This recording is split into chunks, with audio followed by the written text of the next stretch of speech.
The thieves are coming! I want to say, Under Bu Zhenlin's command, second team Captain Deng Dengzi is leading. Approximately 2,000 to 3,000. Oh, anyway, about that many people have already reached a spot very close to us. This scout is still a bit green. The report is an utter mess. But luckily, I can roughly figure it out. The enemy's position should be right there. Exactly the same route as Bu Zhani took last time. Once they come down the mountain into missile range, I'll unleash the Immortal Family's missiles and blast them to smithereens. Staring at the hillside, I scrutinized it carefully for a good while. on the slope behind the trees. Behind the rocks. Not a single spot where I can spot the old matriarch. None at all. Absolutely none. The old matriarch didn't come this time. This battle is ours for the taking. Someone's coming down the mountain. Look, only 3 thieves are descending the mountain. Indeed. Only 3 bandits came down the mountain.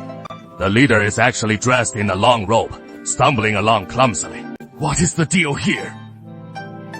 Is this guy putting on some kind of act? I am but a humble man, and I venture to inquire, might this be the residence of some esteemed master in Chengcheng County? My surname is Bai, with the given name Yuan. So, you're Master Bai of Bai Family Fort. I, Deng Dengzi, offer my respects here. Deng Deng.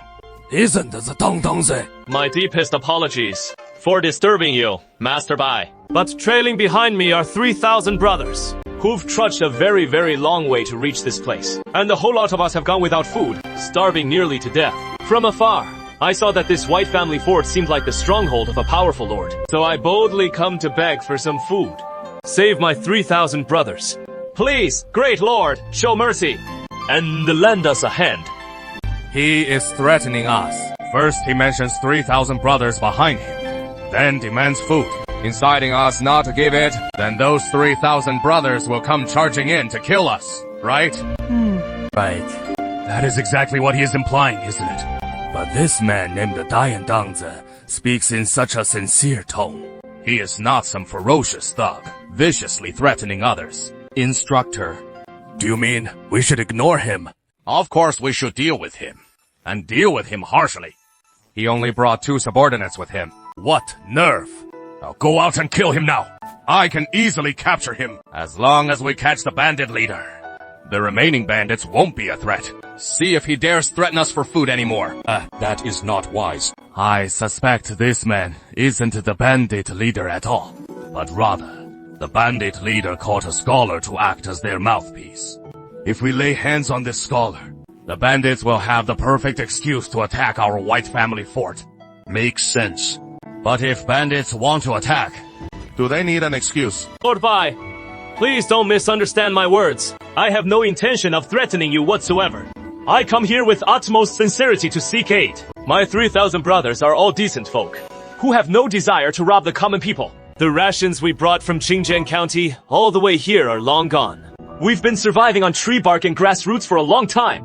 We're really at the end of our rope. Hunger can turn men into monsters. Eventually, they will be driven by hunger to wield their blades against innocent civilians. By that day, I won't be able to save them either. So I beseech Master Bai to extend a hand and save them nonetheless. Right now, they haven't committed any grave wrongs. We can still save them! Highball and the others, send him 10 shy of grain.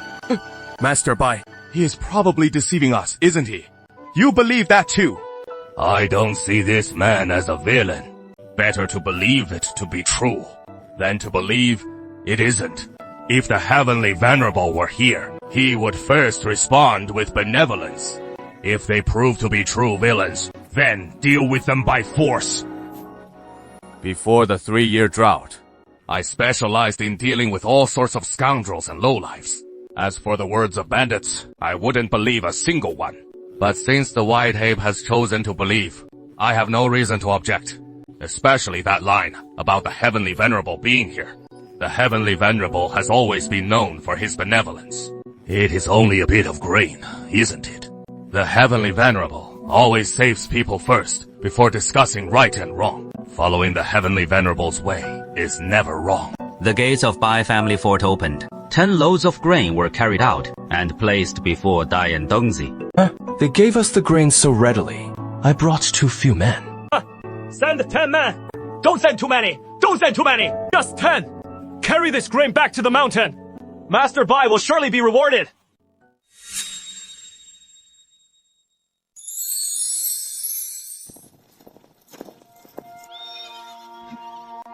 So it is the military intelligence report from Bai Yuan.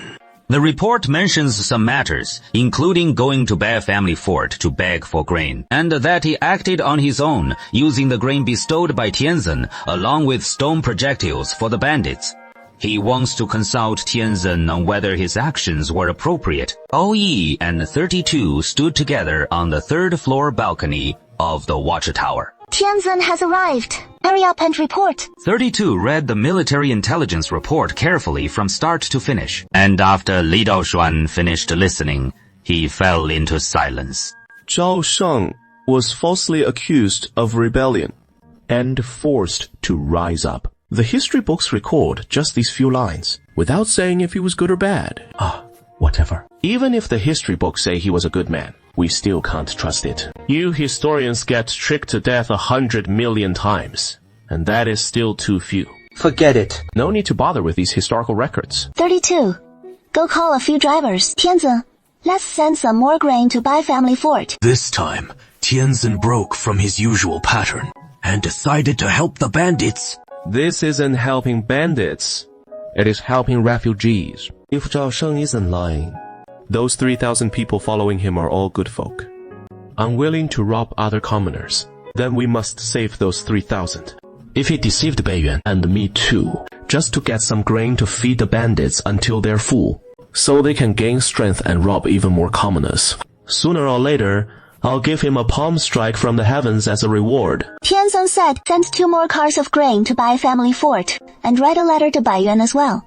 Tell him to have as much contact with Zhao Sheng as possible, and chat with him a lot. If those 3,000 people are truly innocent civilians, who were forced to rebel against their will, then bring them down the mountain, and escort them to Gaojia village. The Heavenly Venerable will settle them. The Heavenly Venerable is merciful. Don't forget to remind Bai Yan to keep his human compassion, and when contacting Zhao Sheng again, don't let your guard down. If they suddenly turn hostile and attack, ensure you have enough time to react, and avoid falling into the bandits' trap. Understood. 32. Hurry and draft that letter. If we really absorb all of Zhao Sheng's followers, that is over 3,000 people in total, while Gaojia village itself only has a little over 1,000 residents. Suddenly adding over 3,000 people would easily create a snake swallowing an elephant imbalance, leading to social indigestion, disrupting the positive spirit in Gaojia village that is only just taken shape. So, we'll need to arrange a separate settlement for them. However, since they won't be farming, they can all come work for us, and we won't need to allocate farmland to them, and it is fine to site their settlement in barren land. That is right, the valley where immortals and demons fought. The cleanup process is nearly complete these days. Once they learn basic military formations, that valley would be ideal to repurpose.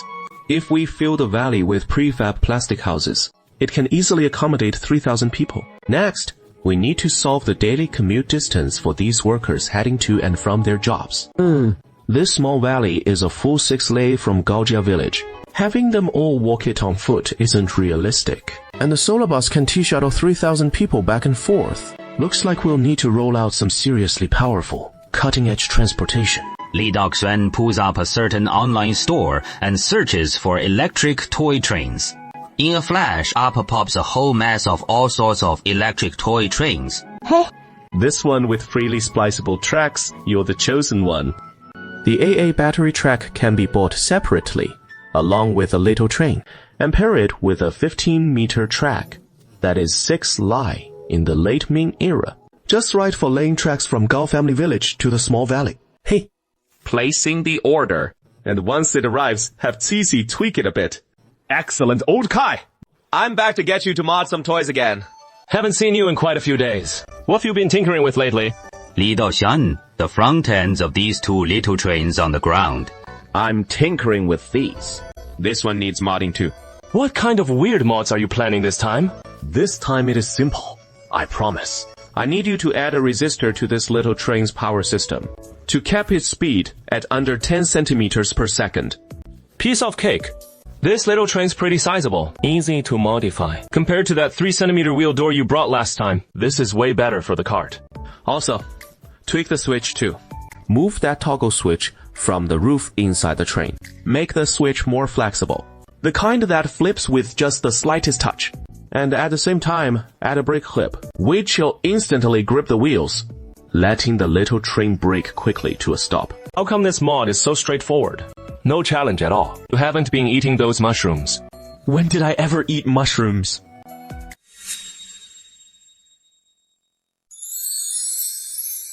Li Daoxuan begins preparing the refugee valley home to a group of refugees to install lantern lights.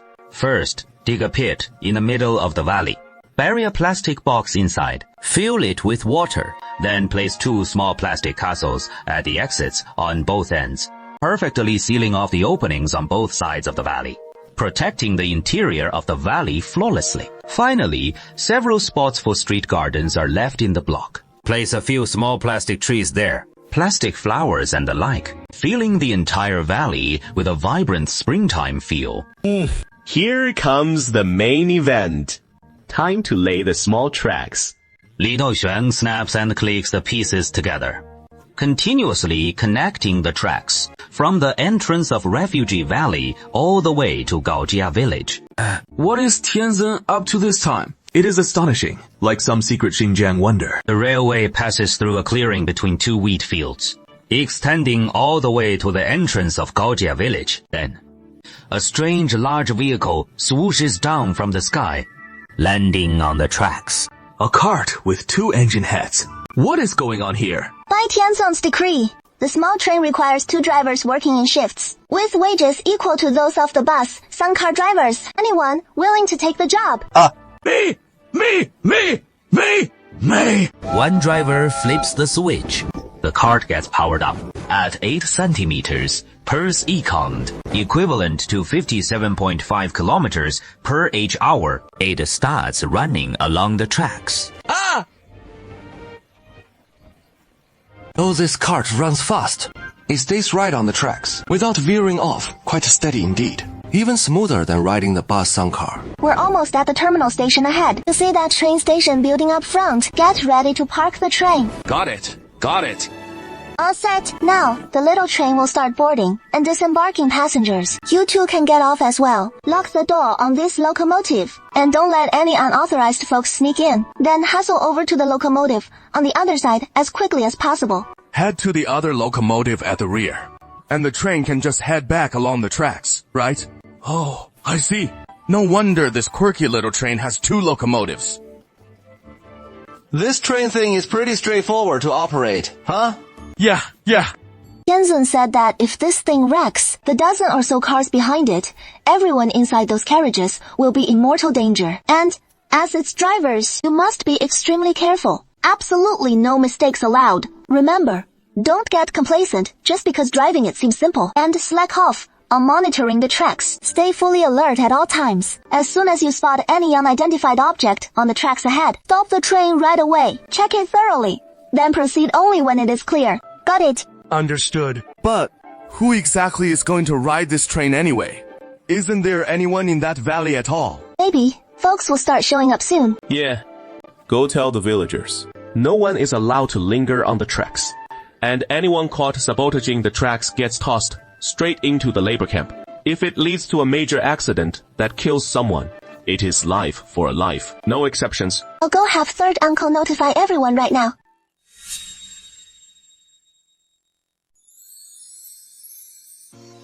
After sending up these 10 stones of grain, Dangdangzi indeed hasn't come down the mountain to cause chaos. Look, they're foraging for wild greens all over the mountaintop, digging up roots. These folks show no sign of attacking Bai Xiabao. For now, it seems they haven't shared those 10 stones of grain among the 3,000 people to eat. It won't last more than a few meals. Once it is gone, who knows what they'll do next? That is anyone's guess. Just as the two were discussing this, the roar of solar vehicle number 3 rang out. The two turned to look. A large truck loaded with ample grain arrived. Master Bai, this is a letter from the 3rd steward for you. He says, it is instructions from the Celestial Venerable. The Celestial Venerable has issued a decree, urging us to try making contact with the mountain bandits, saying they sense the other side can still be redeemed. So, we should pull them down from the mountain. The Celestial Venerable will arrange for them, and facilitate contact with the bandits. This is exceedingly perilous. If we send subordinates, most of them lack any real insight. They can't even speak coherently, nor handle tasks properly. Even good intentions could turn sour. If I venture personally into the heart of their camp, it'd be a 9 in 10 chance of death. With that in mind, he glanced up at the bandits atop the mountain, and immediately spotted an old matriarch rising into the air, floating midway to the sky, whirling in flight. You turtle grandson. Yi Jiaoxi, you stay here in Baijiabao and direct things on my behalf. I'll head up the mountain to parley with the bandits. This white ape, actually, several months ago, when I first arrived in Gaojia village, for the first time, I was blessed by the Celestial Venerable and defeated the Supreme King of the Underworld. Afterward, the Celestial Venerable entrusted me with a glorious yet arduous mission to save more souls enduring hardship and suffering, so they no longer toil in the hardships of life, nor suffer wounds from the blades of war. But these displaced bandits before us have not yet displayed any wicked deeds. If they are truly good-hearted people, then they are precisely the kind the Celestial Venerable spoke of, those who deserve to be saved. I have always prided myself as a gentleman who places righteousness above all else, honoring the wise and accommodating the worthy, commending virtue and pitying the unfortunate. How can I let an opportunity to save 3,000 lives slip away right before my eyes? Would a true gentleman cower and shrink back merely out of fear of danger? Are you braver than I am? Come, you too. Accompany me up the mountain. Master Bai, I've heard an old saying, a gentleman does not stand beneath a crumbling wall. What are your thoughts on that? A gentleman has 3 fears: of heaven's mandate, of great men, and of the words of the sages, none of which includes fear of bandits. You wait here. I'll be back shortly. He Jiaoxi, if you sense anything amiss, bring men at once to rescue me. In the end, Bai Yuan still ascended the mountain, step by step, proceeding with utmost caution toward the bandit camp. All along this journey, a life of displacement and wandering. Isn't that Lord Bai from Bai Family Fort? He actually came up the mountain with only 2 companions, no longer afraid of us. What is he here for? Since they've only sent 3 people, they must want to negotiate with us. What is there to panic about? I'll go and talk to him. Master Bai honors us with his presence. My humble abode is graced by your light. In this desolate mountain wilderness, using such words to greet a guest. It might seem a bit much. It is I who have intruded, uninvited. See how courteous I am, even to a bandit. Then, add back that point on the 6 righteous rights for me. Add it back. This time coming up the mountain, I came to make peace. Well, let's have a few words, good fellow. How could I possibly be called a hero? Merely a poor scholar who burns the midnight oil, driven inexplicably to Liangshan. That is all. Master Bai, just call me Dian Dengzi. Oh, it seems you have some grievances, brother.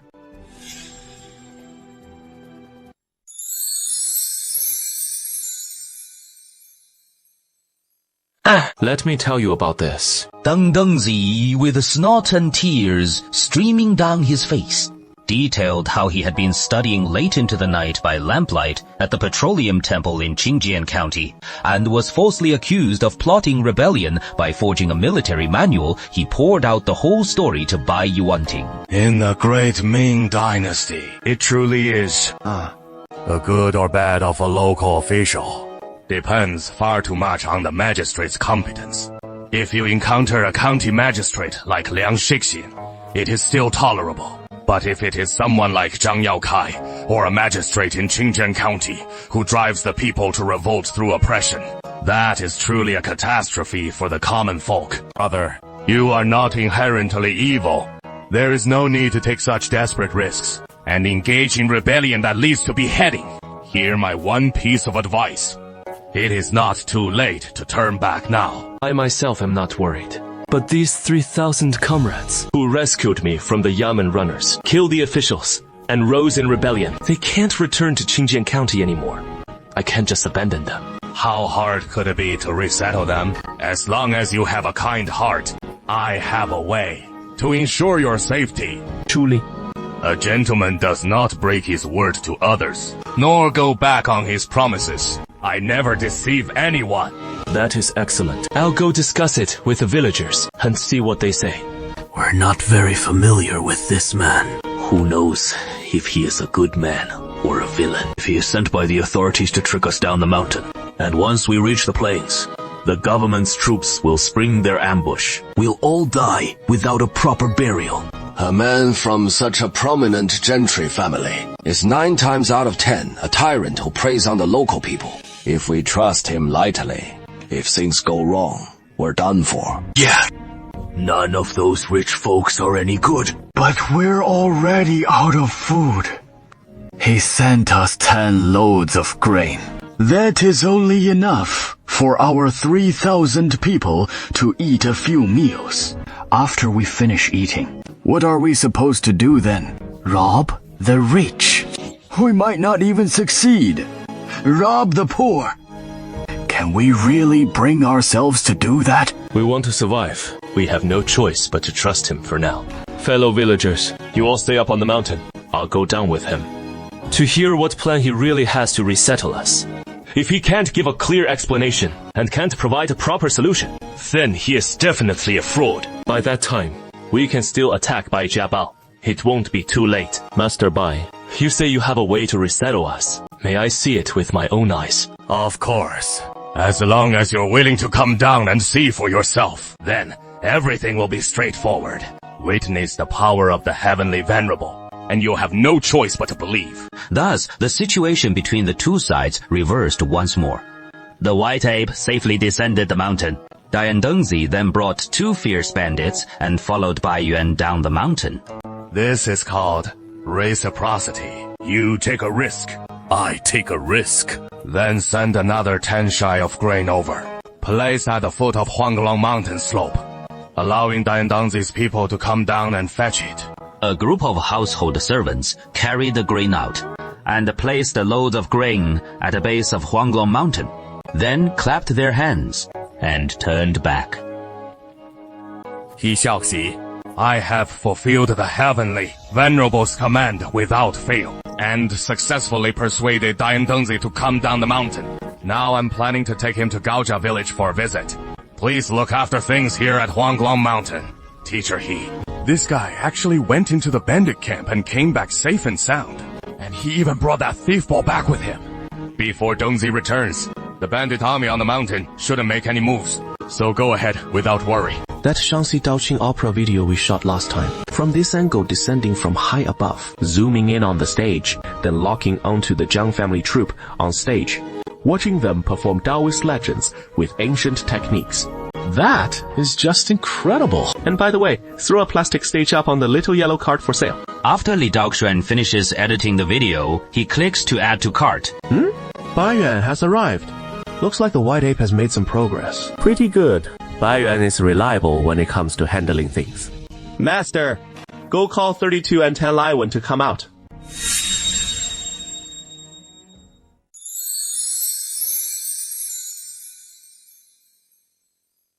This is Dian Dengzi, captain of the 2nd team of Busani. And this is Master Ten, the 3rd steward of the Sainties from Gaojia village. Master Bai brought me here, saying it can house 3,000 folks from Qingjian County to live here. So I came to see for myself. I heard Sang Yi has arrangements as well. So, follow me for now. Gao Yi led the way ahead. Dian Dengzi and his 2 subordinates, Bai Yuan, 32, Tan Lai Wen and the others, followed behind. Soon, the group arrived at Gaojia village train station. Miss, you've brought us to this place. What exactly is your intention? No, rush. Please wait a moment. Girl, 3rd steward, you 2 wait here for the train. Guests have arrived in the village. Tianzhen has arranged for the guests to take the train to Liuming Valley. So hurry and prepare. Gentlemen, please board the train. Miss, are we supposed to get on this thing? Yes. Yes, seeing this adorable vehicle, don't you want to take it for a spin? This mighty and terrifying behemoth. And you call it cute. Did you use the wrong word? Cute is what Tianzin himself called it. He said it is a cute little train. Since Tianzong said so, I wouldn't dare change his words. Bai Xishou, Why did you suddenly kneel down? Seeing this massive vehicle before him, I've realized my own way of the chariot is utterly insignificant. That today wing among the gentleman's 6 wings, Alas, it is slipping away, slipping away! Bei Yuan suddenly leaped up with a whoosh and dashed onto the locomotive, squeezing in with the 2 drivers. The 2 drivers want me to follow along and learn how to drive this vehicle! never mind. There is no point trying to reason with this unreliable fellow. Everyone, get on board and take your seats in the compartments. The train chugged out of Gaojia Village Station, heading toward Liaoming Valley Station. Dian Dengzi and his 2 subordinates instantly felt their minds soothed and calmed by the ride. This is amazing. This train is truly incredible. What kind of magical realm is this? Rest for a bit. Ooh, the train whistled once more. We've arrived at Liaoming Valley. Look over here. This is the housing we've prepared for you. My goodness, this is unbelievable. The entire valley is filled with colorful houses. A large pond in the center, surrounded by flowers and trees. And at both ends of the valley, 2 grand gray castles. Such a wonderful place. Aside from the lack of farmland, it is perfect in every way. You are newcomers from afar, so arranging fields for you is quite challenging.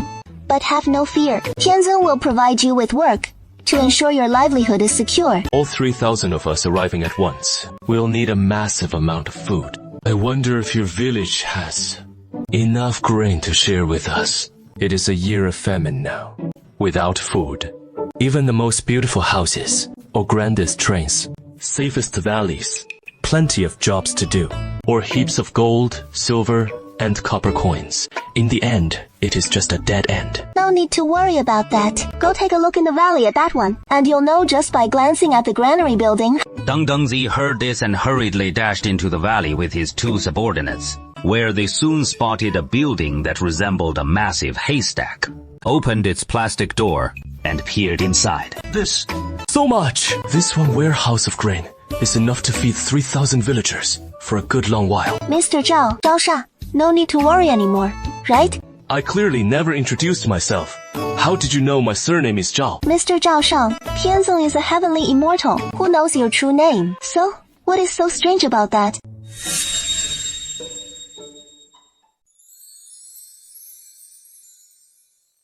Dian Dengzi's men carried up another 10 loads of grain from the foot of the hillside. That Master Bai from Baijia Fort is a real good man. I even said before that all rich folks are bad eggs. Turns out I was wrong. Now we've got tomorrow's rations sorted too. Oh, no! Another band's coming up from Shipo! It is the 7th team's Ye Bushou! Word is Yi Bushu was an elite scout in the Yansui border army back in the day, with the border troops constantly short on pay. He deserted and turned bandit. This guy's only the 7th boss, but he is a real vicious operator. That is odd. He clearly took a different route from us, so why's he showing up on Huangguo Mountain? He is just muscling in on our turf, isn't he? This is bad. Mr. Zhao and Master Bai have gone down the mountain to find us a way out. I don't know if Yi Bushu's shown up yet. How the hell are we supposed to handle this? The folks from Qingjian County are thrown into chaos. Finally, after a bit, they elect the village head to temporarily stand in for Mr. Zhao. Sure enough, it is the 7th team. The 7th team's not huge in numbers, but they've got fewer old folks, women and kids, which puts them way ahead of our 3,000. Why is the 7th boss coming to Huanglong Mountain too? The big boss clearly set it up for our 2nd team to take Huanglong Mountain. Who the heck are you, old man? Where's the 2nd boss? Why isn't he coming out to meet me? The 2nd boss went down the mountain to forage for food. The 2nd boss went down the mountain to find food and didn't take you all along. So, how'd he manage that? I daren't say. The second boss is mixing with the local gentry. Never mind. I'll wait right here for him to return. Seventh Master, you can ask me whatever you need. No need to wait specifically for the second master to come back. What is there to discuss with you anyway? Your second team seems pretty well off, with 10 loads of grain just sitting here like that. Where'd you snag this fine haul from? Which landlord stash? Well, we robbed one big tycoon. You know, one of those rich folks who act all benevolent while hoarding wealth. You're the lucky ones. You actually scored some real goods. I've turned over a few local tyrants' manors, and barely scraped together any grain. Our brothers are starving to death. We all rose up for the same cause. Fellow brothers, sharing a bit of your grain with us wouldn't hurt, right? Well, this little old man doesn't dare decide on his own. Better wait till the second master gets back and then discuss it. Dian Dengzi is a scholar, a rare find in the rebel force, swarming with illiterates, highly valued by Buzhani.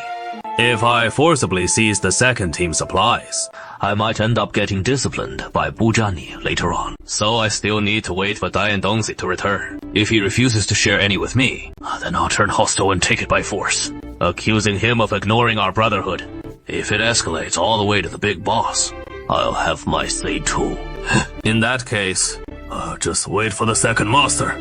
Yi Bushou led the 7th team off to the side, settling down in a nearby grove. Sneaking down through the bushes from Huajia Mountain, heading to Baijia Fort to find Mr. Zhao, and report the situation on the mountain to him. Driving that giant cart of Hana's isn't difficult at all. Just to flip the switch, he'll run along the tracks on his own. I picked it up in one go. The Battle of Hurry. Bring it back to me. Add it back. Finally, there is a path to return. Just step onto it, boldly, and everyone can survive. Master, Bad news, sir. another band of bandits has shown up on Huanglong Mountain. Just a short while ago, a new bandit force climbed the mountain and joined up with Deng Dengzi's crew. That new bandit outfit numbering around 1,500 strong. Haven't made any reckless moves since arriving. 1,500 men. Could it be Yi Bushou from the west slope? Yi Bushou. Isn't that the nickname for an army scout? I'm one of Deng Dengzi's men. Let me in quick. I have urgent news for the boss.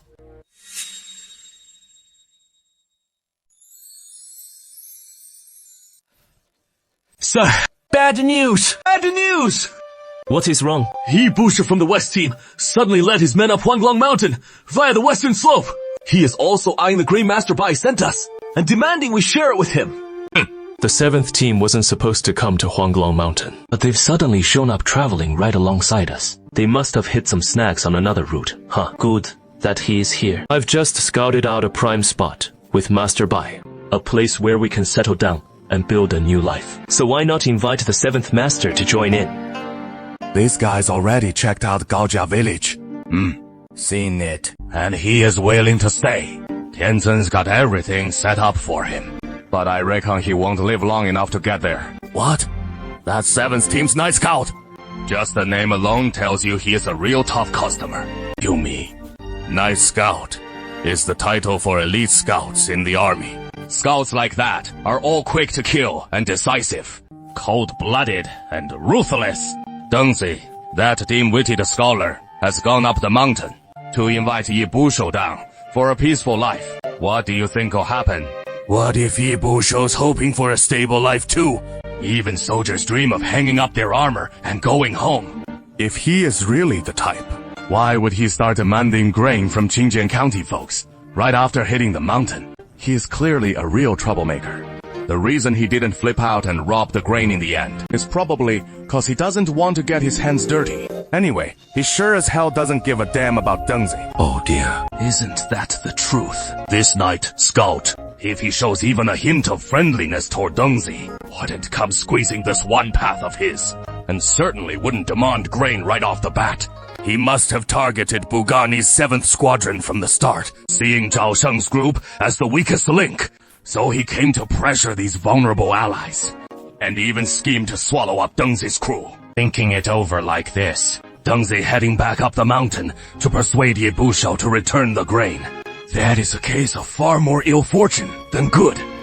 He Xiaoxi, you seem quite experienced in matters like this. So what do you think we should do? The 7th team has 1,500 bandits. Their leader is likely an elite border scout. If I lead the militia and Bai family force retainers against them, our odds of victory are less than 20%. With an 80% chance we'll meet our end in the afterlife. But if Dengzi and Zhao Sheng are on our side, even if he has 3,000 men under him, who are nothing but a motley crew, with all of them charging forward alongside the militia and Bai family retainers, figuring it this way, victory is a sure thing, 100%. I'll go up the mountain with Zhao Sheng. You lead the militia and Bai family retainers to follow stealthily, under cover of night. And when you hear the battle cries from the mountain, rush up immediately to provide support. Good. I'll go up the mountain with you, to keep you safe. Thank you for your trouble, warrior. Zhao Sheng, along with 2 of his subordinates. 1 a hunter, 5 in total forming a small squad. They swiftly climbed up along the hillside, while Bai Yu behind them led the militia's local braves. Yo, second in command. Where are you off to scrounge for grain? You just took 4 or 5 men and wandered down the mountain for it. Aren't you afraid of being caught and sent to see the officials? I found an excellent spot down the mountain. There is a very wealthy village, willing to extend a helping hand to us, giving us a place to settle, and providing us with food. 7th Master, you've come at just the right time. Come with me to that village, and we can all live stable lives. So you found a wealthy village, eh? Since they can provide us with plenty of food, that means the village is hoarding a ton of grain. A prime spot like that. Just go straight in and raid the secret storeroom. Why bother living under someone else's roof? They're being kind to us. How can we just rush in and rob them? What is the situation like now? Second Master, don't play dumb. I don't know. I was too naive. Where is that village? I can tell you. Looks like the Second Master is planning to betray Big Brother Buyani. I'm not betraying anyone. I just want to live a peaceful life. That is betrayal. Everyone just heard it. Second Squad Captain Dengzi. He intends to betray and is disloyal to Big Brother's cause. I, 7th Squad Captain Ye Bushou, will enforce heavenly justice today, hoping Big Brother spares everyone except this black sheep. I'm not.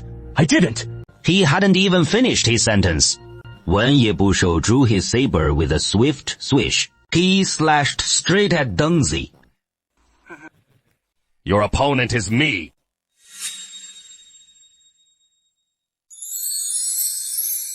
Light the lamp. This weak scholar's subordinates actually came up with such a clever scheme. The border troops don't strike at night, right?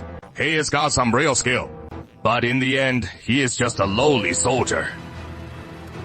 Let's move! Who would have thought these mud-caked rebel scum, with their filthy loincloths, this Ye Bushou would launch an attack just like that? My strike looks a bit clumsy now. Folks, these bastards have been scheming against us for a while. They're just here to steal our grain rations. With a mighty roar, 3,000 Qingjian County folks charge forward all at once. This surge of 3,000 Qingjian militiamen carries an unstoppable momentum. Cheng Xu drags and sweeps his demon blade, catching Ye Bushou's sword along with it, with a sharp clang as it scrapes across the armor plates on his waist. You're no ordinary grunt, are you? Right. Damn it.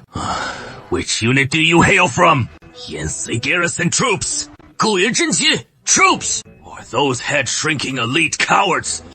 I'm a ranked corporal, you know. This idiot always thinks I'm just some foot soldier. Where the hell do I look like a common trooper? The name's Hall Go. Running into me is your misfortune. Get ready to meet your great-grandma in the afterlife. Cheng Xu, the Cheng war god. Weren't you taken down by the Jinyue Wei? What the hell is going on here? How did just one sentence blow my cover? I had my face fully covered and everything. I even blurted out my real name. So how did he see right through me with that? Oh, crap. If my name gets out like this, the Jingyai could surround Gaojia village in the blink of an eye. And if at that moment, Lord Tianzin happens to be visiting other immortals, if he sticks around a few more days, I'm done for. This man must be silenced. He can't be allowed to escape. Both bands of rebels are dressed in rough hempen cloth, with no identifying marks on them. In the melee, it is impossible to tell friend from foe. Firing hand crossbows recklessly in this chaos will surely wound our own men. Lower your hand crossbows! Lower your bolt shooters! We can't tell the enemies apart. Which side do we help? Which side are you on? Second squad. 7th squad. Zheng Daniu swung his right hand, with a bang slamming the 7th squad guy to the ground, his head cracking against the rock. Good thing I'm with second squad. That works. Everyone under those woods! Opposite is 7th squad! Just charge straight at that tree line! The Qing County militia won't fire on us! Anyone blocking you is one of Yi Bushou's men! Chengxu fought Yi Bushou while bellowing orders and commands at the top of his lungs, clearly holding the upper hand. On the other hand, Yi Bushou could barely defend himself, not even daring to speak. Chengxu wouldn't let him. Afraid, he'd shout out Chengshu's true identity.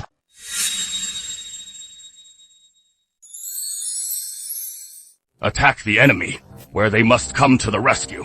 Of course, they'll have to turn back to help their own families. At that time, anyone blocking the way ahead was from the 7th team. No mistake about it. Dang Gong's Gao family villagers let out a mighty roar first, charging straight at the 7th team's rear guard. This charge really gave the 7th team a big scare. That is their families, their Achilles heel. Suddenly, the battlefield situation turned quite intriguing. The 7th team's bandits desperately rushed to rescue their own families. The Gao family villagers suddenly became like magnets on the battlefield. Meanwhile, the 2nd team pursued and hacked at the 7th team. This battle was utterly chaotic without any order. Huddled together, raising their spears! The 2nd team seized the chance to attack the 7th team from behind relentlessly. Amid the chaos of battle, Chengshu had just clashed blades with Yi Bushou. With a clang, Yi Bushou's blade was deflected. Chengshu's blade then thudded into Yi Bushou's padded armor, yet still couldn't pierce through. Finally, he found a moment to catch his breath. Chengshu suddenly lunged forward. With a swift crack, Yi Bushou's neck snapped. His body slumped softly to the ground. Good thing I just learned the ghostly monster fist. Those moves I secretly picked up from the cliff really came in handy. This neck twist was clean and precise, utterly sharp and flawless, killing in the blink of an instant. No matter if it is fake or not, it couldn't protect his neck, could it? By killing this man who knew my true identity, all the troubles have vanished. Safe now, safe at last. The Jingyai Wei won't come knocking anymore. No more fears. He is dead. After this roar, Team 7 plunged into instant chaos. No need for anyone to issue commands. Everyone turned and fled toward the high ground. Zheng Daniu and I strode forward. Shall we give chase? Don't pursue them. Chasing the enemy through these pitch-black mountains and forests, it is a death wish. The enemy might not even kill you, but you could easily slip and fall yourself, tumbling to your death in a ravine. Apart from 2 militiamen who twisted their ankles, and a few others with minor scrapes. Miraculously, there were no fatalities, though the current garrison strategy violates Ming Dynasty law. Yet, it has proven highly effective. Carry the wounded. We'll head down the mountain tonight. Baijia Fort has healing herbs for wounds.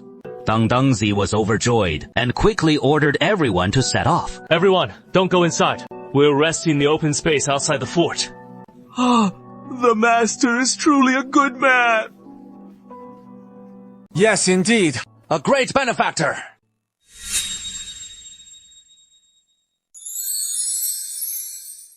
Li Daoxuan munches happily on a Cantonese beef offal burger while browsing the daily live clips of the Lilliputian Kingdom on the video platform. The Shanxi Daoqing video I uploaded yesterday has done pretty well. This Daoqing has such an old-school vibe. This troop is bursting with rustic charm. Whoa. To make this video, the creator even headed to rural northern Shanxi to track down an amateur troupe. It is not easy to nail that kind of down-to-earth authenticity. Hiring them to perform probably costs next to nothing, but tracking them down would take ages, scraping by in rural northern Shanxi, right? The search costs way more than the performance fee. You're new around here, huh? You don't know the creator's style yet. He loves dumping big bucks up front. Every video he shoots, he splurges like crazy on special effects. Damn it, throwing money at pros to act it out. I wouldn't doubt for a second that he shelled out a ton, hiring folks in rural northern Shanxi for a blanket search, just to unearth a troop this authentically rural. Likes are flying in, and plenty of those plastic stages from the little yellow card have sold, along with a bunch of plastic mini houses, netting Li Daoxuan a tidy split of several tens of thousands of yuan. There is a micro-carving art exhibition at the university. Interested in joining? Huh? It is that client who is always commissioning us for custom micro-carved Buddha statues. Just messaged me that they've set up a micro-carving art exhibition in the Magic City, inviting artists from everywhere to take part. He thinks your work is top-notch, and you're qualified to exhibit. Where would I even find time to head to Shanghai? You don't have to go in person. You're a master, after all. A little reserve is totally fine. Just ask someone to take it there for you. For example, That is right. It is me. I'm heading to Shanghai for an anime merchandise convention anyway. You've made me quite a bit of money, so helping you out is no big deal. Li Daoxuan wasn't planning to participate. Suddenly, his gaze swept across his desk. He spotted the inverted Tianzong cave on the table. The inverted Tianzong cave. This is the Taoist temple. Over 100 little people built for me together, with tiny incense burners and candlesticks. And this miniature book of Chinese pinyin. Keeping these around the house is kind of a waste. Why not enter it in an exhibition? Let others get a peek at this marvel too. What do you say? Come on, give me your take. Alright then. I've got this micro-carved little Taoist temple here. Take it to Shanghai for the exhibition for me. Deal. I'll pick it up tomorrow. Cheng Xu and Bai Yuan have returned, followed by over 3,000 ragged sallow-faced common folk. 32 and Gao Yi hurried out to greet them. Bai Xishao, you've brought all the folks from the Qingjing faction. Yeah, mission accomplished. At least I've done something worthwhile for the Tianzhen. These people set out from my Baijia fort at dawn, and trekked over 30 li to reach here. Everyone's exhausted and starving. Third steward, take a look. Let's get some food ready first, to help everyone settle in. We have plenty of food, Thanks to the Tianzun's generous blessings. But we're short on pots and pans. Our people brought their own cookware from home. But all the trees near Gaojia village have been cut down. To gather firewood, we'll have to go a bit farther. This cooking business might take a little time. So the folks from Qingjian County will have to hold out hungry for a bit. Sure enough, a small village of over 1,000 people, taking in more than 3,000 refugees. He is really hitting snacks left and right. In a pinch like this, I'll have to give them a golden finger boost, and offer some thick thighs to lean on. Cantonese-style offal burger. Hey, today, let's treat these new little folks to a real feast. Let them get a taste of that feeling where later, no matter where I roam the world, I'll never find anything quite as delicious again. First, spread the word that today is a festival. The festival's called Tianzhen Sudden Whim Festival. Have everyone come gather for a hearty meal. Tianzong's decree. Today marks the Tianzong Sudden Whim Festival in the village. Everyone, come and enjoy the delicious feast. In Gaojia village all around, the villagers immediately drop what they're doing and happily flock over. Everyone assumes a devout expression, bowing toward the sky, thanking Tianzhen for his boundless grace.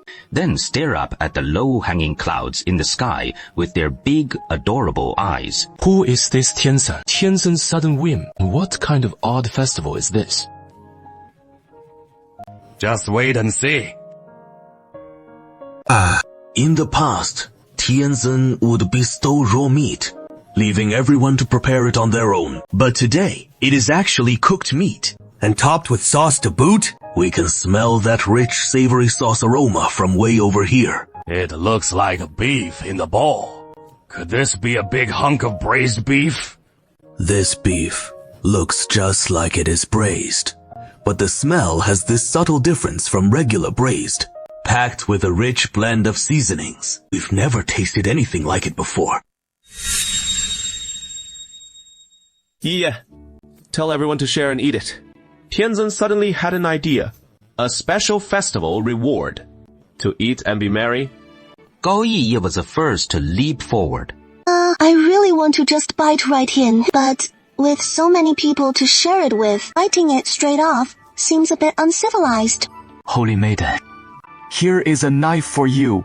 Gao Yi sliced off a small piece from the massive hunk of beef and popped it into his mouth. In that instant, the look on his face was utterly priceless. Delicious! So delicious! Everyone come eat the meat! Delicious! The villagers of Gaojia village led the cheer, grabbing their knives and diving in. Then, the folks from Zhengjia village and others followed suit, knives in hand. Finally, the people of Qingjiang County snapped out of their shock from the meat falling from the sky. Who cares what kind of meat it is? Who cares which immortal Tianzhen is? Fill our bellies first. Talk later. Grab those knives and go! Hey, Joy's here. You've been hungry for so long. Don't wolf it all down at once, or you'll get an upset stomach. The folks from Qingjiang County aren't that delicate. Hey, this has nothing to do with where you're from, right? Don't stuff yourselves too full. Don't worry. There is more food for the next meal. From Li Daoshuan's vantage point, looking down, over 4,000 people swarmed around that massive hunk of beef, like a huge colony of ants hauling food. Scenes like this were unheard of before. Indeed, the more the village grows and thrives, the more new wonders I get to witness. This box of little pets was worth raising after all. The feast inside the box went on for a full half hour. Everyone, full and satisfied, headed off, leaving just over 3,000 Qingjiang County folks staring awkwardly at one another, waiting for their arrangements. Mr. Zhao, the Heavenly Venerable has decreed, take your fellow villagers, and first board the little train to settle in Refugee Valley. All right. Come on, everyone. Let's get moving. See those colorful houses over there? That is the train station, and we'll board the train there to head to our new home. I've never even heard of a train station before. That's a super enormous weird contraption. Like a massive caterpillar. That thing. I want to climb aboard that. Is that really a vehicle? It looks just like a gigantic bug about to swallow people whole. Don't worry. That is the train, not some monstrous insect. Come on, everyone. Let's go. Dang Dangzi led the group toward the little train, when suddenly a figure in white robes appeared, dashing ahead even faster than them. Hey, let me drive! Let me drive! Hey, in the 6 arts of the gentleman, this driving skill is one I'm quite handy with. Mr. Bai, you've only just learned it. You can't drive right away. You still need more practice. This trip will be packed with people, and if anything goes wrong, it could lead to disastrous casualties. That is a good point. Then I'll just keep observing and learning from the locomotive cab. 12 cars, with each car holding only 100 people. The capacity isn't quite sufficient. It'll take 3 trips to get all the Qingjiang County folks to Refugee Valley. Luckily, the one-way trip is only 6 li. And at train speed, you can complete a one-way trip in just a few minutes, which means a bit more time for doodling during class breaks. The beautiful wheat fields are about to be harvested. It is rained around here, and the hills and wilds are blooming with wildflowers and grasses everywhere. Digging wild veggies from here looks so effortless. With wild veggies sprouting all over the place, even the grass roots would be too much to finish. We could never eat it all. Soon, the train pulled into Liaomingo Station. The train came to a stop. Dang Dangzi was the first to hop off. Then, he hollered loudly, calling for everyone in the rear cars to get off. What a beautiful place! We can really move in here. Everyone, don't rush. Don't rush. Don't just grab houses for yourselves, or you'll start fighting. Wait until everyone from the back arrives. Then I'll discuss with the village chiefs and allocate the houses fairly. Li Daoshuan sat on the edge of the box, watching the new arrivals bustling about in the refugee valley. Arriving in a new place, there are simply too many things to take care of. Although they now have houses, but nothing else to their name, they first need to address how to put food on the table. Build earthen stoves, gather dry firewood, and all sorts of pots, bowls, and utensils. We must quickly provide them with jobs.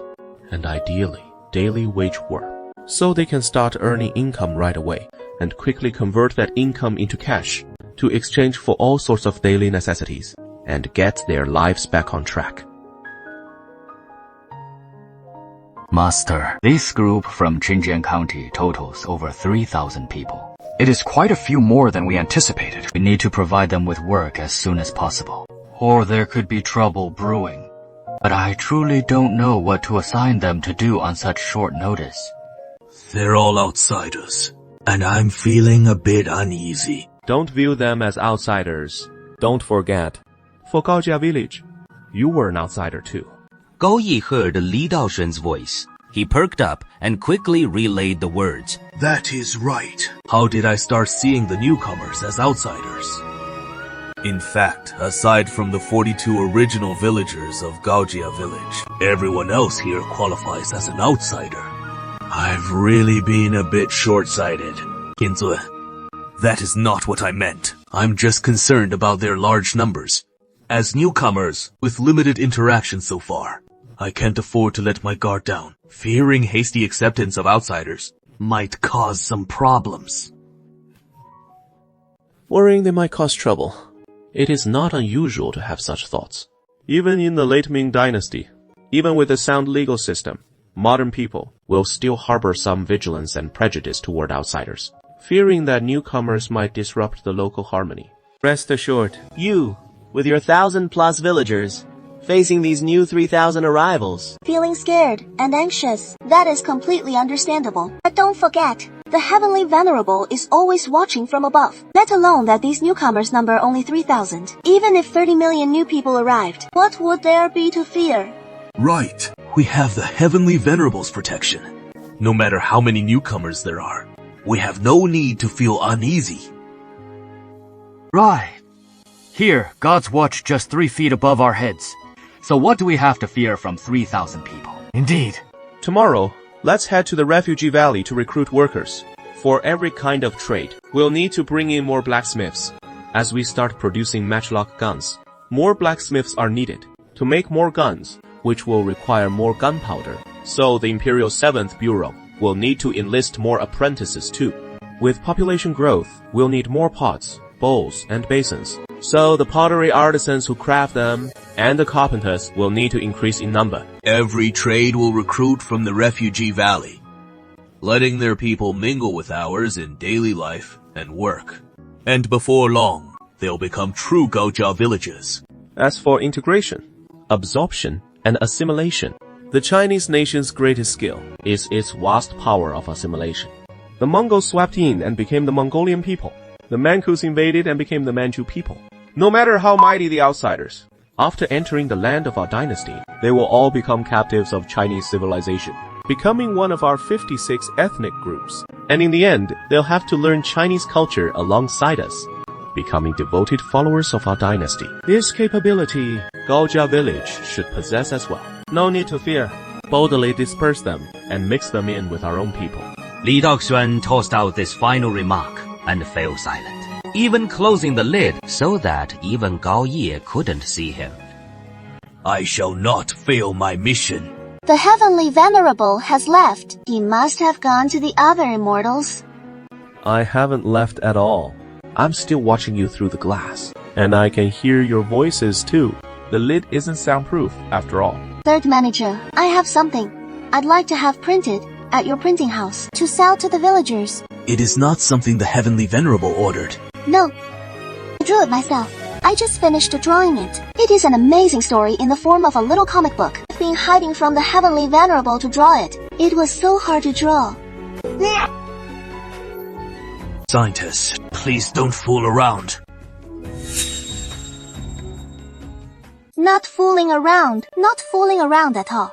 What on earth did you draw that is so outrageous? And you can't let the Heavenly Venerable know about it yet. Let me tell you, something that is way too silly. I wouldn't dare print a book like that. It is not that silly, though there is a bit of silliness in it, but most of the content is quite serious. Let me take a look.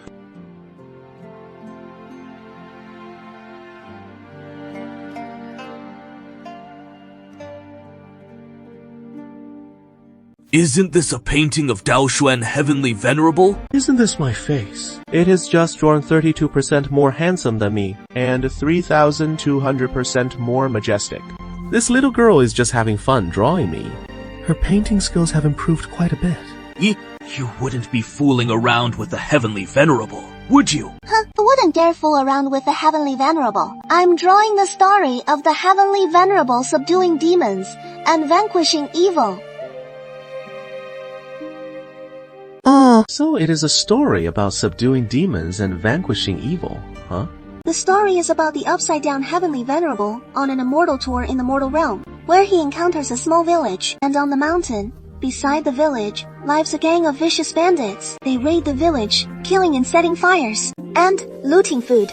The upside-down Heavenly Venerable flies into a rage, and with a single slap, turns one of the bandits into a meat patty. After dealing with the bandits, the Heavenly Venerable bestows grain upon them, then leaves the village, continuing his immortal tour. But no sooner has the Heavenly Venerable left than a ferocious great demon shows up in the village.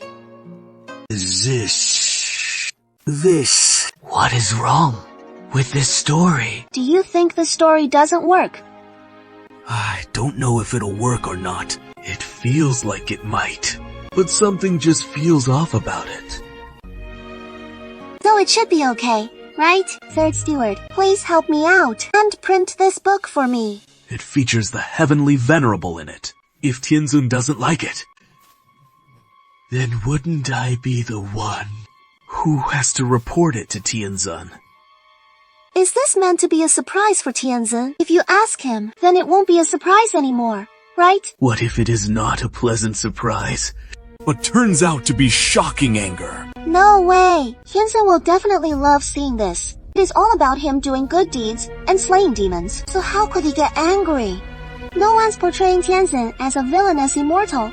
It is just the plot this little rascal came up with, even though it is a bit of a messy patchwork. But it doesn't tarnish Tianzun's esteemed image at all. The story itself is pretty upright. Alright then. Let's try printing a few copies. After all, it is a request from the village's leftover lady. And in this village, the leftover lady calls the shots. Then I'll have the block carver engrave the plates. I was thinking, fine, but we can't print too many of these. Just a few copies for you to play around with. The block carver's wages can't come from the village stores. You'll have to cover that yourself. Same goes for the paper and ink costs. Sure thing. I've got plenty of stuff Tianzun gave me. I can just grab some to pay the block carver. Don't damage it. I've only got this one copy. It features Tianzun himself in the drawings. Who dare to ruin it?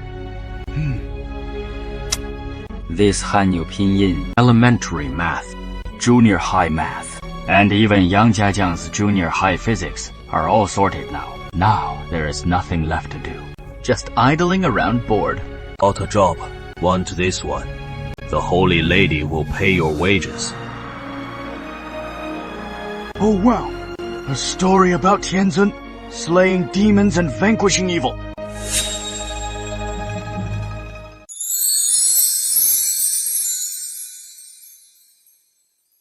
After a 5-day recruitment drive, most folks in Qingjian County have found jobs that suit them. Now, the only ones with nothing to do are the kids. The children in Liuming Valley, there must be at least 400 of them. The older ones might help out around the house. The younger ones are just idling away their time. This just won't do. We have to get these kids into proper education. However, Xu Jing simply can't accommodate so many children. Even if he could, Mr. Wang couldn't handle teaching over 400 kids on his own.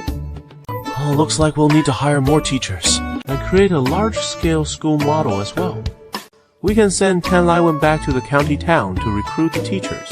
As long as we're willing to spend the money to bring in some educators, it shouldn't be a problem. Going to school, after all. Time to ask my old buddy Kai Xinzi for another favor. Hey, where are you hanging out?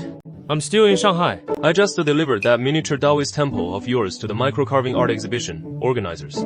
They were really blown away, and they even set up a special display for it. Next up, I'm attending the handcrafted figure trade fair. Oh, well, about that model, I need you to make. I can't get to it right now. Come on. How could I not manage it? I've got staff, minding the shop. Just send the blueprints to my team, and they'll handle the rest. So what are you having me make this time? A school. I need a 1 to 200 scale school model. Well, don't tell me you still haven't had your fill of books, and now you want a school display at home to reminisce about your school days. Exactly. I just want to collect a school, just to make it based on our shared alma mater. 32 middle school that makes me want to burn it every time I see it. Are we adding wheels this time? I was wrong. That Galenzi thing doesn't seem useful at all. I was too hasty with that Hakawewu Galenzi last time. And it still hasn't been used to this day. You told me to goof around with it, okay? But I'll take this order. I'll have my shop assistant make you a 1 to 200 scale model of 32 middle school and send it over. But I have to remind you, don't actually burn it, or you'll end up burning down your own house, and that'd be bad. Then just make it with fireproof materials for me. Darn, just as I thought. The one and only request is always the one that trips me up at the end. That actually reminds me. It has been ages since I last visited Suijing. Better go check it out right away. Today, Mr. Wang has finished his Chinese language class. Now, it is young Master Bai's turn to impart his knowledge, teaching math to all the kids. He is covering the material from the first semester of 3rd grade primary math, and he is teaching it pretty quickly. In modern schools, it takes kids 3 whole years to get through this. Who would have thought young Master Bai would pick it up so fast, like a natural? He has already covered it in just half a year. That is true. With fewer subjects, modern elementary kids have to take Chinese, math, art, music, and P, plus all sorts of after-school cram classes, like piano or calligraphy, dance, taekwondo, skating, swimming. Their time gets chopped up into tiny bits. But back in ancient times, these kids would focus on just Chinese, and math from morning till night, drilling away at them. So of course the progress is quicker. Young Master Bai's math class has wrapped up, and the regular students are heading out. But 32's daughter sneaked over to Bai Gongzi at side. Brother, they've all left. Now it is just the 2 of us for our extra lesson. The last lesson in the 2nd volume of 6th grade elementary math. Sure. Let's discuss it with Brother Bai. After we finish this book, we'll start on junior high math, right?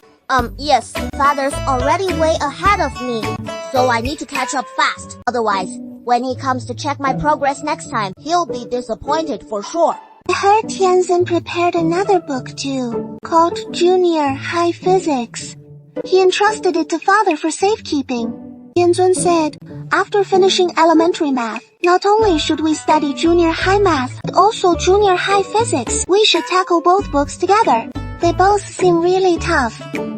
It is not that hard. I've already sneaked a peek at it. You peeked at it. Won't you get scolded? No way. How could anyone scold you for reading a book? The young lady said, Tianzin really likes kids who love reading. Last time I went to pick up the junior high math book, it wasn't really peeking. I flipped through it right in front of Sister Saintess. Sister Saintess didn't mind at all. She even said, Tianzin's just hoping someone dives into these books soon. What does it cover? Length, time, sound, temperature, light, mass, density, motion, and force. What on earth is all this stuff?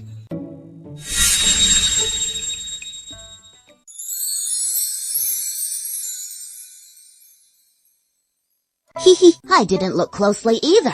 It was just a hasty glance back then, but I only snuck a tiny peek at it. And I felt the whole world change right before my eyes. Everything I saw was totally different from before. That book is the true divine book of heaven. It reveals all the wonders of the world. If we study that book, we'll truly be unbeatable. So let's hurry and finish primary school math. Then we won't have to sneak peeks anymore. We can read that divine book out in the open. It is just the last class anyway. Let's do this. Young Master Bai will likely be the first in Gaojia village to step into that room. From then on, the role of physics representative is his for the taking. This puts a heavy burden on young Master Bai. After all, he is still just a half-grown kid, teaching both physics and math. That is too exhausting. Once he becomes the physics class rep, we'll need to find a separate math class rep. But if he is willing, we'll use Tianzhen's decree to help him stand tall. If anyone dares to scold him, we'll issue a decree and have the whole village back him up with retorts. Humpush, it is settled. Can third miss handle such a big responsibility? In ancient times, women usually didn't want to show their faces publicly. Even if they did, they might still get scolded. But if she is willing, we'll use Tianzhen's decree to help her stand tall. If anyone dares to scold her, we'll issue a decree and have the whole village back her up with retorts. It is settled. Li Daoshuan suddenly noticed some commotion by the wheat field. Over half of Gaojia village, as 42 elders had gathered at the field edge. Even the old village chief, who has been lounging and enjoying his blessings lately, has come too. All right. It is ready for harvest. 3 years. 3 years. Gaojia village has finally grown crops again. Kids, we start harvesting the wheat tomorrow. We start harvesting the wheat tomorrow. Our Zhengjia village can harvest wheat too. You're happy now. But come autumn, when we harvest the sorghum, it'll be our turn to celebrate. Refugees, day laborers. The refugees from Qingjian County all cast envious glances. Even day labor brings in money now, and it is no less than farming income. What is there to envy? In Gaojia village, there is no exploitation from officials, only Tianzhen's blessings. We rely on our hard-working hands, and will surely live well. Gao Sanwa skipped school today, and he is out in the fields harvesting wheat with a sickle too. Mr. Wang, gripping a disciplinary ruler, charged straight into the fields. Gao Sanwa! You rascal! Get back here for class! Ow! Ow! Don't hit me, son! I'm just helping out at home. If we're slow harvesting the wheat, and it gets ruined by rain, our family's whole year's harvest will be lost in the fields! Are you an idiot? It hasn't rained in years. If Tianzhen hadn't dragged the Dragon King here, could you even grow any crops? What are you afraid of rain for? Hand that tool to your parents, and get back to class now! Sanya, keep an eye on your boy. Study hard and learn to read. With knowledge, when he grows up, won't he have a better future than scraping by in the fields? And now, for a bit of farm work. You're delaying his studies. You're just harming him. Gao Zenyang rushed into the field, grabbed Gao Sanwa by the collar, and tossed her to Mr. Wang. Then dashed toward Duangong village. We'll hire someone to help with the wheat harvest at our place. Wages are negotiable. Meanwhile, Qing was taking roll call for the militia, but as he went along, something felt off. One of the 3 stooges is missing, and so is that new recruit from Zhengjia village, Zheng Guzi. Who knows where those 2 wandered off to? Sister He, who are the 3 stooges? Those are definitely the 3 clumsiest guys in the squad. Daniel and Gao Zhu must be out training. But who is the 3rd one? Heave-ho! Heave-ho! Heave-ho! The 3 stooges finally all together. What about Zheng Guzi? Here is the scoop. Zheng Guzi got dragged off by his dad at dawn to harvest wheat in Zhengjia village. Without even asking me for leave. Daring to skip training. Sneaking home to farm on his own. What about military discipline? Everyone, I want to slack off and dodge the runs. Let's head to Zhengjia village and sort out that fool. Over 100 militia members quickly formed a single line, like a long snake formation, charging toward Zhengjia village. Zheng Guzi, you rascal, deserting your post without permission. What is your punishment for that?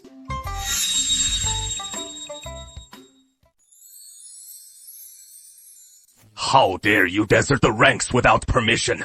Tell me yourself, how should we deal with a slacker like you? According to military law, we'll chop off your head. Or according to military law, chop off your head. Oh dear. Why are both options the same? Because you have no choice. Violating military law means only one path. Death. There is no other way out.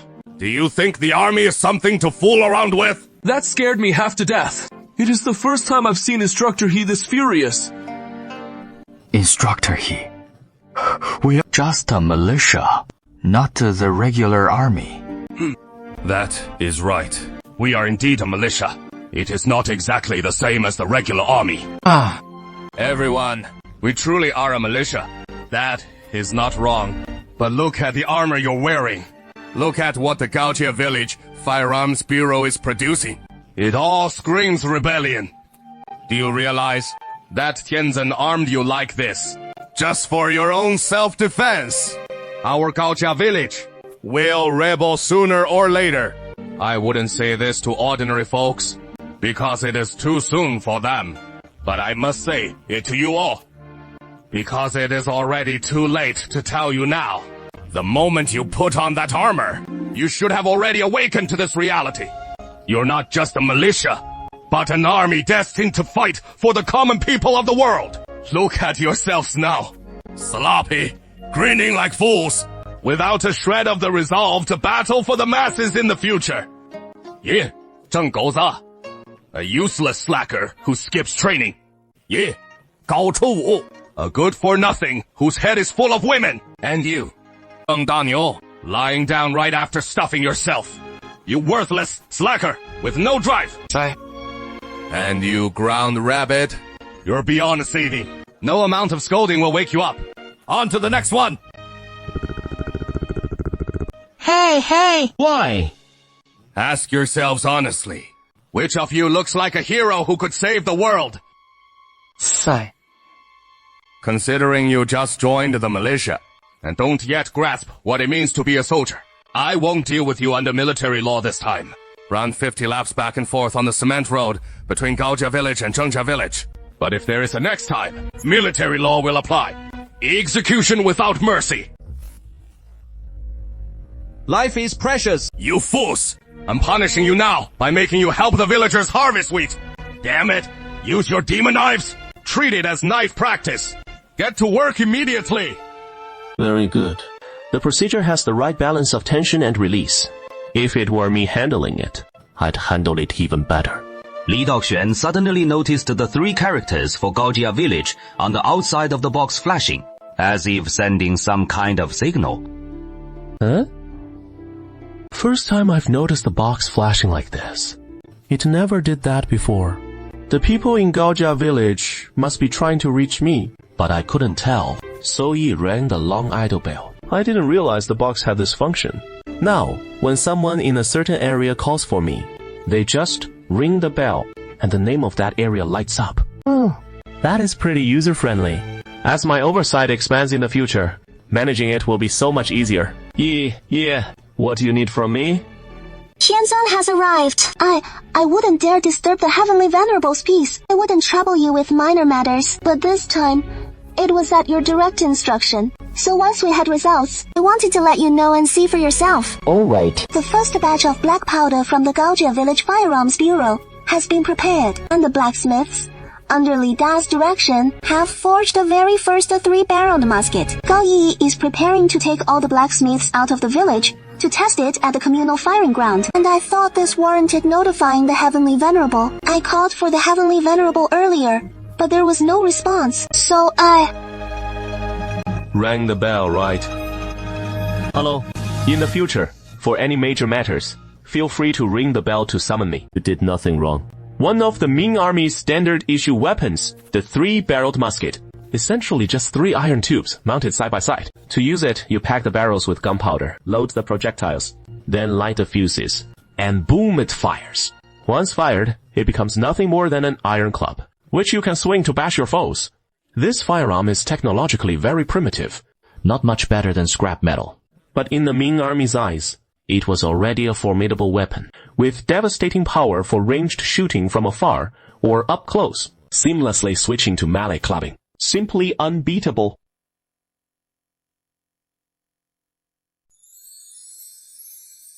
What are the master blacksmiths up to? Heading to the Firearms Bureau to carry out some tasks ordered by Tianzan. I really want to apprentice at the arsenal. Once I finish this job, save up a bit of money and get some furniture for the family. Then, I'll go to the arsenal as an apprentice. After mastering the skills, I can advance to become a full-fledged craftsman. Isn't becoming a craftsman a step down? You're doing fine as common folk. Why not stick with that? Why the urge to downgrade? Hey, you women just don't get it. Family needs come first, and craftsmen get the best treatment in Gaojia village. Yeah, Tianzan favors craftsmen the most. They earn the highest wages. And if you come up with any major technological invention, you get paid right away. What was it again? That phrase the third overseer mentioned the last time. Strike it rich, head full of silver. Right. What does it mean again? No idea, but it basically means striking it rich. We're newcomers here. Starting from scratch. After scraping together some cash from odd jobs, once life settles down, we'll learn a trade. Since there's no farmland left anyway, pick up some skills to rely on. You never know when they'll come in handy. The blacksmiths press on, and in no time, they reach the small valley housing the firearms bureau. Massive, smooth stone jars are inverted throughout the valley, resembling a colossal military fortress from a future era. Xu Dafu even specially arranged some stones to partition off a room for storing the materials provided by Tianzong, and another room for the prepared gunpowder. He forbids any apprentices from accessing those two rooms. He manages them personally. Every time materials are needed or the powder scoop is required, he personally fetches them himself. Xu Dafu, Bureau Chief Xu, I've come to fetch the gunpowder. Hey! Step back! Keep your distance! Why? So fired up? This place is packed with highly volatile stuff. One stray spark, and it'll all blow up. With a big group like you coming through, I can't be sure everything you've brought has been checked. Like if anyone's carrying a fire starter or anything, I wouldn't know. That is why I can't let you get too close. Alright then, fall back. We've come to fetch gunpowder. With Tianzong's approval. Gunpowder isn't something just anyone can take and mess around with. Without Tianzong's say, so no one gets even a pinch from me. Of course, with Tianzong's approval. Look, the Holy Maiden came along with us. It is being approved by Tianzong. See that low-hanging cloud in the sky? Tianzong is riding it, following us to oversee things. So, you can rest easy. Since Tianzong is watching, looks like you've got the proper authorization. I'll give you a bit of that bitter powder then. 3 portions should suffice, right? Hey. You're only giving us enough for 1 round of shots. Give us more. So we can test a few more times, to check if this fire musket is sturdy enough, and won't blow apart. A few extra portions will be fine. But I have to supervise you using it. If I give you 10 portions, I need to hear that musket fire 10 times, not 1 shot less, to prevent you from skimping on a couple of shots on purpose, and pocketing the extra gunpowder to stash away. One slip up like that, and Gaojia village could go up in flames. My temper aside, Bureau Chief, you're being awfully cautious. Hey, fine. You watch the whole process. As many portions of gunpowder as there are, that is how many blasts you'll get. If even one is short, I'll refund a full portion. Does that work for you? More like it. Xu Dafu stepped back. After a moment, he poked his head out again, this time carrying a small clay jar filled with black powder that resembled fine sand. This is Xu Dafu remixing the firecracker powder I provided into authentic Ming Dynasty black powder. This stuff explodes with far more force than firecrackers. It is extremely dangerous. Xu Dafu gingerly handed the jar to Gao Yi. There are 10 portions here, and I expect to hear exactly 10 blasts. With that said, he opened a small pouch and pulled out a bundle of silver fuses, counted out 10 of them, and handed them to Gao Yi. Not a single extra fuse for him. No more, and no less. Gunpowder's tricky like that. Even a little too much or too little, and it'll cause big trouble.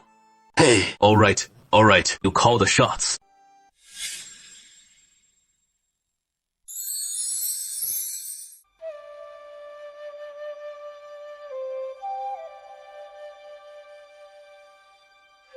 It is done.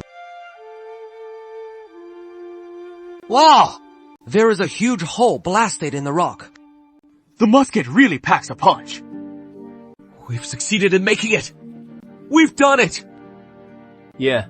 Tell Xu Dafu, gunpowder can be used in pre-packaged charges. Teach it to everyone, so we won't have to worry about too much or too little. Tianzong said gunpowder can be distributed to everyone in pre-packaged form. Pre-packaged charges? What does pre-packaged mean?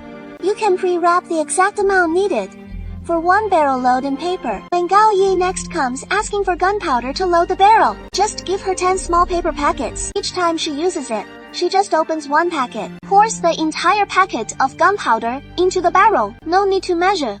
It is the perfect amount every time. This not only cuts down the time needed to load the gunpowder, but it is also much safer. That is a great idea. I've been worried all along. that if gunpowder falls into the hands of those 3 fools, they might just haphazardly stuff it into the barrel and overload it, blowing themselves up. Tianzin, this pre-packaged method is brilliant. Actually, many places are already using prepackaged charges. Europe started it long ago. Not to mention Japan using bamboo tubes for gunpowder cartridges during the Warring States period. One bamboo tube holds 1 portion. When using it, just pour it straight into the gun barrel, greatly shortening the loading time. Tianzin said, don't make too many 3-barreled guns, just a few for fun, to practice techniques and test gunpowder. The main weapon from now on will still be the new style musket. Hospital. Have you been enjoying these past few days? Yeah, the 2nd episode is almost done. Is it the 2nd episode of the legend of the upside-down heavenly venerable demon exorcist? You haven't even finished the 1st episode properly, and yet you're already almost done with the 2nd one. Little Nikai is really enthusiastic. It couldn't be some kind of parody drawing, could it? What I drew is, it is definitely something good anyway. Then once it is printed, I want to take a look too. Huh? Heavenly Venerable, please don't look at it. You should just stick to reading books from the heavenly realm. These shabby books, borrowed from the human world, you really don't need to read them. I need to understand the sufferings of the human world too. That suffering in the human world, you can just divine it with a flick of your fingers. It'll all come to you in an instant. I prefer to see it with my own eyes. Little Nizi's face is flushing bright red, not knowing what to say, so she can only bow her head and fiddle with the hem of her clothes.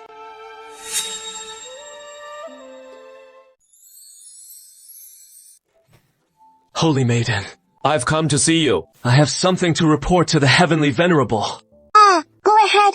The Heavenly Venerable is right above us, listening. Zhao Sheng looked up at the low clouds in the sky and quickly bowed deeply in reverence. Heavenly Venerable, I've been wandering the slopes outside Limingyo for a few days, constantly thinking about how to secure the future for my 3,000 fellow villagers. Though the Heavenly Venerable has provided them with various livelihoods to pursue, the village now has a population of 4,000, and the daily grain needed is an enormous amount.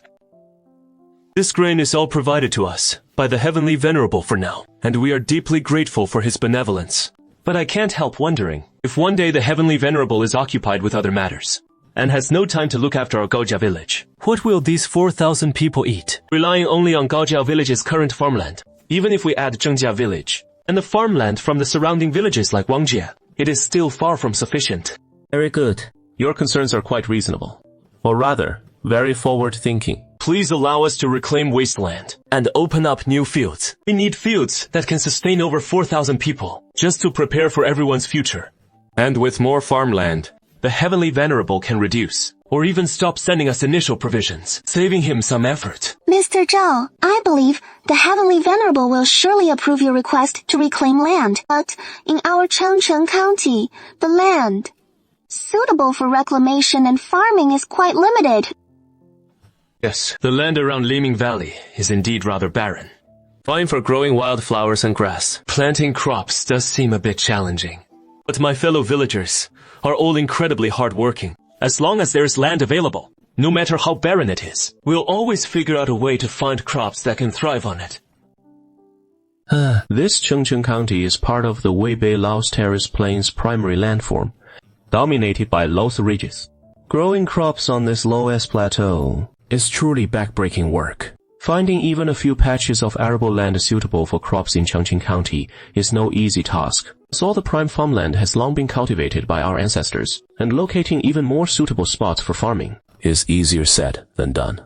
But corn. No matter how barren your yellow low soil is, I'll plant a single corn seed without hesitation. And with proper fertilizer, it'll shoot up tall and strong for me. These corn seeds expand 200 times their size the moment they replaced in the box. So I can't provide them to the little folk. By the late Ming Dynasty, corn had already been introduced to the Celestial Empire. And as long as you're willing to search, you're sure to find it. First, isn't Xin Honglan about to head to Xi'an? Yes, the young lady sets off tomorrow. Excellent. First inform Zhao Sheng that they have permission to reclaim the wasteland and to extensively develop the surrounding lands of Luming Valley into farmland. Then go find Xing Honglang and have him seek out this crop called corn on his next trip to Xi'an. If he can purchase it, buy as much as possible and act quickly. It won't be long before it is no longer available. Mr. Zhao, the Heavenly Venerable has approved the wasteland around Luming Valley, so reclaim as much as you can. Okay, I'll go notify the villagers. Run a bit slower. Don't run yourself out of breath again. I can do it! I can! My body's strong and sturdy. Such great news needs to be shared as quickly as possible. Oh, dear. Oh, I can't go on. I need to catch my breath. Even though it is good news, you should still take it slow. Take it easy, comrade. With this guy's physique, he actually ran off to join the uprising and rebel. Who would believe that? That very evening, after the villagers of Qingjian County returned home upon receiving the good news of the Heavenly Venerable's approval to reclaim the wasteland, some industrious villagers immediately shouldered their hoes and headed out of the valley. We're just landless vagrants unworthy of owning land right now. I never thought we'd get the Heavenly Venerable's permission to cultivate the wasteland. This is like a heaven-sent boon. Even though we've toiled all day, the moment we heard about reclaiming land, our energy surged back. The sooner we clear a plot, won't that land be ours? Better to act early than late. The first to stake a claim wins. If I devote all my time to wage labor, with the work I'm doing now, the 3 overseers' wages for me, I can earn nearly 3 taels of silver a month. That is 36 taels a year. But if I use that time to farm, on this barren Los Ridge, at best, I'd harvest 1 or 2 bags of grain a year. Even in famine years, when grain prices are higher, it is still just a few taels of silver in income. Working for wages is clearly more profitable than farming. I have skills at hand. No need for me to go reclaiming wasteland and farming. Let those who enjoy farming take care of it. From now on, I'll be working for the rest of my life. This time, I'm done selling salt. There is a diligent inspector named Fang Wushang, and selling private salt is way too risky now. Might as well sell something legitimate instead. Isn't working for the Immortal Hall good enough? The money's even better than smuggling salt. Make sure to get as much corn as you can. Plus, bring back any rare items or novelties not found in Gaojia Village. Village is doing well now, so those rarities will sell like hotcakes. And most importantly, craftsmen, teachers, and all sorts of skilled people. Recruit them here if you can, no matter the cost. These are the Heavenly Sovereign's exact words. Don't worry. Just leave it to me.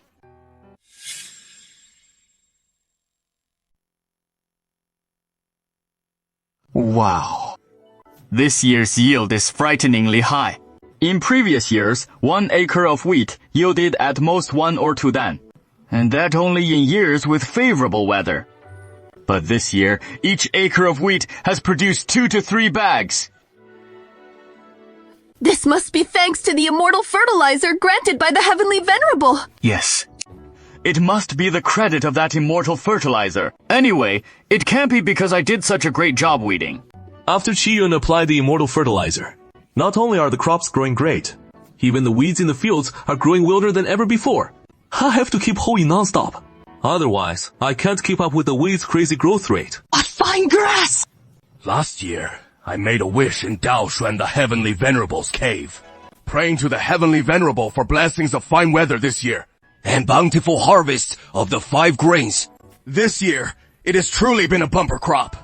I need to fulfill my vow to the Heavenly Venerable. Yeah, over the past half year or so, we've received so many blessings from the Heavenly Venerable, but we haven't done anything for him yet. Everything we ate and used before was granted by the Heavenly Venerable. We can't just offer back the very things he gave us to honor him, right? But this time, we've grown our own grain. So, can we use this grain we've grown ourselves to honor the Heavenly Venerable? Since we're offering wheat, then, of course, we'll make our Great Wall County's signature traditional dish, hand-torn noodles. Great! Perfect! Hand-torn noodles are a specialty of Chengcheng County. Simply put, no rolling pin is used in the making process. No knife. No tools at all. It is completely handmade noodles. Offering something purely handmade to the heavenly venerable. That way, we can show our sincerity to the utmost. Right! The heavenly venerable is a colossal immortal. His open palm spans 10 zhang wide. If the hand-pulled noodles we offer are too small, Tianzeng won't be able to enjoy them. So, we need to make an enormous batch of hand-pulled noodles. At least as big as the red pool Tianzeng lowered when he gave us that fat house happy water. The big red pool he put down. Each family contributes a few ears of wheat, and we pull them all together. Then, we can make one huge bowl of noodles. But for a pool this huge of noodles, we don't have a pot big enough to cook it. We'll cook it in sections. Every household prepares a supersized wooden tub. One tub for boiling just one giant noodle. Then, each family brings their noodle, and we gather them all. And it'll make one big bowl of noodles. Good idea. The villagers from Gaojia village and Zhengjia village immediately spring into action. The village is buzzing with some strange excitement. What is going on? Why is everyone suddenly taking a bath? While the big tubs heat up, the villagers start mixing the dough. The men of the house pour all their strength into kneading the dough, kneading it into one really, really huge dough ball. Once it is kneaded, they pull and stretch the massive dough by hand, finer and finer, until it is one noodle at least 10 centimeters long. Then they hire some strong laborers from the nearby village, and together they slowly lower the giant noodle into the large wooden tub of boiling water. What on earth are they doing? The giant noodle rolls and tumbles in the wooden tub as the old village chief from Gaojia village keeps time. Time's up! Everyone, gather quickly! So, the group of hired sturdy workers lift large wooden tubs and hurry toward the center of the village, one by one pouring their cooked noodles into the bottle cap. In no time, dozens of noodles are poured in. The village chief picks up a large basin of pre-prepared seasonings and pours it into the bottle cap. Then stirs it vigorously, holding a huge wooden stake to mix it inside the mineral water bottle cap. They're making a big pool of noodles. No way. That is not what I thought it meant. Thanks to Tianzeng's blessing for granting us this year of bountiful harvest. We offer Chengcheng hand-torn noodles to Tianzeng.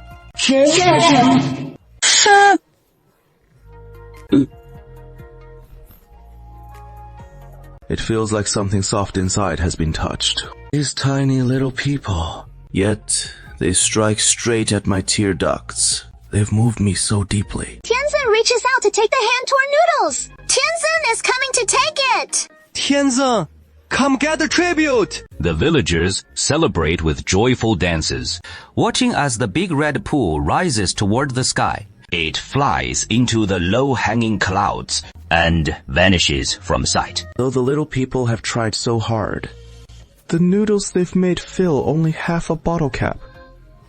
So adorable. It is almost too cute to eat, but I have to.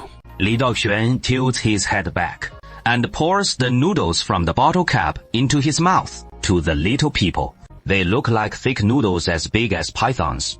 But in Li Daoxuan's mouth, they're the finest of fine noodles. He is reluctant to swallow them in one go, so he chews them slowly and savoringly. Though the seasonings aren't as abundant as in modern times, this bowl of noodles is truly delicious.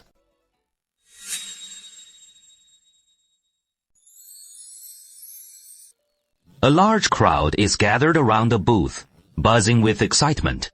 At the center of the booth stands a tiny Taoist temple, no bigger than a fist, utterly charming in its miniature form. Folks, what are you all checking out? It is so lively. Mr. Li, you've come to see the art exhibit too. We're admiring a really intriguing piece right now. Why not come take a closer look yourself? Something drawing such a big crowd must be something extraordinary. I definitely have to check it out properly. Who is this Dao, Shun Tianzeng deity? I've never heard of him. We haven't either. Probably just a whimsical name they came up with. But that is not the point. Take a look at the craftsmanship of this temple. You don't appreciate it until you see it. And once you do, it is truly jaw-dropping. The workmanship on this temple is fascinating.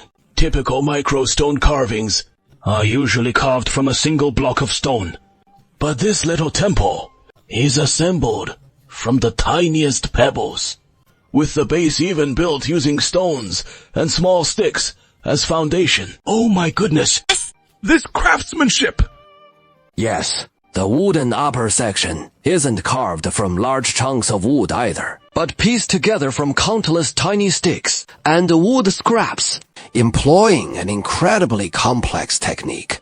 That is absolutely dazzling. Peering through the windows, you can spot a statue inside, and the detail on that statue is remarkable. So intricate. Even individual strands of hair are sculpted. Inside, every little bench is meticulously carved, with tiny patterns so precise, they're breathtaking. Look! There is something hilarious too. Right on the table inside the temple, there is even a miniature book.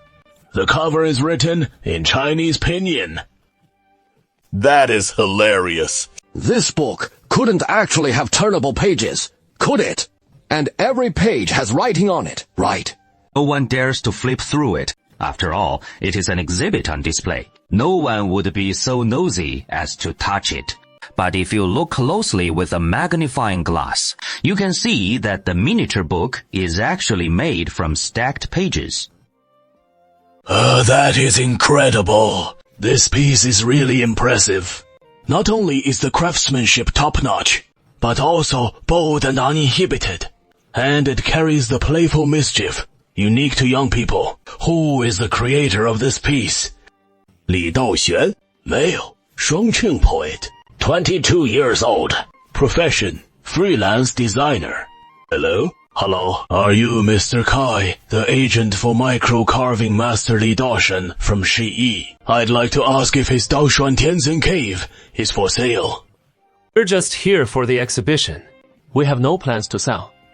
Not for sale. 10 million. I'll offer 10 million. You, please hold on a moment. Let me process that first. The market's been buzzing these past 2 days. The once deserted high-end business district is finally coming back to life. And the spark igniting this vitality is undoubtedly the newly arrived 3,000 working-class migrants. These 3,000 newcomers have just arrived, and they need to stock up on so many things, using their daily wages to barter for everyday essentials. This frequent bartering of goods quickly tipped off savvy folks to the business opportunities. The old village head of Gaojia village was the first to catch on and started selling bamboo baskets in the Gaojia market. And baskets. This opened the floodgates. People are flocking to the vegetable market, claiming spots and immediately setting up stores.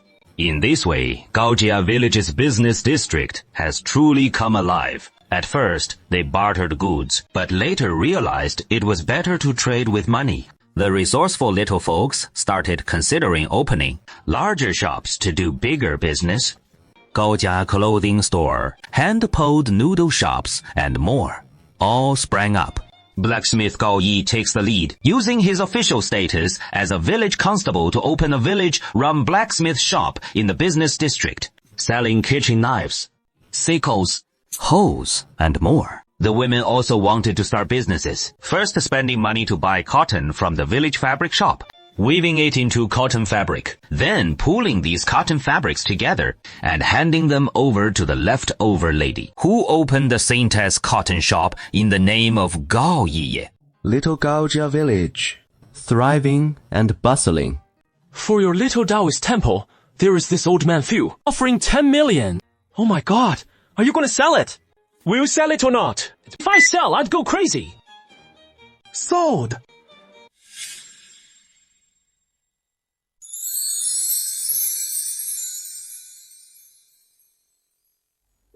Your Majesty, after more than half a year of purging, the eunuch faction has been completely swept away. Excellent. Well done. From now on, no eunuchs will monopolize power. and I can finally stretch my wings. Let's read the memorials. Let's read the memorials. Without the eunuch faction, even reading the memorials feels full of vigor. I can issue decrees exactly as I wish, and no chief eunuch will ever obstruct my edicts again. Zhu Yujian flipped through them casually and happened upon the memorial from Li Yingqi, the censor inspector of Shaanxi. Upon receiving orders to inspect the piece, I patrolled and searched Yanqing, Pingliang, and arrived in Xi'an. But I saw that in the 5th month, the heavens were silent, leading to drought enduring through the 3 hottest periods of autumn. The seedlings withered completely, red soil cracked, and green grass severed. The people were displaced and scattered. They streamed endlessly along the roads, begging at every place I passed. Hundreds of disaster victims gathered in groups, crowding the paths to plead their case. Recently, in Yan'an and other weakened areas, as well as Hancheng near Xi'an and other places in Shu records show, bands like Liang Huiluo and Zhang openly plundering in broad daylight, numbering in the hundreds. They rob in the light of day. The weak bleed, while the strong feast. Driven to desperate measures by utter helplessness, preferring to take risks rather than perish in misery. It is better to plunder for a slim chance at survival than to await a cruel death. This guy's reports are always so superficial. We simply can't ignore Shanxi. We must send some silver relief right away. If we tighten our belts, maybe we can scrape together a bit of money. What? The G-Gate garrison, driven by hunger, has rioted, burning walls and seizing gunpowder, requesting urgent disbandment through various means to quell the unrest. Shaanxi still has funds over there. Even the G-Gate troops are demanding their rewards. Where on earth are we supposed to get all that money for them? Can't see a thing. Can't see anything. I really can't see anything no matter what. Early in the morning, Li Daoxuan received a delivery package, and the Thanos gauntlet he'd ordered had finally arrived. The delivery guy outside was waiting for someone inside to come sign for it, but he didn't expect the door to swing open. And the first thing to emerge was a Thanos hand. Ouch! Oh my god. Boss, these gloves are gonna give me a heart attack. Sorry, just messing around. Hey, please sign for it. Li Daoxuan unpacked it and took a look. He recalled those agonizing days of the college entrance exam. Even though he was grateful for all the knowledge the school had taught him, he still felt an overwhelming urge to just burn the whole thing down. Studying is one of those things you love to hate. Go notify the academy manager and let everyone know. I'm preparing a school for them. So from now on, the students can move out, and the folks in the main fort can settle into the new school. Everyone, hurry and follow me! Tianze has prepared a school for us. In the snowy landscape, 7 or 8 teachers recently recruited by Tan Liven along with the students all followed Gao Yi out of the main fort and gathered in the open space outside, staring up at the sky with total confusion. Before, when I reached into the box, no one could see inside. So what if I reach in wearing the Thanos gauntlet? Will they be able to see it? Why not give it a shot? Anyway, this worked back in Gaojia village. No one should get spooked. Li Daoxuan slid his right hand, clad in the Thanos gauntlet, into the box. I am the Golden Armored Divine Warrior, the Golden Guardian of History. It is not some golden armored warrior. That is the hand of the Heavenly Venerable. Look! There are colorful gems on his hand too. All those vibrant colors. That is totally the Heavenly Venerable style. No other immortals would make it this flashy. Okay. They can see the glove. But once again, my reputation's getting trashed by the rumors. Whatever. If my rep's ruined, so be it. Such a cool glove. And you guys just have to call it gaudy. This is really pissing me off. Li Daoyuan slapped down on the pile of rubble with one palm. A1 to 200 scale model of my alma mater, number 32 middle school. Alright, the custom model of my alma mater school is ready.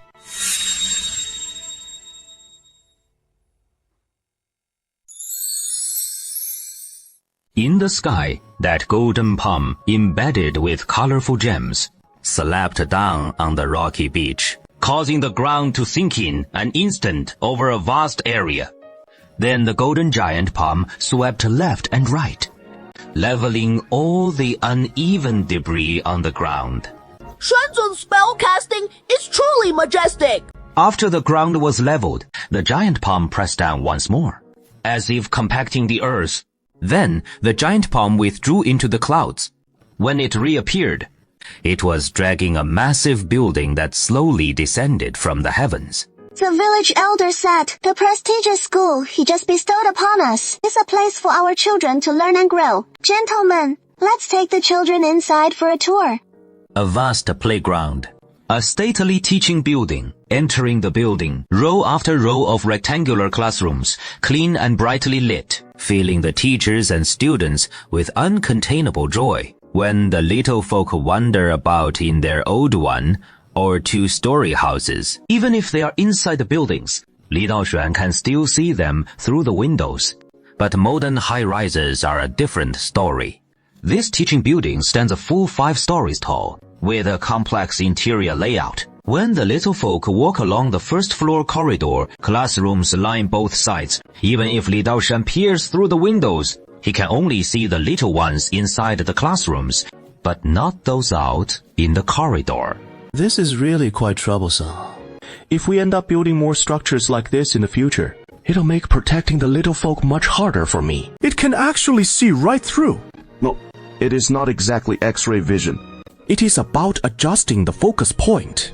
When intending to focus on the teaching building's corridor, the box surprisingly unleashes a mysterious power, allowing me to see right through the walls, and directly observe the little people in the corridor with precise audio focus, hearing only the sounds from that focus spot. With the arrival of these 3,000 people from Qingjian County, the salvation index has shot up quite a bit. The box has unlocked some new features. This one seems really handy, with applications including but not limited to peeping. Self-discipline. Do not gaze on what is improper. Do not listen to what is unseemly. Only then are you a true gentleman. This kind of classroom can hold at least 50 children. We have over 400 children, so fewer than 10 classrooms would fit them all. And this building has 5 floors, with 10 classrooms per floor. Even if we add a few thousand more students, it could still accommodate them all. That is incredible. This school from the heavens is truly awe-inspiring. Just climbing the building is a bit exhausting. It actually has 5 floors. So many stairs, and the corridors are so long. Why is the building so huge? Mr. Zhao, from now on, do 2 sets of broadcast calisthenics every day. I think you need it more than the kids do. All right. I do need to get some exercise. You should catch your breath before you speak. I'm worried you'll run out of air.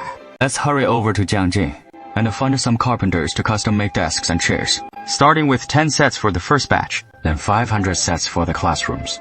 This is no small task. We'll need the craftsmen to oversee it, temporarily recruiting a large number of carpenter apprentices, even calling in reformed prisoners to lend a hand, so that the school can start functioning as soon as possible. Oh, very good. If everyone gets actively involved, the school can soon operate normally. Have Mr. Wang serve as principal, and Zhao Sheng as the PE teacher. Am I being too mischievous over something so trivial? Never mind. Let's assign someone else as the PE teacher. Zhao Sheng can be the vice principal. Maiden, the little people's book you wanted printed and published last time is ready. Oh, great! Let's go! Take me to see it, right away! Don't you still need to relay a message to Tianze? It is not a good time to go now. Yeah, I'm heading over to visit my friends. Tell everyone not to look for me today. After saying that, Li Daoxuan decisively closed the lid, so that even Gao Ye couldn't see him anymore. Tianzen has gone off to visit other immortals. He won't be coming today. I'll relay the message again, and with Tianzen away, it is the perfect time to bring out that book. Alright then. The Saintess is being so playful, and here I am, going along with her antics. I wonder what Tianzen will think when he returns and sees that peculiar little people's book. In any case, we'll find out once we give it a try. 32 LED Gaoye toward the publishing house, where 200 copies of The Little People as book were already stacked up. Blue covers, bound with cotton thread, featuring on the cover a solemn, majestic image of the upside-down Tianzin, with a bold line of text beside it. The legend of the upside-down Tianzin's demon exorcism.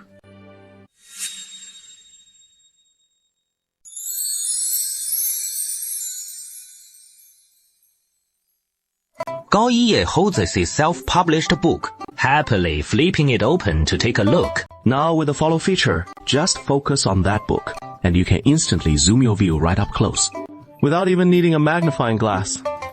This book's printing is even better than Young Family General's. Wow, so great! Printed so beautifully. Let's start selling this book right away. Before we start selling it, there is something I need to make clear to you. What is up? The Gao family bookstore isn't funded from my personal pocket. It is our Gaojia village treasury that is handling the profits and losses. And this one, The Legend of the Upside-Down Heavenly Sovereign Exorcising Demons, wasn't produced under the Heavenly Sovereign's decree. So it can't be made using the village treasury. As the village saintess, I must follow these rules, or else it sets a bad example, and others might start dipping into the treasury's resources, willy-nilly, which wouldn't be good at all. I understand. Those 200 little comic books, the materials they used, the woodblock carver's craftsmanship, and the corresponding costs. I'll take full responsibility for all of it. If not a single one sells, whatever the total cost of these books, you'll have to cover that amount and replenish the treasury. But if they do sell, we'll deduct the costs from the sales revenue and return the rest to the treasury. Any surplus after that will be your author's remuneration. So, if they all sell out, I could actually make some money, and that is called the remuneration fee. Bookstores always pay authors a remuneration fee when publishing. It is a well-established custom in the bustling Jiangnian region. It is just that in this remote little village in northern Shanxi, hardly anyone publishes books, so you wouldn't know about it. In simple terms, books that sell well bring higher authors' fees, while those that don't sell as well get lower fees, or sometimes no author's fee at all. If you're self-publishing like this, poor sales mean you'll lose money. I get that already. Naughty and mischievous, self-publishing, and poor sales mean losses. This point, please keep it in mind, Saintess. I'm not worried about the money at all. Alright. Stop lecturing me. Let's start selling right away. Okay. Let's sell. 32 directed the bookstore clerks to bring out 200 copies of The Inverted Celestial Lord and place them on the shelves right at the bookstore entrance. The bookstore has new books. New books are out. The master said. The villagers wandering the Gaojia market suddenly flocked over, full of interest, crowding around in a flash. Is this the 8th episode of the Young Family Generals? Hurry up! I've been waiting to read it forever. It is not the Young Family Generals. Huh? What book is this? If it is not as exciting as the Young Family Generals, I won't buy it. This book is pretty captivating, but I wouldn't dare say so outright. You should check it out yourself. Oh wow, isn't that the Heavenly Venerable? 好大胆 to draw the Heavenly Venerable in a comic book. This book was personally hand-drawn by the Saintess, and it is titled The Legend of the Inverted Celestial Lord's Demon Exorcism. I'll flip through a few pages now, so everyone can see for themselves. The crowd got the hang of it right away. As the inverted Heavenly Venerable descends to the mortal world for a visit, and comes upon a poor little village. Bandits lived on the mountain beside the village. Then the bandits came down the mountain to rob. Tianzin reached out his hand, and with a smack, he slapped the bandits dead. This is the story of Gaojia Village. Back when Tianzin first manifested, that is how it happened. This old man couldn't see Tianzin's hand. Only Gao Yi, that kid, could see it. Who would have thought the scene back then looked just like this? All thanks to Yi for drawing it out like this. I've gotta buy this book. Gotta buy it. You absolutely have to buy it. So by buying this book, I can learn the story of how Tianzin first manifested back then. A whole crowd started pulling out their money at once, and in the blink of an eye, all 200 copies were sold out. Is this for real? Such an important book. And you only printed that few. Yeah, that is Tianzin's story after all. Shouldn't you have printed a lot more? Lady Saintess, this silly little comic book, cobbled together from all sorts of rambling tales, actually sold out like hotcakes. Lady Saintess, this is what is called riding the wave of Tianzin's miraculous manifestation hype. You all, stop fooling around. Everyone, don't rush. The printing blocks aren't worn out yet. We'll print more right away. Print more right away. I guarantee you'll all get one. Now Gao Yi is going to make a lot of money. The better the book sells, the more he earns. His self-publishing this book is like making an investment. The returns from this investment far exceed just earning author's fees. 3 days later, the 500 copies of the second edition were also snapped up instantly. Gaojia Publishing House had to hurry and print more. The third edition was another 500 copies, and they were grabbed up in a flash once again. This frantic buying frenzy didn't stop until the sixth edition, totaling 2,700 copies, was printed. Gao Yi made a big sum of money. He gave all that money away to the neediest elders in Liumin village. The news spread like wildfire throughout Gaojia village. Just by illustrating a little storybook, you can make a fortune. Though I wouldn't dare to offend the Heavenly Venerable, I can still make up other stories. Who knows? Maybe even strike gold. The land reclamation on the lowest plateau near Liumin Valley has finally seen some success. Vast stretches of the Yellow Earth Plateau have been turned and loosened, shaped into neat, grid-like fields. Whichever family cleared the land, that section of farmland belongs to them to use. However, what on earth should we plant on these small plots? Holy Maiden, I have a request I hesitate to make.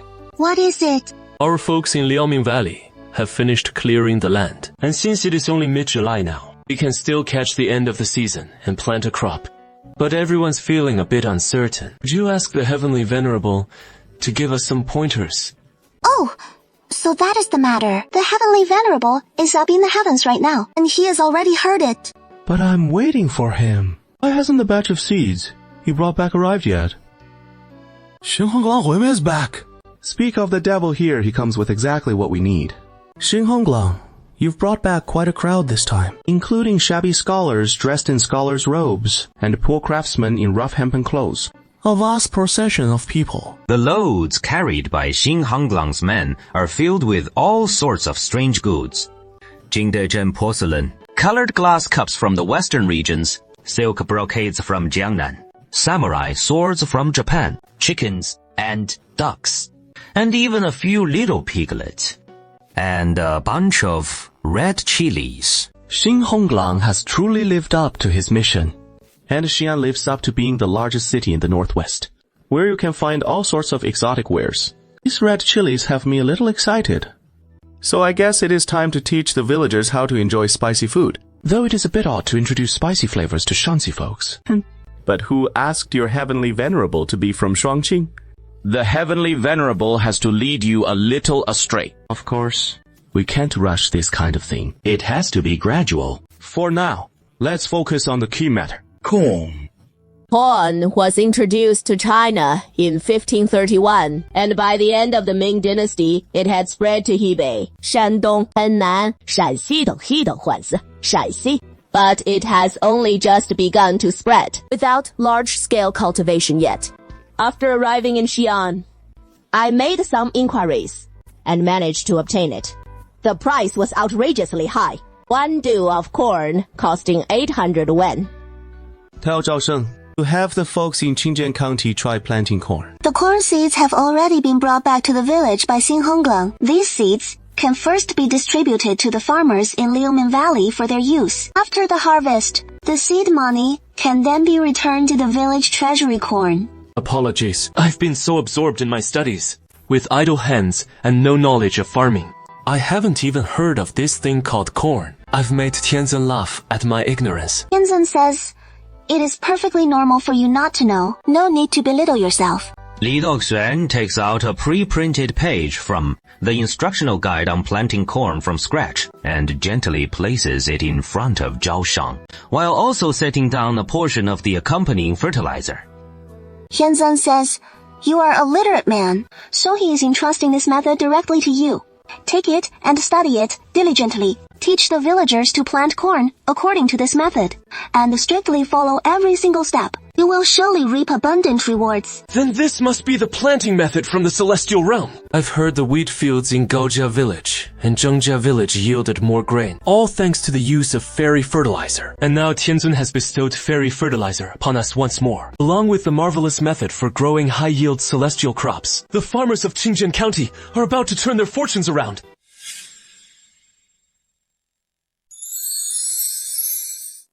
Zhao Sheng tried to roll up the paper, but he'd only managed a short section when he ran out of strength. Panting heavily for a few breaths, his hand went slack, and the paper roll sprang open and rolled away, knocking him backward onto the ground. He hit the ground with a thud. Ouch! Help! Someone help! Help! Sorry, Heavenly Venerable.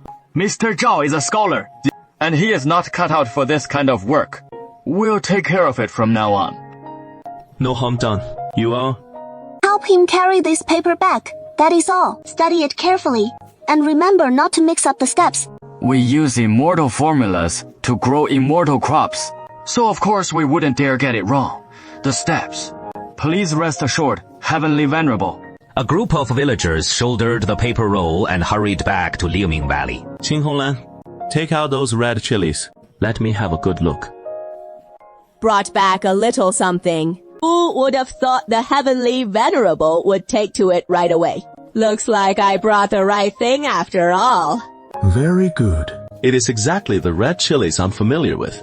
And what Qing Honglan brought back were sun-dried chilies. That is right. Chilies have only recently been introduced to our dynasty, and the northwest region even later. Even in a major city like Xi'an, it is hard to find fresh red chilies. You can only get them dried after being grown in the south, as dried chilies brought to Xi'an in the form of aromatic spices. But this will do just fine. This evening, once everyone finishes work, we'll celebrate the festival together. This festival will be called the Heavenly Venerable Hot Pot Festival. 太好了，沙策好了，好撒，沙送 you bountiful. Today we're celebrating. Hurry up and get to work. Finish today's tasks early, so we can start the festival sooner. Under Go Yi's command, the villagers haul out numerous pots and set them up by the big pond in Gaojia village. They start boiling water. The hot pot ingredients have arrived. Now each portion comes in these small pieces, packed into boxes. The villagers watch as a huge chunk of chicken suddenly drops from the sky, followed by an equally large slab of pork plummeting down. Beef tripe, duck blood, duck intestines, bean sprouts, cabbage, and shiitake mushrooms. Wow! What is the rush? We still need to prepare the hot pot base. Add these ingredients to the pot one by one, and boil them with water and chili peppers, Sichuan peppercorns, old ginger, garlic, and salt. In no time, hundreds of large cauldrons in the village are simmering hot pot broth. The aroma fills the air. Something's happening. The government's grain transport team. This official doesn't look like an easy one to deal with at first glance. His retainers and guards seem pretty tough fighters too. The fourth rank Daliang Dao escorting the grain and fodder, surname Hong. Could it be the one I'm thinking of? A few days earlier, Hong Chengqiu received orders from Xi'an Governor Hou Tingyan to gather some grain and fodder and deliver it to Xi'an. To serve as military provisions, he is escorting the grain and fodder into Xi'an. Word is the bandits have crossed Fanyu Mountain, gathering over 10,000 troops and lurking outside Haiyang County. So I'll cut straight through these remote villages and wild paths instead, heading into Chengcheng County. I'm not afraid of Fanyu Mountain, but there is no need to haul the grain carts into a fight with the bandits. That would be downright foolish. Hong Chengchou's clever flanking maneuver brought them right to Zheng village, and then along the official road beside the cement path to Gaojia village.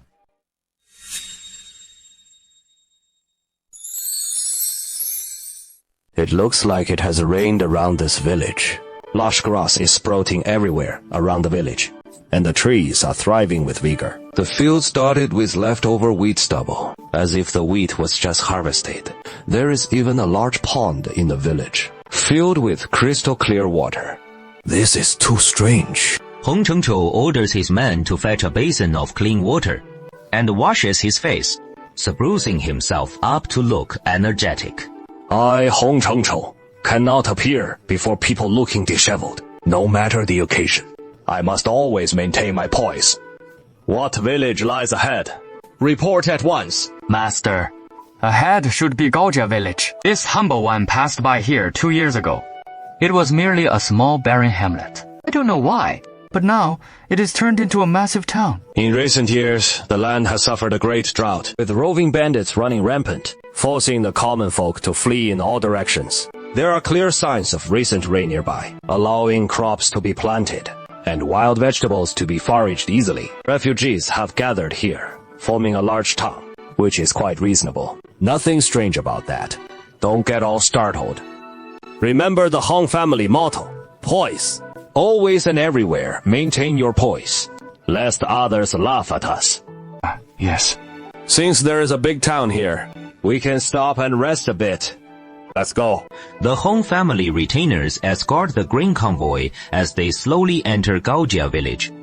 Gaojia village's militia sentries spot the group from afar and hurry back to report. So Cheng immediately ducks out of sight, retreating behind the scenes. Meanwhile, 32 comes out to greet them with Gao Yi and a few scholars. Hong Chengchou, we've certainly heard a lot about him. With one Thanos snap, he could instantly wipe out the top traitor from the biographies of the twice-serving officials. But is that really the right thing to do? Hong Chengchou will surrender more than a decade from now. That is a matter for the future, and it hasn't happened yet. Can we judge a man based on something that hasn't even occurred? That doesn't seem quite right. Hong Chengchou, maybe this time, with me here, you won't lose everything again.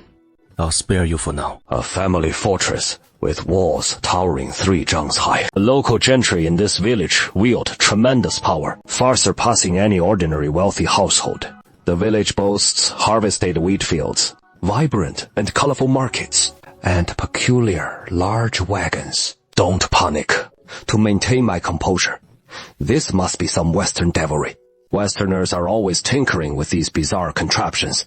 If this official shows any sign of surprise, those Western barbarians will have a good laugh at my expense.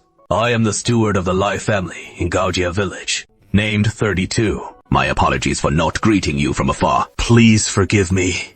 Please forgive me. Our master is Hong Chengchou, the Shaanxi supervisor of grain transport, and Master Hong is responsible for escorting the court's grain supplies. Passing through this area, we plan to stay the night here. This is hardly anything unusual. When high court officials are on official business, stopping by wealthy households for an overnight stay or the like, it is all quite commonplace. Wealthy families generally host them well, and see them off graciously, which shows they're worldly and tactful, and helps build a favorable connection. Who knows, one day, this big official might just turn around and slap you with a backhand. Lord Hong is willing to visit us here.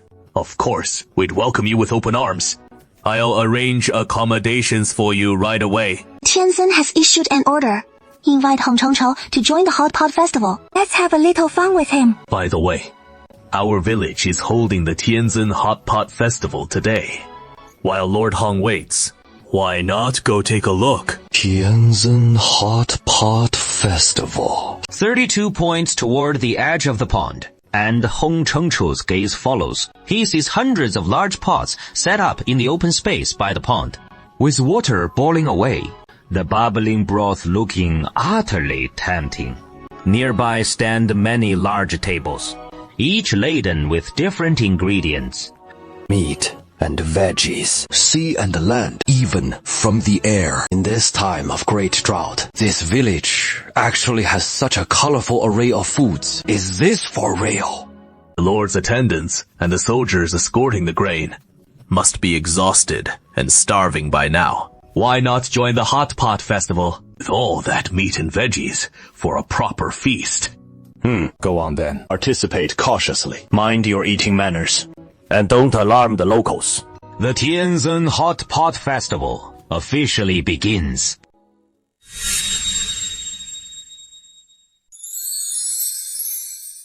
The Hot Pot Festival begins. It wasn't the people of Gaojia village who first started eating so sloppily. It was the porters escorting the grain. A group of porters timidly eyed the villagers of Gaojia village. They didn't quite dare to dig in. But when the villagers of Gaojia village caught the scientists winking at them, they got the hint and burst into laughter together. They picked up their chopsticks and grabbed the pre-prepared ingredients from the table, dropping them into the pot. The fishermen, starving and impatient, saw the hosts giving their approval. So they hurriedly grabbed long chopsticks and fished out a piece of meat from the pot.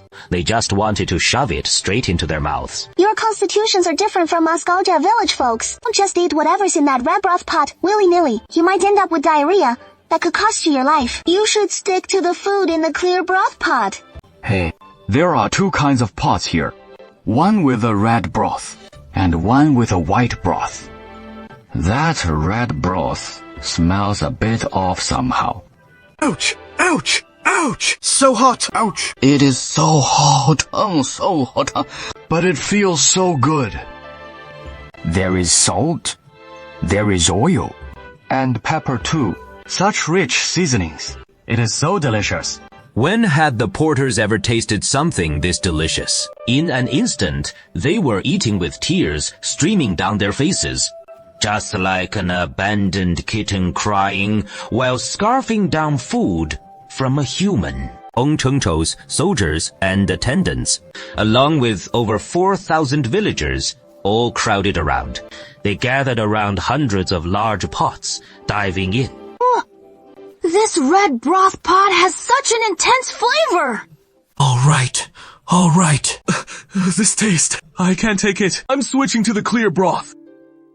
Can't you handle it? I think the spiciness is really refreshing. As expected, most folks aren't used to spicy flavors. Fortunately, I came prepared.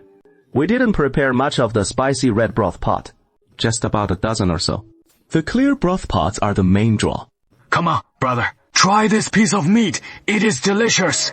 This duck blood has such a weird texture, but it is really so tasty. So delicious. Here, scald this slice of bamboo shoot. It is almost summer now, and you still have bamboo shoots to eat. How do you keep them fresh till now? These are immortal realm bamboo shoots, available year-round. Nonsense, trying to fool me. This stuff looks really tasty. The key is the lively atmosphere. After just one meal together, they've become like longtime friends. Strange. What an oddly infectious charm. Lord Heng, we've set up a quiet hot pot table, especially for you. Please join us for the meal. Then this official will humbly partake. Hong Chengchou dismounted, following 32 into the main fortress, arriving in a spacious courtyard, with a pot set up in the center of the courtyard. And it is a double pot at that. One side clear broth, the other spicy red broth. The hot pot wafts spicy and buttery aromas, so intense. This scent clings to clothes so easily. That could seriously ruin my dignified appearance. Have you prepared a spare official robe this time? In case tomorrow we head to Xi'an, and the governor smells butter on me. It'd be utterly mortifying. Hong Chengchou picks up his chopsticks, tasting the tender beef slices just blanched in the clear broth pot. This is surprisingly good. The flavor is so rich. In one bite, you can taste the salt, pepper, ginger, and a rich variety of flavors, like green onions, to simmer this pot of broth. Just the various seasonings alone cost a small fortune. Hundreds of pots are simmering in the open space outside. What remarkable strength this village possesses. Pretty intimidating, right? Lord Ha, you're escorting grain and fodder to Xi'an this time. Does that mean the governor is finally planning to tackle the bandit problem? No longer waiting for things to sort themselves out by spring. This guy can't stand the governor's policies. That is convenient. I feel exactly the same. That whole Ting Yan is old and muddle-headed, and still can't grasp the situation in Shaanxi. What he said last year about things clarifying by next spring. But now spring is almost over, and those bandits show no sign of settling down on their own.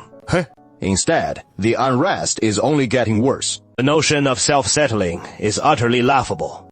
To deal with those thieves, in the end, we'll need to resort to suppression. Oh, in other words, the grain and fodder you're escorting this time is meant for the governor to distribute as military pay and mobilize troops to suppress Liu the bandit. Yes. The governor has finally come around, and we must send out troops to suppress them. Especially that Whitewater Wang Er, who is stirring up even more trouble these days. If we don't deploy troops against him soon, it might grow too big to control. As soon as the name Wang Er was mentioned, everyone present perked up. Even Li Daoxuan couldn't help but want to ask, how is Wang Er doing these days?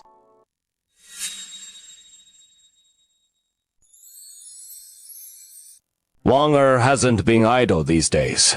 After leaving Chengcheng County, he first entered Yijun County, gathered 6,000 troops, and broke through the walls of Yijun County town. He chopped off the county magistrate's head. Next, Wang Er continued moving north, passing through Yijun County into Luoshuan, where he briefly joined forces with a local bandit leader, Bojani. After a short time together, Wang Er took a dislike to Bojani's shady character, and didn't want to stick around with him.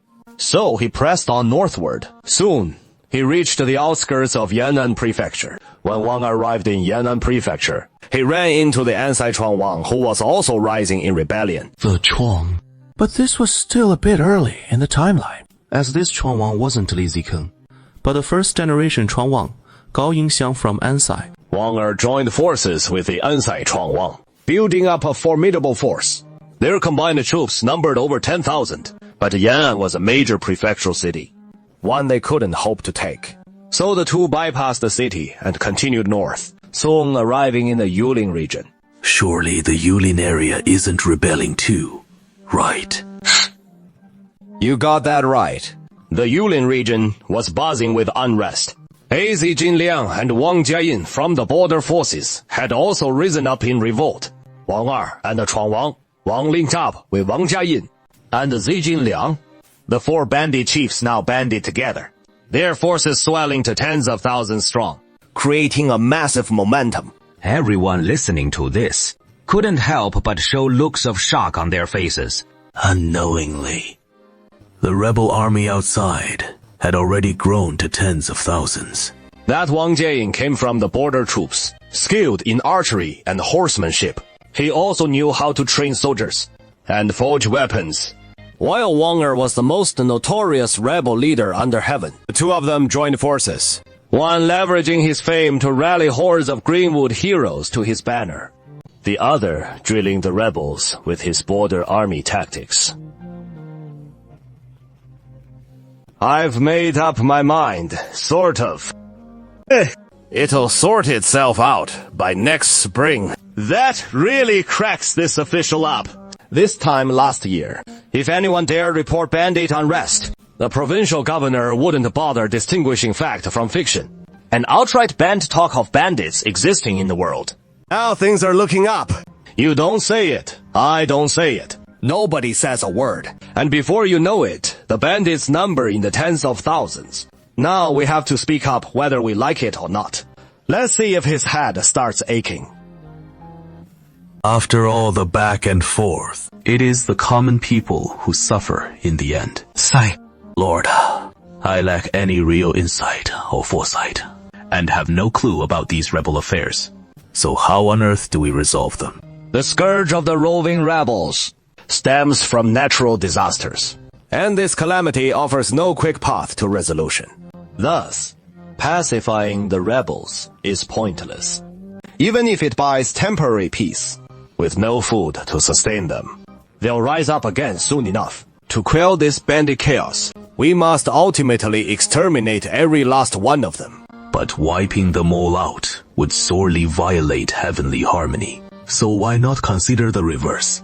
If we had enough food to go around, we wouldn't need to slaughter them all. Exactly. With ample grain, we could truly pacify them and spare the total extermination. Yet the land is gripped by drought, and this drought shows no sign of abating. Where on earth can we get enough food?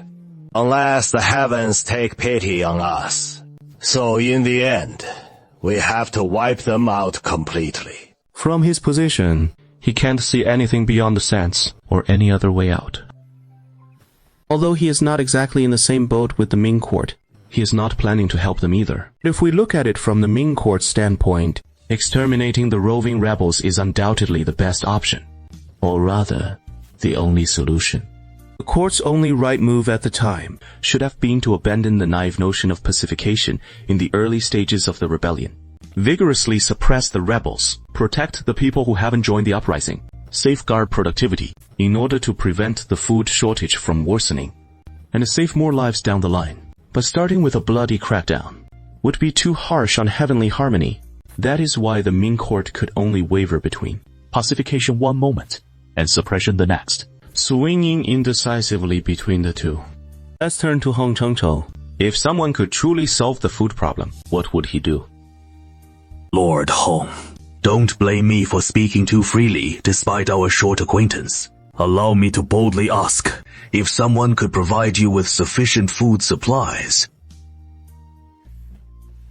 If there were truly enough grain, it would be straightforward. Wipe out those bandit leaders who act without restraint. The ones who keep flip-flopping, exterminate them completely. Then pacify and bring back the good folk forced into banditry, providing them with enough food.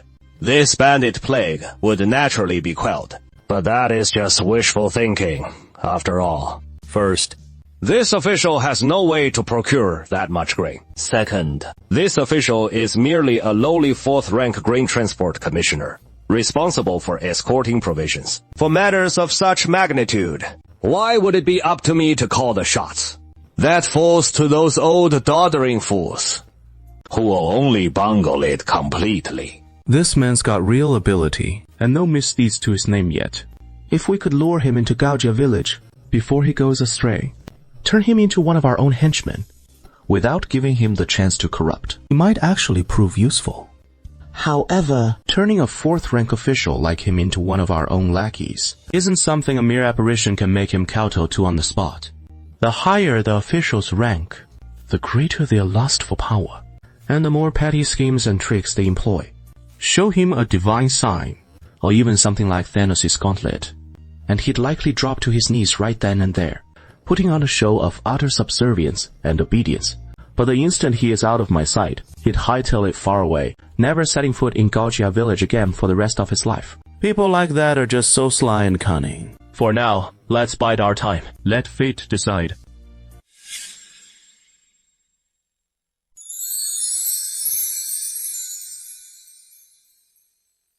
I'm a noble official's grandson, fabulously wealthy. I wonder which clan's stronghold this is. Our family head is surnamed Lai. So the master of the clan fortress in Gaojia village is surnamed Li. He looks like a reclusive ancient family that doesn't want to be known by outsiders. So they twisted the village name around a bit. This Lai family is too formidable. We can't underestimate them. They've got real power. Real power. We don't have much clout ourselves. Who knows? We might need a favor from Lord Hong someday. No problem. No problem. It all depends on whether they're useful to us. By the way, Lord Hong, you've been sticking to the clear broth hot pot. Want to give the spicy broth side a try? Tasty. I never thought I'd actually enjoy this spicy stuff. I didn't even realize it about myself before. It is so spicy. Tastes awful. I don't like it. Don't like it. Don't like it. We think it is delicious though. That spicy kick gives it real flavor. As they steam it up like this, even Hong Chengchou got curious. He grabbed a slice of fatty meat with his chopsticks and popped it in his mouth. So spicy. But it feels amazing. The stuff in this spicy hot pot is way better than the clear broth one. Lord Hong, come sit over here. It is tasty. I'll give it that, but I'd die before sitting over there. My clothes can't get soaked in that hot pot smell. It'd ruin my dignity. Lord Hong, you've got something stuck on your chin. Hong Chengchou was horrified. In just 0.01 seconds, he whipped out a small bronze mirror from his sleeve in a flash and checked his reflection. Sure enough, there was a smudge of red oil on his chin. Oh dear. This, seriously, undermining my official dignity. Everyone felt a blur flash before their eyes, as if Hong Chengchou hadn't moved at all. But the red oil on his chin had vanished without a trace, and his clothes were now perfectly straightened. Eat. Everyone keeps on eating. Why do I suddenly feel like punching him? So here is the question. How many years would you get for beating up a 4th-rank court official? Take it slow. One day, you'll bring your wife along, eating hot pot, singing songs, heading toward a brighter future. The next day, at the crack of dawn, Hong Chengchou rose early, taking his subordinates with him, bidding farewell to Gaojia village, and continuing on to Xi'an. The grand anti-bandit campaign was about to officially kick off. However, they were doomed to fail. When will Hong Chengchou come next time? Could we trick him into staying in the village and turn him into one of our own? Well, the outside world was growing even more chaotic. Shanxi Governor Hou Tingyan got down to business, dispatching a large army to hunt down the roving rebels. For a moment, all of Shanxi was in turmoil, with soldiers rushing about everywhere. The White Ape kept bringing updates. The troops routing Buzani in one spot, crushing Zhu Guazi in another, and smashing Zi Jinliang somewhere else. Victorious in every clash, with barely a single loss. These troops are really something, huh? But what good does it do? Though the bandits kept taking defeats, their forces just kept swelling. The more they fought, the more bandits appeared. And the more they lost, the more they multiplied. That is ridiculous. Xing Honglang brought back chickens and ducks from Xi'an, and piglets. Though not many, they can slowly multiply and hold great promise for the future. But raising chickens is one thing. Raising ducks is a bit awkward though. Gao Sanyang's 2 little ducklings jumped into the village's big pond again. Hurry and get them out of the water. This is our only water source. Quick, grab your stinky ducks and get them out. Alright, settle down, everyone. Don't worry, the Heavenly Venerable says ducks must be raised, and he'll grant you a big pond for raising ducks and fish. Wow! Here it comes, another massive stone pool descending from the sky. The Heavenly Venerable's multicolored golden giant hand reaches down from the heavens, and in just a couple of scoops digs a huge pit in the ground, then places the stone pool into the pit. Next, the Milky Way cascades from the 9th heaven, filling the pool in an instant. The Heavenly Venerable said, this pool is a source of pure natural ingredients, perfect for raising fish and ducks. Everyone, stop picking on Gao Sanyang's little ducklings. The ducklings are so cute. We're the ones being bullied by the ducks. They're bathing in our drinking water. Who knows if they've pooped in it? Haven't we all bathed in the pool too? How can humans and ducks be the same?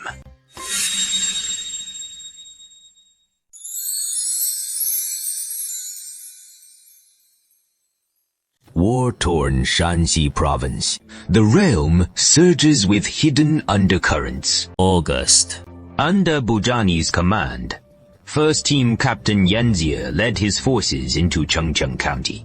Their spearhead aimed straight for Fengyuan Town. Liang Shixian led the local militias of Chengcheng County and Fengyuan Town in a desperate defense once more. On the rooftops of Fengyuan Town and surrounding areas, leading troops to slay the bandits, they repelled the Yanzir together. September. The reformed prisoners in Gaojia village have served out their terms, all released from prison, and begun new lives. At the same time, the Heiyang bandits crossed the mountains and once again entered Chengcheng County. launching a massive assault on Quangu village, only to be repelled by the Quangu villagers' militia and Inspector Fang Wusha. October. Zuo Guaizi led his 8,000-strong army rampaging through Yichuan County, only to run headlong into Shanxi's provincial military commissioner, Hong Chengchou. Zuo Guaizi suffered a crushing defeat and fled once more into Huanglong Mountain. Bai Jiabao also entered a state of alert once again. The 3rd of November. The late Ming Dynasty's great factional strife, ignited by Zhao Hui's push for cabinet members, officially began. The corn harvest season has arrived. As the farmers of Liumin Valley gaze at the fields, they began reclaiming from barren land, nurtured with painstaking care like raising a child. Their faces etched with both fear and eager anticipation. I'm feeling a bit nervous myself. Though I promised Zhao Sheng a complete guide to growing corn from scratch, I'm not sure if this guide is truly reliable. What if it fails, causing the common folk to waste so much effort and leave them heartbroken, sorrowful, and disappointed? Oh, dear.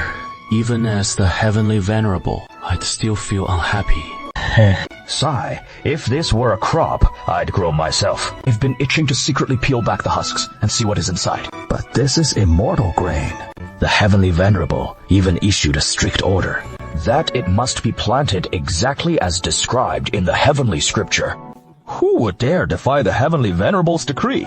I wouldn't dare take a peek. So, we had no clue what was actually growing inside those cobs, not until the harvest time specified in the immortal formula arrived. Did we finally dare to invite Mr. Zhao over? It was up to him to personally unveil what this miraculous immortal grain truly was. Zhao Sheng nervously approached a dense field of corn, grasping a corn cob with trembling hands and yanking it with all his might. Breaking this thing off is so damn hard. Is farm work really this exhausting? Hey, you. Someone come over here. Give me a hand. You idiot. What are you doing yanking on the cornstalk like that? You got the wrong spot, didn't you? In the end, the old village chief from Shejiago stepped up, grabbed a corn cob, and snapped it right off. Oh, good! It is off! That is perfect! Finally! We got it broken off! Looks like it is successfully broken off, huh? Wait, no, hold on. We've only just snapped off a corn cob. What is there to get so excited about? It is all because Zhao Sheng threw off the rhythm. What do we do now? Should we peel it open and take a look? A bright yellow corn cob was revealed before everyone's eyes. Kernels plump and full, shiny and perfectly round.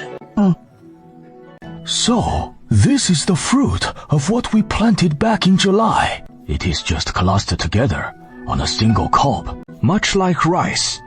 All wheat grains forming on the ears. Oh, for this crop, one jin yields a cob this size. It must weigh several tiles at least. This single ear of core weighs at least half a catty. Oh my gosh. This one alone exceeds half a catty. There is a core inside it, which we need to remove before weighing it. Even after removing that, it is still nearly half a catty. Oh my god, this yield is incredible. If one ear is this heavy, how much could we harvest from an acre? At least 500 catties. Oh, immortal grain! Aha! It is amazing! This immortal grain is truly remarkable! On this barren Los Plateau, we've actually grown 500 catties of grain per acre. Oh my! It is not some mythical grain. This is the earthly crop that Xing Haohan brought back from Xi'an. And we grew it so well using the immortal methods and immortal fertilizer provided by the Heavenly Venerable. Oh, right. Right. It is the power of those immortal methods and immortal fertilizer. Blessings from the Heavenly Venerable. It is a success. That is wonderful. Don't let the common folks' hard work be in vain. As they gain planting experience in the future, continuously refining their methods. If those bucks from the Qing clan appear, we should still be able to boost the yield even more. Just as Li Dokshan was pondering this, he saw tiny specks of light rising from the farmers in Refugee Valley, merging into the countryside and the community. Then the box burst forth with radiant golden light, as the Salvation Index surged dramatically once more. This time, the enhancement to his field of vision is quite substantial. Li Daoxuan quickly survey your newly expanded field of vision, clicking furiously on the 2 northwest buttons. Sick village. This looks like Shilao's village. The inside is completely deserted. And Heijiagu is empty too. Clicking along, a massive family fortress enters Li Daoxuan's view.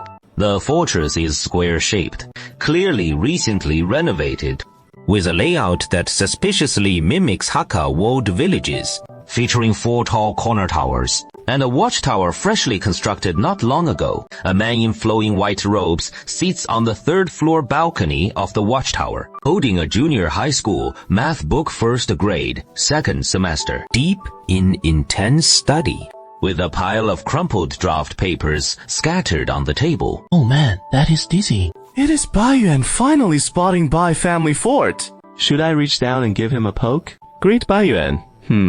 But seeing how seriously he is tackling those math problems, better not disturb him just yet. Li Daoxuan continues adjusting his view, surveying the surroundings of Bai family fort. He can only see the base of Huanglong Mountain, but the upper slopes remain out of sight. Bai family fort is surrounded by vast farmlands, all cracked and patched like patterns on a turtle shell. A bit farther out, several small villages form a semicircle, embracing Bai family fort in the center. This arrangement resembles the current setup in Gaojie village, though on a much smaller scale. And the farmlands around Gao family fort are now fully operational, while Bai family fort remains a barren stretch of yellow earth. Li Daoxuan casually pans his view, scanning the nearby villages around Bai family fort. These villages vary in size. Some villages have over 100 residents, while others have just a few dozen. These villages seem much healthier than those in the abandoned villages. Though natural disasters show no mercy, this goofy white ape still has a heart full of compassion. 2 years before the drought hit, he'd been using his own fortune to aid the nearby villages. Later on, I kept sending big trucks loaded with grain, so the folks here can just about scrape by without having to flee as refugees. I didn't misjudge this white ape after all. But how should I give Baijia Fort and the surrounding villages a proper meet and greet gift? Rainfall. But with Baijia Fort and all these villages around it, how long would it take to cover the whole area from left to right, top to bottom? That hardly feels like a joyful greeting. It'd only work for that subtle, nourishing rain. But a real greeting gift needs to be grand. Scaring the villagers a little would make it fun. Li Daoxuan kept shifting his field of vision. Soon enough, he noticed something out of the ordinary. Smack in the middle of Baijia Fort and all those villages, there was a massive depression. Oh, depression. A big sinkhole? But nah, it is no sinkhole at all. Just a lake. A small one that is dried up completely, bottom and all. The ancients sure loved settling villages around lakes. Who'd have guessed? Talk about slow on the uptake. Now's the perfect time to say hi to the white ape. Li Daoxuan tapped the box, zooming in on Baijia Fort outside, and the view snapped right above it. Baiyuan was still deep in his math homework.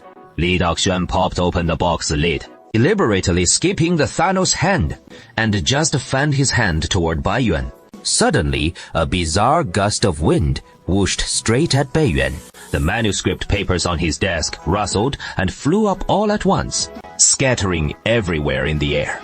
Oh no, my math problems! Even a sudden gust, like a blade's edge, can't stop me. White Ape's math skills are soaring ahead. Something's off here. That low cloud, floating about 60 or 70 zhang away. Isn't that exactly the auspicious low cloud that accompanies the Heavenly Venerable's every manifestation? Oh, the Heavenly Venerable is here! Oh, I've been so disrespectful. Actually calling that a demonic wind just now. Oh, for this ceremony. Scratch that! Scratch that! Heavenly Venerable, forgive me! Forgive me! I truly never imagined a Heavenly Venerable would grace Bai family fortress in person. It was I, your mischievous old Heavenly Venerable. So how could I blame you? Those words just slipped out unthinkingly. He pulls out a sheet of paper, prints a few words on it, and unfurls it below to summon the villagers. The Heavenly Venerable has finally flown to Bai family fortress. to look after the people of my Bai family fortress. That is wonderful. Bai family fortress has finally earned the Heavenly Venerable's favor. 乔帮子, gather all the villagers. Hurry, hurry, hurry! The household guards sound the bamboo tubes at the four corners of Bai family fortress, their echoes carrying for miles, and soon the surrounding villages join in with their own bamboo signals, as crowds of villagers rush out from their homes.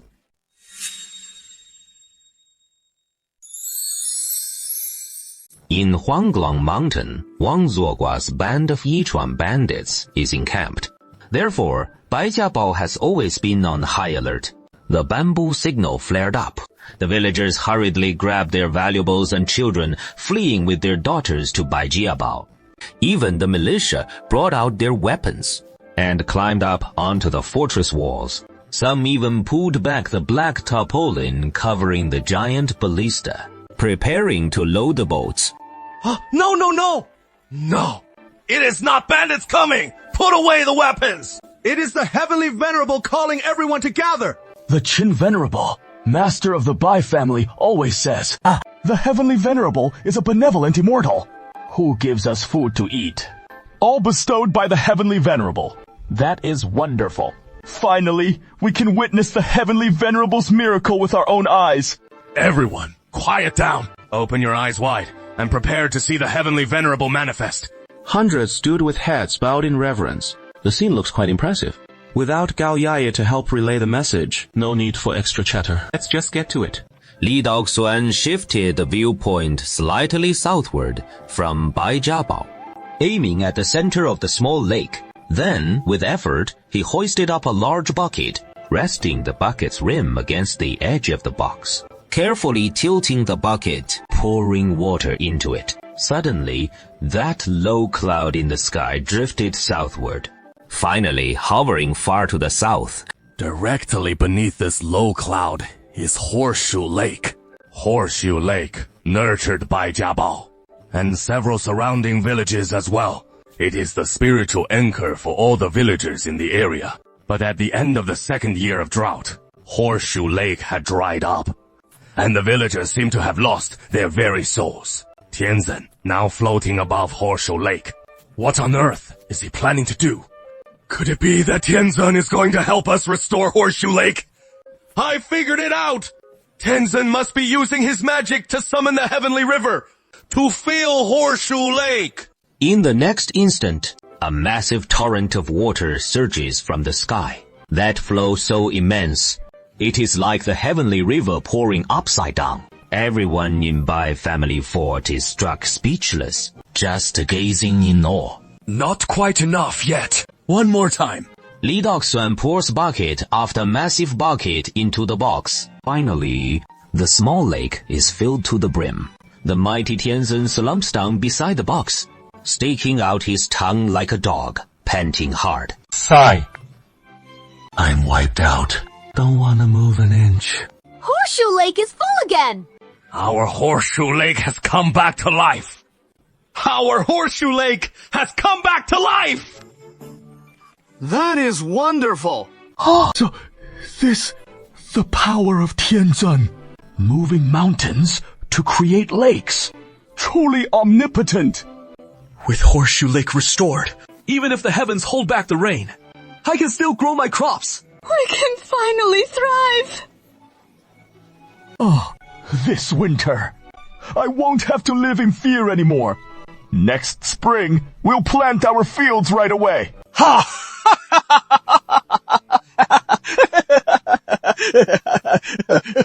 Comfortably every day. You're all so thrilled. But I had to haul all those buckets of water nonstop. Dragging heavy buckets by hand and pouring them into the box. Carefully so they wouldn't spill and waste outside the lake. I'm totally exhausted. Oh man, taking care of these pets is no job for a mere human. The villagers rush out from Bai family fort, joyfully scrambling to the lakeside, splashing and playing with the water in the lake. Some folks even ran back home, pushing out a small wooden boat from the house. Then the second family, the third family. Though there are no fish in the lake just yet, but soon fish and shrimp will start appearing. And where there is water, fish mysteriously show up. Hey, it won't be long now. And we'll be fishing for a living again. It has been over a year since I last rode, and my skills are all rusty. Mine too. Let's have a boat race. I'll put up 2 taels of silver, and the fastest family wins the prize. Great. Thank you, Master Bai. Here they come. Coming through, watch the boat race. Looks like all that hard work was worth it, after all.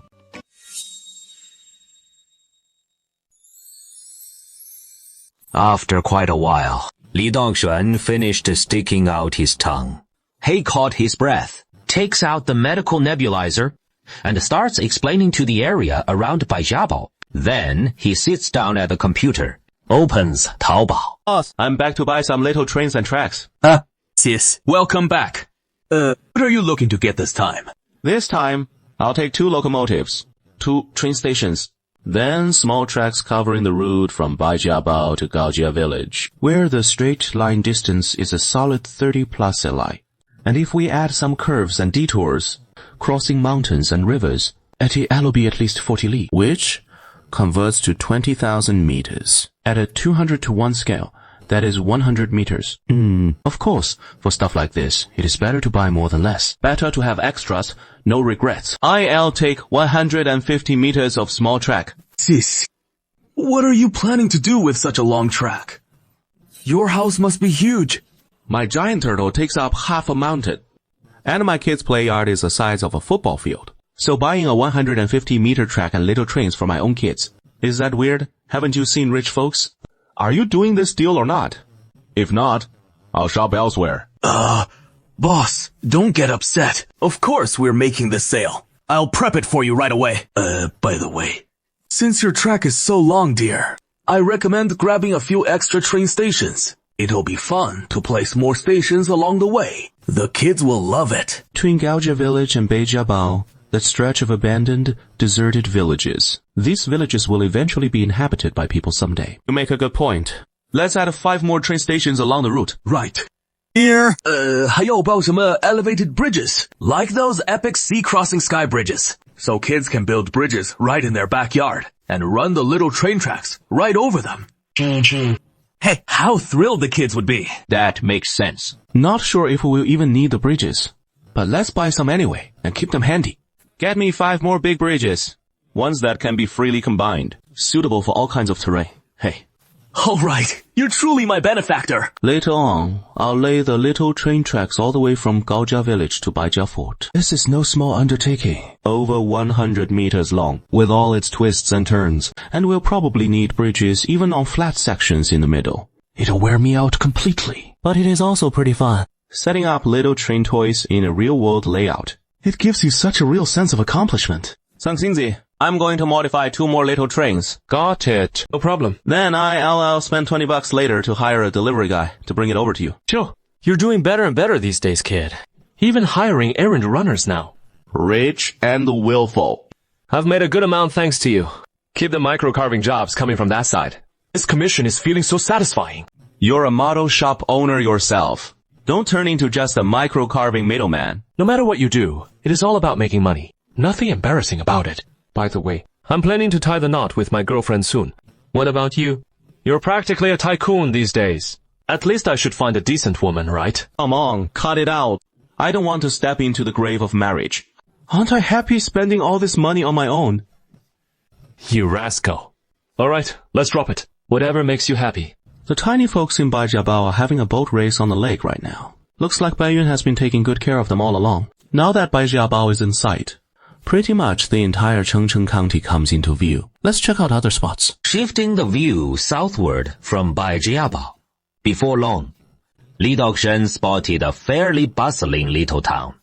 Fengyuanchen. So this is Fengyuan Town. This place is a key military outpost in Chengcheng County. No wonder there are engineers patrolling the walls. Liang Shixian defeated Busani Zuogua right here before our eyes. So it is probably on high alert now too. All wild little people. If I rashly reach in with my Thanos hand, besides scaring the little people half to death, it probably won't do much good. So better not to spook them. Over these past 3 years, no one's had it easy. We should approach these little people with care. The view sweeps by. Continuing south of Fengyuan town, there are quite a few villages. These villages line a broad official road. This grand official road starts from the Chengcheng County seat, heads north through Fengyuan town, and stretches all the way to Yan'an Prefecture. So there is still decent traffic of merchants and travelers along this road. The villagers operate a few tea houses and inns, managing to scrape by. Chengcheng County seat is as expected. The distance from Gaojia village to the county seat is roughly the same as to Baijiabao. While you can see Baijiabao, it also means you can see the county town. Li Daoxuan's gaze sweeps over the county town from above, revealing narrow streets teeming with refugees. It was just mealtime when a bell suddenly rang out in the center of the county town. The refugees, sprawled haphazardly on the streets, perked up at the sound, gaining a sudden burst of energy, rolling over and scrambling to their feet. Mealtime! Ouch! It is time for the porridge handout again. We can eat! It turns out Magistrate Liang Shixian is distributing porridge from the relief platform to aid the people. This bowl of thin gruel. No one can fill their belly with this, but it is all I can distribute to each person. Just this amount of grain, which I had to swallow my pride and beg for from the Lai family. Every trip, I bring back 30 cartloads, and after a year of back and forth pleading, this is what we've got. It is really strange. It rained around the Li estate, and they have wheat fields. But the grain from those fields alone couldn't possibly sustain such endless calamity. The Lai family must have some mysterious way of sourcing food from elsewhere. I have 10,000 questions burning in my mind that I want to ask, but they stick in my throat. I don't dare voice them. I'm truly afraid that if I speak up, the Lai family might cut off the supplies. Without food, what will become of these poor folks? The court won't send any relief. Not only that, it might even demand the overdue taxes from Chengcheng County. Wouldn't that just doom these people? For the sake of these common folk, I, Liang Shixian, have no choice but to play dumb and blind, pretending I harbor no suspicions about the Lai family. I'll just be a thick-skinned fool of an official. Li Daoxuan observes Liang Shixian through his focus function. From Liang Shixian's expression, I could sense his sympathy for the common folk, and at the same time, his deep sense of helplessness in being unable to do more. I really do want to lend him a hand, but now isn't the right moment to step in and help him. A hasty intervention wouldn't truly help. It would only frighten people.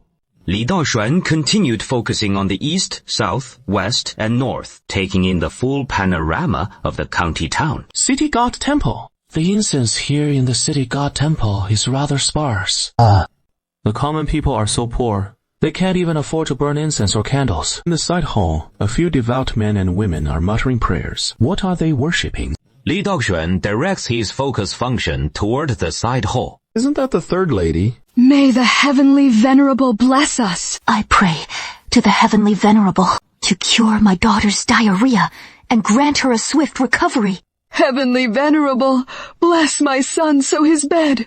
Wedding stops soon. After hearing the woman's description of the symptoms, the third lady opens a small jar, carefully scooping out a bit of the medicine inside, and hands it to the elderly woman. This is the divine medicine bestowed by the Heavenly Venerable. Use it carefully once you're home.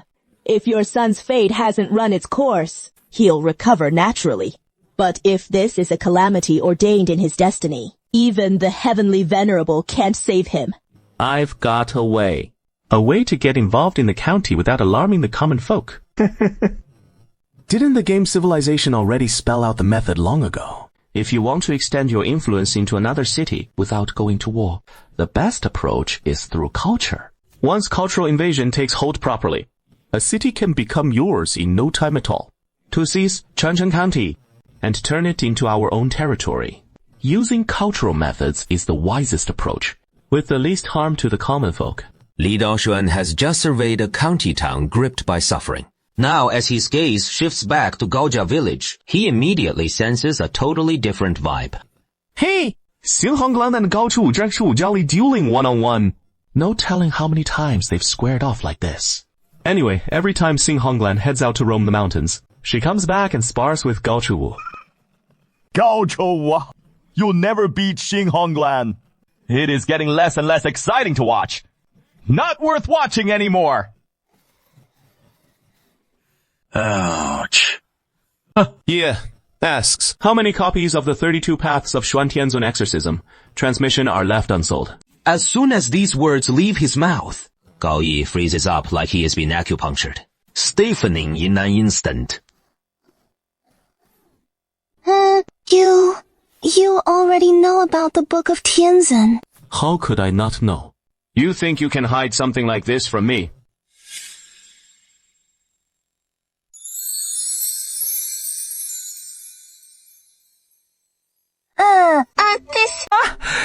Alright then. I'm not angry. I just wanted to ask how many are left. I knew. Tianzun was the kindest. The word kind makes me sound so old. 3 stewards. Tianzun has something to ask you. What does Tianzun command? He wants to ask you, how many copies of the legend of inverted Xuan Tianzun's demon exorcism are left unsold? Oh dear. This matter has finally come to light. The legend of inverted Xuan Tianzun's demon exorcism. 332 copies remain. I'll go burn them right away. I guarantee to reduce them all to dust and ashes. Tianzun is asking about the wood blocks. I'll destroy the wood blocks along with them. No need for that. These books are useful to Tianzun, but only 332 copies. Far too few. We need more. Notify the printing house immediately. Print another 2,000 copies. This time, the costs will come from the village treasury. Strange. Tianzun isn't destroying this odd book, but wants to print even more, and no longer making the saintess pay. Instead, funded by the village treasury. This means Tianzun is planning something big. But this children's book is already saturated in Gaojia village. Almost every household has 1 or 2 copies. They won't all sell. I really don't understand it. After printing, load them on carts and send to Chengcheng County. Give a small portion to your wife. She'll handle it, and the rest go to the Chengcheng bookstore for a promotional event. Buy 1 book, get 2 taels of flour free. Right, 1 copy per person. I see now. This is to spread the prestige of the Heavenly Venerable to more people. Got it. I understand. My comic book, full of those random scribbles. Now they're actually using the village treasury funds to print more copies and even shipping them off to the county town. The author section clearly lists Gao Yi's name. I'm done for. If folks in the county see my silly comic book, they'll laugh me to death. Being naughty on the regular is one thing, but this time, my mischief is heading straight to the county. Oh God, I'm doomed. The whole county will know about this mischievous rascal. Oh yay, the one who doodles everywhere. Have you finished the second installment?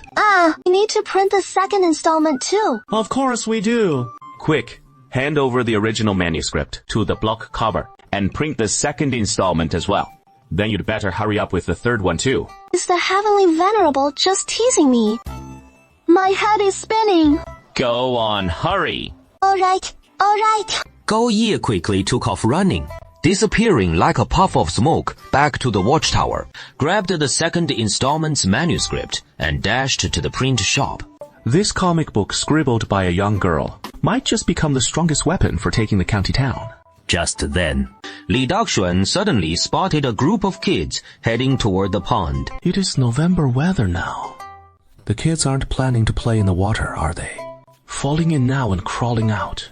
You're bound to catch a serious illness. Leading them is young Master Bai, followed by the third miss and a dozen or so older kids. Everyone, look, leaves floating on the water. What is so strange about that? You dummies. You only know that leaves float on the water, but I don't know why it floats up. It is explained in the Book of Heaven on this side. Water produces a kind of force called buoyancy. If the buoyancy is greater than gravity, the object can float on the water's surface. Do you know that when you put a stick into the water, it looks like it is bent? Yes, I know this one. This is called optical refraction. It is also explained in this Book of Heaven. And let me teach you something else. High temperatures cause water to evaporate into vapor, and this water vapor rises into the sky, forming clouds. So, clouds are made of water. What nonsense! Haven't you seen the Heavenly Venerable? That cloud is right there in the sky. All clouds are immortals, casting spells. And you call it water vapor. You're simply infuriating me. If the Heavenly Venerable hears your nonsense, he'll punish your mother. This time, I'm sharing the knowledge from the Book of Heaven. The Heavenly Venerable taught me. I'm not wrong, so I won't just take your beating obediently. Please forgive me, Mother. You don't blindly follow the elders. The young master of the Bai family is wonderful. Heavenly Venerable, the Heavenly Venerable is praising my son. The Heavenly Venerable says my son is great.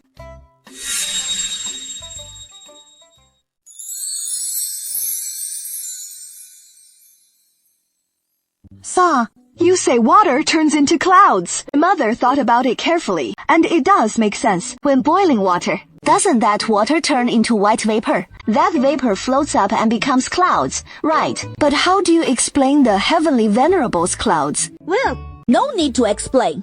The Heavenly Venerable's clouds are conjured by immortals, and they can't be explained by physics, whereas ordinary clouds form from water vapor after evaporation, and those can be explained by physics. It is that simple. I see. My son is indeed so clever. Oh my. Son, you've grown up so well. Even I can't keep up with you anymore. The new generation in Gaojia village is growing strong. When young Master Bai's generation grows up, things will be quite different. By then, everyone will understand how natural phenomena occur. The refraction of light, the action of forces, weight, mass, and all sorts of other concepts that seem jumbled, which are common sense to modern people, but seem like miracles to the ancients. I hope that day comes soon. At this moment, Gao Yiye returns from the bookshop, pattering quickly toward the watchtower, ready to hurriedly write the third episode of the Legend of the Heavenly Venerable's Demon Exorcism. Yay. Heading to young Master Bai. I have an announcement to make. Young Master Bai, would you like to serve as the physics class representative? Yes, actually, I was hoping to ask the Heavenly Venerable to appoint me as the physics class representative. I really love physics, more than even math. But you're already the math class representative. While studying physics on your own in the future, you'll also have to teach physics to the other kids. And if you have to keep handling math too, I don't think you'll have enough time. It is young Master Bai, who is quite the genius. But ever since Liu Ming and the others arrived from Qingjian County, the number of students has suddenly surged to over 400, spread across 10 classrooms. While self-studying math, he also has to go to each of those 10 classrooms to teach math to the other children. Plus, he is self-studying physics, which is a lot for a 13-year-old. It is really overwhelming pressure. Miss 3, how is your math coming along? Tianzhen is asking how your math studies are going. I've gotten to the first semester of first year junior high. From now on, you'll be the math class representative, representing me in teaching math. What do you say? Tianzhen asks, is it okay if you serve as the math class representative? Tianzhen is talking to you. Don't keep dodging around. Stand up, straight. Your attitude isn't proper at all. It is not about my attitude. I'm just holding it together. She is a bit scared. Just a 12-year-old girl after all. A little stage fright is normal. But besides you, there is no better choice left. It seems really tough. In the village, only young Master Baffy and I have made the fastest progress in math, reaching the first year junior high level. The other kids struggle to draw inferences and have weaker abilities. Their learning ability is much lower. Most are still stuck at the second semester of third grade primary math. I'm a girl. Women can't. Why can't women do it? Women can hold up half the sky too, as long as you're brave enough and willing to step up. Tianzhen has appointed you as the math class representative. If anyone opposes you, Tianzhen will have a word with them. Yeah, who would dare chat with Tianzhen? Tianzhen is an immortal, after all. Third Miss felt her powerful backing shining brightly. Choose me. I'm willing to be the math class representative. Please let me do it. Excellent. Excellent. Just excellent. Since that is the case, then I'll have Gao Ye go notify Mr. Wang shortly. From now on, we can adjust the schedule, and you'll teach math to the other children. Young Master Bai will first immerse himself in studying physics for a while. Once other children have completed elementary school and math, we'll immediately launch physics classes, and young Master Bai will teach physics to them. Please heed Tianzhen's decree. That is fantastic. This is another crucial step forward. Alright. The arrangements are all set for now. Time to edit the video. Li Daoxuan pulled out all the footage from the previous shoot. The video of the villagers teaming up to make hand-torn noodles, and got to work editing it to completion. Harvest time. The humble folk of our little world are whipping up our hometown specialty, hand-torn noodles. The script still as terrible as ever. I really should have studied harder back in my school days. The small railway track from Gaojia village to Baijiabao has finally been laid, and 2 train stations have been set up in the deserted villages along the route. Those 2 villages are still empty right now, but people will surely come sooner or later. By then, the experts will be utterly amazed that in this world, folks are taking trains back to their hometowns to farm in the villages. A whole level above driving home in the cars they've invented to tend the fields. The Heavenly Venerable has also bestowed a train upon Baijiabao. That is fantastic! This time, the train driver has to be me, right? The trip's too long. I don't have that much time to drive the little train every single day. I can't devote all my time to this Jade campaign. There are other martial pursuits waiting for me. Why has my husband come to the county town? By the decree of the Heavenly Venerable, I'm delivering a batch of books to the county, and stopping by to see you, my lady. It has been so long since we last met. We should at least enjoy a reunion that is sweeter than a new marriage, right? Sure, that works. I could have guessed. That one. Since that is not happening, don't let a long separation fail to outshine a new marriage. Oh, so that is how it is. No wonder. Right after the inverted Heavenly Venerable's cave was built, number 32 came rushing in demanding such a courtyard. No wonder the third lady has been living long-term in the county town, never once returning to Gaojia village to see her husband. No wonder. So many details I never noticed before. This guy's been less than a man for ages. He is basically a father-in-law now. How tragic. As fellow men, I send waves of infinite sympathy. Let's go. Don't wallow in that gloom over there. Shouldn't you have gotten over this ages ago? Let's discuss the serious matters instead. What orders does the Heavenly Venerable have? You're right. He's saying, I've long since let it go. Look at this book. The Heavenly Venerable sent me to deliver these to you. 300 copies. They're piled up outside right now, waiting for your arrangements. The legend of inverted Xuan Heavenly Venerable exorcising demons, with a holy image of the Heavenly Venerable painted right beside it. This, what a fine book this is! The Heavenly Venerable sent over more than 300 copies for you, to arrange as you see fit. Additionally, 2,000 more copies will be printed and shipped over in a few days. Fangjin Chengcity Book Bureau, as you know. The Great Wall Book Bureau was actually bought out by Gaojing Village long ago, and now it is under Mr. Wang's name, so those 2,000 copies will be sold at the Great Wall Book Bureau. How is it supposed to sell? This is a year of great disaster. The common folk can't even get a meal on the table, and you're asking them to buy books. How could the Heavenly Venerable not have thought of that? His venerable self already gave instructions. Buy 1 book and get 2 taels of flour free. Since the Heavenly Venerable has arranged this, that means he is already planning to extend his divine grace universally to the county town. The Heavenly Venerable is benevolent and kind, and doesn't want to manifest directly, lest he frighten the common people. So we're to spread word of the Heavenly Venerable's deeds first, proclaim his name far and wide, until the people of the county town all know his honored title, and only then will his venerable self display his divine powers, so as not to scare anyone. Exactly. That is what I was thinking too. I understand. So where are those 300 copies? I'll arrange it right away. To stop the bleeding. My son's had a high fever for 2 days and it hasn't let up. And I want to seek the blood medicine. Do you know which immortal it is that bestows this upon you first? No. This humble one knows. It is Daoshuan, heavenly venerable. So, do you know which demons Daoshuan Tianzeng, the venerable elder, has ever subdued? And which monsters he has exorcised? This. I truly don't know about that. Yeah, If it is about Taishang Laozhong, Yuanshi Tianzi, or Puxian Zhenren, I could say a thing or two. Daoshuan Tianzi is really quite obscure.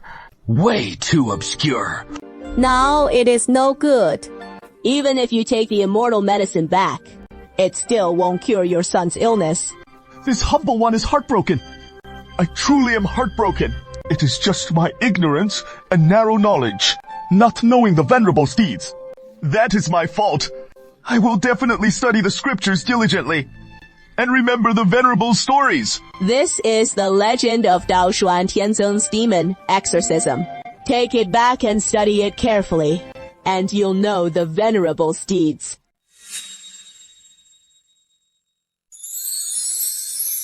Hey, Long, Zhang, has your child's illness gotten better? It is better now. All thanks to the lay devotee who gave me the Heavenly Venerable's divine medicine. I used to think Daoshuan Heavenly Venerable was just like a pharmacist, a god who only dispenses medicine. It was only in the last few days that I heard from another brother that the venerable old Heavenly Venerable possesses immense magical powers. He can even subdue demons and exorcise evil. Hey, I know about that too. And hey, I've got a book right here. Can you read? Hey, I know you can't read these characters. It is called Dao Shou Han Heavenly Venerable's Demon Exorcising Legend. It tells the stories of the Heavenly Venerable subduing demons and exorcising evil. Whoa, tell me about it. Hey, no need for me to explain this book. Even illiterate folks can enjoy it. See? The Heavenly Venerable's immortal arts can make a hand grow huge. And with one slap down, splat, the demon gets flattened. Wow. Amazing. So exciting. Where do you get this book? I want one too. This book, the lay devotee gave it to me. If you want one, just go ask the lay devotee. If he sees you're sincere, he'll give you one. Oh, then I'll head to the city god temple. The poorest folks in the county town, those who can't afford doctors or medicine when they're sick, all started spreading the tales of Daoshuan Heavenly Venerable's demon exorcising legend. A few days later, a massive caravan arrived at the gates of Great Wall County. Oh my, the sir is back in the county town. After settling the accounts, I've been out and about, hustling for over half a year. Now I've got a bit of free time, so I need to come back and check on things. Can't let the bookstore's business just sit idle. Such a big operation. Mr. Wang's a decent guy, sure, but he is just too dim-witted. What kind of times are these? Who can even sell books anymore? Your books might sparkle a bit. They're not making money, but at least they're not losing any. But once you get ambitious and start pushing sales, you'll probably lose your shirt. These days, lying low is no big deal, but striving hard, that is trouble. Starting a business is a fast track to bankruptcy. The cart up front looks fine, but why is the back half loaded with all this white flour? Oh, Mr. Wang, you switching to the grain trade again? In these times, grain shops can actually turn a profit, way more than selling books. No. As a scholar myself, running a bookstore suits me better. These grains, they're not for starting a grain shop. They're for a promotional campaign. What is a promotional campaign? It is a new term, meaning an event to boost sales. Still don't get it. Here is how it works. If you buy a book from me, I'll throw in 2 taels of flour. Won't that make them sell like hotcakes? That is the promotion. Doing it like this? Doesn't work. I alibi 50 copies. No. 500 books. 1 per customer limit. Hold on, sir. I'll go round up everyone at home. 1 book each. That okay? Slow down. Don't trip. How can I slow down? This is a steal. Buy a book and get 2 taels of grain for free. Once you pass this village, good luck finding another shop like it. You can't lag behind. We have to move fast. Oh, man. Tianzhen's sales gimmick is just way too clever. Totally unfair. It goes straight for the jugular of human nature. Yet the city gates are completely unguarded. As a kid, I was full of dreams about the county town, and now it just seems run down and dilapidated. So utterly lifeless, nowhere near as lively as Gaojia village. Yeah, gives the comment. Have the militia guys accidentally spill 2 cartloads of grain. Oh! This idiot hasn't even gotten Tianzhen's order yet, and he has already taken it upon himself to crash the cart on purpose.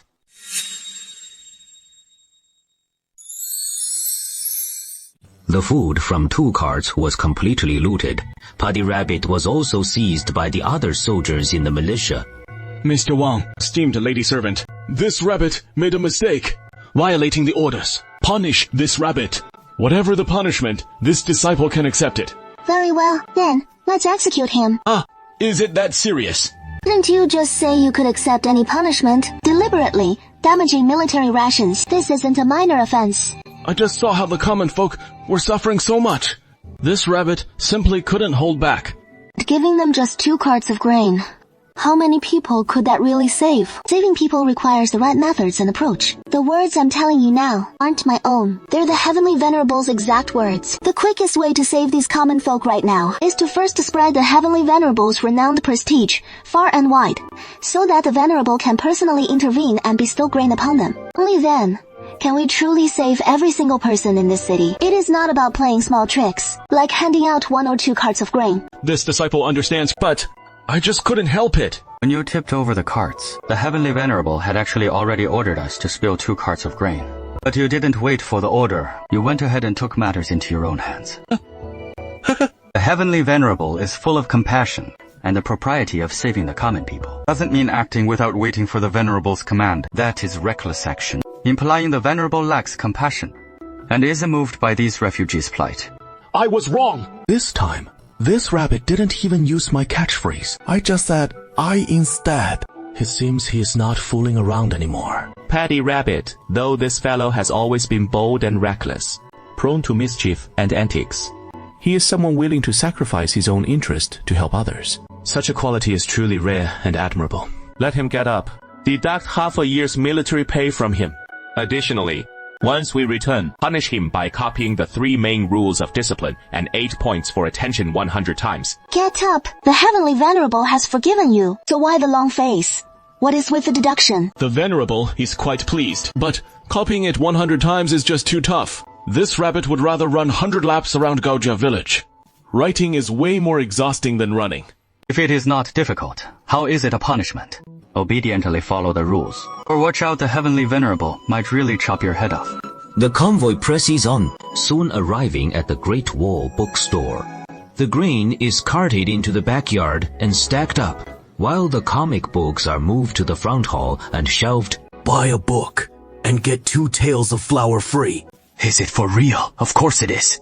Each person only gets 1 copy. I've got a copy of Dao Xuan Tianzhen's Demon Exorcism Tales. It looks like a story about immortals slaying demons and monsters. Have you heard of Dao Xuan Tianzhen? No? Me neither. I've actually heard about him. Just the other day, I heard that Dao Xuan Tianzhen is giving free medicine to the poor. Hey, right in the side hall of the city God Temple. Oh, it is just our household. No one's been sick lately, so I haven't gone yet. I see. Oh, this book didn't cost anything anyway, and you don't even need to know how to read to enjoy it. So, let's take a good look at it then. This book clearly costs money. No. The book comes free, and the money we paid is for the flour. This flour is such a great deal. This approach is called the viral marketing tactic. By wildly recruiting people to reap even more benefits, and the common folk will naturally spread the word on their own. This quirky little comic book became the year's blockbuster hit in no time. Who knows which fool came up with this clever way to distribute food to everyone? Let's open it and see just what kind of book it is. Oh wow, the story in this book seems pretty good.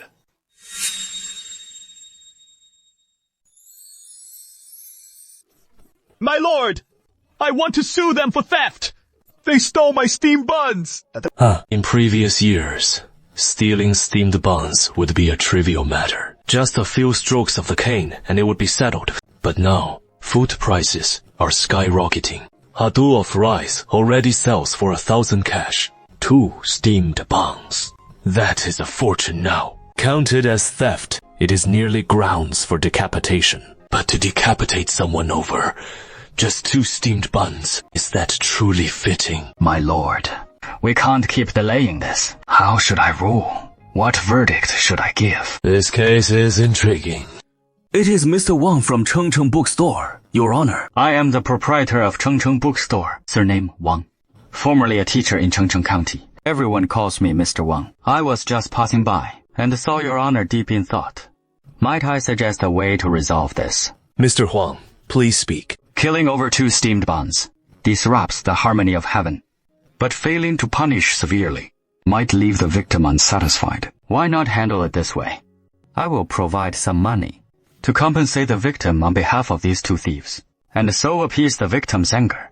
Then send these 2 thieves to my bookstore to handle transporting books and cleaning duties, using their labor to repay for those 2 steamed buns, thus legally atoning for the thief's crime. What a splendid plan! It only inconveniences you, sir. No inconvenience at all. No inconvenience. My bookstore truly needs some extra hands. 2 steamed buns to hire 2 workers to work for me a few days, and I would be most pleased. Then we'll follow your plan. Escort these 2 away and order them to labor diligently outside. If they slack off or shirk their duties, just drag them back. Chop off their wretched heads. Mr. Wang then bowed in salute, paid the victim for the 2 steamed buns, and departed gracefully. The plan Mr. Wang just proposed is truly the best way to handle these thieves. Yet, this approach requires ample funds. Otherwise, how could we sustain so many thieves? Right. Seeing Mr. Wang has reminded me of something. What is it? In recent days, Chengcheng Bookstore has been selling a peculiar illustrated tale for just 1 copper coin, with 2 taels of flour given free to every buyer. 1 copper coin for the book, plus 2 taels of flour. Isn't this just like providing porridge relief to the people? Yes, no different from that at all. Many folks in the city have benefited from it, whispering behind closed doors that Mr. Wang is a truly benevolent proprietor. But if this keeps up, he'll likely squander his entire fortune. The bookstore may not last more than a few days before closing its doors.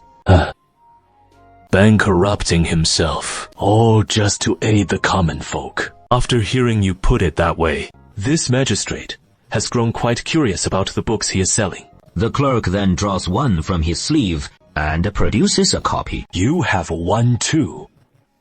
You've amused Your Honor. My wife bought one as well. With rice fetching 1,000 cash per dao, even a clerk's salary can't stand it. So how many people in Chengcheng County can actually afford to buy grain? What are we to do about this? On the cover, the image of Xuan Tian Venerable. I've seen this somewhere before. Xuan Tianzhen. This name rings a bell for this official. Erudite Liang Shixian, with knowledge vast as 5 carts of books, immediately activated memory search mode in his mind. And finally, with a ding, it settled on a majestic grand fortress. Ah, that is it. This official understands now. My lord has understood. What is it? Behind Mr. Wang is the Lai family providing support. For over a year now, the Lai family has been supplying grain to this official, distributing porridge to aid the people. But in doing so, it only earned this official a reputation as an upright magistrate, while the Lai family gained no benefits whatsoever. Now the Lai family has decided to step in personally. Say, isn't the Lai family a reclusive noble clan? What is the point of seeking fame? With fame resounding far and wide, wouldn't it make it even harder for them to stay hidden behind the scenes? So they haven't publicized the Lai family itself. Instead, they've brought forth the Lai family's ancestral household deity, while Li Dokshen, a Tang imperial clansman, was distributing porridge to aid the people. He promoted their family god and spread its legend far and wide. If they weave this tale convincingly enough, a household god could end up enshrined in the niches of every Taoist temple across the realm. Wouldn't that bring eternal glory to their ancestors? So that is how it is. As expected, my lord sees everything clearly. How could I not have thought of that? This story is pieced together, all jumbled, not worth a single look. But the Lai family is doing good deeds, so making up a divine tale is no harm at all. Just let them fabricate it as they wish. As long as it helps distribute grain to the common folk, even if they weave this official into the story, I'll go along with it.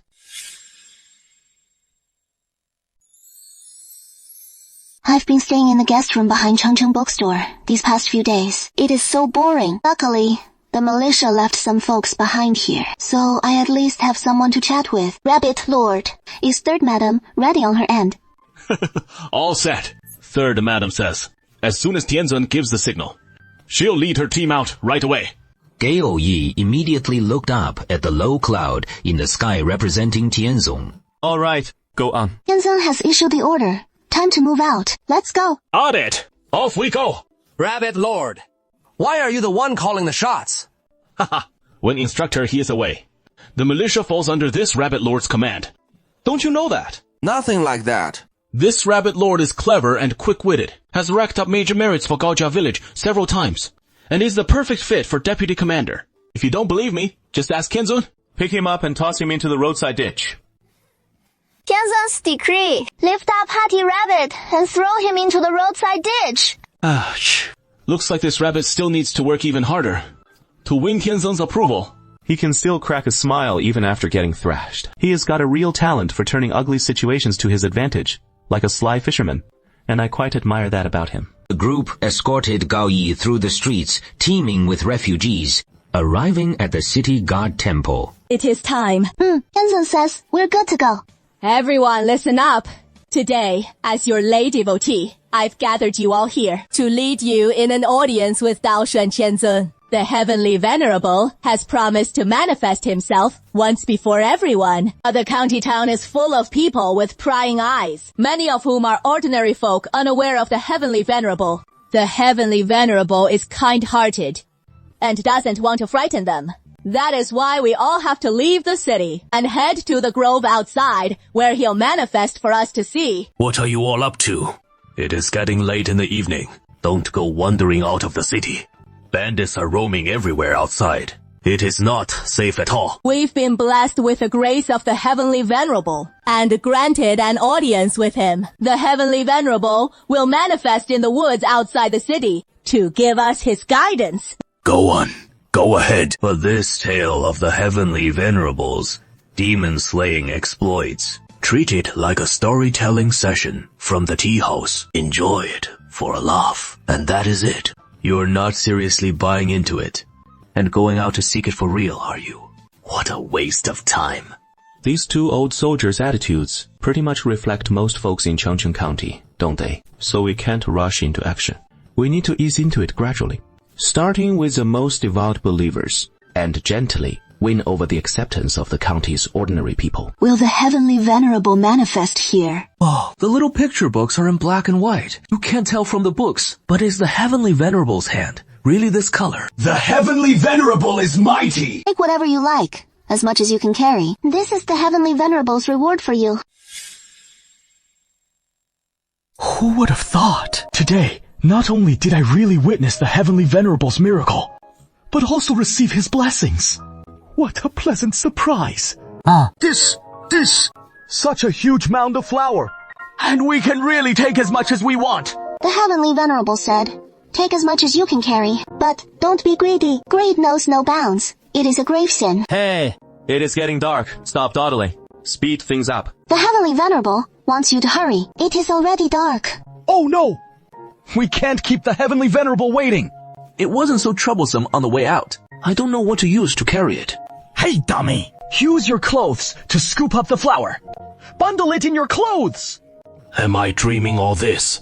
What I just saw doesn't feel real at all. But this hefty ball of flour can't be fake, can it? All right, let's head back. Today, the Heavenly Venerable has shown special mercy, not only manifesting before you all, but also bestowing grain upon you. So, what will you do henceforth? No need to ask, right? From now on, we'll devoutly follow the Heavenly Venerable. If the Heavenly Venerable tells me to go east, I won't head west. And if he then says west, I'll turn right around on the spot.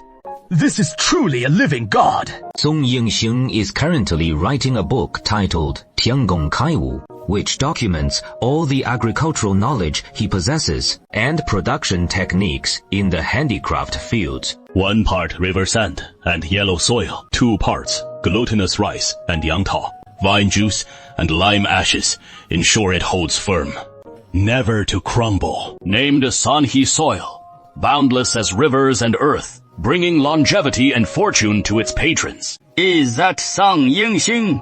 Mr. Song is but a humble man. Indeed, it is Song Yingxing. What brings the Taoist priest here? Ma Tianzheng said nothing more and pulled out a small spring. What on earth is this strange contraption? It is just wire. Why twist a wire into these coils like this? Song Yingxing had just pondered this when he saw Ma Tianzheng clap his hands together, flattening the coiled wire. Huh? Interesting. So interesting. Extremely interesting. What is this thing? Why does it have such elasticity? This poor Taoist lives in a rundown temple a mile to the west. If Mr. Song wishes to seek out this poor Taoist, just come to the broken temple. This Taoist is truly an odd fellow. But this spring is utterly fascinating. I can't put it down. This gadget must have dozens of uses. And then there is this peculiar gray powder. The instructions for the cement seem similar to how I make Sanhai soil, with some subtle parallels in the method. Quick, go fetch me some river sand. Hurry! Rumors of Xuan Tianzhen's miracle in Chengcheng County are spreading more each day. Hey, you heard about it. That legal danner next door to me says he saw Xuan Tianzong manifest with his own eyes. And Wang Laoqi next door is saying the same, that he personally witnessed the Heavenly Venerable. Total nonsense, right? I've heard countless immortal tales from childhood to now, but never actually seen any god show up for real. I think they're just blowing hot air. Not believable at all. Hey, and was claiming he saw the Heavenly Venerable's giant hand with his own eyes, even bigger than the one in the Taoist Xuan Tianzun demon exorcism legend. It is all just tall tales. That bunch of devout believers were all duped silly by the Taoist, spinning tales of immortals that never even showed up, making each one sound more real than the last.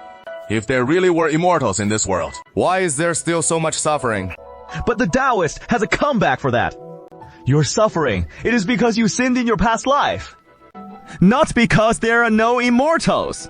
You're wrong to talk like that. I really saw Lord Xuantian, and his lordship even gave me a big sack of flour. Yeah, we believe you. You don't believe me, huh? So you're out of luck. Unbelievers get no flour to eat. Very good. Though there are still some doubting voices. But more and more people are starting to believe. This is what is called building a mass base. Once that mass base is rock solid, then I'll make my move. The results will be spectacular. Just then, Li Daoshuan was mulling this over, when suddenly a galloping horse burst into the county town.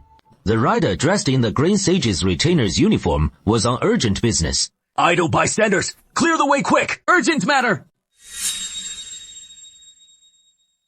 Master, bad news! Bad news! Geyuan mutiny. The rebels are marching here, killing as they come. What? What exactly happened? Soldiers' pay. The court has withheld military pay for 3 years. The Geyuan border troops have mutinied. Some border troops have joined the roving bandits, while others are clamoring to demand their back pay, and they're heading toward Xi'an. Border troops. Huh. Those are the border troops. The ferocity of the border troops puts them on a whole different level from the roving bandits. How terrifying it would be if they rise up. What does the governor say? I inquired around Xi'an. Shanxi Governor Hu Qingji and Yansui Governor Yue Hesheng are passing the buck to each other, each claiming it is the other's fault. The 2 governors are quarreling and completely ignoring the rebels. Oh, my lord. Will the Gaiwan rebels reach our Chengcheng County? I need to think this over carefully. Guyuan lies northwest of Xi'an, while Chengcheng is northeast of Geyuan. The three places form a triangle. If the Goyuan rebels head straight for Xi'an, they won't pass through Chengcheng. Rest assured, the Goyuan rebels won't come here. Bad news! Giyuan, mutiny! The rebels are heading for Xi'an. General Feng has received the news as well. The border troops are no ordinary roving bandits. This time, things look dire. Lord Liang, we must carefully consider how to resist the rebels. General Feng, don't panic. I've just done the calculations, and the rebels won't reach Chengcheng County. No need to panic. Lord Liang, do you still remember the Haiyang bandits crossing the mountains? Back then, you entered from Haiyang County, drawing a straight line between the two county seats. Then hastily assuming the mountain crossers would enter Chengcheng from Quango village. But in the end, the mountain crossers came from Zhengjia village, via the route through Gaojia village into Chengcheng. Fortunately, the Gaojia village militia was well prepared, using rolling logs and boulders to hold back the mountain crossers. Otherwise, the consequences would have been unimaginable. Warfare isn't just drawing lines on a map for fun. Will the Gaiyuan mutineers really come here? Let's search online first. 购援兵丁里泾阳富平. I have no idea where that is. This is very close to Xi'an, practically right outside the northwest gate of Xi'an city. What about Fuping? Oh, Fuping County is to the northeast of Xi'an, separated from Chengcheng by just one county. That county is Beishui County. Isn't that the hometown of Beishui's Wang'er? With Fuping County so close to Chengcheng, could the mutineers have slipped into Chengcheng too? Just because it wasn't that violent, the historical records might have omitted that part. The records from the late Ming peasant rebellions are an utter mess. Li Daoxuan turns his gaze to the backyard of the Great Wall Book Bureau, a place he vaguely remembers from high school. Return to Gaojia village immediately. Can I go back now? Hurry back and notify Hijiaoxi about the mutiny. Tell him to get the militia organized, ready to fight at any moment. Finally, I can return to Gaojia village. Little Zangzang, we're heading back to Gaojia village. We can go back now. Mr. Huang, the Goyuan mutiny. Tianzhen, let's hurry back to Gaojia village to notify everyone. That is settled. You can go now. The work you've done these past few days has been compensated. Those two steamed buns. What? Let us go. Hey, how can we just leave like that? These days here, even though we were punished to work. The bookstore has been feeding us every day. Sir, take us with you. We'll work like oxen or horses for you. Just begging for a bite to eat.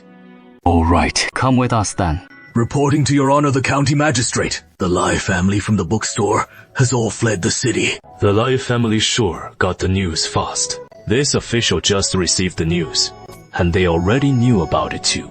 This official was still counting on their help, but they just up and ran off. No need to count on their help. This time, it is the border troops coming. Those ragtag bunch from the Lai family might barely hold off some roving bandits, but against the border troops, it'd be a dead end for them. That is not entirely true. There is strength in numbers, right? I hope they can still lend a hand.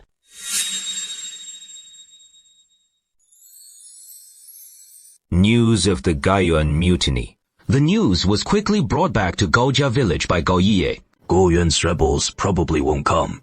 Our Great Wall County lies in the opposite direction. Things are looking bad. Patipo, go relay my orders immediately. The militia assembles urgently. Hey, Miss He, your reaction.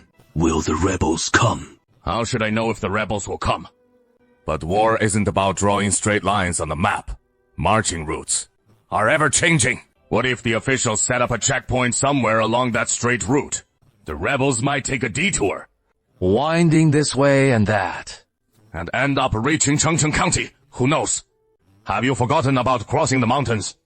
They could take a bizarre route, climbing from the eastern slope of Zhengdong village right toward us. Oh, no. That would be disastrous. Hishaoji, get prepared quickly and let us know how we can assist. At this point, the militia as total force has swelled to 500 men. The organization follows a structure similar to the Ming armies. Each squad of 10 in the militia has a squad leader, with 10 squads under one captain. Currently, Gaojia village's 5 captains are 5, guys whose names even Lai Daoxuan can't recall. whereas the three fools, whom he is always held in low regard, hold no official positions at all, just 3 personal guards directly under the commander. If the 3 fools were really made captains, everyone would have objections, right? Next! You might face the toughest battle of your lives! The Guyan border troops have mutinied! Some of whom have joined the marauding bandits, who might one day blend into Busani's forces and charge over here, while others head straight for Xi'an City. Maybe one day they'll come rushing right at you. That is the border army. That is the elite border army. This instructor's martial skills. Against those elite border troops, even one of us couldn't take on 2.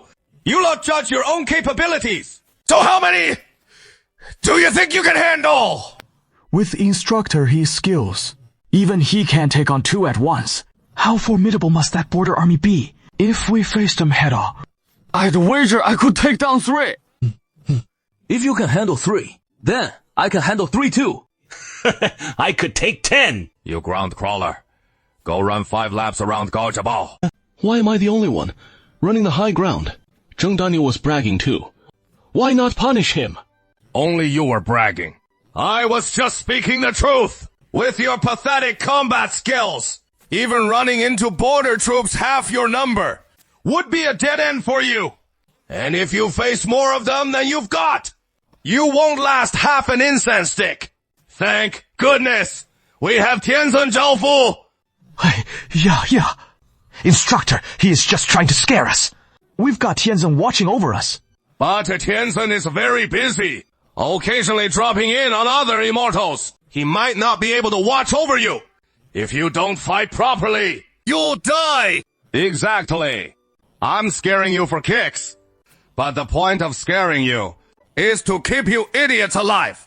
War isn't child's play. All of you obey my orders without question. I'll charge when it is time to charge. But when it is time to retreat, you have to pull back faster than me. Got it? Anyone who doesn't retreat faster than me is as good as dead. Because I'm really good at running away. Roger that. Standard gear, 500 militiamen from Gaojia village. My lads are armed to the teeth, except we don't have any horses. But otherwise, it is perfect. The pre-war preparations for the operation were handled well, so I don't need to worry about it anymore. To get the news faster, I need to keep a close eye on Liang Shixian and Fang Wushang. Li Daoxuan reached out and tapped on the 4 characters, Qingcheng County on the map case. His finger jumping right back as if startled.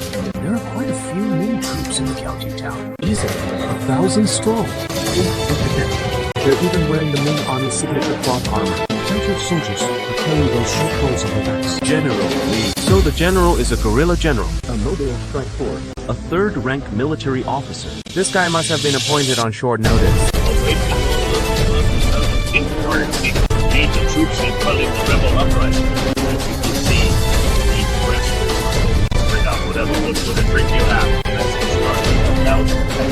Just to tide us over, or we'll be marching on empty stomachs. That is no good. On top of that, with Bei Shui Wang's second son stirring up trouble, he has raided the county granary, leaving Chengcheng County's stores completely empty. This humble official cannot provide military rations for you, my lord.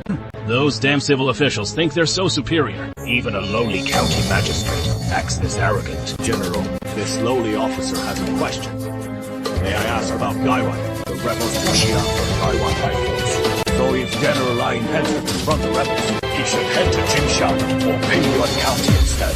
So why lead the army all the way to Chengcheng County? Could it be that General Lai is deliberately shirking duty and just parading around with his men coming out here to circle around?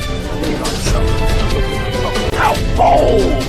Your audacity is just as expected from this forest. In that case, you should ask him straight without inspection. He really dares to step forward. This man has courage, but no strategy. I'll go. Nailed right by a lowly 9th-rank Wuguan officer. These 1,000 soldiers under my command, they look pretty formidable. But in truth, they're just ordinary wasteful troops. They're fine for routine bandit suppression. But if sent against border troops, they wouldn't even know how they died. He truly wants to avoid battle. That is why, after receiving the governor's order, he led them, detouring through Chengcheng County. Kunming County, and finally arrived at Chengcheng County. This Chengcheng County is also a Dongling partisan, a true son of the Dongling Academy. You, a mere 9th-rank petty officer, dare to talk nonsense in front of this general. This general is divinely clever in monarch minister strategies. A low-rank Wugun like you dares to interrogate. Then Tai Fang Wushang will keep pressing.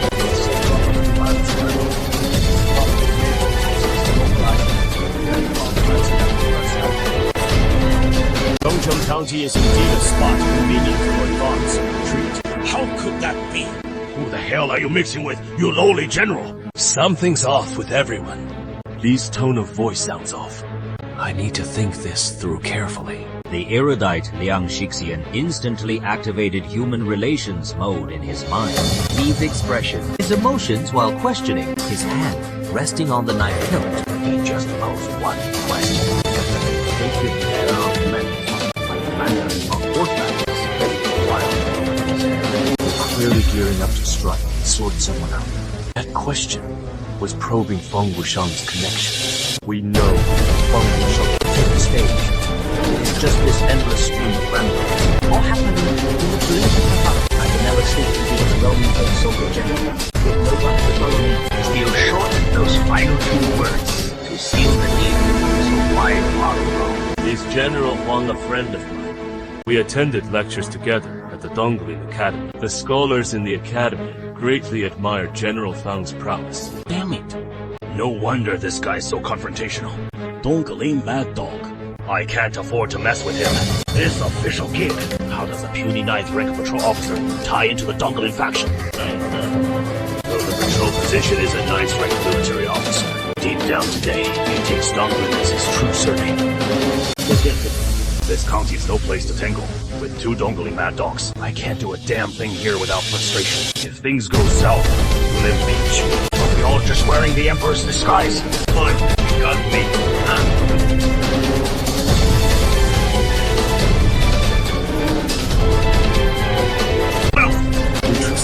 Is Liang Shixian and Feng Wushang, this odd pair of crooked talents, actually teamed up for once? Officialdom, this thing, is truly fascinating.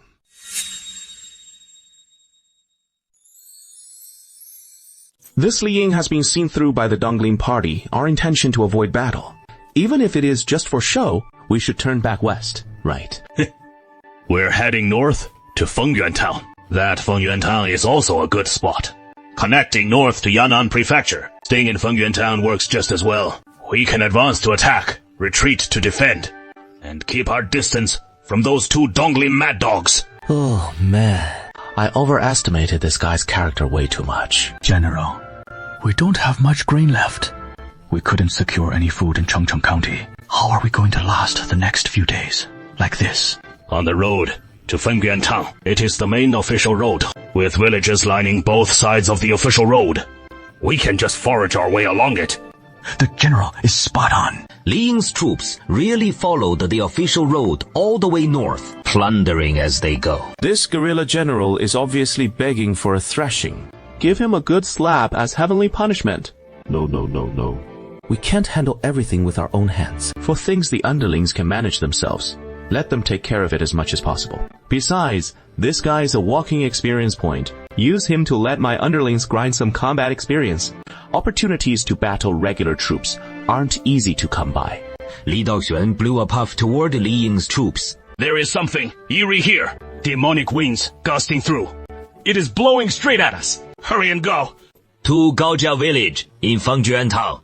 Now the ordinary villagers are carrying on just like usual. Farming, working, going to school, staying cheerful. While the militia led by Cheng Shu has already gone into full combat readiness. Did you really find the ghost fire? The wolf really isn't fooling you. Right on the slope behind us. As soon as night falls, it starts floating out, drifting around aimlessly. It is so spooky. Then, shall we go take a look? Won't the ghosts eat us? Impossible. Absolutely impossible. How could the village with Shu Tianzeng in it possibly be haunted? I suspect it is some kind of physical phenomenon. It is just that I haven't learned about it yet. I didn't understand a thing. Where are we supposed to find ghost fire in broad daylight? Go to Chengshu and pass on an order for me. Sure, I'll head over right now. Don't worry, It won't take long. You'll be back before dark to see the ghost fire. Does Tianzhen really have ghost fire there? Ghost fire should actually be called spiritual fire. It is not a ghost at all, but a chemical phenomenon. Now that you mention it, young Master Bai and Third Miss are about the same. They need to learn some junior high chemistry. Tomorrow, I'll have Dao the carpenter start making this book. I want to tell young Master Bai about this. He'll definitely be thrilled. Cheng Xu, muster the troops. Get ready to take down a certain someone. Tianzhen wants you to muster the troops and get ready to take down that someone. Time to deal with the Gaiyuan rebels. No, it is the guerrilla general we're after. Li Ying, Tianzhen says we're going after the guerrilla general. That scoundrel Li Ying's been appointed guerrilla general, and he has come to our turf. Hey, we're going to take him down. I get it. What do you get? Li Ying's notorious for his rotten discipline, useless against enemies, but a real pro at extorting money and robbing the common folk. This matter, our Shanxi military officials know about it more or less. Civil officials have impeached him multiple times as well, but they've all been suppressed by Shanxi's governor, Hu Tingyan. The governor must have taken plenty of bribes from Li Ying, right? I even suspected for a time that half of Li Ying's stolen loot ended up in the governor's pocket. You worthless bunch! Remember what your instructor told you last time? Tianzeng gathered you all together. To do what? To fight for the common people of the world! Now your chance has come. Guerrilla General Li Ying has arrived in Chengcheng County. This so-called guy, though he is an official soldier, has always acted just like a bandit, bullying the innocent, plundering the people's wealth. Tianzhen just issued the edict, ordering us to drive this villain, Li Ying, out of Chengcheng County. Before, we were always fighting against bandits. Fair and square battles, with no guilt on our conscience. This time we're actually fighting the official troops. So we really are rebelling after all. This, finally. This rabbit knew we'd end up fighting the troops sooner or later. And I've long been sick of those soldiers who bully the innocent. Now, this rabbit can finally uphold justice on Heaven's behalf. I'm gonna use this move. Heavenly Rabbit breaks the 8 precepts to cut down all those wicked Western troops. Yeah! Wipe out all those shitty troops who bully the people! There are good people among the troops too, you know. What the hell are you all getting so fired up about here? You dumb rabbit. Your so-called Heavenly Rabbit sword swing is just wild hacking. Don't make it sound so impressive.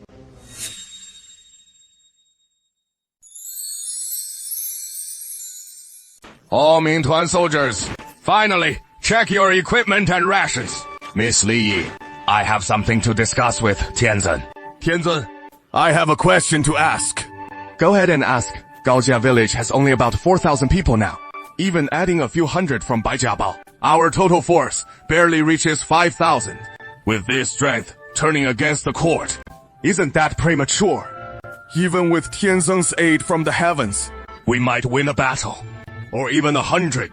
Victory after victory. But we lack the talents needed to govern the realm. Conquering the world would be easy for Tianzhen, but ruling it well with just our 5,000 isn't nearly enough. Do you think I'm planning a rebellion from Gaojia village right now? Tianzhen asks, if you think Gaojia village is rebelling now. Isn't it? A guerrilla general isn't some minor official. Once we take him out, Gaojia village will surely draw the court's attention, and we won't be able to hide away in paradise like peace anymore. That is just not possible. Who said it was Gaojia village? You're clearly the Gaiyuan rebels. Tianzhen says it was the Gaiyuan rebels who did it. Exactly. I'm wearing Shenwen armor, and my 500 Tuan soldiers are all armored up, holding hand crossbows, carrying spears with iron tips, sabers at their waists, each one looking more like a government soldier than the last. Why would I need to declare where we're from? When we attack Li Ying, we just say we're the Gaiyuan rebels. That is right. Exactly. We're all upstanding folk in Gaojia village. How could we possibly attack government troops? That is impossible. Fighting the government troops. Only the fearless border troops could pull that off. Tianzhen, you really enjoy teasing the world, don't you? Saying that out loud is a bit disrespectful. Just keep it in your heart.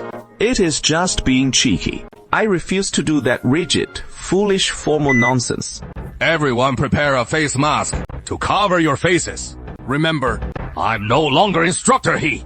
You should call me Old Ghost, the hireling. Or just call me Ghost Tiantu. I was just a 9th rank patrol inspector before, with only about 100 men under me. No chance for promotion. I thought that is how my life would be. I never expected that after joining Gaojia village, things would grow bigger and bigger. Now with 500 men under me, I can call myself a Qianhou. Just thinking about it feels pretty good. A blessing in disguise. Life can be so full of twists and turns. You've changed your name to Da Han Zai. You're Mangni Yuze. What about you? Hey, forget it. Next one. Hey, why skip me again? Cheng Xu pulls out a homemade map, looking it over from side to side. If we attack Li Ying directly from the direction of Gaojia village, it'll be easy to trace back to us afterward. So we head to Huanglong Mountain first. Then, emerge from Huanglong Mountain and seize the Lingzhou train station. 500 soldiers arrive at the train station, waiting for a train from Baijia Fort to Gaojia village. Wow! What are you guys up to? Oh my goodness, you scared me half to death. The Yun Regiment, by order of Tianzin, is carrying out secret military operations. You must forget right away. Someone from our homeland has spotted us here, revealing the Ming Regiment's whereabouts. The Heavenly Venerable will punish you all. The guerrilla general who plundered the common folk along the way and slipped into Fengyuan town, Li Yingzheng sat in the home of the wealthiest local gentry in town, devouring roast duck. His legs crossed leisurely. Hearty ease. Reporting to the general. Something terrible has happened. The rebels from Giyuan are marching on Fengyuan town. Fuck! What did you say?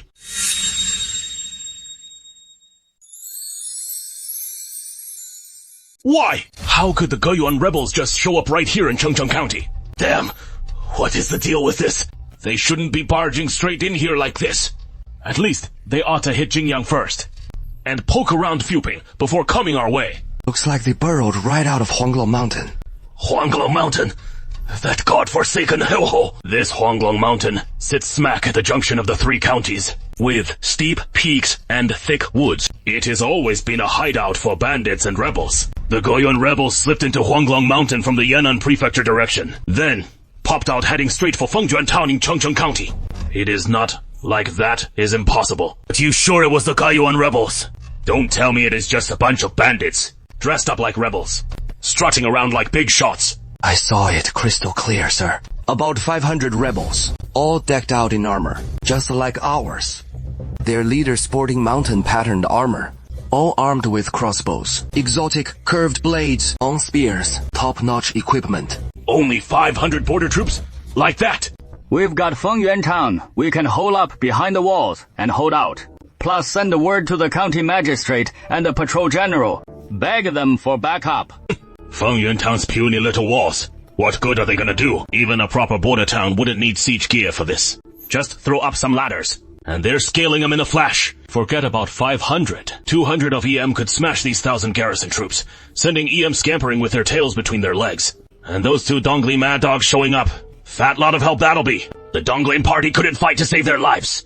Head out to face the Geyuan rebels, and they just bolt from Fuyuan town. After the people in Fengyuan town are out of sight, we'll hightail it right away. Surprise my ass. Wake you up for what? Call me Ghost Qianhu, or Geyuan Old Ghost. Ghost Qianhu. Guerrilla General Li Ying has already led his troops out of Fengyuan town, heading straight for us. Oh? The militia's been training hard. Sure, fuck that G. After all, they're just a ragtag militia. who've never faced a real tough enemy. They could handle Liao bandits okay, but pitting our 500 against Lai Ying as 1,000 regular troops, win rate as under 30%, 70% chance we LM end up seeing our great-grandma in the afterlife. Gotta find something to pump ourselves up. Good. Tianzun's watching over me. No worries then. Win rate shoots right back to 100%. Don't panic. Just some piddly Li Ying. We got nothing to fear from him. The armies are still a full mile apart. Both sides just staring at each other from a distance. No way to clash yet. Something's fishy. Why is Li Ying suddenly glancing left and right, all nervous? We haven't even charged in, and they're already running. Haha, scared off by old Grandpa's fearsome vibe. Damn it. I was the one scared of them. Turns out they're terrified of us too. We're border troops now, remember? Chase them! Chase them! Chase them down and give them hell! Damn cats. Plan was, soon as we're out of sight from Fengyun Town, we'd make a break for it. But nope, these Fuyuan Town militia clowns. Armed to the teeth, but clueless as hell. Insist on tagging along to help. Stuck to us like a pesky little tail we can't shake. Now we've actually run head-on into the Gaiyuan border troops. We're cursed for 8 lifetimes. Look at their neat equipment. They can't possibly be bandits, right? And they've raised 2 flags. One with the character Ghost on it. The other says, give us back our hard-earned pay. This is clearly the deserter rebels, isn't it? We can't beat the Weiso troops. Absolutely can't beat the border troops. We gotta run. Whether the militia follows or not, we have to run. We'll see the Weiso troops escape. The Weiso officials, one hides and one hides. Escape first and talk later. I can at least live a few more days. Can't run through the eastern valley. So let's run west. Huh? This day, fighting 500 of them, and a militia following behind. Why are the officers and soldiers running away? Where are you fleeing? You Jiling! Return the pay you owe us! If you pay up, head to Xi'an. Why are you chasing me? Damn it. I run from whoever I see. Don't come over! Leave everything valuable on you. Li Ying hears this, takes off his heavy helmet and tosses it on the ground. Just now in Fengjuan Town, even the silver squeezed from the squires is lost. And he flees for his life in a frenzy. Anyway, the Heavenly Venerable is watching from above. He won't let me get lucky, will he? Hey! This helmet's pretty good! Everyone! Keep chasing! Officers and soldiers in front, the rebel troops behind. In the blink of an eye, they're all heading westward in flight. So that is why we came here. What the hell are we even doing here?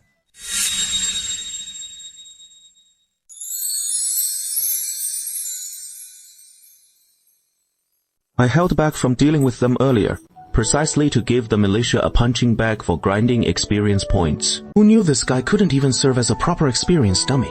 Before the fight even started, he just ditched his helmet and armor and bolted. Damn it. Is my grand plan for training the troops just falling apart like this? My little minions are still total greenhorns who haven't seen real combat yet.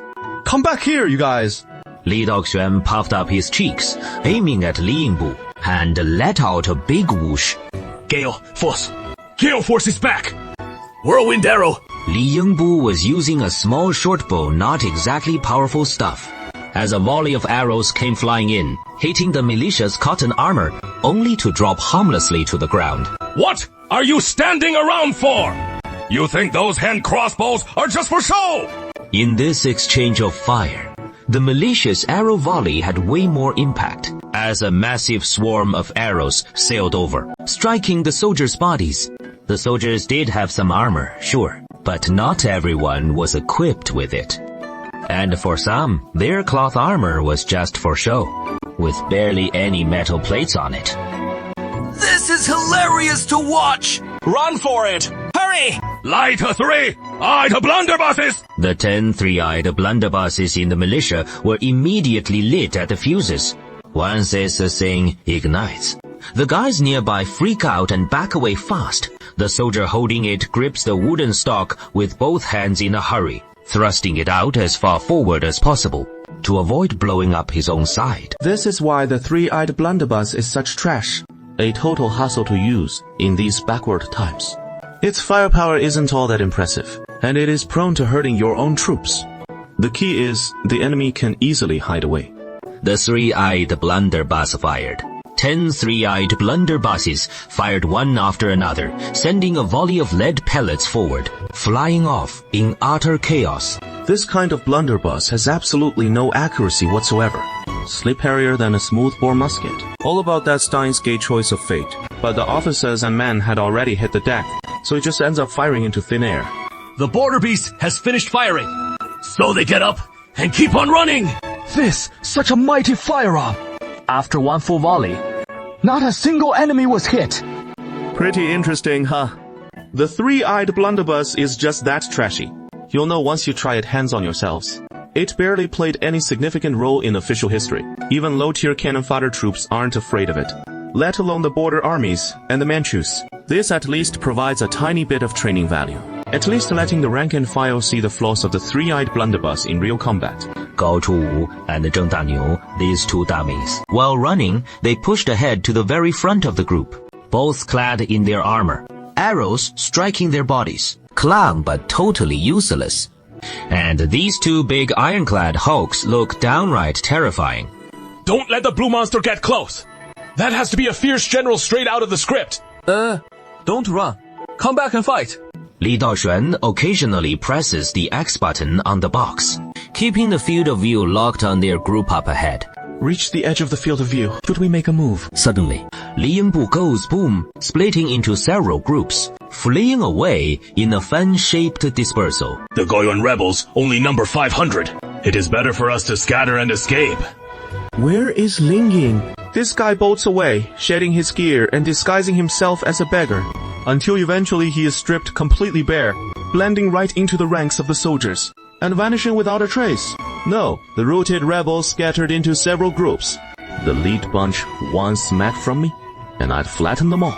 Not a single one would get away. But whatever. This kind of trash that turns tail at the first sign of the enemy. What is the need for me to dirty my own hands? Right. Could Gaojia village possibly pose any threat? Not in the slightest. The troops chased them right out of the trap. But from the corner of his eye, he has been keeping watch on that suspicious cloud overhead. My lord, that cloud is lingering in the sky behind us, and it is not following anymore. Out! Everyone, cease pursuit! Host, Qianhou, why are we stopping the chase? Don't pursue a desperate foe. That is straight from the art of war. We've hounded them this far. That is plenty. Li Ying's gang is sure to flee Chengcheng County for good, never daring to show their faces again. So it is time for us to pull back too. With that said, the militia withdrew back into Li Daoxuan's line of sight. We're safe now.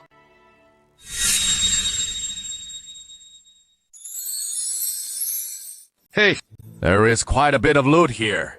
The officers and the soldiers fled all the way, dumping their gear as they ran, truly embodying the phrase, throwing away helmets and armor to perfection. Those damn chipskates. We captured the enemy general's armor. So, this one's for you.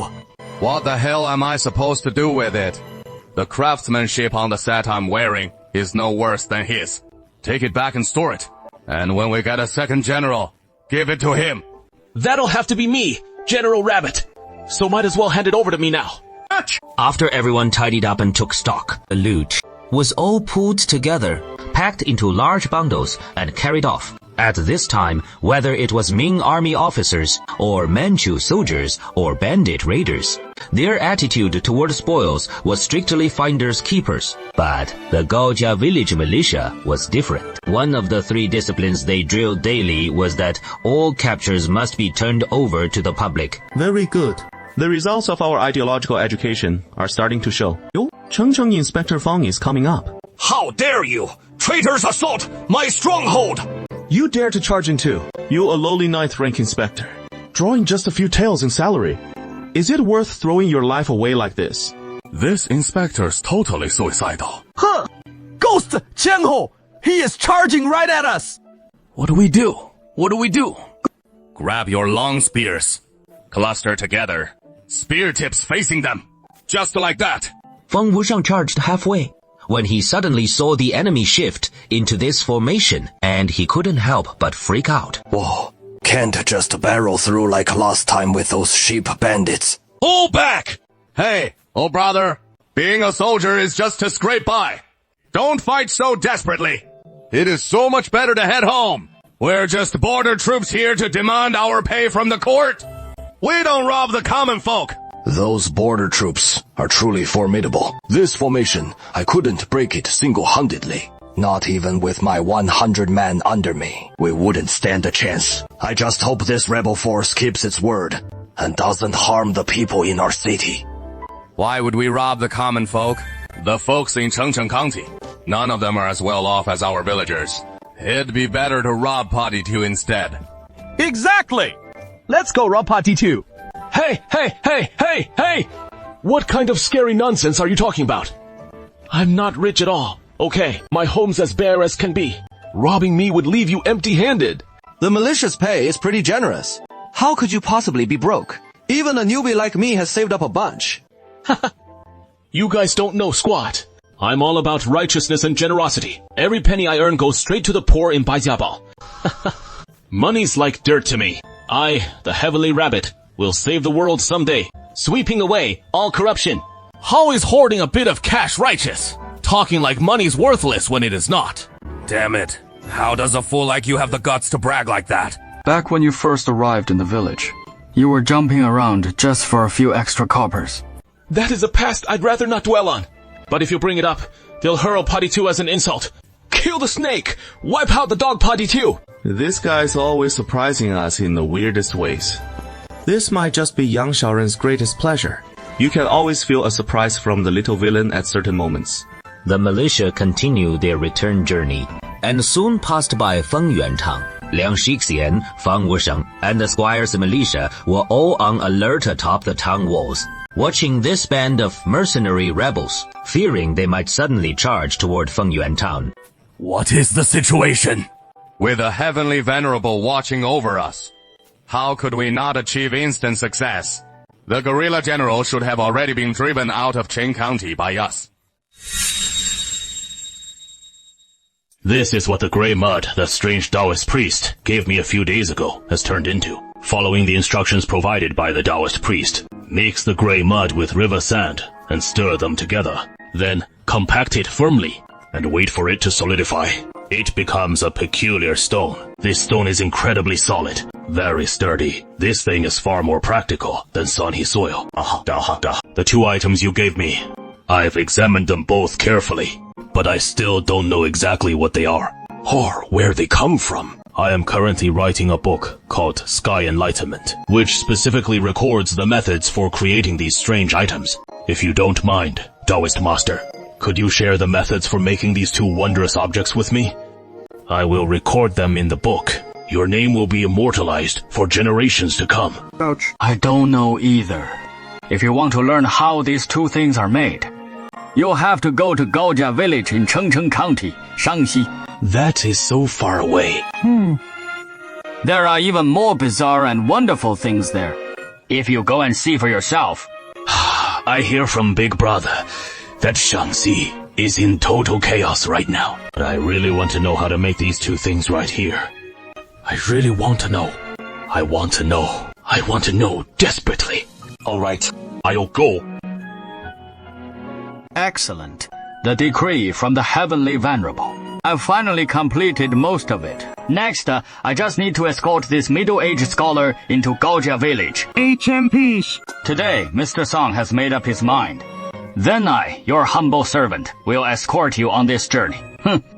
Just a few petty ruffians won't get anywhere near me. Even though we've been driven out of the city, but the dangers in Chengcheng County haven't passed yet. Though the rebels might still return, the Nether Squad stays on high alert at all times. Gentlemen, what are you all up to? Hey, this soldier. Could you think of a way to make this fire musket a bit more powerful? Isn't this fire musket pretty powerful? When we demonstrated it, it goes off with a bang, punching a hole right through a magic brush. If it hits the enemy, it is devastating. The problem is, it never hits. How could it miss? A bow and arrow can hit the target. So this should work too, right? But on the battlefield. I see. It shoots too close, with no accuracy at all. The enemy sees the flash and dives for cover first, and our allies can't close in while they're down. That is exactly it. Can't we make some more powerful fire muskets? Right now, our 10 fire musket men are a total joke, holding the most advanced weapons, but they're utterly useless. After firing the musket, we end up just wielding two-handed pole hammers. And we can't even free up our hands for crossbows or other weapons. Holding a hammer like that just makes us look ridiculous. But all we know how to make are those three-eyed guns. How about I go ask Li Da for you? That three-eyed gun really is terrible. Even Fire Rush Heavenly Venerable said so last time. That thing's just for fun. And after playing around, we still need the new fire muskets. But my new fire musket design is stuck again. I've just figured out the firing pin and spring mechanism for the new fire musket. This thing moves forward and strikes the bullet. So why does a bullet fire out? There is not even anything to ignite it. So how does the gunpowder explode? If gunpowder doesn't explode, how can bullets fly out? It is so strange. Tianzeng actually gave me a drawing of the bullet, with primer marked at the very bottom. But no matter how I look at it, I just can't figure it out. Suyi has been stuck on this part the whole time. Turns out this guy's progress is stuck on the primer. Uncle Lai, you're venturing into cross-disciplinary research here. This primer problem shouldn't be your responsibility at all. It should be handed over to Xu Dafu, the director of the Firearms Bureau, to handle. Raise it sooner rather than later. Yeah, for the primer issue, have Lida go find Xu Dafu. Should this be left to Xu Dafu? Yes. As the era progresses, a new type of weapon requires an ever-growing array of technologies, spanning multiple industries, no longer something a single blacksmith can accomplish alone. IT demands various craftsmen and the integration of multiple technologies. Remember, never think you can handle everything by yourself. When you encounter something you can't understand, seek out the experts in that field to deal with it. In the Firearms Bureau, even a stray spark could trigger a massive explosion. Such a critical place. I can't guard it all by myself. We need more robust security measures. Otherwise, those mischievous kids will blow us all sky high one day. That makes sense. Beyond the militia, station a team of private guards dedicated to safeguarding the Firearms Bureau, keeping unauthorized folks at bay. The Lady Saintess has arrived. Does the Heavenly Venerable have any instructions? Even though you're the Saintess, I still have to say, could you please step back a little? What if you have a tinder box on you? Don't worry, I don't have a tinderbox anymore, and neither does Lida. We were extra careful before coming here. It won't cause you any trouble. Gao Yi still led Lida far away. Only then did Xu Dafu cautiously emerge and shut the door behind him. No one went inside. They just stood chatting in the open courtyard. This guy won't even give a spinster like me any face. If I showed up at your Firearms Bureau gate in my sedan chair, would you stop me or not? I'd love to know. This temper of mine. I mean, there is a spring in this gun, pushing the striker pin to hit the bullet, and then, bang, the bullet fires out. I'm completely baffled. How does it actually work? There is this primer here, right? Yes. Obviously. This primer is a peculiar ignition device. The striker hits the percussion cap, igniting the primer, which sets off the black powder in front. And then the black powder explodes, propelling the bullet out of the barrel. Ah, I see now. But does such a thing even exist in the world? One strike to ignite the gunpowder. Of course it does. Many things collide with each other and produce sparks. For example, take two knives and hack at each other. As long as you strike hard enough, you can generate sparks through friction. And flint ignites with just a quick strike. There are so many other things like that.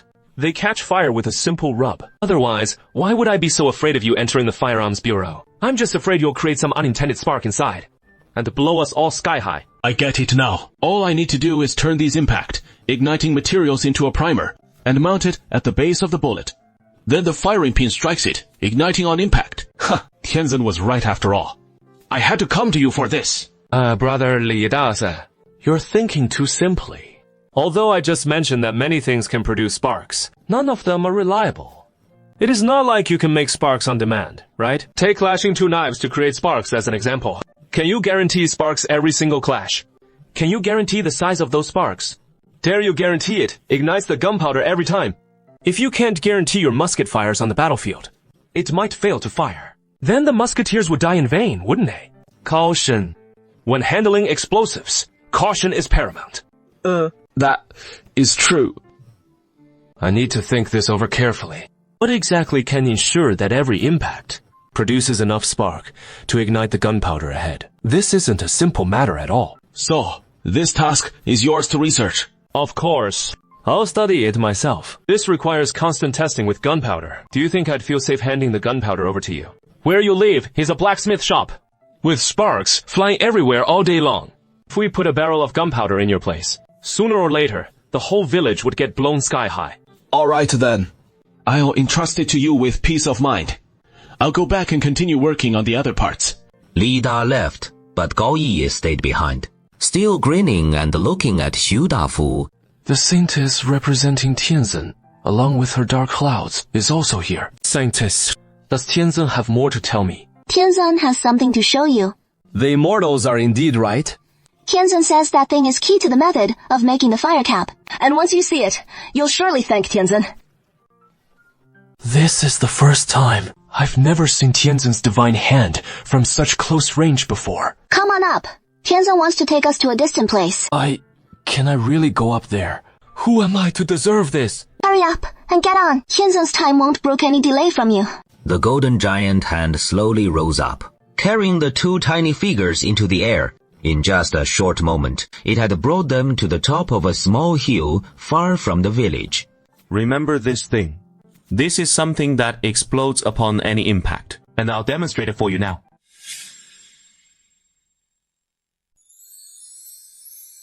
Li Daoxuan took out this kind of slam cannon.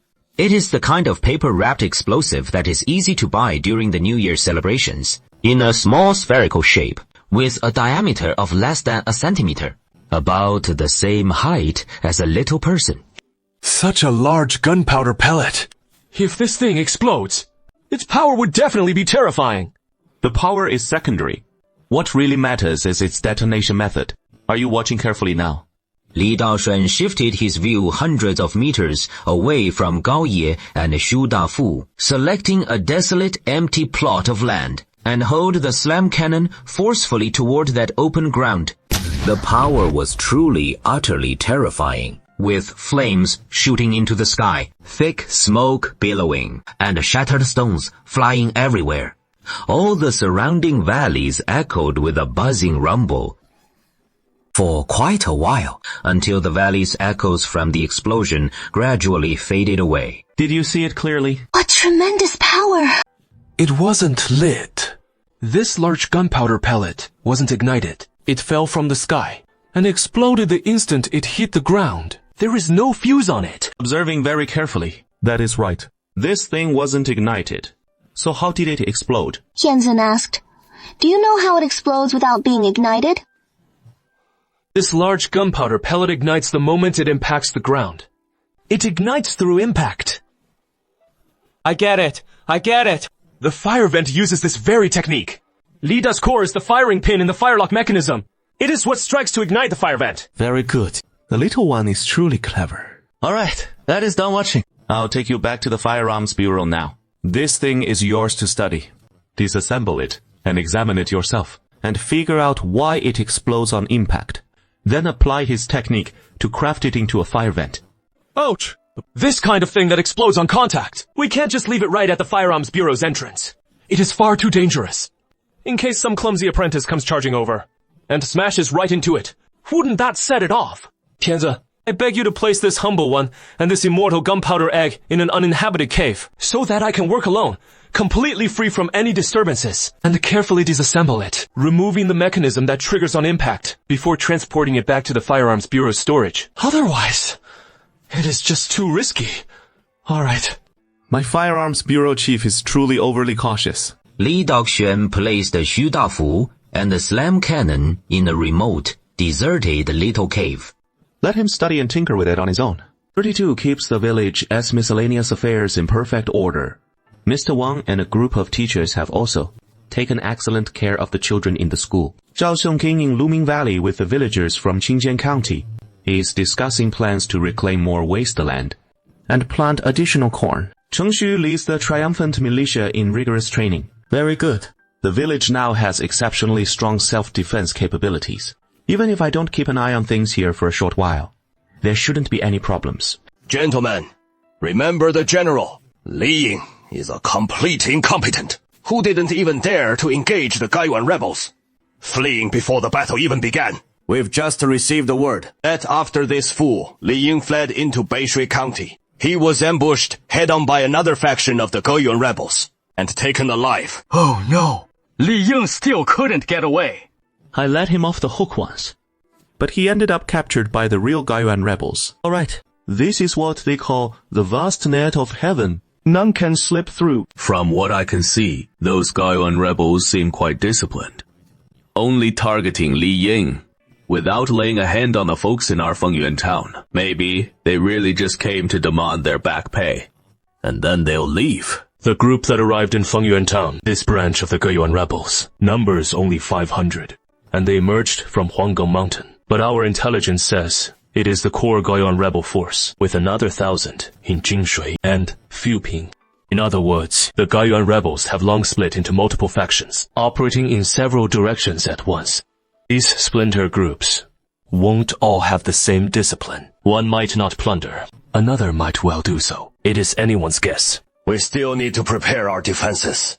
But in the battle at Fengyuan town, as everyone saw, the Geyuan rebels' fighting strength far outmatches common bandits, let alone our local militia. Even the regular troops led by guerrilla Li Ying proved no match against the Geyuan rebels. Sai.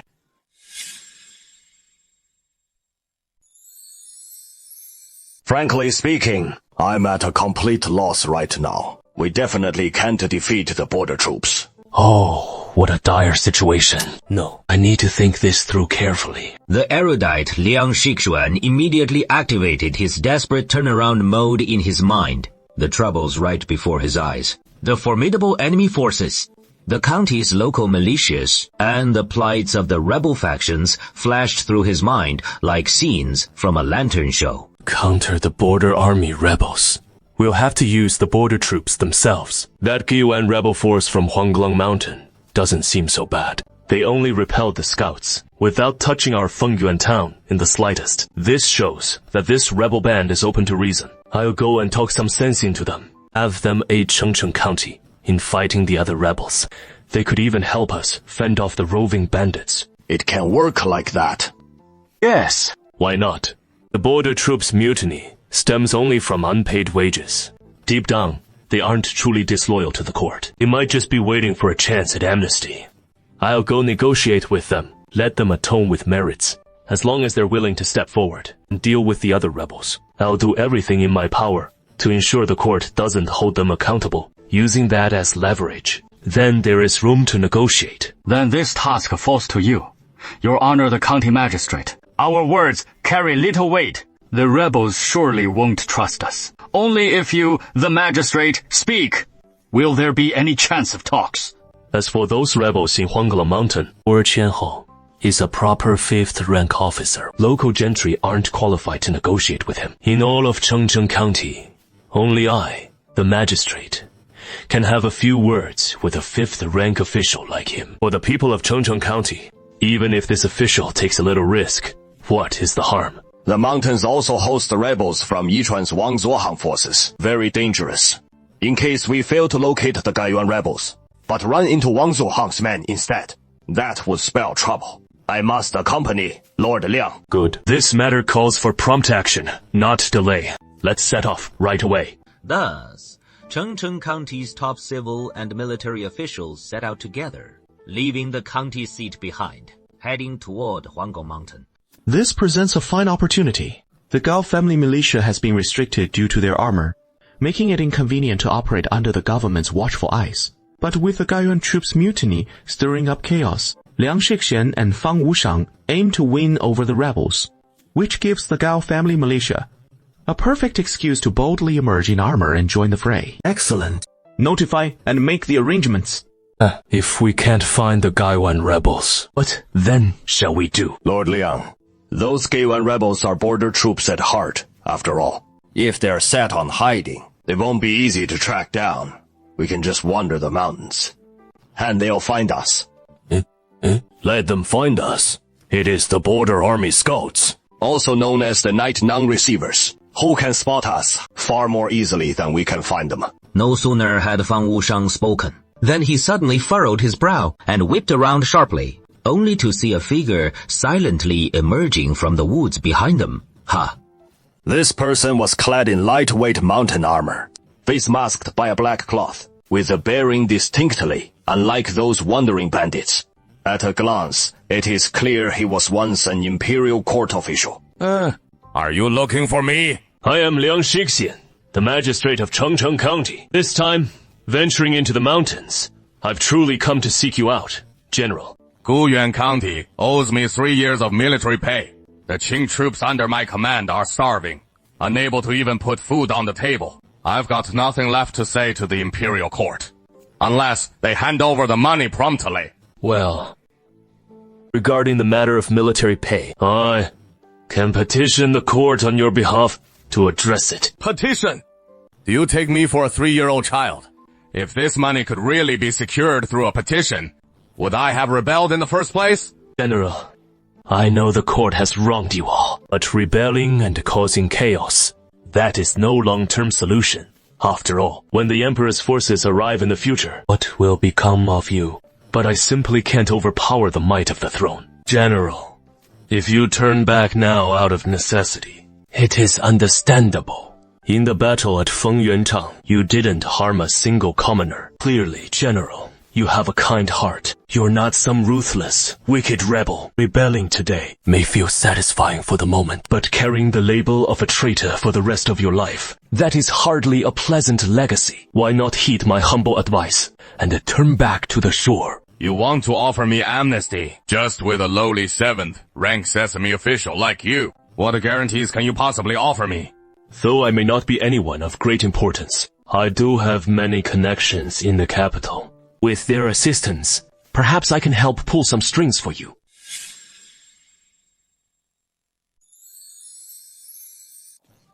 For instance, in a place like Dongguan, he once studied at the Dongling Academy, and he is friends with all the great scholars who give lectures there. You're one of the Dongling party, aren't you? The Dongling Academy gentlemen form friendships, but not factions. Or no Dongling party. We just gather in the academy to discuss classics and doctrines, and end up making some good friends. That is all. Good thing his eyes are covered. No one can see a thing. Back then, I got beaten up and branded by the eunuch faction, surrounded and attacked by the embroidered uniform god, nearly lost my life. Sure, ultimately it was the emperor behind it. But he used the civil officials to do his dirty work. So isn't that the same as the Dongling party doing it? That really rubs me the wrong way. But this Liang Shixian guy, he seems a bit different from the rest. Forget it. Let's set aside personal grudges for now. First things first, handle what Tianzong ordered. I get it, you got connections. But based on just a few words from you, with no proof or guarantees, I can't just trust you. What if, while I'm coming down the mountain, 200 axe-wielding thugs burst out from behind Lim Peak? I'd die without even knowing what hit me. 200 axe, men behind the screen. You've been listening to too many storytelling tales. I'm just a lowly 7th rank county magistrate. Where am I supposed to get 200 axe-wielding thugs? Still, his words show some give. No doubt about that. General, rest easy.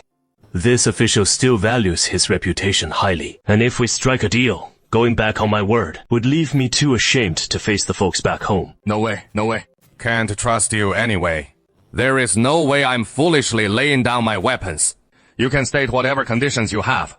I can consider it, but I won't necessarily do it. No need to put down your weapons. I just want to ask the general for a favor. If bandits come to attack, could the Chengcheng general help resist them a bit? Using me? It can't be called taking advantage. If the general can station in Chengcheng, defeat some bandits or the like, then in the future, when this official pleads for the general, wouldn't that make it much easier? This is also a way out for you. Don't you think this makes sense? All right. Then it is settled. You can set up a big bell in Baijia Fort at the foot of the mountain. And when you need me, just ring it loudly. I'll send someone down to Baijia Fort to see what you need. Then I'll trouble the general. I don't want to stay here too long. Tianzan, he didn't come with us. I can see the cloud representing Tianzan in the sky. This damn place is too dangerous. Master Liang, do you think this guy is trustworthy? In his last words, he didn't use Loza again, but changed it to I. Just based on that, I think he'll help us. So perceptive. Let's go. Back to the county town. So, the deal is done. From now on, whether bandits come, or rebels or whatever, the Gao family militia can go out and fight disguised as hired rebels. No more worrying about illegal weapons and gear. After the fight, worst case, retreat into Huanglang Mountain, and the officials will be helpless. This Huanglang Mountain is even recorded in the history books. History has several major bandit leaders here. Once they couldn't hold out against the officers and soldiers' encirclement and suppression, they'd flee into Huanglang Mountain to hide. And even if the government sent forces into the mountains, they couldn't find them, leaving the authorities powerless against them. The only frustration now is that the line of sight still can't penetrate, and there is still a band of remnants entrenched in the mountains, veering off to the left. I don't know where he is hiding. Hey, who is this? Hey, hello. May I ask if you're Li Daoxuan, the creator of Little People's Daily Life, Mr. Li? Yes, that is me. I'm Gao, the director of Chengcheng County's Culture and Tourism Bureau. I saw online that you posted that video about Chengcheng hand-torn noodles, Mr. Li. It was really fantastic, with such a unique perspective, depicting the making of our Chengcheng hand-torn noodles. And at the end, the little people of the Little People's Kingdom gathered the noodles they'd made together, only filling up a tiny mineral water bottle cap. It was so imaginative. The special effects were top-notch, and the promotional impact was perfect too. Ah, too kind, too kind. So, the reason for this call is... well, it is like this. We'd like to get your authorization for this video, and then put it on Chengcheng County's official website for promotion.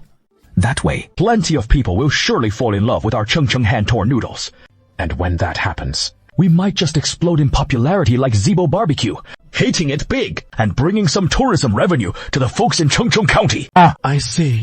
If it can help boost Chengcheng's tourism industry and help the people escape poverty and get prosperous, I'd be more than happy to authorize it for free. Not a single penny. Oh, man. Oh.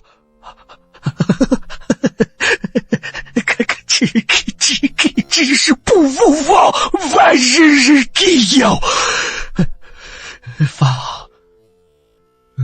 I'm truly so grateful to you. So, I'll send you the electronic version of the authorization contract right away. Let's finalize it as soon as possible. You must come and show your support. Who would have thought? The ancient people of Chengcheng County are helping the modern people of Chengcheng County develop tourism in this peculiar way. Isn't this just a fantastical development? By the way, why not check out Chengcheng Culture and Tourism Bureau's Douyin account? As soon as Li Daoxuan opens his phone, he sees Director Gao dancing with a sword while dressed in women's clothing. Director Gao, in drag. I can't bear to watch. Welcome to Chengcheng County for a visit.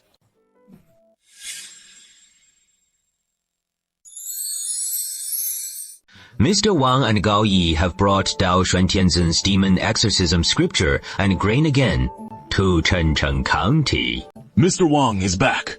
Daoxuan Tianzun has returned too. We can buy grain at a low price again. Nonsense! It is buying books. I'm now more interested in the tales of Daoxuan Tianzun the Elder. Those mere two tales of flour can't compare to my reverence for Tianzun. I want to buy books. I want to buy flour. A larger crowd of common folk rushed toward the bookstore. Gao Yu has arrived too. Tianzun has naturally come as well. Then I can lead a select few of the most devout believers to the grove outside the city and let Tianzun manifest before their eyes. Tianzun's manifestation is the surest way to make the believers utterly devoted. Those over 100 believers who witnessed Tianzun's manifestation last time have now become our top propagators, boasting to anyone they meet. I've seen Tianzun manifest with my own eyes. If the other person doesn't believe them, they get angry, roll up their sleeves, ready to fight. Hey, but if others believe, fine. If not, so be it. No need to throw punches. Their disbelief is their own loss. They won't get the flower blessed by Tianzun. Serves them right. The Lai family sure gets the news fast. Inspector Feng and I just negotiated with the rebel forces in the mountains. And already the Lai family knows it is safe, bringing over their relief porridge distribution team to drum up support for their revered ancestor. Looks like among my local yamen runners and among Inspector Feng's soldiers, there are informants from the Lai family. The slightest sign of trouble, and someone will rush to Gaoxiao village to notify the Lai family. Sai. We can only accept it. As the saying goes, A strong dragon cannot crush a local snake. With a new term every 3 years, the county magistrates come and go like lanterns on a running horse. It is the local gentry who wield real power there. Wanting subordinates without gentry informants is simply impossible. Anyway, the Lai family coming back to distribute porridge also helps me share the pressure. It is a good thing. Heavenly Venerable, there are so many suffering villagers. Yes, very many. I want to help them as soon as possible too. I understand. I'm not here for nothing. I came here to help them. No, because I don't like the county town and just abandon the local folks to their suffering. It is good that you understand this point. Go on. Go see the third madam and arrange the time for the next gathering with the believers in the woods outside the city. Brother, want to come in and play a bit? What is up? As soon as those sisters on the bank called out, the folks behind all lost their composure. Holy maiden, just ignore that. A bunch of spineless cowards. Why exactly? What is so strange about what they're calling? Holy maiden, for matters like this, you, as a person of such nobility, no need to concern yourself with it. The militia soldiers in the back quickly reined in their wandering thoughts, pretending to look straight ahead, pure and proper. These people are all dressed in clean cotton garments, full of vigor. At a glance, you can tell they haven't gone hungry. They must be retainers from a wealthy household, and it is even the rank of a trusted retainer. Brothers, show some pity on this poor little woman. It has been ages since I've had a proper meal. No customers have come by in forever. We're barely hanging on anymore. So brothers, treat this as doing a good deed. Come have some fun. What on earth does that mean? Why would going in for some fun count as saving them? So what the heck are we supposed to play in there? Young lady, this place is a brothel. You know, the sort where women entertain for a living. What a pack of wide-eyed country yokels. You fools! Eyes front and chests out, all of you! Now march right past! This is utterly disgraceful! How can you call yourselves heroes and gallants like this? Look at the sorry state you're in. You heroes meant to save the world. How can you be so rattled to the bone by a single word from a woman? Useless! You're all useless! This guy's actually useful in situations like this. Full of flaws. But he has his strengths too. He is a really complicated fellow. Humans really are fascinating creatures, aren't they? Let's go take care of this. So Tianzan turned back once more. But the militia soldiers didn't turn back. Are you really starving that badly? Is there truly nothing left to eat? We haven't had any business in ages. No patrons have come by. Do you know Qing, chess, calligraphy, and painting? We all know a bit of each. Who goes to a brothel and asks if the girls know these arts? These are our basic skills. Without them, how could we make it in the pleasure houses? We'd be stuck in the lowest dives. Good. As long as you can. Come with me. And this young lady, I know you're a kind soul. These brothel girls have sold themselves into this trap. They can't just walk away with you. Are you the madam? Yes, that is me. I want to redeem all the girls in the house. How much will it cost? They're no ordinary girls. Each one is versed in Qing, chess, calligraphy, and painting. They have many talents, but their price tag is steep. Let's see if the flour covers it. 10 equals 10 do. 1 do for 1,000 cash. 10 she of flour equals 100 taels of silver. In these famine times, the girls get no customers at all. Not only can't I profit from them, I have to feed them just to keep them alive. If I hesitate even a second, it'd be disrespecting the market. Sold! From now on, they're yours. Who would have thought? 4 living people, each weighing dozens of pounds. Altogether, that is hundreds of pounds of flesh, isn't it? In the end, we can only swap them for a bit of flour. I knew my fate was thin. I just never imagined it'd sink this low. I'll send someone to go with you to the Great Wall bookstore. One hand delivers the people, the other takes the flour. You wait in the bookstore. I'll come back and make arrangements for you. Heavenly Venerable, you've bought those brothel women back to reward them to the militiamen. Little Nitsi, your mind's gone all crooked. How did it twist that way? Of course not. Good. That scared me half to death. I thought the Heavenly Venerable might want to. Most of these brothel women had no choice in their fate. thrown into that pit by their own parents. They're all women with tragic lives. They've studied music, chess, calligraphy, and painting since childhood. They actually possess real talents. Such talents wasted in the dust of the pleasure quarters. What a shame, better to scoop them up cheap while their value's low. Buy them out at a bargain price, so they can play a more vital role. A vital role? I plan to have them serve as your female secretaries. What's a female secretary? A female secretary is just like a steward, someone who assists the master in his affairs. It is just a different title. You can't very well call a woman a steward. That sounds so odd.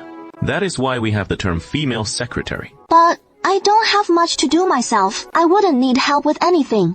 No, you will need them for the second volume of Inverted Heavenly Venerable. When you get to illustrating the scene where I slap I've even drawn the Supreme Hades with his arms broken off. My drawing skills are terrible.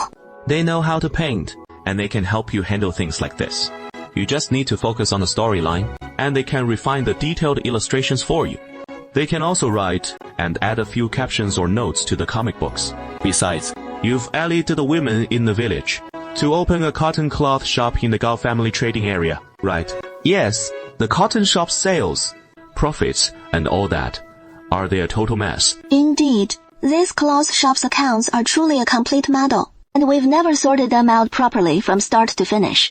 The village lacks women who can read, write, and keep accounts. Only the third miss has studied a bit more, but she has more important duties, so she can't be spared for odd jobs. Whereas these women from the brothel can. They'll be very useful in the days to come. The Heavenly Venerable is thinking about long-term matters, isn't he? It is just that a simple countrywoman like me doesn't understand. Anyway, following the Heavenly Venerable's lead is bound to be right. Just now, seeing those women sobbing by the window, it really tugged at my heart. Suffering souls in this world, we should save as many as we can. Once they return to the village, don't let anyone learn about their former profession. Today, we must sternly warn every single member of this militia squad not to breathe a word of this to anyone. First, we must respect them, and only then will we earn their respect. I understand.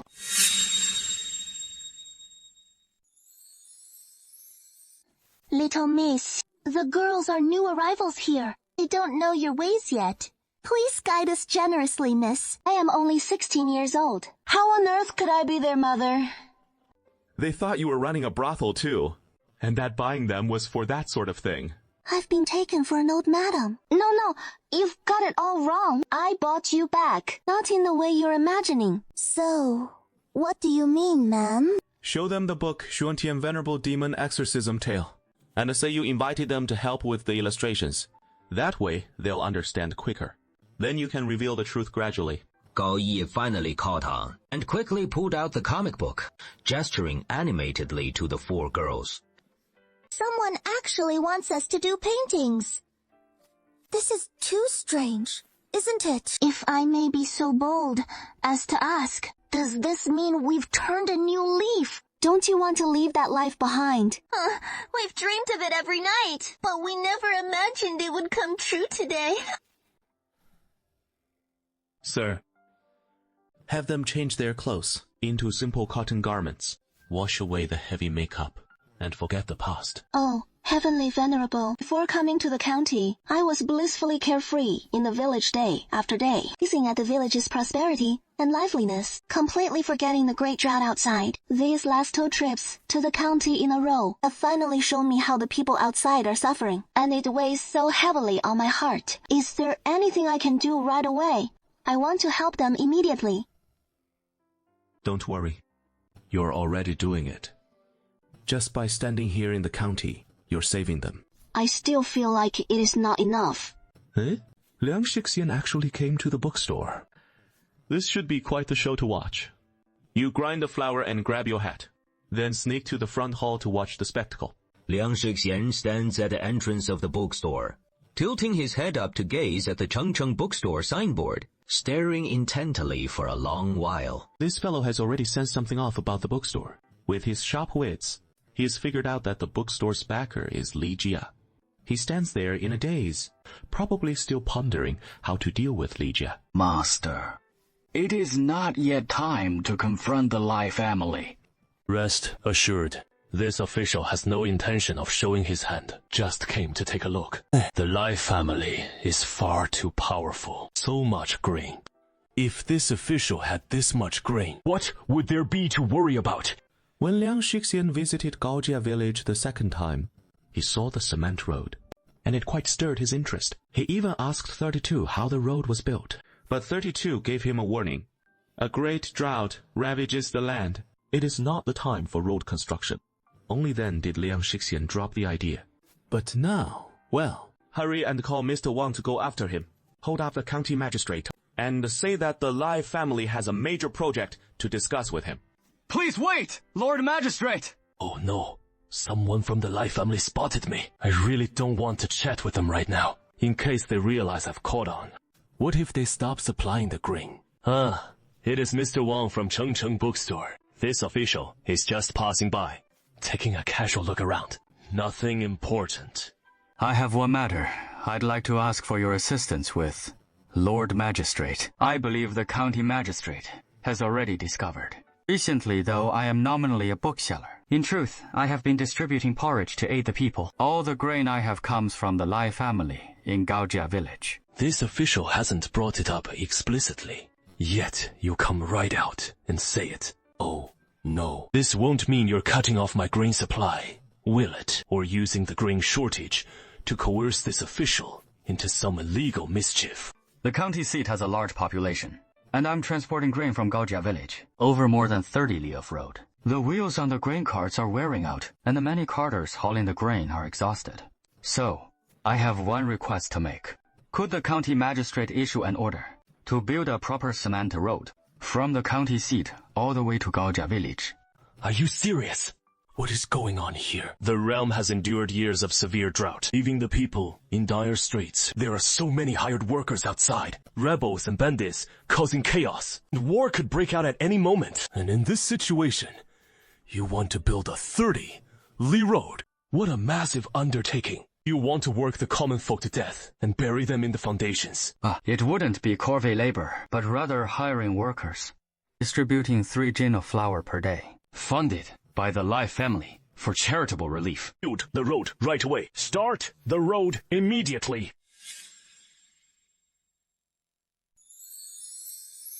The Lai family is planning work for relief, isn't it? Human nature always has its darker side, directly handing out grain or bundling it with book sales. None of these are solid solutions. But work for relief. This is indeed a good approach. This method has one major flaw, namely, it demands enormous financial resources. The Lai family is truly as rich as a nation. They can even come up with a way to spend like this. Shen Wanzhen, the great merchant of early Ming, I wonder if he could rival the Lai family. 1 year ago, the county magistrate first laid eyes on the cement road and got the idea to repair it, right, but was talked out of it by the third steward. There really was such a thing. It is rare that you still remember it. For me to recall it, I'd have to spin a lantern wheel in my head. The conditions weren't right back then, but now they are. The county magistrate can seize this chance to fulfill the virtuous deeds of building bridges and mending roads, while also securing the people's livelihoods. One action, 2 benefits. Why not do it? Exactly. Indeed, as you say, sir. This official will arrange it right away, ensuring it is carried out thoroughly and properly. What are you dawdling for? Produce the detailed road repair plan immediately. Rest assured, Master. Leave this to me. This man seems like a good official. Yes. If he had been the magistrate of Chengcheng from the beginning, instead of Zhang Yaokai, Wang Er might not have been so tormented. But it is not as simple as you imagine. Even if Wang Er stays calm, there will still be rebels like Party Map stirring trouble. Even if Chengcheng doesn't revolt, uprisings in Qingjian, Mizhi, and Fugu, rebellions will erupt everywhere, in Luoxuan and Yichuan. In the late Ming Dynasty, peasant uprisings were ultimately unavoidable. The great Ming's mandate of heaven has run its course. Even if immortals descended, they wouldn't bother to save it. They'd just overturn it all and start anew. What is written up there? The county magistrate said, we now need to recruit some workers to repair the roads. It is not forced labor. It is not corvée labor. Important things bear repeating 3 times. It is not corvée labor.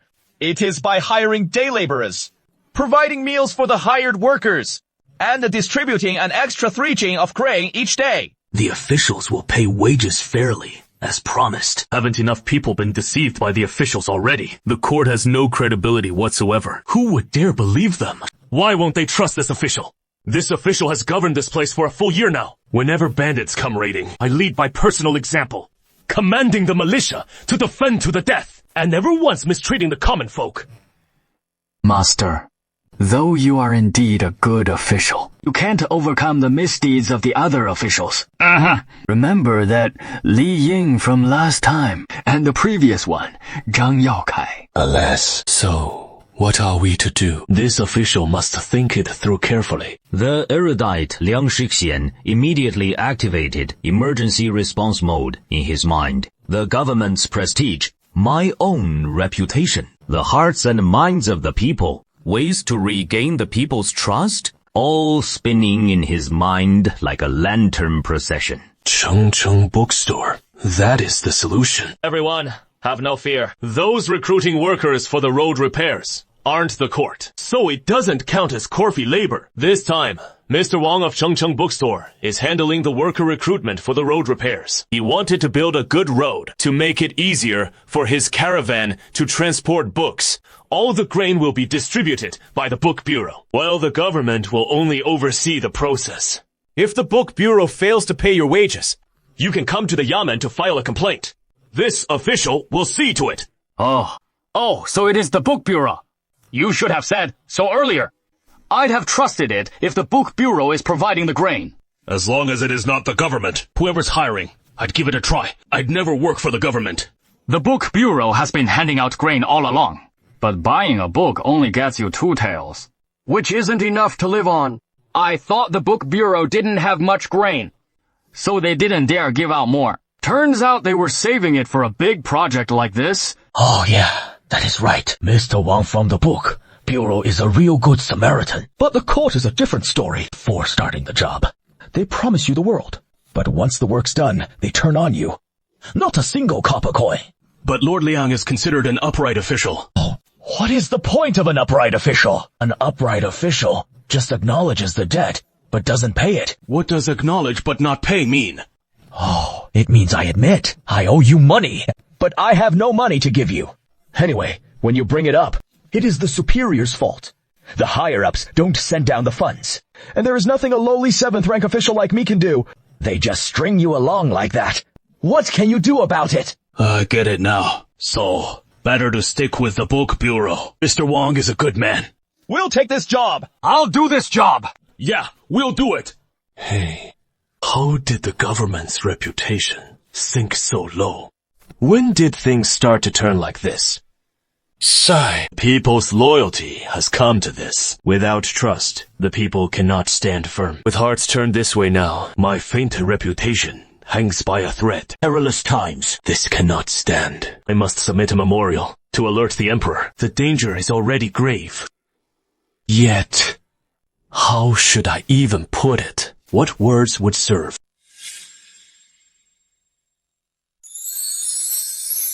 Building bridges and roads is a meritorious deed that will be remembered in history forever. It is the greatest benefit a local official can bring to the people here. Its benefits can endure for centuries. But constructing a cement road over 30 li long will require an astronomical amount of cement. That is impossible. We can't transport it all from Gaojia village. The Lai family gave me the formula. Precisely so, I could figure out how to produce some cement. We must organize the craftsmen here in the county to start making cement according to the formula right away. They have no interest in learning this new invention, and see no need to. No matter what trade we're stuck in, we're doomed anyway. Father was a blacksmith, so the son is a blacksmith. Father was a carpenter, so the son is a carpenter. Now there is this bizarre new thing called a cement craftsman. Whoever wants to do it can go ahead. I'm not touching it. And we won't get paid any extra for it. Exactly. I almost forgot. The craftsmen here in the county are still mired at the very bottom of society, completely devoid of any drive. Giving you the cement formula was meant to let you experience the flaws of the degraded household system firsthand. I feel it now. My lord, what is troubling you? Craftsmen refuse to work on the cement. They claim they can't do it, and have no desire to learn. They even say it has been decreed by their ancestors for generations, that any work not meant for their lineage is simply beyond them. My sworn brothers here, they're putting on this stubborn face, like, if you insist, just execute my father. What is your view on this? How should we resolve it? This humble one has shallow learning and limited talent. Mr. Wang requests an audience. Please welcome the Immortal Venerable. The second shipment of cement from Gaojia village has arrived, but the third one will be much smaller. Because Gaojia village has a small population, there aren't many laborers available to produce cement. Even if we go all out, we won't produce much cement. So, we still need the county magistrate to produce more on your end. This is trouble.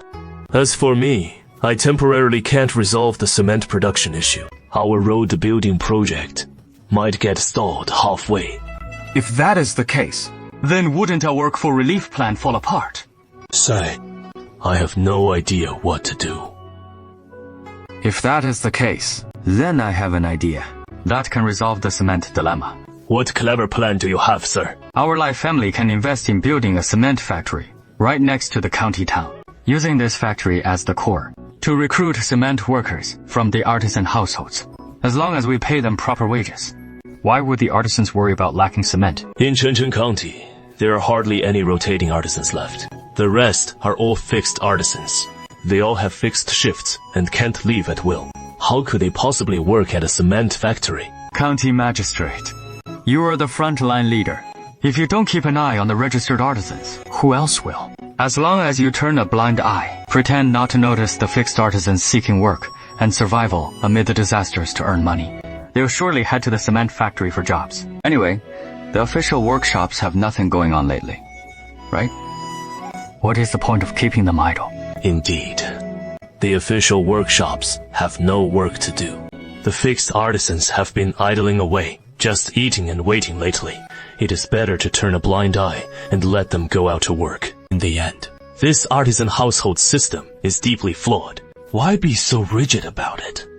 If we can't produce the cement, that would jeopardize the entire work for relief initiative. So who will take charge of this cement factory? This official can't do it myself. And the Imperial Court's authority won't help much either.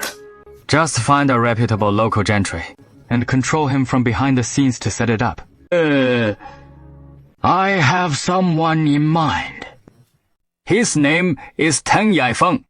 He is originally a contractor. If any family wants to build a pavilion or rockery, or renovate a house or attic, and so on, they would go to him, and he'd hire craftsmen to do the construction. He has great relations with the craftsmen, and they all trust him. Because of the years of drought, he has also lost his livelihood, and he is currently looking for ways to get by. Have him lead the effort to establish a cement factory. With us pulling the strings from behind the scenes, this could work, right? Call him over. Since he has good relations with the craftsmen, let him step forward and run this cement factory. I have fulfilled my duty without fail, and carried out Tianzhen's decree. Tianzhen has already witnessed it. Now we've brought over some of Gaojia village's methods. Yes, Tianzhen the Larenza said, if we keep this up, it won't be long before the county town transforms into something like Gaojia village. And when Lord Immortal Venerable draws his sword and surveys the surroundings, he'll find his county town completely changed beyond recognition. He'll surely get a huge shock. Who knows when Lord Immortal Venerable will notice? The county town will have transformed out of nowhere. Ha! I did it! I finally succeeded! What did you succeed at? You trying to scare me to death? Why'd you run out to this desolate wilderness to scare me? Who has the time to come scare you? I was leading the militia in mountain marching drills. Who knew you'd be hiding in this cave? What are you researching? So excited. What I've been researching is exactly what your militia will need in the future. No harm in telling you about it. Here, take a look. Is it some tasty treat? It looks like a big candy ball. I could eat 2 in one bite. If you can eat 2, then I can eat 3.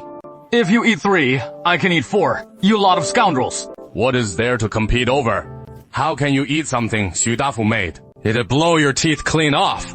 That'd be more like it. I'm planning to test if this thing works. You all step back a bit. Xu Dafu made sure the distance was safe, then hurled the round ball in his hand at the rock ahead. Go ahead and eat it, if you dare. Success! It worked! I finally created something that explodes on impact! This doesn't need to be lit. Just throw it, and it'll explode when it hits something. Exactly. Hit and boom! Oh my goodness. Isn't that incredibly powerful, without limits? In battle between two armies, my troops just flick their wrists, each tossing one out. Won't that make the enemy cry for their mom and dad? Exactly. It can absolutely be used like that. Then what are you waiting for? Make 10 for each of my men. Make each one a bit bigger. As big as a fist. That explosion would definitely be powerful. But unfortunately, it can't be used like that. Let me ask you something. This stone ball that explodes on impact, how do you even get it to the battlefield? Hang it on your waist. Hanging it on your waist definitely won't cut it. Since this thing blows up the moment it hits anything. What if during the march you accidentally trip and fall? Wouldn't you just blow yourself sky high? Yeah, that really doesn't seem workable. To get this thing to the battlefield, you'd have to be extremely careful. Use a big box filled with cotton. Place a large ball right in the middle of the cotton. Only then could you transport it to the battlefield, with one box holding just a single one. And on the battlefield, before you throw it out, you still have to handle it with utmost care. The soldier carrying it can't afford to trip or bump into anything, like a grandson gently supporting his grandpa. Take it right up close to the enemy and hurl it. Well, if that is how it has to be, it just isn't practical at all. Yeah, it is really not practical. So forget about these impact explosion bombs. Use fuse-lit bombs instead. Remove that impact fuse mechanism. Replace it with a fuse, and you won't have to worry about it going off en route. Soldiers can easily carry them to the battlefield. Light the fuse and toss it at the enemy. Isn't that just an explosive package? The Ming Dynasty already had them. They're awfully inconvenient to use. If the explosive charge is too big, it is too heavy to throw far. If it is too small, you can chuck it farther, but then the blast isn't powerful enough. So the practicality is pretty limited. How far do you think these two clowns could throw a big bomb? I get it now. With these two guys around, looks like we can make explosive packs too. I'm heading back to the cave. You come closer and touch it, and tell whoever's with you to back off right away. Don't get anywhere near it. No way I'm coming in. Touch it and it'll explode. Bombs are so dangerous. I wouldn't go near your damn cave even if I die. Wrap it up with black powder. Then wrap it in black oiled paper to form a black ball. Attach a fuse, light the fuse, and throw it out. This feels pretty good. Balance between weight and power. The bomb can't be too big or too small. After doing the math like this, making the bomb fist size seems just right. I was clearly ordered by the Heavenly Venerable to study fire lances, so how did my research veer off course like this? The real Geiyuan rebels are camped more than 20 li away from the county seat in a patch of woods. Meanwhile, the guerrilla general Li Ying is bound hand and foot to a withered tree. Have you scouted it out? Which way is best to go? The south is close to Xi'an. If we actually march on Xi'an, it is a dead end. Better to head east. This worthless Li Ying must have come from the east. Since we've already crushed him, the east must be free of government troops. East of Baishui County. Chengcheng County. Then let's get the whole army moving. Head to Chengcheng County and grab some military funds.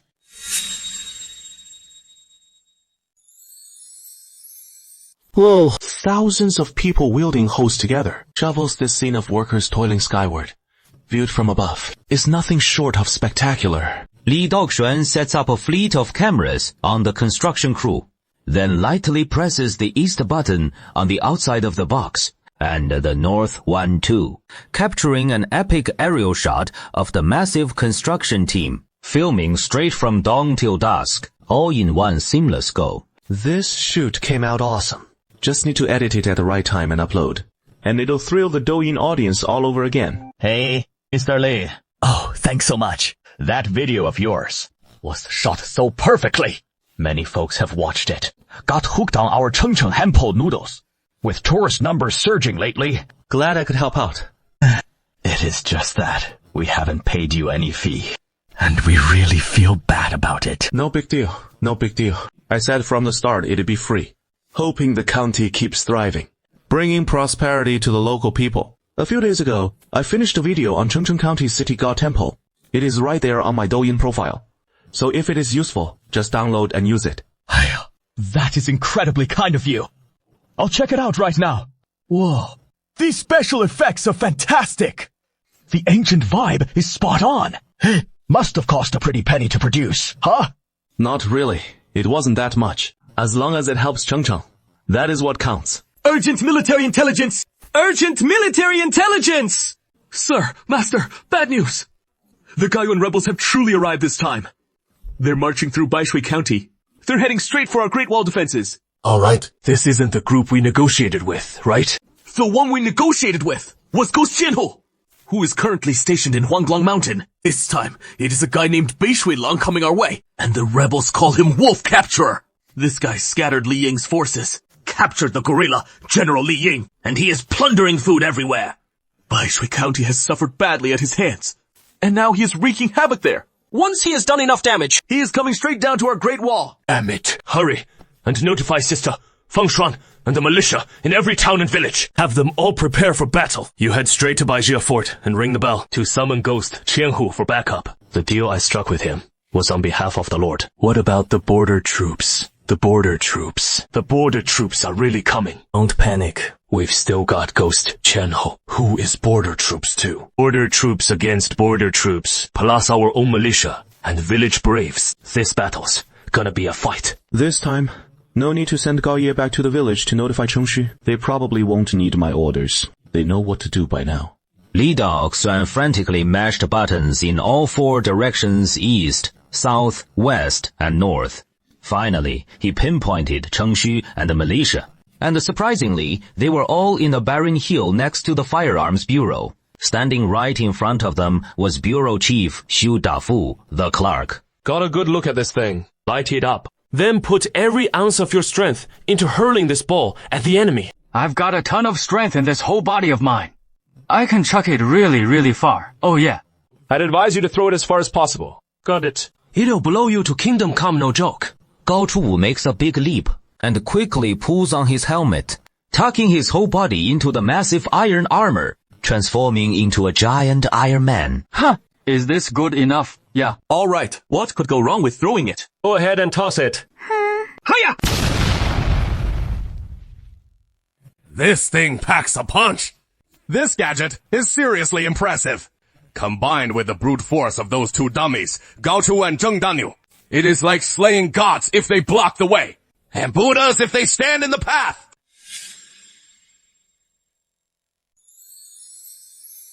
Gods block and slay gods. Buddhas block and slay Buddhas. Saying such cocky words. Just to think how powerful Tianzeng's magic must be. Oh dear. Oh no. That whole gods block and slay gods bit. Buddhas block and slay Buddhas. It is just an old proverb. When you talk fast, it just pops out. I forgot Gaojia village actually has real gods. Unlike other places, where gods are just tall tales for bragging. That low cloud means Tianzeng is right here. Tianzun, this humble one speaks without a filter. That is not what I meant earlier. No harm in preparing for battle. This time, the border troops have really arrived. The border army is really here. Prepare to march out. Tianze, this humble one followed your orders to study the fire cap. Somehow, as I kept studying, it veered off course. And inexplicably, I ended up making a bomb that explodes when thrown at people. Please, Tianzeng, punish me. A silver ball descended from the heavens, landing right in front of Xu Dafu. Isn't this the same reward those 3 cement masons got the day I arrived in Gaojia village? What was this called again? Tianzeng's special reward. I was totally blown away back then. Never thought it'd come my way again. Heaven rewards true talent. If others find out I have this, what if they try to rob me? Gotta be careful. Extremely careful. Don't get too arrogant, or you end up losing your life. Actually, this humble one didn't just make one. This thing is surprisingly easy to produce. So I whipped up 10 packs in one go. And earlier, I only pulled out one for them to test. Since Tianzeng seems to approve of this invention, then I'll hand them all over to Instructor He. It should work fine against the border troops. Hurry off. Sister He, count them carefully. There are 9 in total. This time out in battle, you must hear all 9 blasts. If even one boom is missing, and track down whoever stashed one away without throwing it. Be sure to recover every single one. These cannot be kept hidden by the malicious soldiers. Otherwise, the consequences could be disastrous. Turns out there are still 9 of them. In this battle, I don't think we'll even need the Heavenly Venerable to step in. With these alone, we can make the border troops cry for their mommies and daddies. I'm telling you, are you listening? Don't just stand there grinning. Remember to listen for all 9 booms. You have to hear every one of those 9 explosions. Who has time to count firecrackers in the heat of battle, tallying up the blasts? I can. At that moment, Li Daosuan opens his go-to history and military forum and posts anonymously. Hello everyone, I'm back. It is that same old time travel to the Ming Dynasty dilemma. Suppose I time traveled to the Ming Dynasty.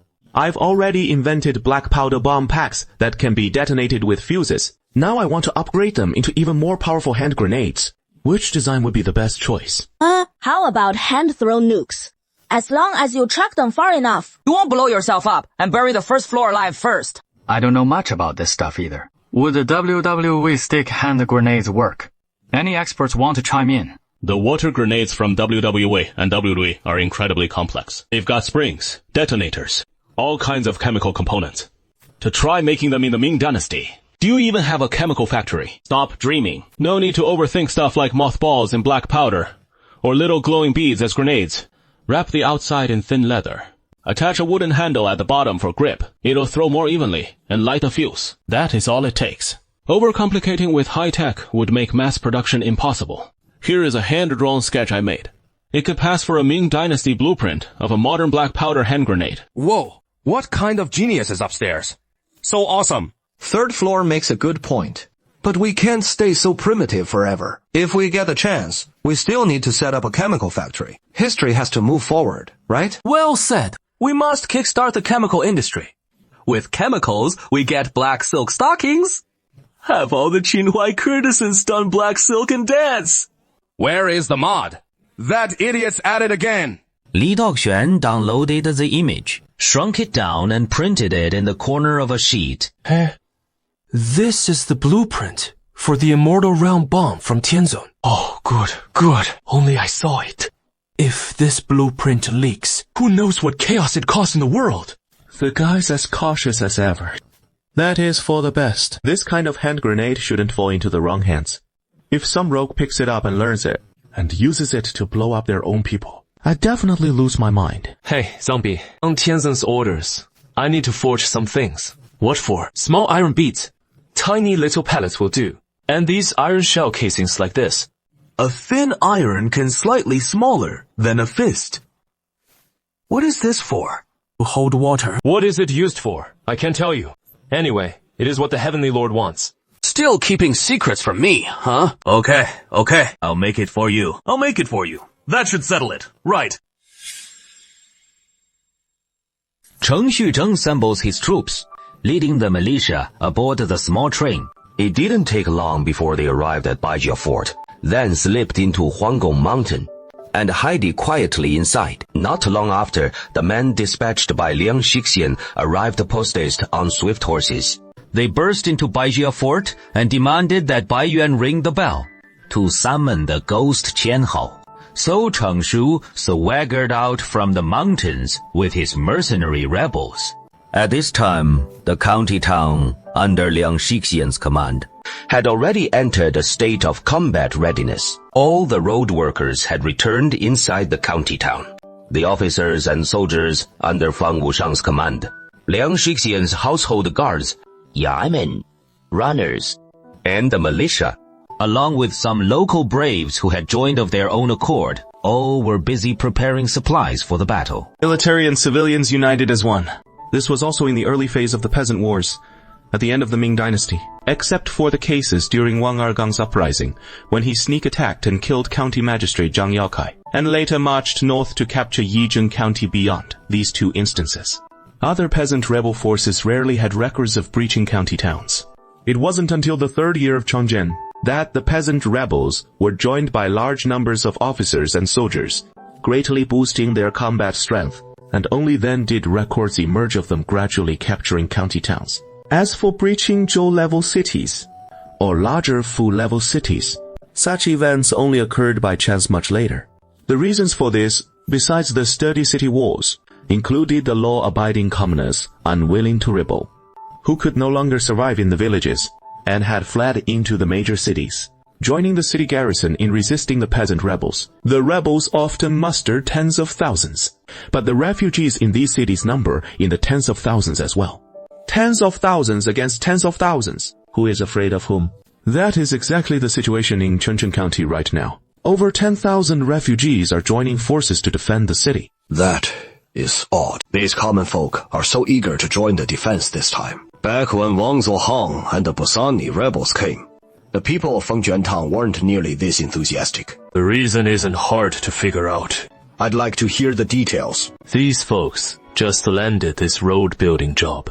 They've got steady work every day, food on the table, and the wages of 3 pounds of flour to boot. Just when they were catching a glimpse of hope in life, the Giyuan rebels showed up, halting the road work for the time being, which is like cutting off their very livelihoods. I see. The people regard food as heaven itself. Whoever snatches the food from their mouths becomes their irreconcilable enemy, and vice versa. Whoever gives them even a bite to eat becomes their heaven, doesn't it? I'm a bit concerned about this Ara family. Why worry about the Lai family? Right now, the hearts and minds of Chengcheng's people are all with the Lai family. They might not even remember who the emperor is. Lord Liang means the Li family is about to rebel. I didn't say they're rebelling. I'm just worried. Let the Gaiwan big shots come if they dare. My apprentice can drop 10 with a single arrow. Lord Liang, you're overthinking it. Against the types like the Lai family's retainers, I can take 1 down with each strike. More than enough to clean them out. You're not a bad guy, but you're a reckless fool. If not for me saving you, you'd nearly have been taken out by the guerrilla captain. You deserve to die. Yet you're still oblivious. In the future, if this official is reassigned and leave you behind here, who will protect you then? What a pity. Someone like you won't meet a good end. Liang Shikshen has already sensed something's off. Spot on. Only a fool wouldn't notice something strange about Gaojia village, and start suspecting Gaojia village, or that odd Lai family. But go ahead and suspect all you want. Even if you drafted a memorial right here and now and sent it to Shaanxi Governor Hu Tingyan, claiming a local squire might be plotting rebellion, with ironclad proof, the governor wouldn't even bother with you. He might even have you dragged out for a beating of several dozen strokes. Let alone that you have no evidence at all, just baseless speculation. At this very moment, Shaanxi Governor Hou Tingyan is scribbling away furiously, adding missing pieces to the Song Dynasty poet Su Shi's Huanglu collection. When people age, they take to fussing over flowers and plants, and dabbling in poetry and songs. How there, peasant uprisings, border troops in revolt, guerrillas rightfully captured by rebels, rebels marching on Chengcheng County. I don't know. Can't see it. None of it at all. How could these possibly compare to the delights of Su Shi's Huanglu? Here they come! They're coming! The rebels have arrived!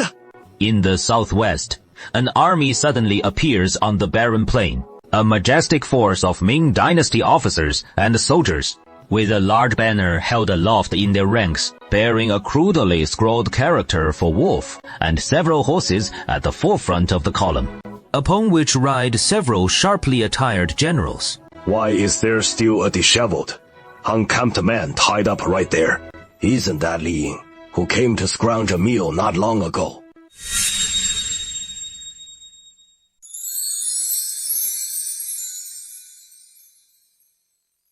Haven't our Ghost 1000 household arrived yet? We're dozens of miles from Baijie Fort here. To make contact, the Ghost 1000 household will need some time, and leading troops here will take even more time. It won't be that quick. Oh dear, what are we to do? Lord Liang, at least we have the city walls, and tens of millions of common folk to help defend us. Right now, this rebel force numbers at most 800 men, with so few, taking our county seat guarded by so many. Won't be that easy. The Ghost 1000 household will surely arrive in time to reinforce us. By now, the rebels had reached the foot of the city walls. The leader, a general in martial attire, riding forward on horseback. I'm from Goyuan. Name's Bei Shui Lang. You can call me Wolf 1000 Household. Who is the magistrate of this Chengcheng County? Call him out to speak. I am Liang Shixian, magistrate of Chengcheng County. I'm just a soldier. I don't like fancy talk. So let's get straight to it. The court owes us 3 years' pay. 3 whole years. My brothers behind me can hardly survive any longer. Since the court won't pay, we'll take it ourselves. Hand over all the official silver from Chengcheng County's treasury. And send out dozens of carts of grain. Besides, as long as I'm satisfied, I won't touch your rundown little county. This Wolf 1000 household before him might be like the Ghost 1000 household last time. Both men of good intentions at heart. With just this 3-inch tongue of gold, I could persuade him to surrender. Fought would be a fine thing indeed. Wolf Qianho, I sympathize with your plight over the unpaid military pay, and this official feels deep compassion for it as well. But rising in rebellion and sowing chaos is a capital offense. So why not set down your weapons and discuss this properly? This official studied at the Donglin Academy and has some connections there. Perhaps I can help you secure the back pay you deserve. You literati, no jack shit. All you do is lie to folks. With our pay withheld for 3 damn years. How many of you pen pushers have spouted the same crap to me? And in the end, not a single tael of silver ever reached our brothers' hands. I've had it with you ink-slinging bastards. The court owes us our military pay. And we'll take every bit of it back with our own hands. Right now, I don't want to talk to anybody. I just want to go on a damn rampage. Do you know that guy? Of course I do. That is the guerrilla general. It was when I fled and surrendered in Beishui County. This son of a bitch led his troops charging right in front of me. And now look at him, reduced to this. General Wolf, you've got it all wrong. This humble general had no intention of stopping your plundering. I was truly being hunted by the Ghost Chiliarch. We were merely passing through your territory. Rob wherever you like. I absolutely had no desire to ruin your fun. A lofty 3rd-rank guerrilla general like him, groveling before a mere 5th-rank Chiliarch, calling himself your humble servant. How utterly pathetic he looks. Begging for his life. Bullshit! There ain't no Ghost Chiliarch in the Gaiyuan border forces. You were clearly lying in ambush there, bursting out to ambush me by surprise. You bit off more than you could chew, and got captured by me. Now you're weaving more lies to save your sorry hide. That man needs to protect his entire clan too, so he dared not use his real name. That is why I'm using the alias Ghost Xianhe, just like you call yourself Wolf Qianhu. I've truly been hunted down mercilessly by him. In my panic, I fled blindly from Chengcheng County straight into Beishui Ravine, and wound up right in front of you. It was absolutely not an ambush against you. Even if I were given 100 times the courage, I wouldn't dare ambush the general. Please, General, see the truth of it. Shut your mouth! Say one more word, and I'll chop you to pieces and feed you to the dogs! I'm clearly speaking the truth here, but you refuse to believe me, insisting I spin lies just to fool you.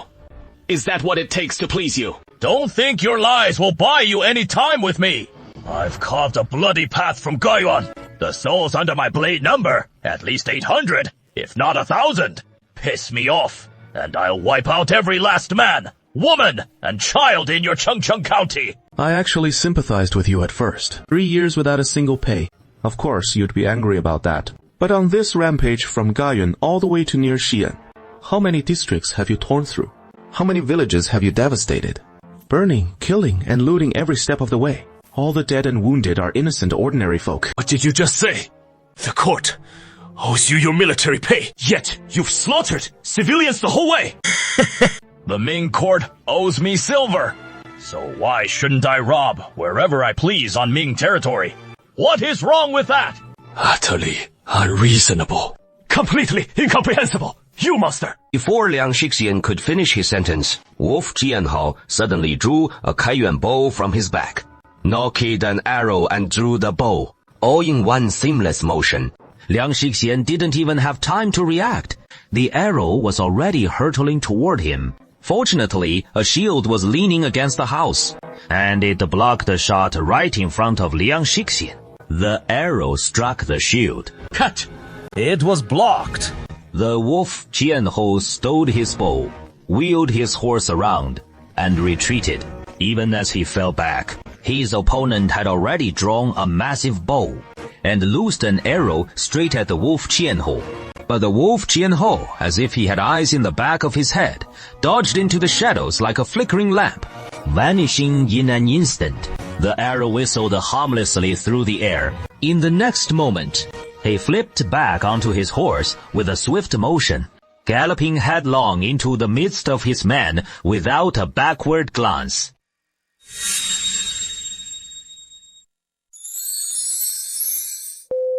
This guy did it on purpose. What do you mean, on purpose? He deliberately came over to shoot an arrow at you. If it hits, the whole city would fall apart, and he'd seize the chance to storm the city right away, ensuring the city is breached.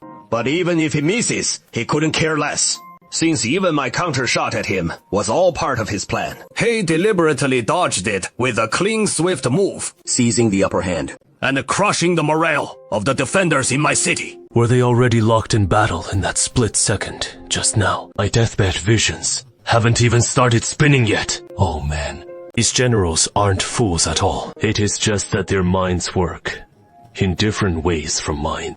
So, this is the real strength of the border troops. Back when we were fighting over mountains with Bujani, all it took was drawing that rainbow-hued great bow and unleashing a barrage on the roving bandits, which would scatter their ranks in total chaos, making them collapse without even needing to charge. But these border troops seem on another level. I figured with our numbers, the defenders could hold strong, and I was feeling pretty confident. But this time, the enemy isn't just roving bandits. It is a real army. The Ming Dynasty's most elite forces are these border troops, stationed year after year on the frontier, clashing with the northern ethnic groups. And their combat prowess is no exaggeration. This guy's got some serious skill, and the soldiers under his command must all be top-notch elites. Like that rugged guy Busho, captain of Bujani's special team last time, and under this wolf Jianhao, who knows? He might have dozens more just like him ready to deploy. I'm starting to get worried about my militia. Li Daoxuan, hurry and get Thanos' glove ready ahead of time. Place it right by the box in the most handy spot. Li Ying's head just got chopped off. Sai? Li Ying didn't even have time to beg for mercy when a border army soldier behind him swung his saber. Thud! His head flew into the air, blood spurting from his neck. Old Gao. Like a fountain. The over 10,000 residents in the city were all startled, their morale shattered in an instant. It turned out this was yet another assault on their morale. Deliberately executing Li Ying at this very moment, to kill the chicken and scare the monkeys, intimidating the soldiers and civilians inside the city, and eroding their will to fight. Open the gates and surrender immediately! Hand over all the officials from the county office! Then I will spare you all. But if the city falls, I will slaughter every last one of you! Don't fear him! Don't panic! Don't fall for the rebel scheme! Oh dear. Should we open the gates and surrender? We just have to hand over the officials anyway. And it is not our money we're losing. Look. Ahem! It is a trap! Our Yun army has arrived! Ghost Qianhou is here! Something feels off. What is wrong? Isn't Ghost Qianhou stationed at Huanggong Mountain after receiving our call for aid? He led his troops from Huanglong Mountain, the entire army, marching over 40 li in full armor, in just a few hours, and not one of them looking tired. How did they pull that off? Exactly. How on earth? How? First, take the train from Baijiabao to Gaojia village, then the sun carriage from Gaojia village to near the county seat, followed by a march on foot to the withered woods. Just waiting to burst out and give you a scare. This force of 500 soldiers, all fully armored and in perfect formation, with top-notch equipment. As long as we claim They're not border troops. I don't even believe it myself. But where on earth did such a unit come from? In the Gaiwan border army? Who exactly is this newcomer? Burn old ghost head. You can call me Ghost Qianhu. You're full of crap. Old ghost head is a curse word in the Gaiwan dialect. Who would ever use it as their own name? Who exactly are you? Pitch, are you out of your mind? I'm asking you right now. Who the hell are you? You dare to hit me? Believe me or not, if you shout your name out loud, your entire 9 clans back home will be beheaded. This guy's trash-talking skills are top-notch. Tang Qinghui is about to lose it. All my men who rebelled alongside me. How could I possibly afford to lose face? Even if you're masked, just by your demeanor and voice, I should be able to guess a bit. So why didn't I recognize this guy at all? This county magistrate was installed by me, and I was counting on him to help me get pay from the court. You surnamed the Lang. I advise you to scram right now. Don't bite the hand that feeds you. We agreed to rebel together. Slaughter the court into a bloody mess. And yet you kid switched back to the court side. I look down on a turncoat like you. Talking more is pointless. Let's fight. Let's fight. Whoever wins is the boss. Wolf Qianhou's 800 men and Ghost Qianhou's 500 men formed 2 phalanxes in the southeast corner of the city, ready to clash. Everyone in the city climbed up onto the walls, switching to spectator mode. Oh no, such an important battle. And yet this rabbit lord can't even join in. Protecting the Saintess is the more crucial duty, after all. Ensuring the Saintess's safety is far more important than this bizarre fight. It is about to start. It is about to start. Border troops facing off against border troops. Gotta be a spectacle, right? We should really gear up to head out and lend a hand. Ghost Qianhu is here to back us up after all. Wolf Qianhu roared the command, and the 800 Habra bells began advancing slowly. As expected of the dying troops, just this little step forward, and it is already putting huge pressure on me. Camera Team 1. Teams 2 and 3 with high-definition cameras. All close-up special cameras activated. Watch the distance. Don't lose arrows too soon. Watch the distance. Don't lose arrows too soon. The 2 armies kept closing in slowly. Suddenly, without any order from the North Water Wolf, a soldier from the Hao rebel side knocked an arrow and stood up. With a swift and elegant motion, he let fly an arrow. At the exact moment he released his arrow, several border troops fired their arrows simultaneously. Hey, has it entered range yet? Hasn't Wolf Qianhu given the order yet? This goes to show that once the enemy enters range, a seasoned bowman knows to take the shot himself. A true seasoned bowman. Why wait for the boss to order the shot? The militia broke into a panic. Quick, shield your cotton armor, the spots you can't cover. Then came a series of popping sounds, as several were struck by arrows. But fortunately, no one was hurt. Don't fire wildly! We're not in range yet! Crossbows don't have the range of regular bows, but the militia was only recently formed, so it is impossible to train archers this skilled. We have to stick with crossbows for now, though we'll arm the militia with matchlocks eventually. Right now, we just have to take their volley for free without being able to hit back. They've got to be fakes. I'll take them down in one wave. These guys don't even resemble border troops. They're just better equipped.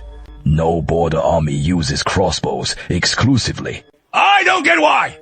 They're only lighting 3 barrels! But orders are orders, so we follow them obediently. Once this thing ignites, sparks will fly up, and both sides will have to duck the 3-barreled matchlocks blasts.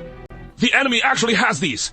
Oh man, as a hired screenwriter, I don't even have a matchlock to work with right now. Get down! Hit the dirt! Light up that gadget Dr. Xu gave you! Throw it out! Gou Chuwu and Zheng Daniu quickly pulled out the bombs and lit the matchlock grenades. Their fuses burned in sync with the 3-barreled matchlocks. This is trouble, Daniel. I forgot how far should the fuse burn before we throw it. Now that you mention it, I think I've forgotten too. What do we do now? Oh, shoot! It is already burned halfway. Throw it now! Throw it! You're trying to blow yourselves up! Big Silly and Second Silly snapped to attention at once, and the two stepped boldly forward. Then, with a swift forward swing of his arm, two dark, hefty spheres were hurled toward the border troops. What is that flying our way? That thing's fuse is still burning! The two bombs detonated simultaneously. What a shame. This explosive package is just Dr. Xu's experimental creation. It doesn't have any small steel balls mixed in, nor is it wrapped in sheet metal, so no shrapnel to speak of. Luckily, even without shrapnel, the black powder still packs quite a punch. Anyone hit directly by the blast will still be in rough shape. Wow, that is impressive! So powerful! What the heck is that thing? Explosives. They've bundled up the explosives into a big black ball and hurled it over. It is not exactly anything rare. Isn't it just an explosive package? If we still had logistics support, we could toss them too. The problem is, we don't have logistics right now. What do we do now? We can't just lie here and let them bomb us, right? The enemy is actually relying on two burly bruisers with massive long arms to lob those explosive packages our way. These explosive packages really aren't anything special. They don't throw far, not powerful enough, not much practical use. But right now, my auxiliary gear is in short supply. We don't have a single shield card to block the matchlocks. In this situation, the opponent's the three-eyed matchlocks. The soldiers will definitely have to hit the dirt or crouch down, temporarily halting their advance, waiting for the three-eyed guns to finish firing before pushing on. But while they're lying there motionless, what if explosive packages start raining down from above? Get up and charge! On to the last 6 or 7. If we charge now, we can quickly rush Past the remaining 7 three-eyed guns before they ignite! 大汉子，猛牛子, you two keep throwing the bombs! Can't see the match cords. Of course, those things aren't that powerful. But what if one lands right on your head?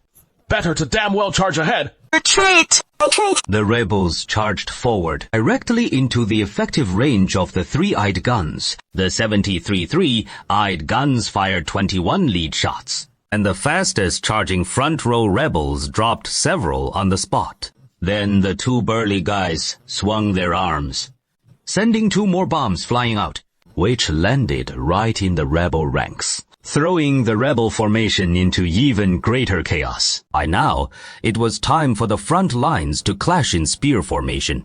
The militia spears standing like a dense forest, bristling forward menacingly, full of fierce momentum. The enemy spear lines slammed into them immediately. These underdogs are just a bunch of inexperienced militia villagers. And in a head-on spear clash like this, they're bound to lose for sure. I brought them here to gain some combat experience, not to throw their lives away. So when it is time to unleash that supernatural military aid, it is time to activate it. Li Daoshuan reached his hand into the chest, toward the rebels' forward-thrusting spear formation, and gave it a gentle nudge. Hey, you're hitting me! The militia snapped out of their daze, hurriedly thrusting their spears forward, stabbing hard. And the front row of enemies dropped in an instant. Why did you suddenly tilt your spears aside like that? These hired rebel soldiers hadn't even figured out how to fight yet. Even I know you should point the spear tips at the enemy and stab. So why did they all tilt their spears uniformly to the side? I don't get it. Tianzun just intervened. The old master reached out and nudged the spear formation on Wolf Tianho's side. Ah, so that is what happened. I was wondering why the rebels suddenly messed up like that. It turned out to be Tianzun making his move. Tianzun is mighty! Tianzun protects us! You know what? Just now, the rebel spear formation got all skewed. That was Tianzun giving it a quick tug. Tianzun's big hand reached down just moments ago. He employed an invisibility technique. So why can't ordinary people see it? The militia and the rebels are still fighting fiercely right now, with both sides thrusting and stabbing at each other, as Li Daoshuan keeps disrupting the rebels with his fingertips. Gao Chuwu and Zheng Daniel had already charged out from their own formation by now. Zheng Daniel swung his long spear and suddenly swept it across, sending the 2 enemy soldiers in front flying through the air. Gao Zhu followed suit, swinging his spear in a sweeping motion. But unexpectedly, a fierce general from the enemy side swung his spear and swept toward him as well. The two spears clashed together, and then the shafts snapped. The man opposite paused in stunned surprise, instantly discarding the broken spear and drawing his saber from his waist. Gao Zhu was alerted by the man's action and immediately discarded his spear as well, reaching back with one hand to grab and pulling out a massive cleaver from his back. This gap in weaponry is way too huge, isn't it? Hey, swinging that big blade from on high, chasing after the man with a flurry of wild hacks, failing to bring down the primary target, but cutting down a whole swath of other rebels blocking the way. Oh, Pete, you're one fierce kid. I'm losing out to you here. That knife Miss Sin gave me really proves its worth. Don't go stealing women on the battlefield! You'll die fast that way! No matter how brutally trained the enemy is, they can't match the ferocity of my troops. Logically speaking, I should be winning this with ease. But why does the fight feel so off? The enemy soldiers are all built like oxen, just like the private house guards raised by those hereditary great generals. Compared to this bunch of border troops under my command, they can only claim an edge in combat experience, sheer savagery, and fearlessness in the face of death, gaining the advantage in just those two areas, while taking massive losses in equipment and physical prowess. A pack of raw recruits on the other side, relying entirely on that Ghost 1000 household commander to direct them. Take out Ghost Tianhu, and the enemy army will collapse without a fight! This Wolf 1000 household commander slapped the horse's rump. Charging on horseback with his spear leveled, he rushed straight at Changshu. With this cavalry charge, he instantly cleaved through the chaotic battlefield, and in the blink of an eye, he was right in front of Changshu. Without a word, Hai Yi thrust his spear straight at him. These green recruits are all giving me headaches. With a light clang, Changshu's helmet was knocked askew. Fortunately, he wasn't injured, but the shock was no small thing. At that moment, the Wolf 1000 household commander's horse had already thundered past Changshu, covering several yards in a flash, then wheeled around for another charge, heading straight back at Changshu. Bullying me for having no horse, and only a commander saber in hand, with no spear to match. Changshu's back slammed into a militia soldier with a bang. The Wolf 1000 household commander's spear thrust straight at Changshu's face. Then this old man is in trouble! Just then, from the side, a spear shot out, parrying in front of Changshu. With a sharp clang, both spears springing upward together. Fang Wushang, the diminutive 9th rank patrol inspector. Huh? Sneak, attacking me twice, and then going after Fang Wushang. That is not very polite, is it? Changshu picked up the small handball from the ground, knocked an arrow, aimed at the Wolf 1000 household commander's face, and let fly with a swift shot. The wolf captain didn't even have time to utter a single word before Changshu grabbed him by the neck. With a sharp crack, his neck snapped. Almost simultaneously, a spear from the rooftop thrust forward once more. This time, piercing through the gap in his armor plates and stabbing into the wolf captain's body. You almost stabbed me there. I've got it under control. With the wolf captain dead, the rebels lost their will to fight and began thinking about fleeing. But on Chengcheng County's side, morale surged dramatically. From the rear, Liang Shixian's household guards, the Yamen runners coming to the aid, the city militia, and even the refugees, all emboldened, flung open the city gates and charged out with resounding battle cries. This charge was utterly unstoppable. How could anyone hold against that? Run for your lives! We can't let them escape. Last time, they shouldn't have been fired upon, because Li Ying, for all his faults, was still considered an official soldier. Sure, they had their vices like preying on the wealthy and robbing the common folk, but he knew where to draw the line. At the very least, they wouldn't slaughter innocent civilians indiscriminately, or they'd face impeachment from the civil officials. But these ones before us are outright rebels. They've long forgotten any sense of restraint. burning, killing, and looting their way from Giwan. They've become even more brutal than common bandits. We can't let this rebel scatter into the countryside again. It is about time. With all the groundwork laid in the county, most folks should have heard the name of Daoxuan Tianzeng by now. If not now, then when? Li Daoxuan slipped on the Thanos gauntlet and activated the switch on the glove. The entire right hand glows with multicolored light. The Heavenly Venerable is about to strike, punishing evil and upholding good. The Heavenly Venerable is about to strike! About to strike! What is the Lai family trying to pull here? I don't get it. We're right in the thick of battle. Such a grave moment. And they're pulling charlatan tricks like this. That doesn't seem right. Turning decent folks into White Lotus heretics. The massive hand from the golden gauntlet radiates multicolored light. That is the Heavenly Venerable's unique celestial hue, just as the legends describe. See! The Heavenly Venerable's hand! I told you all about it long ago. I saw the Heavenly Venerable manifest in the grove outside the city. But you wouldn't believe me no matter what. Now, do you believe? The giant hand descends swiftly, with a thunderous boom, slamming down right in front of the rebels. Those remaining hundreds of rebels scrambling for their lives, all of them terrified, legs buckling, tripping, collapsing, sitting, kneeling, sprawling to the ground in all sorts of awkward poses, many soiling themselves in fear. Round them all up and confiscate their weapons. Send them off for labor reform. Gao Yi loudly relays the divine decree. The faithful women of Punan cheer and charge toward the rebels. The entire city has witnessed the Heavenly Venerable's manifestation with their own eyes. You still dare to doubt?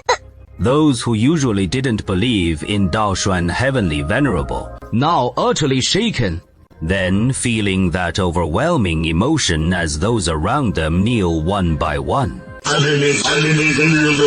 Did you see the Heavenly Venerable?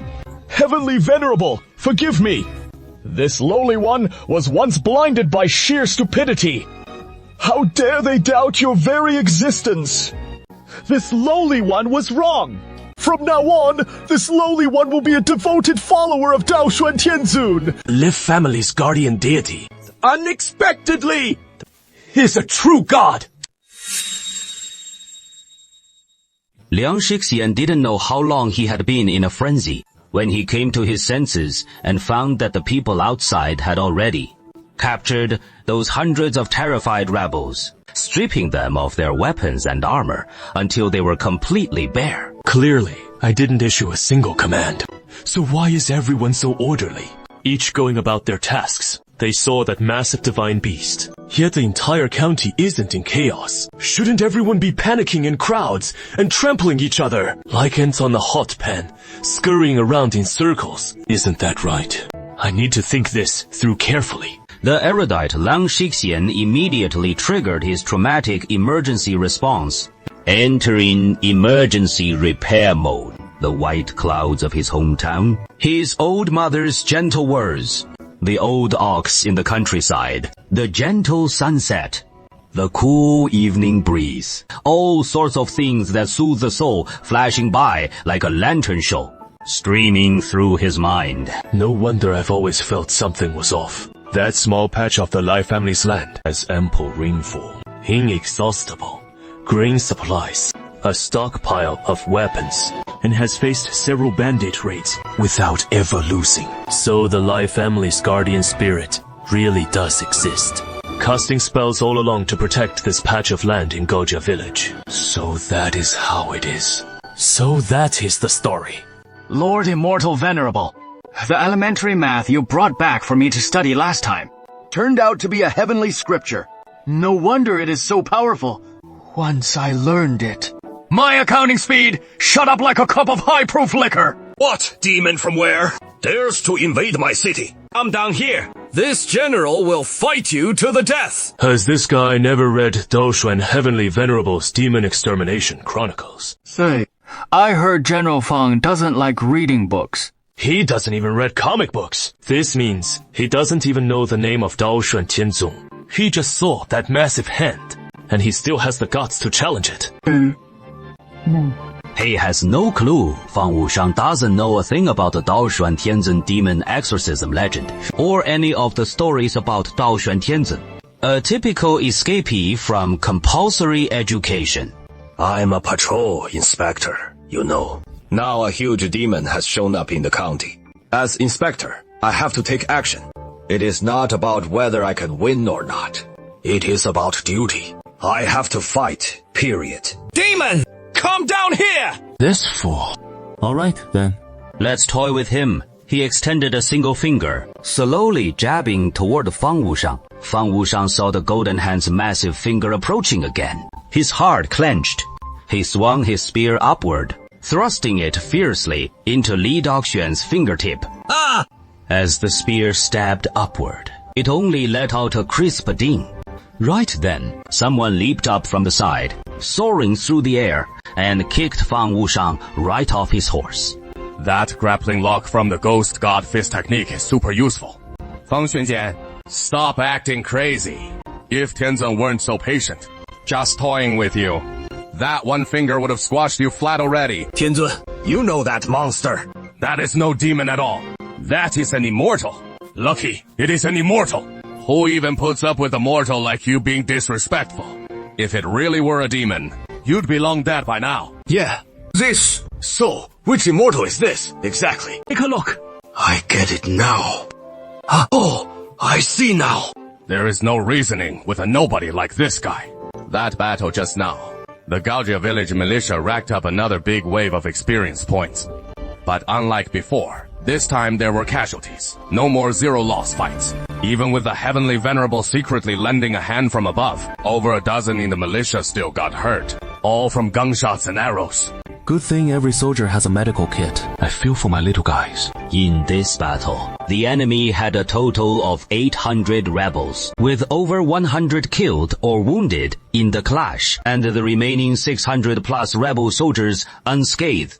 Just their morale completely shattered. Souls scared right out of them, now stripped of all their gear, shivering in fear, not knowing what comes next. Hey, the giant beast in the sky is too terrifying. Treason is a capital offense, and it requires exterminating the 9 clans. The only way to survive might be getting captured and forced into hard labor. But that is not much different from dying. Or rather, life worse than death. Now sending you all to Gaojia village for labor reform. Eh? No, I'm role-playing as Ghost Chenhu right now. It is hardly my place as a former rebel to handle this. I'd better slip away first. Lord Liang, I've fulfilled what I promised you. Now I must return to Huanglong Mountain. The mess here is all yours to handle. Thank you, Goxie Chenhu. You've been a tremendous help this time. On behalf of this official and the people of Chengcheng County, I thank you. This official keeps his word. I'll certainly put in a good word for you at court and help you recover those unpaid wages. Restore your official position. No problem. No problem. Just don't have me massacred in a pit. Let's go. We're heading back to Huanglong Mountain. How should we deal with these people? By rights, they should be escorted to Xi'an and handed over to the governor for disposal. But I simply don't have enough manpower. If Feng Wushang were to escort them, he only has about 100 men under him, escorting over 600 border troops. That would be absurd. Though these border troops are scared out of their wits, they'll recover in a day or two. By then, even if they're unarmed, they could still overpower Fang Wushang S-100 plus men. But they've all surrendered. We can't just order them all executed now, can we? Even the one in the heavens spared them. Thinking of this, Liang Shiyan couldn't help looking up at the Heavenly Venerable amid the low clouds in the sky. Are you still racking your brain over these 600 captives? Yeah, though we relied on the Immortals' protection to defeat the rebels. But how to deal with them now? I'm truly at a loss here. Remember those 2 thieves who stole the steamed buns? Mr. Wang's idea is, no need to send them to the court for judgment. Just to turn these 600 plus into labor reform prisoners and have them redeem their sins through labor. But they're guilty of treason, a crime that warrants exterminating the 9 clans. Can something like that really be settled with labor reform? The Heavenly Venerable just acted. striking only the ground before them, not directly on their heads. That clearly shows the Heavenly Venerable's stance. As the saying goes, heaven possesses the virtue of cherishing life. The Heavenly Venerable's intention is that these border troops are merely low-ranking soldiers, forced into many things against their will. The guilt of rebellion, arson, murder, and plunder lies mostly with their leader, namely the Wolf Thousand household, and the Wolf Thousand household has already been executed. Heaven possesses the virtue of cherishing life. This saying fits the situation perfectly. Your Excellency, the county magistrate, we don't have enough men right now to escort these rebels to Xi'an. If we send someone to Xi'an to request troops from the governor for the escort, Hu Tinyan might stir up all sorts of trouble. That is true. Governor Hu Tinyan is a notorious corrupt official whose troops are utterly undisciplined. There are countless soldiers just like that. If the governor sends troops to Chengcheng to intimidate us, those soldiers might very well, upon arriving in Chengcheng, go on a looting spree and end up causing even greater chaos. We can simply report that they all perished in the battle just now, and write a letter to the governor. Enclosed is the head of Wolf Thousand household officer. Say that the rebels have all been executed. This actually spares you a great deal of trouble. It is clearly a lie and a deception. Yet, why does it feel like this is truly the better path? Because, in this world, with people's hearts as they are, if you don't deceive others, living with integrity only brings hardship. If the county magistrate finds managing them too troublesome, then let Gaojia village handle these rebels. This might not be appropriate.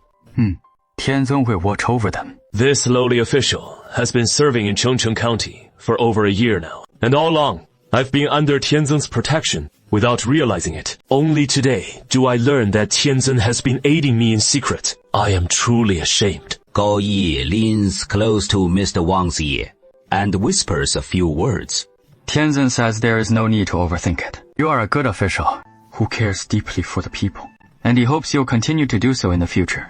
The interests of the common folk should always come first. As for everything else, it can all be set aside. Then, this official will go notify Inspector Feng right away to have him escort these surrendered troops to Gaojia village and hand them over to you for management. Very well. We'll handle everything from here. The journey from the county seat to Gaojia village is just over 30 li. It is a short distance, which can be covered in half a day. But with Fang Wushang and his over 100 men escorting more than 600 prisoners, it remains quite perilous.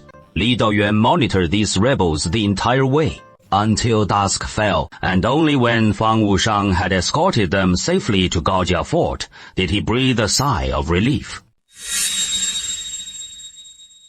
Most of the former labor reform prisoners in Gaojia village were locals from nearby villages. After Zhong Guangdao and Zheng Yanfu died, they immediately fell in line and became labor reform prisoners, a profession with real prospects. But these mercenary rebels are a different story. They're battle-hardened border troops who need to be kept under strict control, or trouble's bound to brew. We can't let them stay in the labor reform village. Build the Gao prison instead. Perfect. That is the plan. Right then. Fang Wushang had just escorted over 600 rebel prisoners to the outskirts of Gaojia village. 32 came out with 10 liven to welcome the general. Wushang said these were sent by the Heavenly Venerable for labor reform, and 32 was pondering how to handle them. A massive golden hand descended from the sky, right in front of Fang Wushang and the 600-plus prisoners, snapping building blocks together piece by piece with crisp clicks. Once it was built, Li Daoxuan's giant hand swept across, clearing a flat patch next to the road under construction in Gaojia village that leads to the county seat, and placing the massive prison structure down. It was set right there. General Feng, please escort the prisoners into this prison and hand them over to us.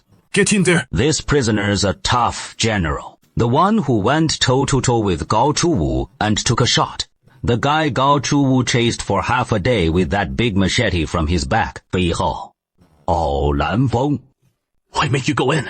Otherwise, the Heavenly Venerable will bring down punishment on you. I ain't scared of some low-rank spit from a punk like you. Could take down 2 or 3 of them easy. But this Heavenly Venerable's golden hand, guess I'll go in nice and quiet. The surrendered troops quickly filed into the gray prison, and then the golden hand from the sky reached down again. With a gentle flick, the prison gates slammed shut, locking away all these 600 plus rebels. Thus ends this general's mission. I'll head back now. Farewell, General Feng. Come visit Gaojia village again when you can. As for what the Heavenly Venerable does next, he'll surely settle those over 10,000 folks from the new city. Things here will be up to me alone. We can't keep bothering the Heavenly Venerable with every little thing. Go find Zhong Gaoliang. Zhong Gaoliang. All right. Spring's just around the corner. I'll get folks organized to plant right away. I mean the guy named Zhong Gaoliang. Oh. You dummy. How do you even function as a clerk? A clerk's most vital skill is a sharp memory, especially remembering the key folks among the villagers. You can't even recall Zhong Gaoliang, the one from the reform camp who got his sentence reduced. The latest one released. Yeah, that is right. Third manager, you looking for me for something? You are a model prisoner in the reform camp. You must have plenty of insights into reform life, right? No insights. None at all. Absolutely not. I'll never do bad things again, get caught, and end up in reform camp. 32 pointed at the newly built prison right in front of them, then up at the golden hand still hovering in the sky, not yet withdrawn into the clouds. The Heavenly Venerable just used his divine power to build a massive prison, holding over 600 mercenary rebels inside. These folks need managing. What does that have to do with me? I've been thinking, and there is one position that is perfect for you, namely, the jail boss. I've got what it takes.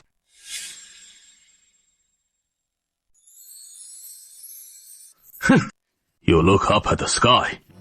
Zhong Gaoliang raised his head, and saw that golden giant hand in the sky, unexpectedly giving a thumbs-up gesture. Oh, I don't know what it means, but I sense this gesture is like encouragement and approval, right? All right. Even Tianzin has given his nod of approval. That must be heaven's will, and heaven's will is the greatest, after all. All right. Then I'll take the job as prison head. But what about my sorghum fields? Just rent them out to the neighbors. Then won't I become a landlord? Don't want to be a landlord. They're all bad folks. This guy's kinda cute. Theoretically speaking, renting out a small plot does make you a landlord. But just over this tiny matter, equating it with good or bad, that is just way too naive. The pay for prison head is sky high. You know, 5 tiles of silver a month for you. Figure out how much that adds up to over 12 months, a year, and compare it to what your few acres of sorghum bring in.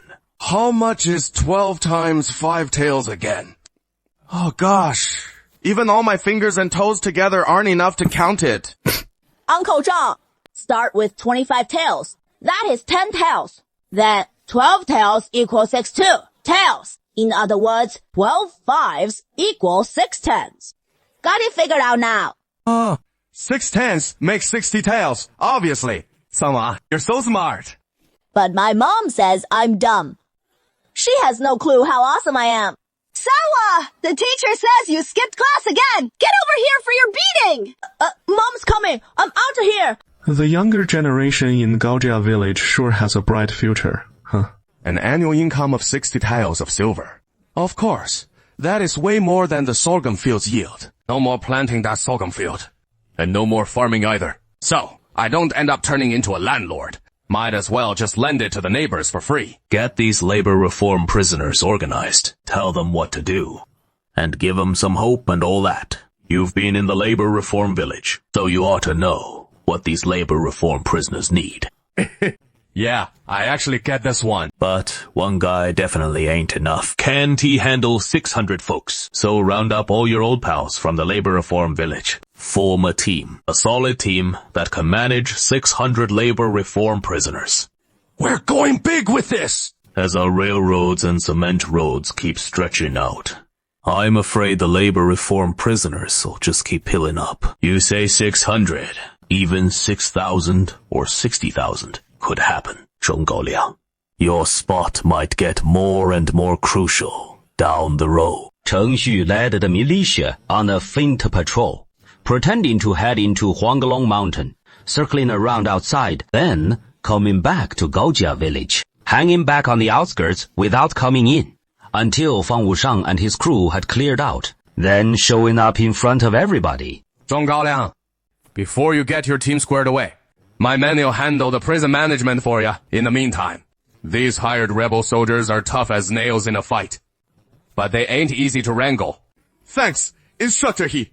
Just thanking Instructor He is plenty. No need to fret too much. This bunch I'll keep those 600 plus captives in check just fine. Right now the real focus ought to be over in the county town. At this moment, Chengcheng County was bathed in the golden hues of the setting sun, with the city walls' shadows stretching out long. Half a day has passed since the battle ended, but the common folk are still buzzing with excitement. In every street and alley, countless folks are chattering about the feats of the Inverted Heavenly Lord. First volume of the Inverted Heavenly Lord's Demon Exorcism Saga.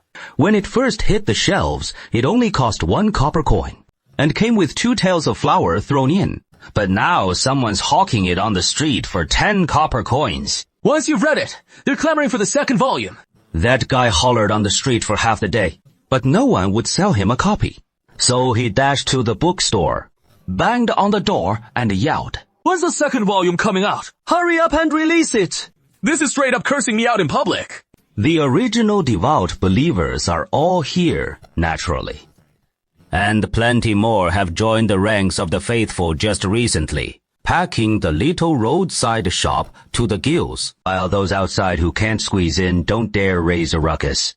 All queuing up nice and orderly. Layman, all the devotees here are eager to pitch in with money and muscle to cast a statue for the Heavenly Lord and enshrine it in the city God Temple, so everyone can drop by daily to pray and chant. Of course, that is a wonderful thing.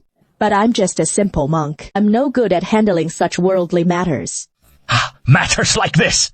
Just leave them to me. My name is Teng Yaifeng, a craftsman from Chengcheng County, and most of my fellow craftsmen hold me in high regard, all thanks to the Heavenly Lord's blessings. I've even built a cement factory right here in Chengcheng, and the cement for all these road projects comes straight from my plant. You just give the nod, and I'll round up the craftsmen to build a massive statue for the Heavenly Lord. So, I'll entrust this matter to you. Sure thing. Thank you, Layman, for entrusting such an important task to me. I will put forth my utmost effort to make this statue grand and imposing. What a bizarre blunder for the nation. Don't go making random things. Just focus on building that road properly for me. But thinking it over, it does make sense. Building roads is also a form of work for relief. And if they want to make a big statue, it can serve the same purpose of relief through labor. Whatever works.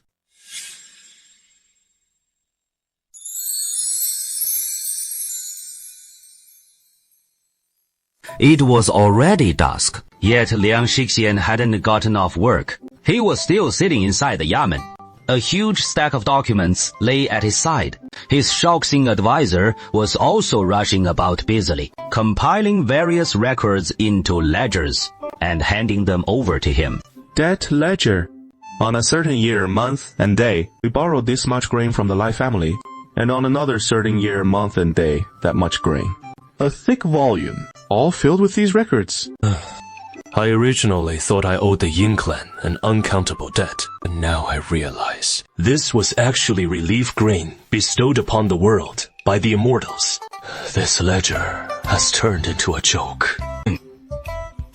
The immortals surely don't lack for such things, so they probably won't make us repay it. After all, we didn't pocket any of this grain for ourselves. We distributed it all to the common folk. Back when I went to the Lai family to borrow grain, they gave it so readily, letting me use it to dispense porridge and save lives. It was all out of the immortals' mercy for the world. Wait, there seemed to be some detail back then. Right. The third steward said at the time that we wouldn't collect taxes from the people. Back then, I didn't think of the Lai family as immortals, so I didn't dwell on it. Now, thinking it over carefully, Master, it feels like something's off. The advisor speaks with fervor. Inverted Heavenly Venerable, since you've already brought the rain, to relieve Gaojia Village, Zhengjia Village, and the drought in numerous villages like Zhong Village and Wangjia Village, allowing these villages to produce grain. But these villages show absolutely no sign of coming to pay their taxes. Now, nearly 10,000 refugees in the county town are building roads organized by the inverted Heavenly Venerable. Although the wages are generous, they haven't paid taxes either. I momentarily forgot all about this matter. I was thrilled that they survived. Now, upon second thought, if they keep refusing to pay taxes, that could turn into a massive problem. Right, if the Imperial Court starts investigating, how am I supposed to explain myself? Right. I forgot about it too. Even you, the magistrate, still remember it. You're right. Everyone's prone to forgetting about this. Only I, the county magistrate, keep it firmly in mind. Because tax collection is a county magistrate's greatest accomplishment. If it is handled well, promotion comes swiftly. But if it is botched, well... Master, regarding this tax issue, I suggest we keep delaying it. Oh, I delayed it last year. And we're delaying again this year. How did you delay it last year? This year, we'll use the same trick to keep dragging it out. We absolutely cannot collect taxes right now. Otherwise, it'd be defying the heavens. To put it bluntly, it sounds harsh. Nicely put. Now all the money and grain in the common folks' hands are, provided by the inverted Heavenly Venerable. They haven't grown much grain themselves at all. If you collect taxes now, you're not really collecting the people's taxes, but rather, the inverted Heavenly Venerable's taxes. What if he gets angry and smacks down a giant hand? How would you possibly fend it off? As the magistrate of Chengcheng County, you can't just abandon the county. Even if you wanted to run, there is nowhere to go. It does seem that way. But collecting taxes is my duty as an official. I've delayed it for a full year already, and that has been my utmost effort. Since the Heavenly Venerable wields boundless magical powers and holds the welfare of the people close to his heart, he could simply cast spells to conjure some grain to help the common folk cover their taxes, sparing the Imperial Court from keeping a watchful eye on our remote backwater county and worrying endlessly over us poor souls. Something doesn't feel right. Like I've overlooked some crucial detail buried deep in my memory. No, I need to think this through carefully. Liang Shixian, erudite as a scholar with 5 cards of books, immediately activated memory search mode in his mind, scenes he'd once witnessed, words he'd spoken to others, every phrase and a sentence in those words, all flashing through his mind like a lantern procession. After submission, then what? Who does it end up in the hands of? Are you sure even the water can all make it into the national treasury? Even if it does enter the treasury, can it truly benefit the people in the end? Clearly, the Heavenly Venerable has no intention of paying taxes to the court. Looks like we really shouldn't collect these taxes after all. But should taxes be collected or not? Yes, they should. Gaojia Village's current operations are actually abnormal, relying entirely on my endless supply of materials just to keep running. But without me activating my golden finger cheat, for a reliable system to function properly, taxes must be collected. Use tax revenue to fill the national treasury, then use those treasury funds to build the nation. Without a treasury, when you want to build a road, who is going to foot the bill? Are we to rally the common people for donations? If we go about it that way, the whole world would end up in tatters and ruin. Therefore, taxes absolutely must be collected. It is just that the way we collect them must change. We can't make the poor bear the tax burden. Instead, taxes should be paid by those with middle and higher incomes. But that would make things complicated, with plenty of intricacies involved. It looks like we'll need some time to figure out the best ways to collect taxes, how much to collect, and who should pay them. Then draw up a detailed plan. Of course, once the taxes are collected, they definitely can't be sent up to the Imperial Court. They must stay in the county treasury, and then use the tax silver to benefit the people of Chengcheng County. Before this plan is put together, let's let the folks in Chengcheng County keep having their fun for a while longer. There we see Gao Yiye sitting in the study, working together with the 4 girls he redeemed from the brothels on their drawings. the third volume of the Inverted Heavenly Venerable's Demon Exorcism Saga. And surprisingly, the story in this one has already reached the county seat. Thanks to the help of those 4 girls, the level of detail in the artwork has improved quite a bit, even including a scene of thousands of troops storming the county seat. The Venerable strikes with a single palm, and the rebels drop to their knees, begging for mercy. This little miss. The plot's actually right on top of current events, huh? Starting tomorrow, you'll be busy. Tell the plot to the 4 girls, and let them draw it out, while you come help me handle some matters, liaising with the county magistrate, since we're about to transform the county seat.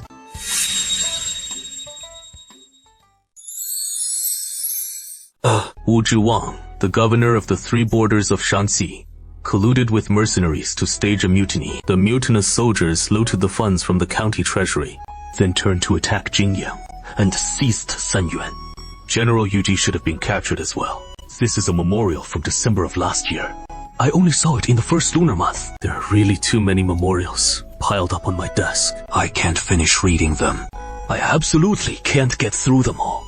Even the border troops have rebelled. Letting them pile up for so long is indeed not sustainable. I still need to find a way to come up with some silver. Otherwise, where on earth are we going to get the silver from? Your Majesty, why not take a look at this memorial on disaster relief? It details the corruption in post stations and the lax oversight of surcharges. Simply by reforming the post stations, one can save hundreds of thousands of tiles every year. The funding for all these post stations is indeed exorbitant. Whenever officials of various ranks travel the roads, they often extort horses and fodder at will, or even demand compensation in cash or gold, forcing the post stations to supply more than actually required, converting the excess into silver for their own pockets, while the post stations report these silver amounts to the court, turning it all into treasury expenditures in the end. So, these scoundrels swindle hundreds of thousands of taels from the national treasury every year. This is utterly outrageous. In that case, immediately reform the post stations, curb their expenditures, and stop them from continuing this nonsense.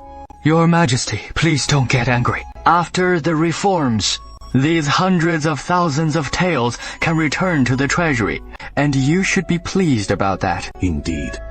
I had this flaw before, but never noticed the money disappearing. But now, surprisingly, we've discovered that all this money will just come flowing back. From now on, I'll have hundreds of thousands of taels of silver extra each year. I can really strut my stuff. Isn't that a huge deal?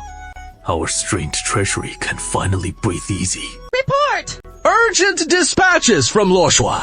神话、三水、绿阳、清水、康谢、韩城、宜津、中部、徐泉、宜川、苏艾特、胶州、耀、绕、宁、潼关、Yangping Pass, where bandit gangs are wreaking havoc in Jinlock, Pass and other areas.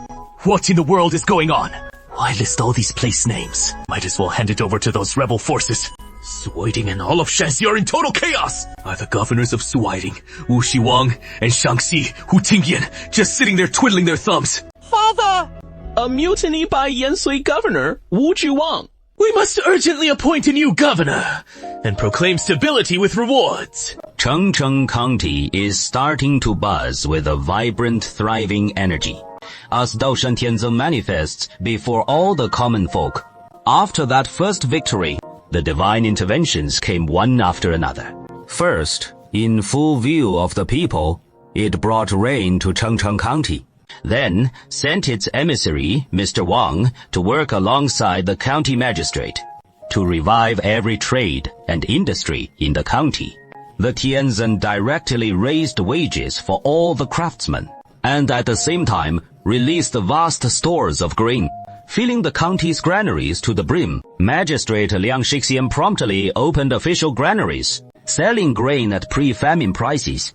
And in just a few short days, they brought down the exorbitant price of a due of rice costing 1,000 cash, restoring it to normal levels from ordinary years. The common people, I've helped bring down the grain prices for you. Once the grain prices stabilize, the common folk won't have to spend all their earnings just on buying grain. various trades and professions will start to revive, gradually regaining their vitality. This journey hasn't been easy at all. We've run into small bands of roving bandits several times, but luckily, in these troubled times, Taoists still command some respect. So the bandits feel too awkward to rob us outright. Even if now and then a couple of inept young ruffians try their hand at a real scrap, deploying Quanzhen swordsmanship, we can hold them off just fine. Mr. Song, here we are in Chengcheng County. From here, Gaojia village isn't far away, though it is still over 30 li to go today. Let's rest here tonight and set out again tomorrow. Wonderful. I'm truly worn out from all this walking. Shanxi really is a terrifying place. Devastation and farming everywhere. Bandits lurking all around. Alas, if not for Taoist Ma's protection, I never would have made it here. Heh, it is only what this humble Taoist should do. Young Master Bai, I've heard you possess a wondrous skill for moving heavy objects. Our road building crew here has encountered a massive boulder, and we need to shift it from the middle of the road. I beseech you to lend a hand.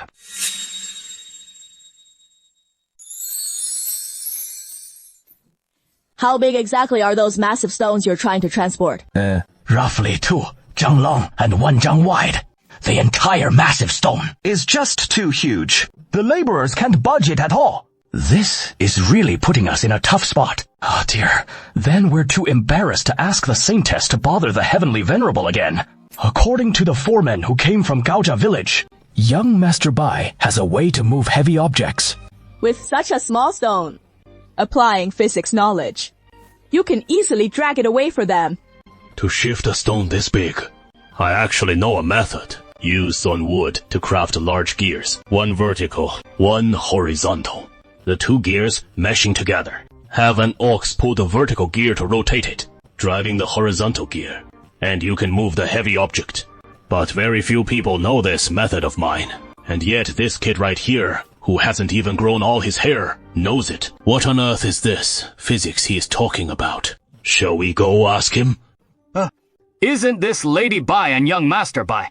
This poor Taoist offers greetings. Taoist Ma, it has been a long time. I heard you went traveling on the Heavenly Venerable's orders, and now you're back. Hey, fortunately, I have not failed my mission, and have finally carried out the Heavenly Venerable's instructions. Tomorrow this poor Taoist plans to return to Gaojia village to meet the Heavenly Venerable. The Heavenly Venerable is now in the county town. You can see him just by looking up. Low clouds. Disciple Ma Tianzheng pays respects to the Heavenly Venerable.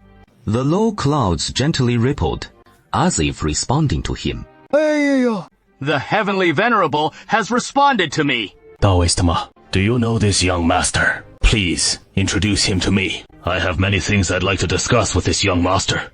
This is Mr. Song Yingxing from Fengxin County, Jiangxi. This is young Master Bai from Baijiabao, Song Yingxing. He's here! He is here! Finally here!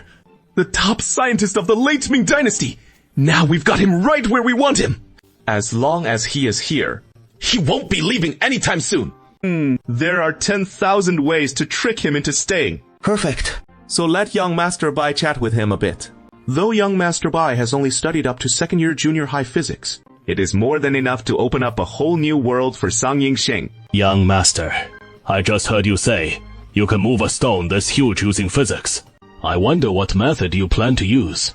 I've learned physics way too quickly. In Gaojia village, there is no one left I can really talk to about it. Now someone's shown up who actually seems interested in discussing it. So, time to hype up the gears.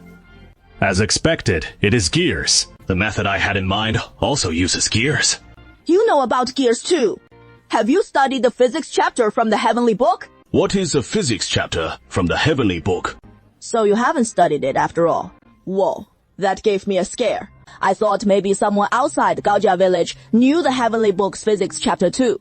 I wonder what this Heavenly Book's physics chapter is all about. That is not something I can explain in just a few words. Let's go check out those big stones first. Have you figured out how heavy this stone is? Oh dear. We can't weigh a stone this big.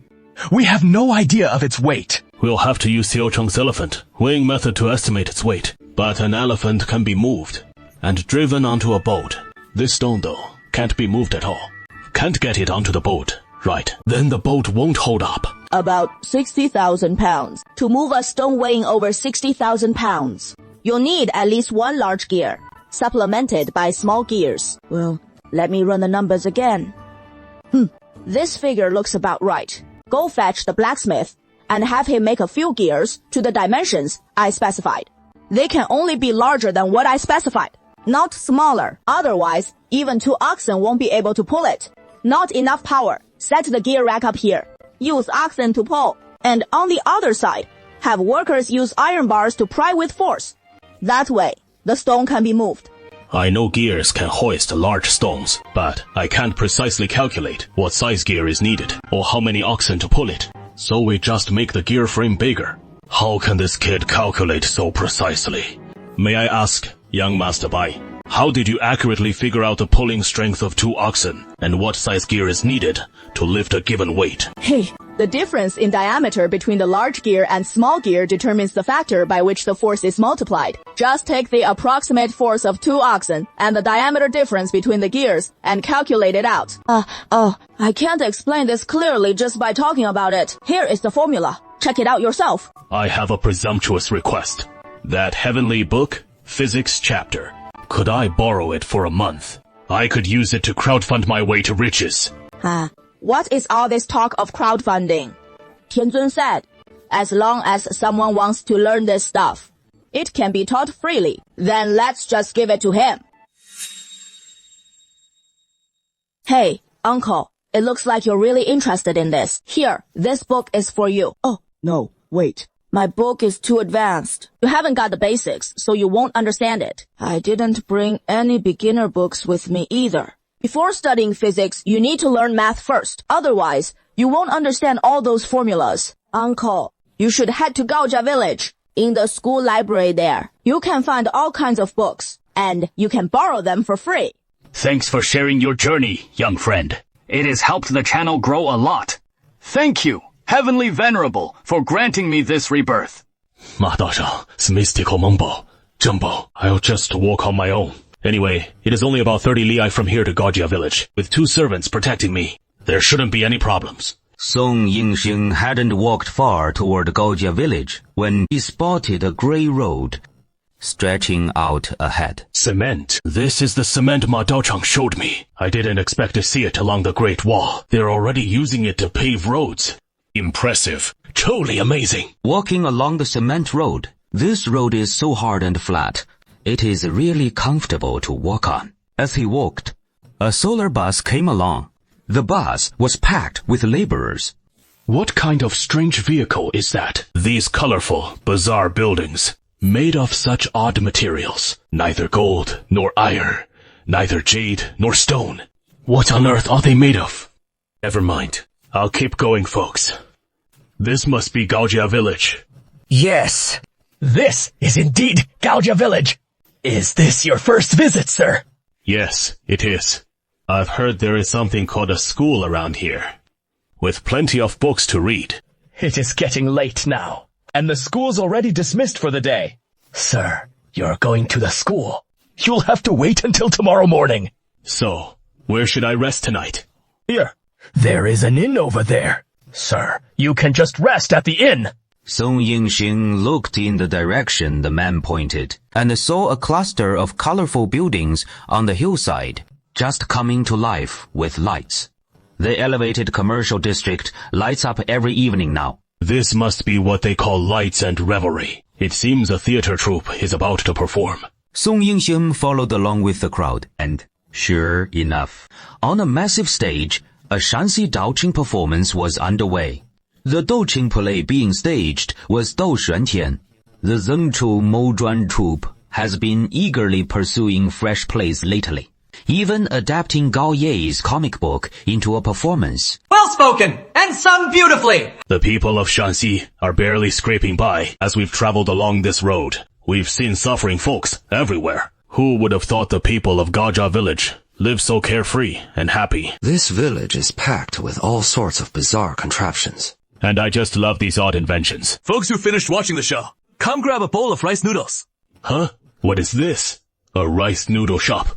Aren't these only found down south? Master, A rice noodle shop out of nowhere. What sorcery is this? All the way here, eating dry rations, eating northern foods, which I just couldn't get used to. And now, surprisingly, I get to eat southern rice noodles in Gaojia village. It is moving me to tears. All right. Banhua, your accounting is spot on. Help Uncle Labat tally these 3 days' accounts. All right. Hey, no problem at all. Gao Laba brought over his ledger, which was a total mess of jumbled accounts. He himself is illiterate, so he keeps accounts entirely by drawing pictures. For each bowl of rice noodles sold, he draws a circle. 2 balls, 2 circles. For a sack of rice bought, an oval. For a bundle of bamboo chopsticks, some lines. How can anyone make sense of this? Dad says, over the last few days, your expenses were 1,532 wen. Income 3,232 wen. That is a profit of 1,700 wen. Why are there all these incomprehensible symbols on the money? Earlier in the county town, a kid gave me a crash course in physics, leaving me a bit dazed.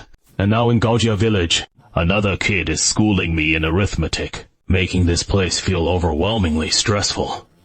Song Yingxing climbed out of the plastic bed at the inn and stretched lazily. He pushed open the window and spotted an enormous, multicolored giant vehicle heading off into the distance. Master! A strange giant vehicle just drove by, making weird noises. That is terrifying. What is there to panic about?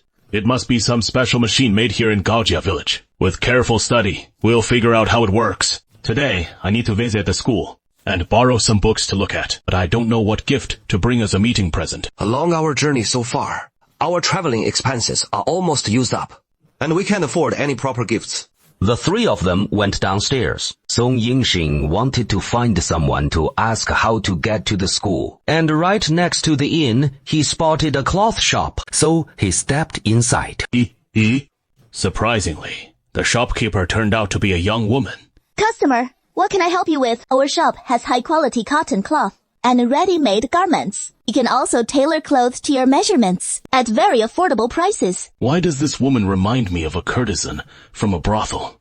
This cloth shop is run jointly by all the women in Gaojia village. It used to be a mess of sloppy accounts. But after Gao Yi appointed Cheng Hong to manage it, the business really took off. The accounts became orderly, and everything runs smoothly now. Sorry, I'm not here to buy clothes. I just wanted to ask how to get to the school. The school? Just head in that direction, and you'll see a massive 5-story building over there, with white walls, neat and bright. That is the school. Thank you, miss. Song Yingxing turned to leave, when suddenly another woman entered the cloth shop. It was Gao Sanyang, whom he'd seen at the noodle shop the night before. Shopkeeper Chan, big trouble. My weaving loom has broken down. I've hauled it here. Can you find someone to fix it for me? That is easy enough. I'll contact the repair team and get a carpenter over here. This kind of loom is already outdated. No need to repair it. Sister, I don't think you're the type to be short on money. Why not spend a little to have a brand new loom built? Build it anew. This kind of loom isn't efficient at all. Down south, they've already moved past this old style. Here, take this blueprint for a new style loom. Have a carpenter make it for you. Who is this master from? Treat it like a hand-drawn loom blueprint. It is so impressive. Can't just be bluffing, can he? Show this to the carpenter, and if there is anything he doesn't understand, just come, ask me. Once it is built, if you don't know how to use it, you can come find me too. Who is this guy? Hey, I'm feeling a bit lost. Should I trust this or not? Just moments ago, I had no idea what to bring the school as a welcome gift, but now I do. I'll share all the knowledge I've gained from my studies with the school. I'll teach them what I know, and in return, learn something new that I don't. That way, it'll be a proper exchange of courtesies. The school, let's head out.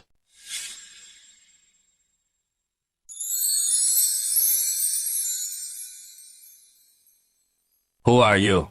What brings you to the school? I am Song Yingxing, from Fengxin County, Jiangxi. I've come to the school in Gaojia village to seek some knowledge. Oh, it is Mr. Song. Tianzhen has instructed us. Mr. Song, you may visit freely. Please come in. All the classrooms in the school. And the library, you can enter and exit them at will. Just try not to go in or out of the classrooms while the children are in session, huh? Who is Tianzhen? You'll find out soon enough. Maybe it is some trick pulled by Ma Tianzhen. Taoist priests just love tossing around words like Tianzhen. What kind of technology builds a house this big all the way up to 5 stories? The structure of this building. Aren't you worried it'll collapse? This building is rock solid, not easily shaken. Worrying about it, collapsing is just overthinking. This construction technique is truly remarkable. I need to study it thoroughly later. Song Yingxing stepped up to the first classroom, where a big group of kids in Class 1, Grade 1, were sitting perfectly straight, listening to a teacher give a lesson. The teacher was delivering a simple introductory lesson, the 3-character classic. This school is really impressive. Class 2, Grade 1. Class 3, Grade 1. Class 4, Grade 1. When Song Yingxing reached Class 5, Grade 1, he saw the third miss teaching the children mathematics. This is 5. Remember it clearly. I've seen this symbol before. That one, from the rice noodle shop, last night. Last night, the kids were helping the rice noodle shop owner tally the accounts, and they drew this symbol on the paper. So this symbol represents the number 5. I see. This so-called mathematics turns out to be a very handy arithmetic class, using these things called Arabic numerals, which can simplify complex problems. For example, 3,232 plus 32. Now it can be written simply as 3,232 plus 32. Clear at a glance and incredibly convenient for calculations. This is a great invention. I must learn it. Class is over. I haven't gotten my fill of sneaking in to learn yet. It is not enough. It is way too unsatisfying, Bai Gongzi said. The library. There is a library in this school, where you can access all knowledge. No need to eavesdrop on classes one by one, so slowly. No library on the first floor. None on the second floor either, nor on the third or fourth. Song Yingxing heads straight for the 5th floor. And in the stairwell between the 4th and 5th floors, he runs into Dian Dengzi. Brother Zhao Sheng. Brother, lend me a hand. This 5th floor is just too much to climb. Song Yingxing sees the scholar looking like he is about to collapse, and jumps in fright, quickly steadying him and pulling him up to the 5th floor. Thank you. Thank you. If you hadn't come down, brother, I'd have thought I was a goner. Dying. Right there on the 4th floor. How utterly useless are you? I am searching for the library. Could you point me in the right direction, brother? Straight ahead. The 5th door up ahead.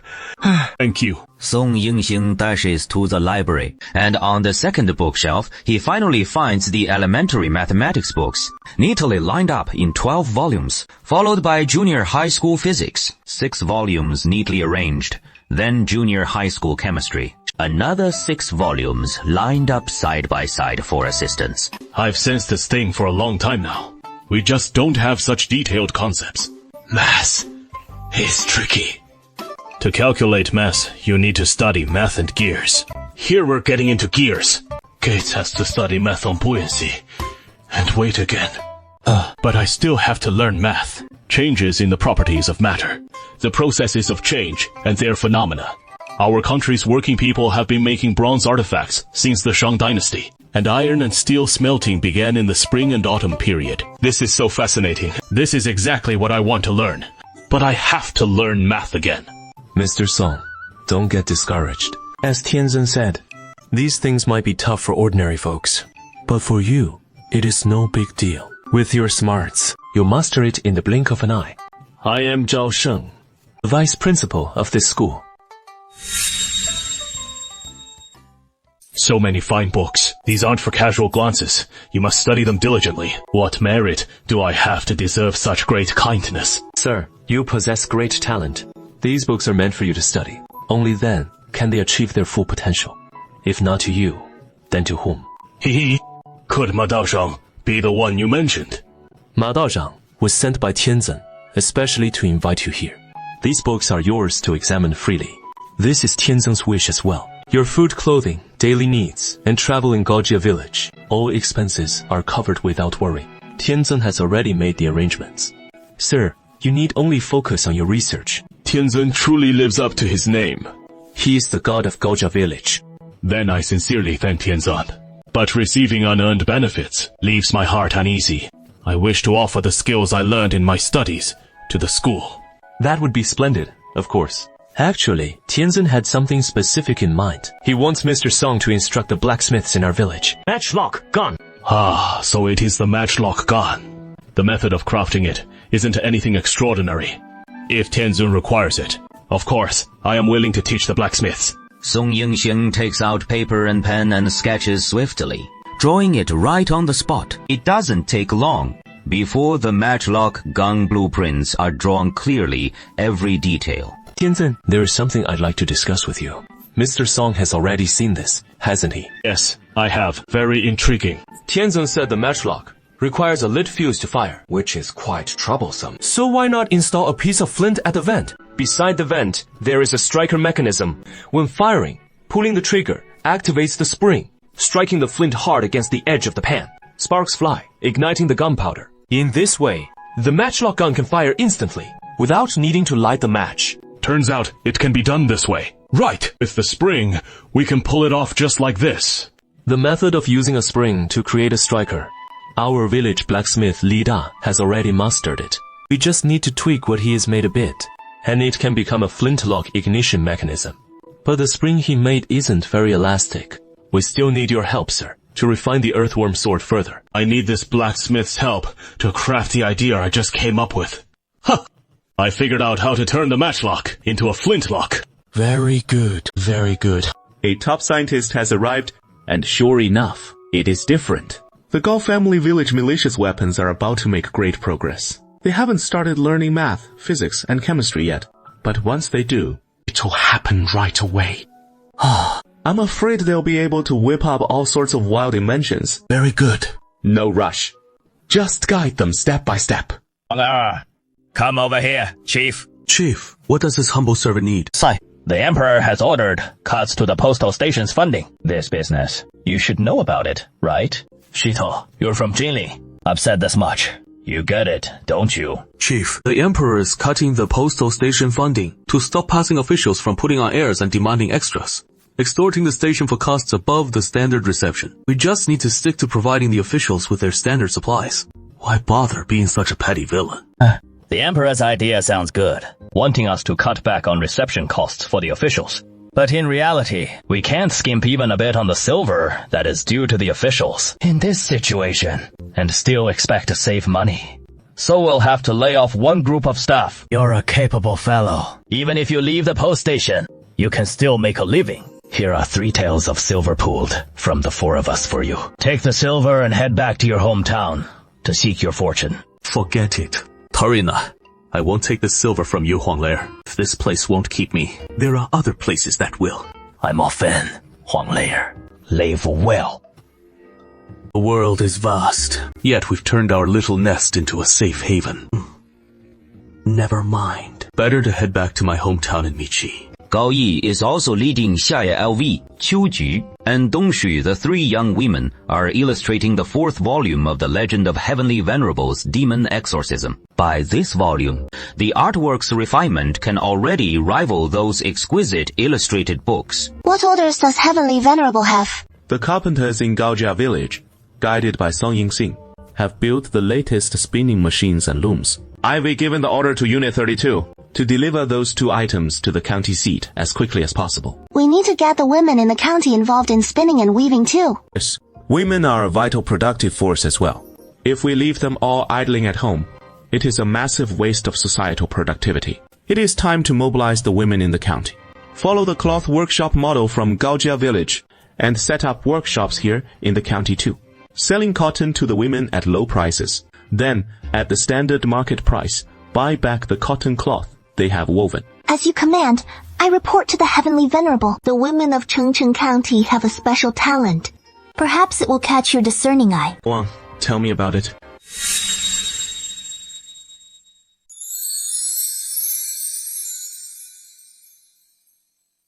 The embroidery in Chengcheng County is indeed very famous, with many local women skilled in this craft, and I know a little about it myself. Oh, so Chengcheng embroidery is one of the national intangible cultural heritages, and this isn't just bragging.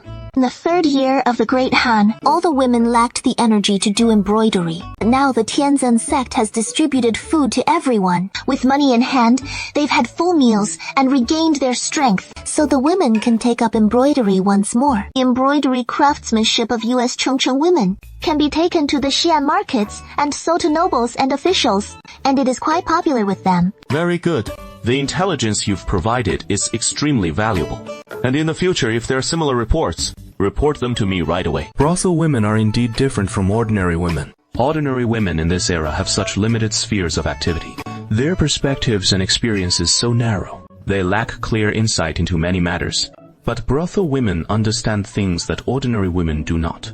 Buying low was indeed the right strategy, and next time there is a chance, I'll speculate on Xia again. Then, I'll entrust the cloth shop and embroidery matters to you. Tianzhen, I'm assigning you to open a cloth shop, and you'll serve as the manager, selling cotton and collecting cotton cloth, acquiring embroidery pieces from the women of Chengcheng County. Then we'll transport them uniformly to Xi'an to harvest the silver from the nobles and officials. I was once just a woman of the dust, and now, unexpectedly, I can become a grand shopkeeper. It is truly a dramatic reversal of fate. No time to waste. Right away, Xiarei has purchased a storefront next to the bookstore, then hurried to the official workshop to make the rounds, hiring artisans. It didn't even take 2 days. The Tianzhen cloth shop was successfully opened. In these times, women from the brothels are truly quite capable. Not at all afraid to show their faces in public, handling all sorts of connections on their own. And with a silver tongue to boot, she soon smoothed out every single one. Xia Lisun acquired another wealthy family's courtyard, transforming it into the Tianzhen textile factory, installing a large number of looms inside and beginning to hire female workers. While the cloth shop was up and running, Xiaye LV put up a sign for acquiring embroidery pieces, drawing in women skilled in embroidery to create works at home and sell them to the shop. Holy maiden, look! This is the saddle cloth I embroidered. So this so-called saddle cloth is the fabric dripped over a horse's back, used to decorate the horse. Of course, this isn't for the poor. Only dignitaries and wealthy merchants and gentry would need it. Making these is all about reaping the rich folks in Xi'an. The saddle cloth features an embroidered tiger head, surrounded by a ring of copper coins, bold and grand yet elegantly refined. This piece is stunning. Looks like we've got another money-making idea. Better whip up some videos right away. Li Daxuan found the footage of Xiaye LV's embroidery and edited it out, turning it into a 30-second short video. Ultra micro embroidery technique. The entire saddle cloth just 3 millimeters long, with a tiny embroidered tiger head and miniature copper coins on top. No need to even list the price. Let those with an eye for it figure it out themselves. Video's ready. Just hit upload.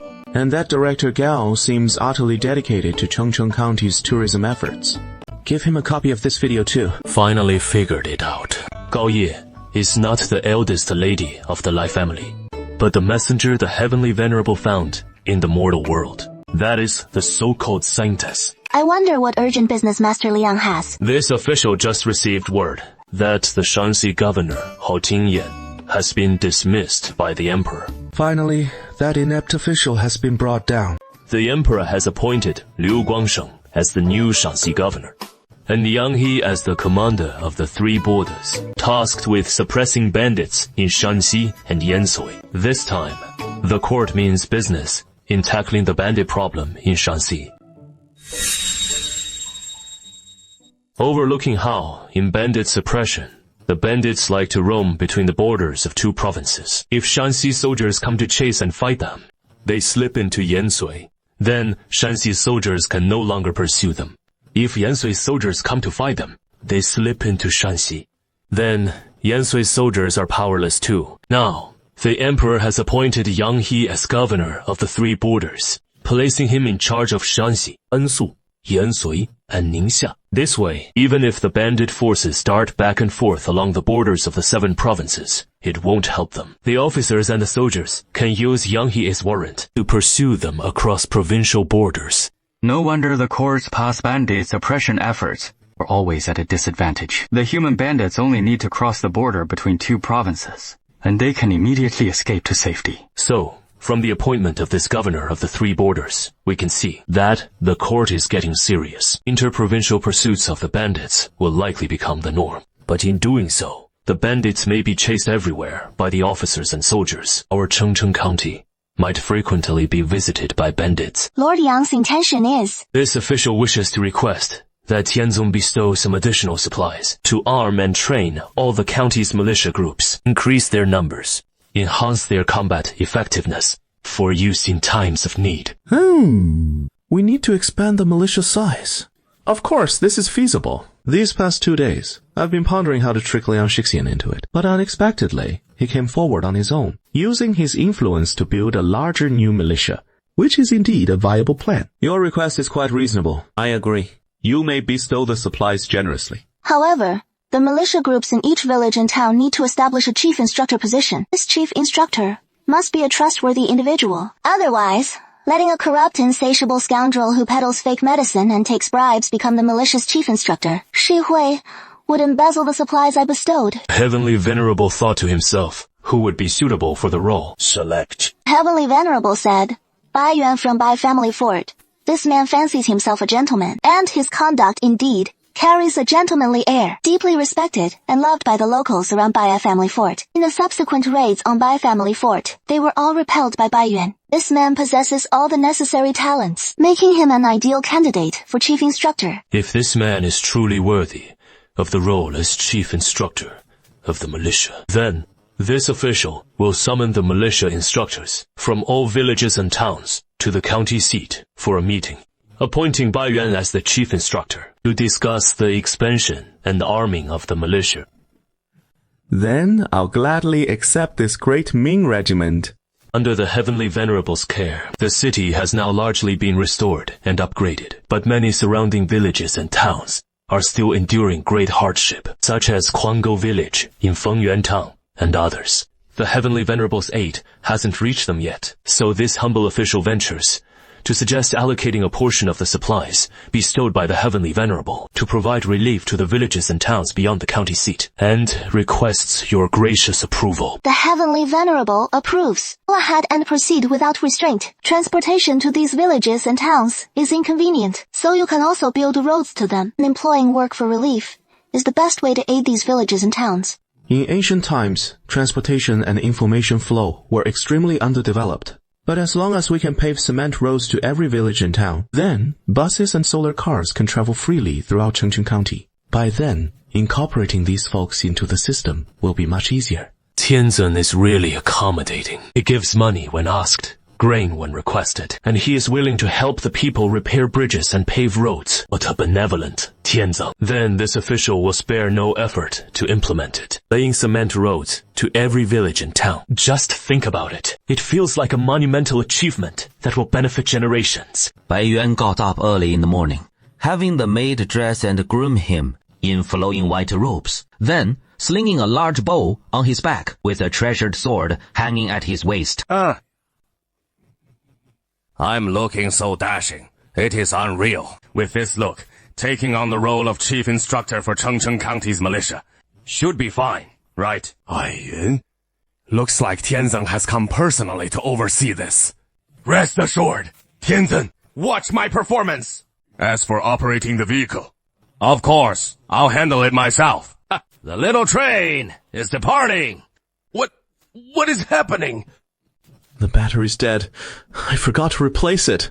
Bring along 2 train drivers and leave the engine cap.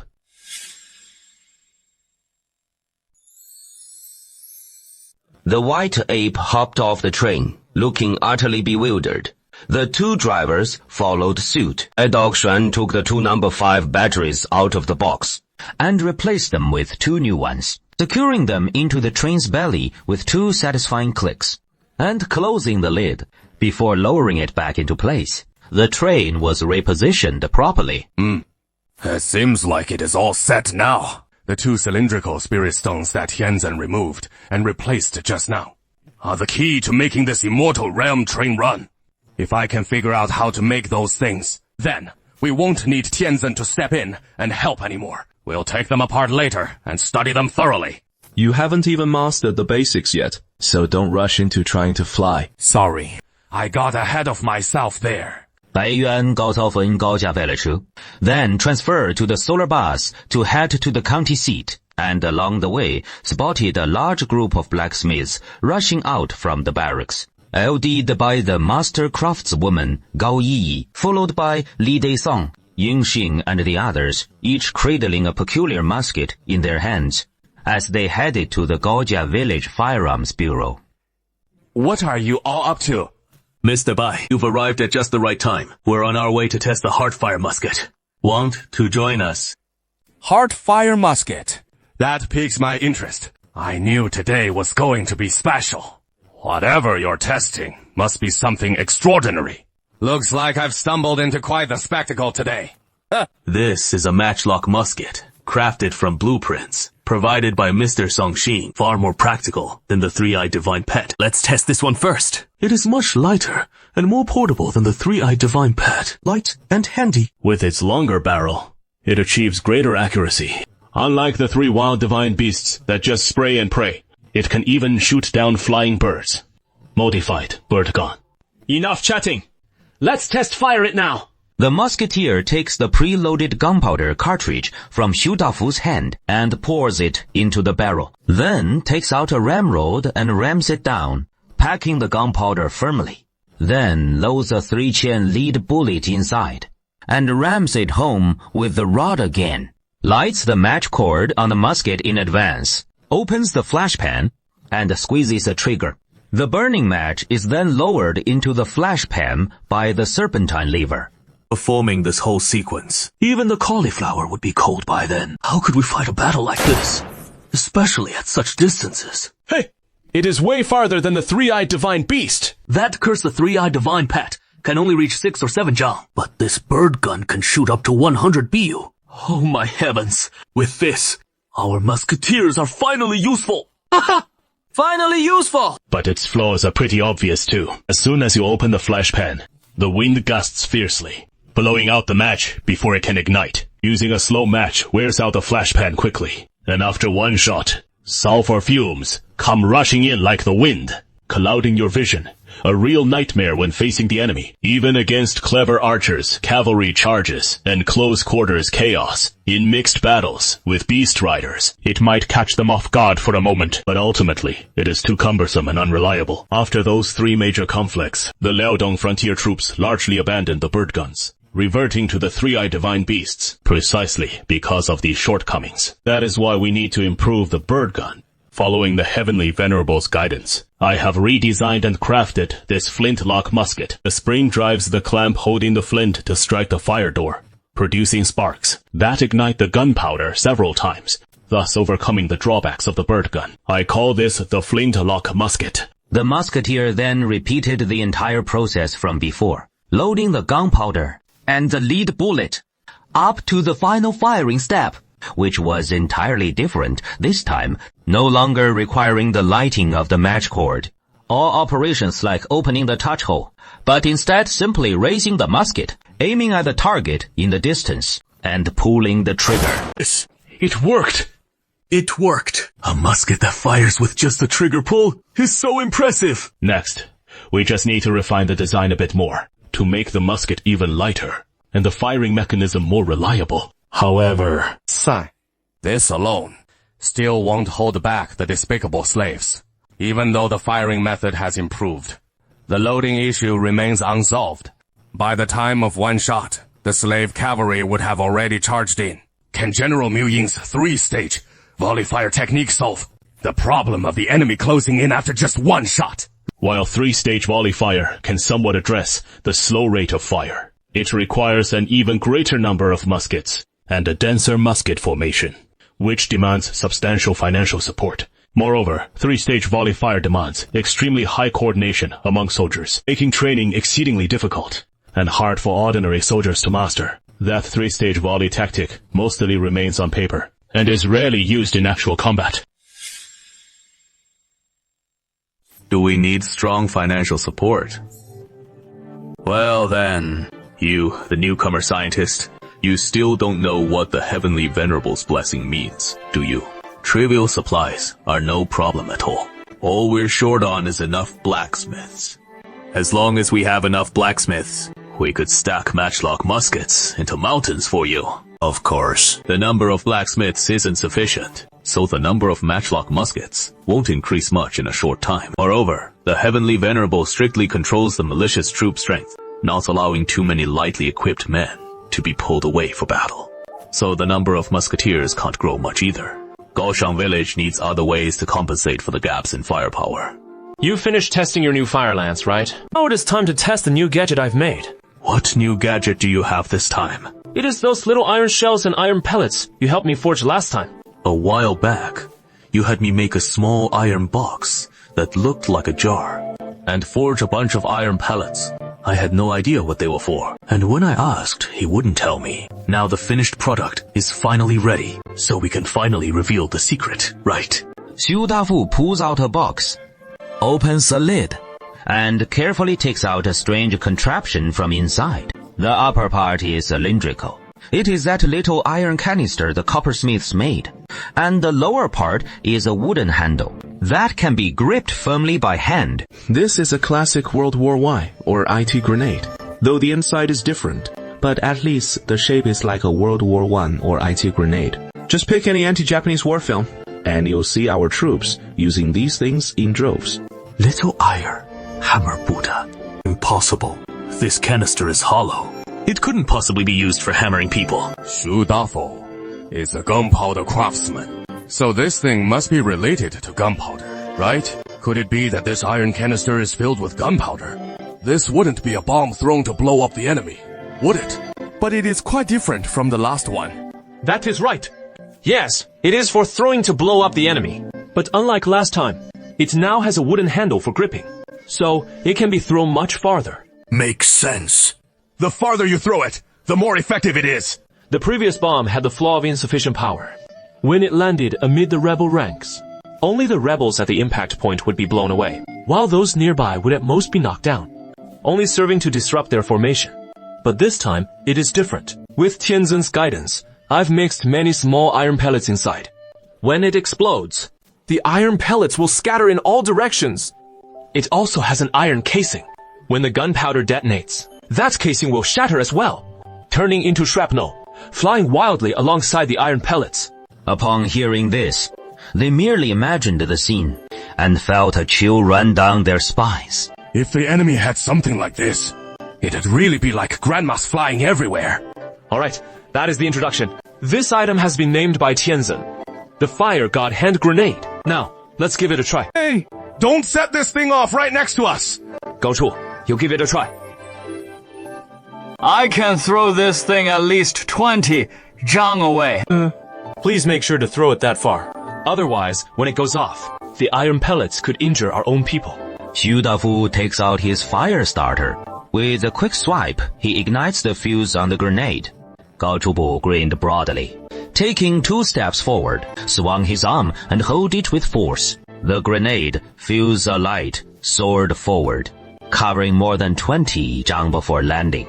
The grenade exploded, instantly shaking a cluster of scarecrows in the test area with a rustling commotion.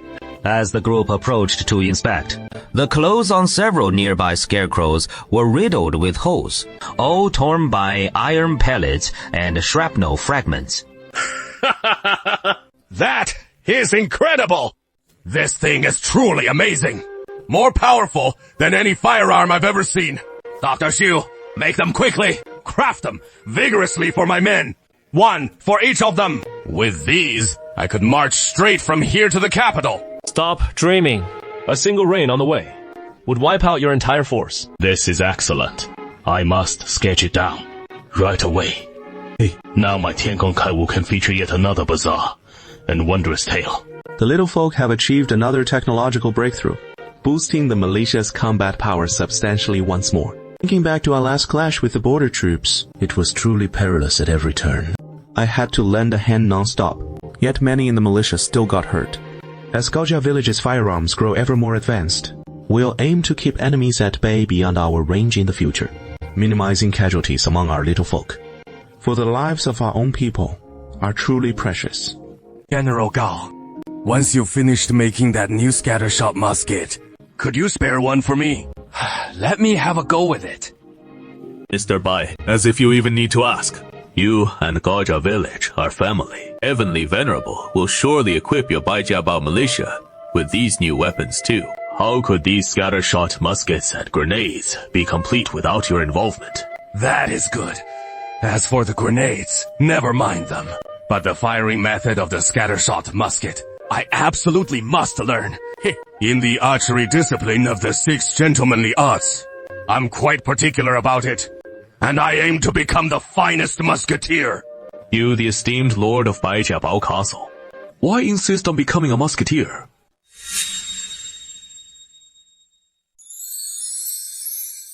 Wu Zimian, the Yansui total commander, leads a bandit suppression force. Upon orders from the newly appointed Yansui governor, Zhang Mengjing, to wipe out the fierce bandit leader, King of Yichuan Zuo Guaita Miao holed up in Huanggong Mountain. Damn Zhang Mengjing, new to the post, and lighting those 3 fires, he just has to go after the bandits. I've got 8 lifetimes worth of rotten luck. Damn it, having to chase this fool's bandits all over the damn place. Is Huanggong Mountain even a place for humans to enter? Towering peaks and sheer cliffs, ravines and rivers crisscrossing everywhere. If I go in and scout around once, it'll take days for anyone to crawl back out alive. Hey, though, this job's a real grind. Zhang Mengjing's provided a hefty load of military rations all the same. We'll just put on a show of suppressing bandits, pocket those rations, and make a tidy profit. You're the one who gets it, kid.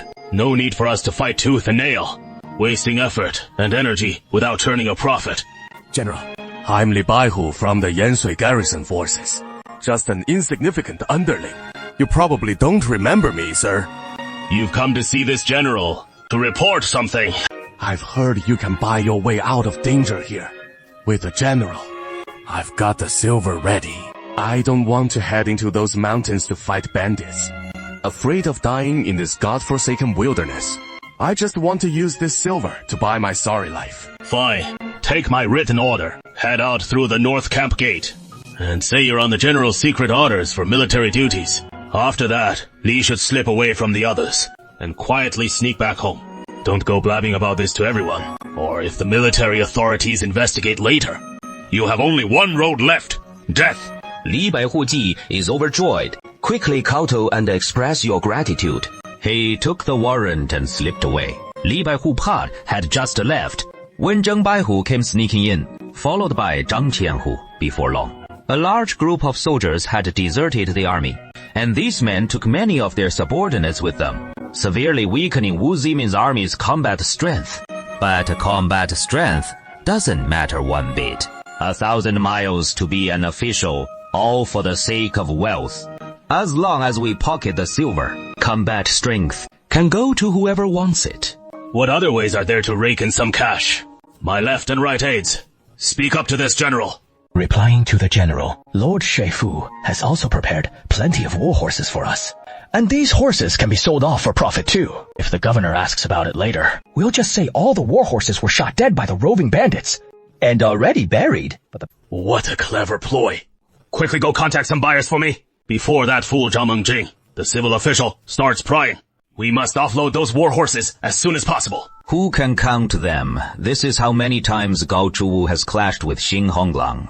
The two dove into Hongquan style once more, trading Guanzhong punches in a flurry of crackling blows and brutal beatings, followed by Gao Zhuwu crashing heavily to the ground once again, with a resounding thud, kicking up a cloud of dust. This is getting more and more dull. Tell me, can't you pull yourself together just once? All the men of Gaojia Village are ashamed of you. Boss, there is a sweet deal making the rounds on the underground grapevine. What kind of deal? War horses. A batch of top-grade war horses. Fully 500 in number. And they're looking for buyers right now. Are you serious? 500 war horses. This isn't any small-time operation. Who has the pull to handle something that big? Dumping such prime goods into the black market like this. Those confused fools won't lift a finger to defend themselves for any gain. I was told this batch is straight-up official Imperial war horses. Feel free to inspect them all you want. Guaranteed top-notch steeds. Damn it all. This deal sounds too good to be true. If they're really prime military horses, just flip them quick. We're looking at thousands of taels in profit easy. But finding buyers for this kind of stuff ain't easy. This haul is just what the doctor ordered. Damn it! The Gao family militia's got everything these days. Except for friggin' horses. I can scrounge up all sorts of supplies on the sly. But war horses? I've never been able to lay hands on those. I've been dying to snag some for the militia for ages. But nowhere to get them till now. Now the black market's got the goods. Why the hell wouldn't we bite? Gold tooth. We'll take this batch. Hold the draw. So where do we make the trade? The sellers got real pull. They say anywhere in Shanxi or Yansui works. No problem. They can deliver the horses to any spot within those two provinces. Holy shit! The government's in on it! Government officials. But how could officials peddle horses on the black market? Something fishy's going on here. Looks like some crooked officials fencing the court's war horses. This Solis must be a high-ranking officer, at least a top general. Putting it together, besides Yansui's General Wu Zaimi, who else could it be? Alright, I've just learned another hard lesson. Turns out the folks in late Ming could pull off tricks like this. Daiming. Oh, Daiming. How could you possibly not perish? Though the seller said we can offload the goods anywhere, we still can't let him bring the goods right to Gaojia village for the handover. That'd be as good as selling to ourselves. So we need to pick a remote spot ourselves. Once we've taken delivery, then sneak the war horses back to Gaojia village. I need to think this through carefully. 500 war horses is a big number. I only have 38 men under me. There is no way to safely escort so many war horses back. Instructor He, this time, we'll need your help. No problem. I'll personally lead the militia to escort this batch of war horses back. We'll lead the horses. We'll lead the horses. You two idiots, shut up! What is there to be so proud of about leading a horse? Then tell me, who in this world can't lead a horse? If we can bring these horses back, then Gaojia village can form its own cavalry squadron. Tianzeng probably means the same. Good. Then we must handle this properly. Have you settled on a delivery spot with the seller? I'm considering it right now. The handover point can't be too close, or it'll bring trouble to Gaojia village. But it can't be too far either, or the road back with the horses won't be safe. Dezhong village, southeast of Huanglong Mountain. This abandoned little mountain village, right at the edge of our line of sight from Gaojia village. Straight line distance is about 40 li. Li Daoyuan was about to mark Dezhong village and put it in the box, when Chengshu and Xin Honglang both pointed to it at almost the same time. Dezhong village! This is within Huanglong Mountain's territory. Dealing with Wu Zimin here, we can later claim some mountain bandits took the horses, so they won't suspect Gaojia village. The surrounding terrain is rugged, making it easy to sneak the war horses back to Gaojia village. Good. Then, that is the spot. I'll take some men to scout it first. Scout the detailed terrain around thoroughly. Lead the militia to hide in the vicinity. Send someone to contact Wu Zimin. Li Daoxuan, outside your own enclosure, make the 3 characters for Dezhong village neater. The view suddenly skips right over it. General, we finally found a buyer. 500 top-quality war horses. The silver required is no small sum. Have you carefully verified the buyer's strength? Back when times were good, a war horse cost about 20 taels of silver. But now the situation is far from peaceful. Not only are the roving bandits rampant, the lowly slaves beyond the pass are frequently harassing officials. The price of superior war horses has also risen to between 50 and 70 taels of silver. 500 war horses would require between 25,000 and 35,000 taels. That is truly no small amount. Without real power, no buyer would dare accept the shipment. This buyer doesn't dare reveal his true identity either. From what my subordinate heard of his accent, and judging by his build, it should be Yan Xiao from Shanxi. 山西的炎萧? Could it be the Yongji type, Red Wolf? Is it really him? He does have the strength to handle this batch. Alright, then, let's hand the shipment over to him. By the way, the other side said they want to make the delivery at Dazhong Village on the southeast slope of Huanglong Mountain. It is not far from here, right? Fine. Then, deliver the goods to Dazhong Village. Then we'll have to cross Huanglong Mountain. In these mountains, King Yichuan, Zuoge, is also stationed there. I won't go looking for trouble with that Wang Zuogua. He'd better burn incense in thanks. Would he dare come provoke me? I advised him to stay hidden and behave himself. The father and son are the key buyers. They've thrown a wrench in his plans. Report achievements to the court and claim a hefty reward. The general speaks with great wisdom. Send someone to report to Governor Zhao Mengjing. Say that this general devotes himself utterly to his duties, until his dying breath, to eradicate the king of Yichang. Zoga has decided to lead from the front, personally, entering Huanglong Mountain, while ordering the entire army to set out tomorrow and cross through Huanglong Mountain, targeting Dozoga village. Oh, the general's strategy is ingenious. Unmatched under heaven. Hong Chengchou, I just wanted to snatch the grain he was escorting. And he sent troops chasing me for over 10 li. I've really kicked the iron plate this time. But luckily my riding skills are superb, so I could gallop away fast enough. Otherwise I'd probably be a goner by now. Huanglong Mountain! The art of war says, do not pursue into the forest. But in truth, you shouldn't pursue into the mountains either. Damn horse thieves! Today, I'll let you off the hook. But if you see our Hong family banner in the future, scram far away immediately. And if you dare harass us again, I'll chop you all into 17 or 18 pieces. We can't stop the moment we enter the mountain. We must push deeper into the mountains. Otherwise, if the Hong family comes chasing again, that would spell big trouble. Where are we now? Huanglong Mountain, Duzuka village. Li Daoxuan, pressing his right hand against the box to outline southeast and northwest, studying the terrain around the Duzuka village. Just like patrolling the city streets with Red Wolf. Let me check if there are any enemies lying in ambush, or fierce beasts blocking the way.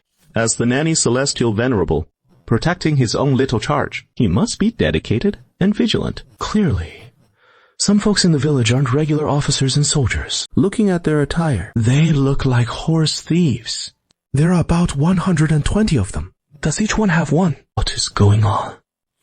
What is the background of this gang? This is getting interesting. Seems like some bizarre twist is about to unfold. 吴思勉来了? Right. Now there is a show to watch. Oh boy, after resting for over an hour, they finally recovered their spirits. Chased by Hong Chengchou's household guards, that wave was truly heart-pounding. Who'd have thought Shanxi's counties hid such fierce officials? All right, everyone rested enough. Get up, and let's prepare to move out. Chief, a large troop of officers and soldiers has appeared just a mile away. And they're hauling a ton of war horses. Hong Chengchou's men are chasing us again. So you're the ones Hong Chengchou was chasing? Not his people, but they've deliberately lowered their banners. No clear insignias. I can't tell which unit of officers and soldiers they are either. These officers and soldiers are herding a cavalry force. Looks like this bunch isn't on the up and up. They're definitely up to some shady business. Hauling a massive herd of horses. Got it now. It is Wu Zimian, the Yansui regional commander. There were rumors just a few days ago that he was selling a war horse. Is Wu Ziming really that famous? Xing Honglan guessed it was him the moment he heard about the horse sale. And now this female horse thief hears about the horse sale too, and immediately figures out it is him. Wu Ziming is simply renowned across both the underworld and the official world. With all your notorious antics spreading far and wide, aren't you really afraid of facing punishment from the imperial court? Us. Should we steer clear? What is there to avoid with Wu Ziming? 还有the Hong Chengchou, after all. Rather than calling him a commander-in-chief, it is more accurate to say he is a big-time warlord profiteer. Let's just have a chat with him, and buy a few horses from him. Zhao Ying and her gang simply stopped in their tracks, waiting right there in Dazhong village. Before long, Wu Ziming's convoy arrived. What does 3 + 2 equal? Oh, the rabbit crow signal, right? Good thing I already knew Wu Ziming's contact code. Ages ago. In these Jianghu circles, it is hardly a secret anymore. 32. Perfect. It is a buyer. I've heard you have a prized golden horse for sale. That is right. No need for small talk. 500 horses for 35,000 taels of silver. Cash on one hand, horses on the other. Our general's business dealings are all about straightforward honesty. This price seems a bit steep, doesn't it? Now that is starting to sound unreasonable. I had my eye on this batch of war horses first. I can deliver any supplies the little one needs. But live animals are impossible to send. Where did you crawl out from?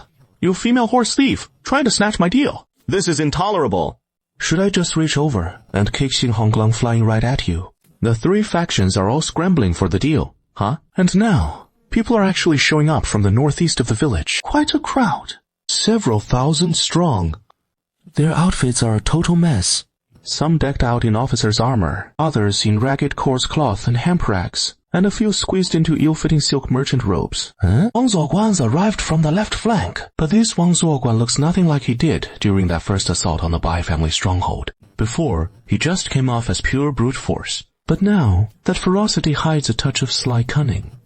Wu Zim is right up ahead. Not far now. Yes, he is halted at Dezhong village, just ahead. Looks like he is cutting a deal with someone inside the village.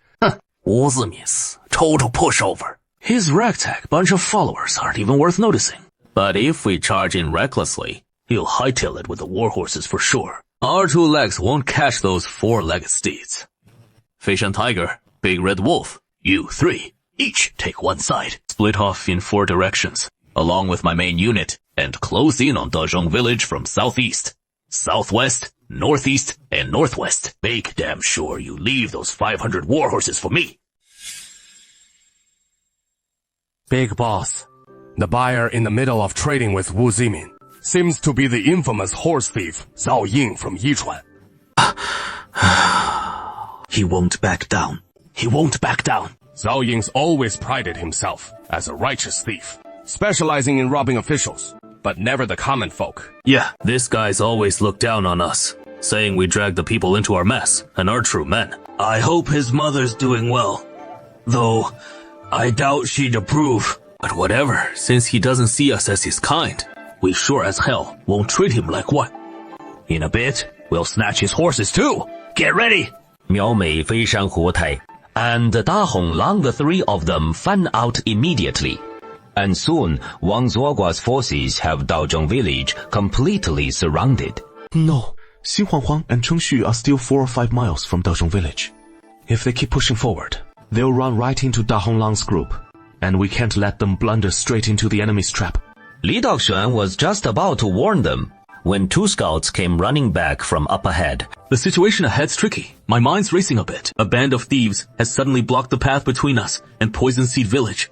It is getting dark, hard to make out details, and we can't tell exactly whose gang it is, but we're guessing it might be Wang Zuogua's crew. Good. My men still know how to play it smart. Sending scouts ahead like that, so they won't just stumble into an ambush. Hey, Tianzeng's playing the worried nanny again. Coming for us. No, it doesn't seem like it is after Wu Zimi. This just got interesting. Got any clever plans, Instructor He? Of course, we'll sit back and watch the tigers fight. Although the Tianzeng isn't short of silver, but having to fork over more than 30,000 tiles to Wu Zaimi, or that sort of shady deal, I'd still feel a bit miffed about it deep down. If we can strike while the iron's hot and loot the chaos, pull off a black-on-black heist, then we won't have to shell out a single tael. I'll be saving the Tianzeng a bundle, and the old man will surely be pleased. Brother Jiaoxi, the way you think things through, why does it make you seem more like a thief than a thief? Really? Then I'll just come out and say it. You act just like an official. Hey. All the officials in the world would protest to you, saying you claim officials are even more thieving than thieves. Isn't that the truth? No, I'm not. I didn't. I'm an upstanding citizen. Even the Tianzeng can vouch for me as Hijiaozi from Hijia village. There is no Heijia village in Chengcheng County at all. The moonlight tonight is really beautiful. This guy. But this idea is not bad at all. Though the Tianzeng isn't short on cash, Using his money to buy horses from corrupt officials always feels like a bad deal. So if we can save those tens of thousands of taels, putting it toward helping the common folk would be great. In that case, let's pull off that black-on-black scheme. Just don't know the situation in Dazhang village right now, or how many enemies there are, or what is going on. If we act rashly, we might end up getting devoured ourselves. That is a fair point. If it is really Yichuan's Wang Zuogua blocking our path, then he is bound to know the Huanglang mountain terrain better than we do. That is just what Cheng Shu was getting at. Suddenly, I felt like I bumped into something. With a thud, I landed flat on my butt on the ground. Ouch! There is clearly nothing in front of us. Cheng Shu quickly raised his head and spotted a small cloud drifting in the sky. It is the Tianzhen. The Tianzhen has come to help. His hand is right in front of us. But his mystic arts make it invisible to us. Cheng Shu's knack for reading higher intentions is on par with court officials, and he instantly grasped what the Tianzhen meant by lowering his hand. He quickly clambered onto his hand. Right. Last time, fighting the Haiyang bandits across the rugged mountains, the Tianzhen lowered his hand and lifted you into the air to scout the terrain. Can I go up this time? The Tianzhen has long treated you like one of his own. Come on up, in no time. Both settled into the heart of Li Daoshuan's palm, and Li Daoshuan gently raised his hand, lifting them into the sky. In the final traces of the dim yellow dusk, Zhao Ying finally struck a deal on the price with Wu Zaiming's retainers. 31,000 taels of silver. But I've been hunted all the way here by Hong Chongchou's retainers, and I don't have the silver on me. So how do we keep Wu Zaiming from bolting? After that, desperate shout rang out! The mountains and forests exploded with a roar as an army burst forth. So those up front are all Han troops decked out in official armor. Makes sense. Wang Zuogua must have absorbed the remnants of the Gaiwan mutiny, the border forces and the foreign soldiers from the disbanded post stations. Damn! That Wang Zuogua really has the nerve to show up! Seize him for this general at once! Whoa! The fight's broken out! I saw Yichuan's king, Zuogua's vanguard charge forward, and the officers and soldiers immediately fell into chaos. Wu Zilian had originally set out with 3,000 men to suppress the bandits, but he took bribes and let many generals go free, and those generals took their private troops with them, leaving Wu Zilian's S-forces reduced to just 2,000.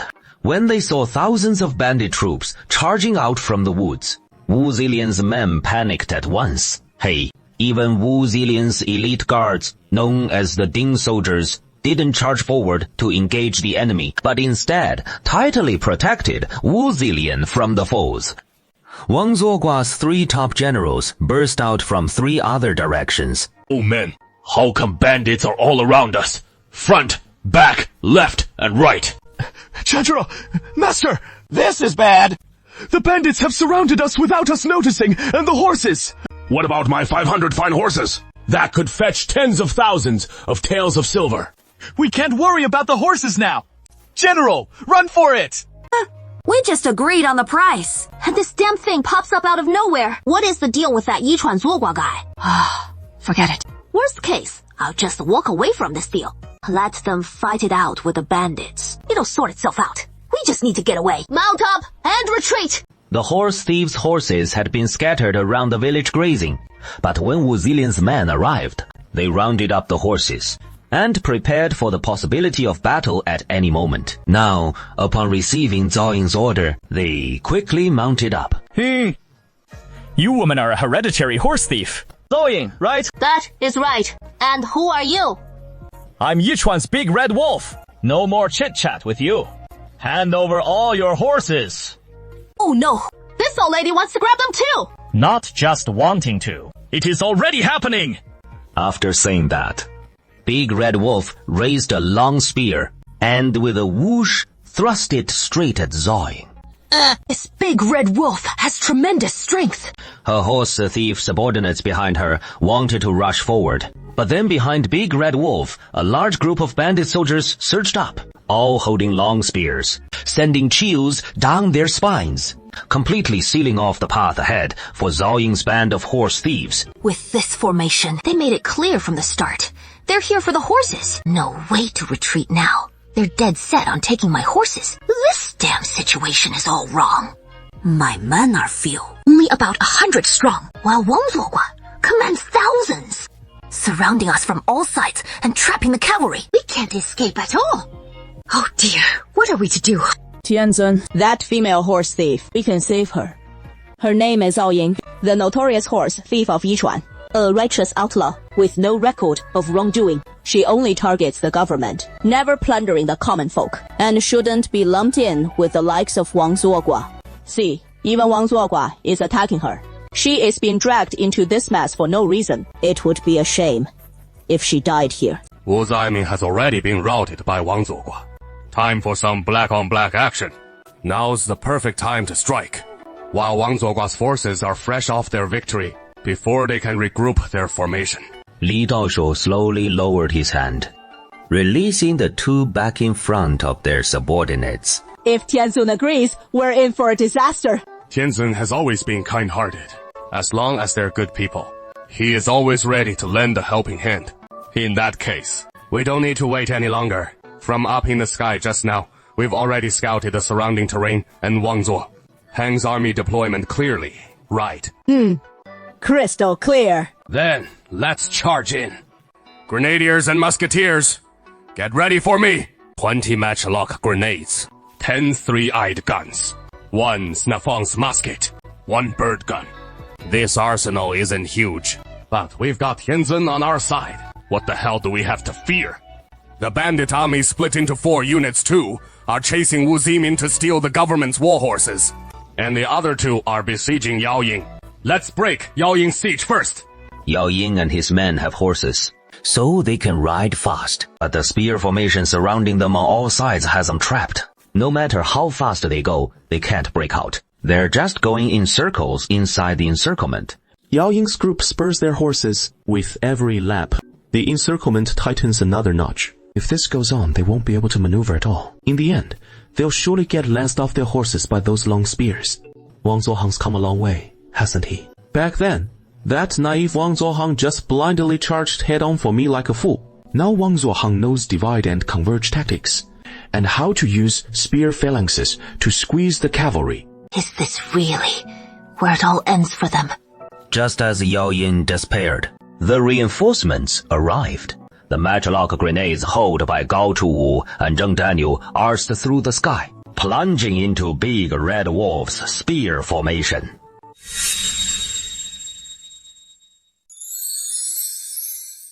The grenade exploded. As the flames burst upward, shrapnel and fragments of iron sheet flew out in all directions. A large group of people around instantly collapsed. What is that thing? What kind of weird contraption? Something's drilled right into my gut. It hurts so much. It hurts! What just happened? Sure enough, old ghost head's here. What the hell are you grabbing for? All these horses are mine. The black-on-black betrayal's here. Gu Yun's old ghost head. The name alone screams he is from the Gu Yun border army. The border troops who fled here during the last Gu Yun mutiny. That is great. I thought we were done for. Didn't expect this internal backstabbing.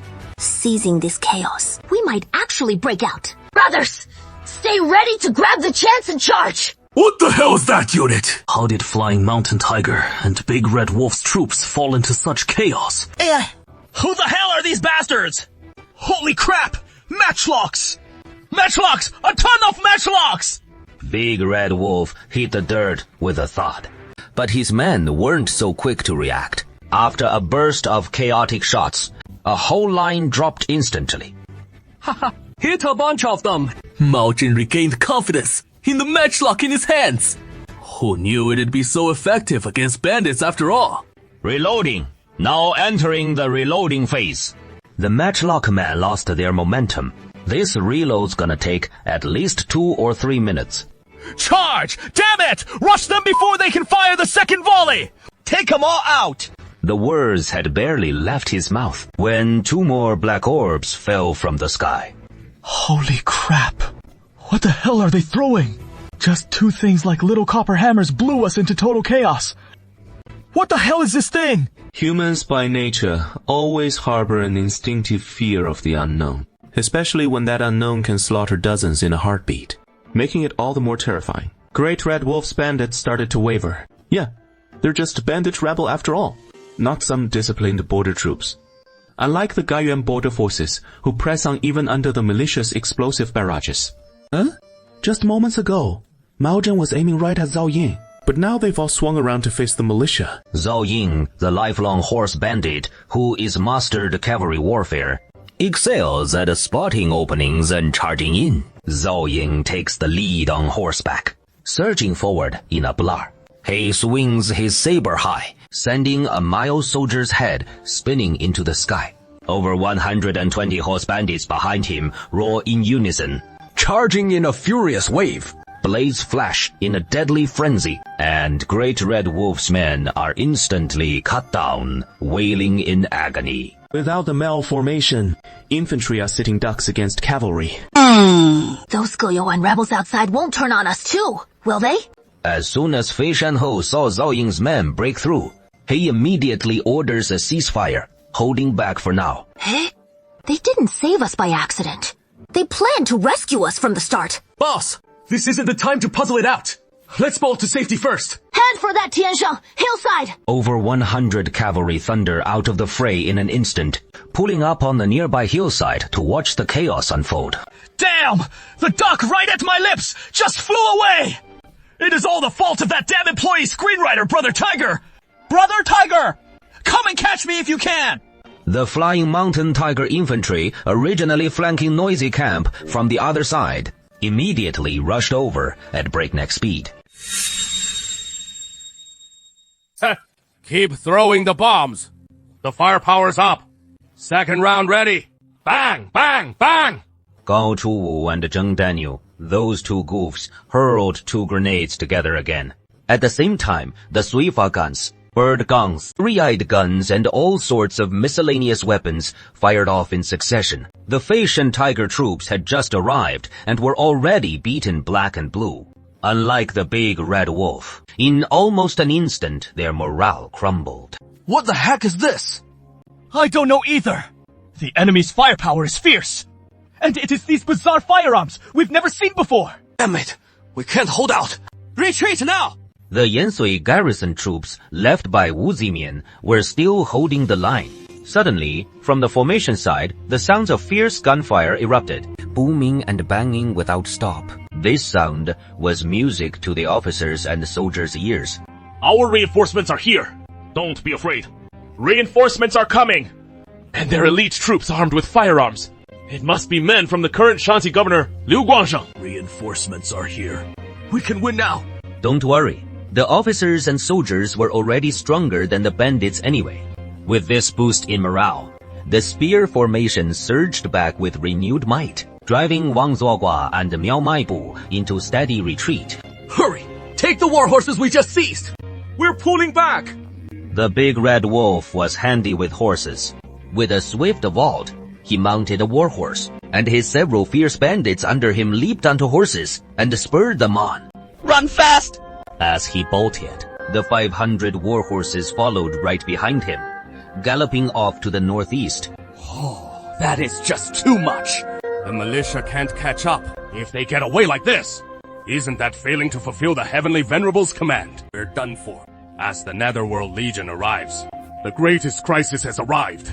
Li Daoxuan snaps it on with a click and dons Thanos' gauntlet, flipping the switch. Just as he is about to show off a little, Noise, who had just climbed the nearby hill to watch the spectacle, suddenly raises his saber, pointing toward the direction Big Red Wolf is fleeing. Brothers, let's go intercept that war horse. Why? The Tiger Cloud rebels saved our lives. Of course, we have to return the favor.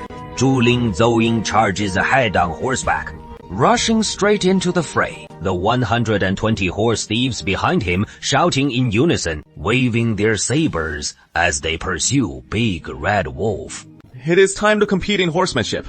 Big Red Wolf just knows how to ride a horse, but can't claim to be a horsemanship expert. While the horse thieves all grew up on horseback, their riding skills are exquisite, though not quite matching the northern ethnic minorities. But within the passes, each is a top-tier equestrian master. As they charge forward, that's speed. Big Red Wolf simply can't keep up. Oh man! If he leads these horses away to escape the battlefield and profit from the chaos, then I'll have to reach out and keep you here. Stop! Don't hit! Don't hit! Thanks for saving my life. I, Owl, return 500 horses to you. I owe you one. Hereditary noise, you truly live up to your reputation. The Yongji Bear Red Wolf is the old lady herself. No wonder. No wonder. How should we handle things over there? We've secured the war horses. Of course, we leave them be. How about we just slip away? That is a brilliant plan. Then let's pull out. Continuing to fight won't do us any good. I'll pull back too. The Green Hills never change. Tears will flow endlessly. We'll meet again someday. No sooner had he spoken those words than the sharp whistle of arrows slicing through the air rang out. A fierce arrow came hurtling from behind.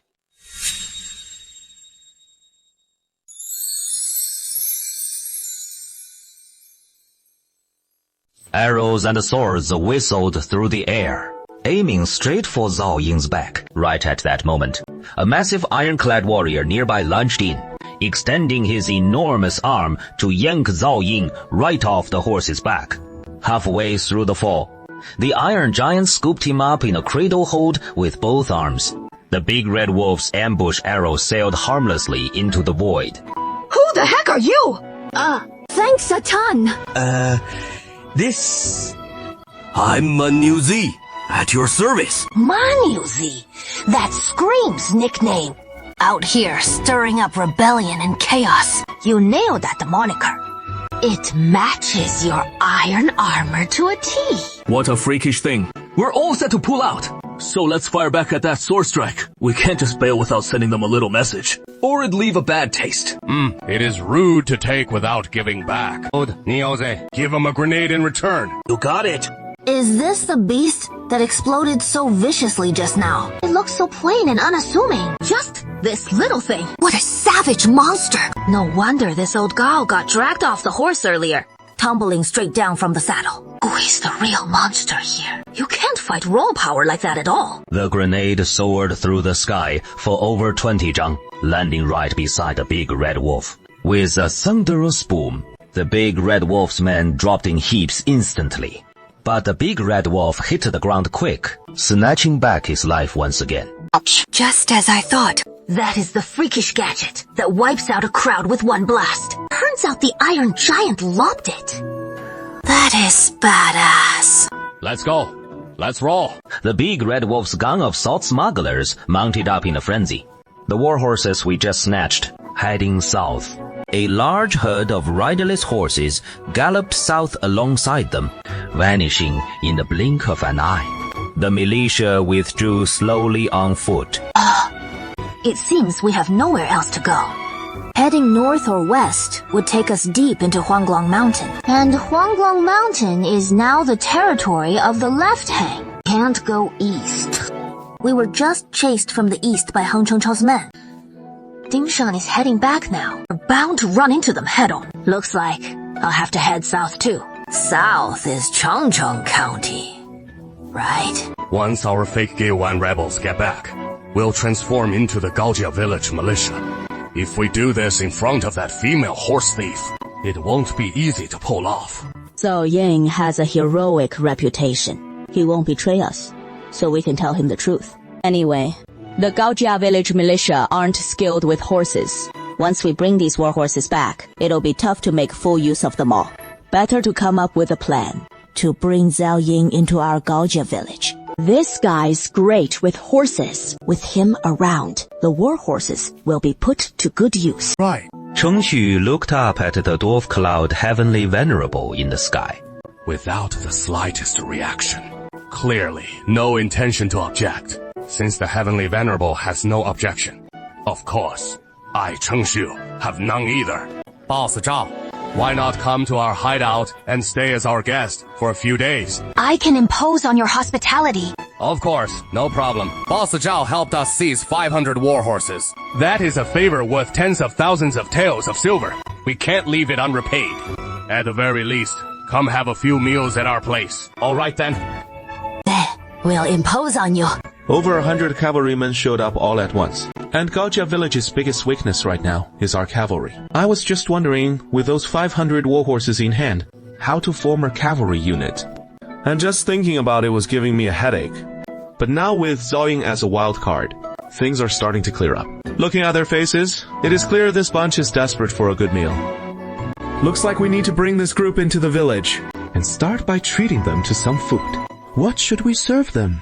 Li Daoxuan opens the Mijuan app and starts searching for something decent. That'll really impress them. Xi'an's 8 great balls. This is perfect. Not only is it presentable, but it suits Shanxi folks' tastes perfectly. Nothing screams Shanxi like Xi'an's 8 great bowls. Better order it quick.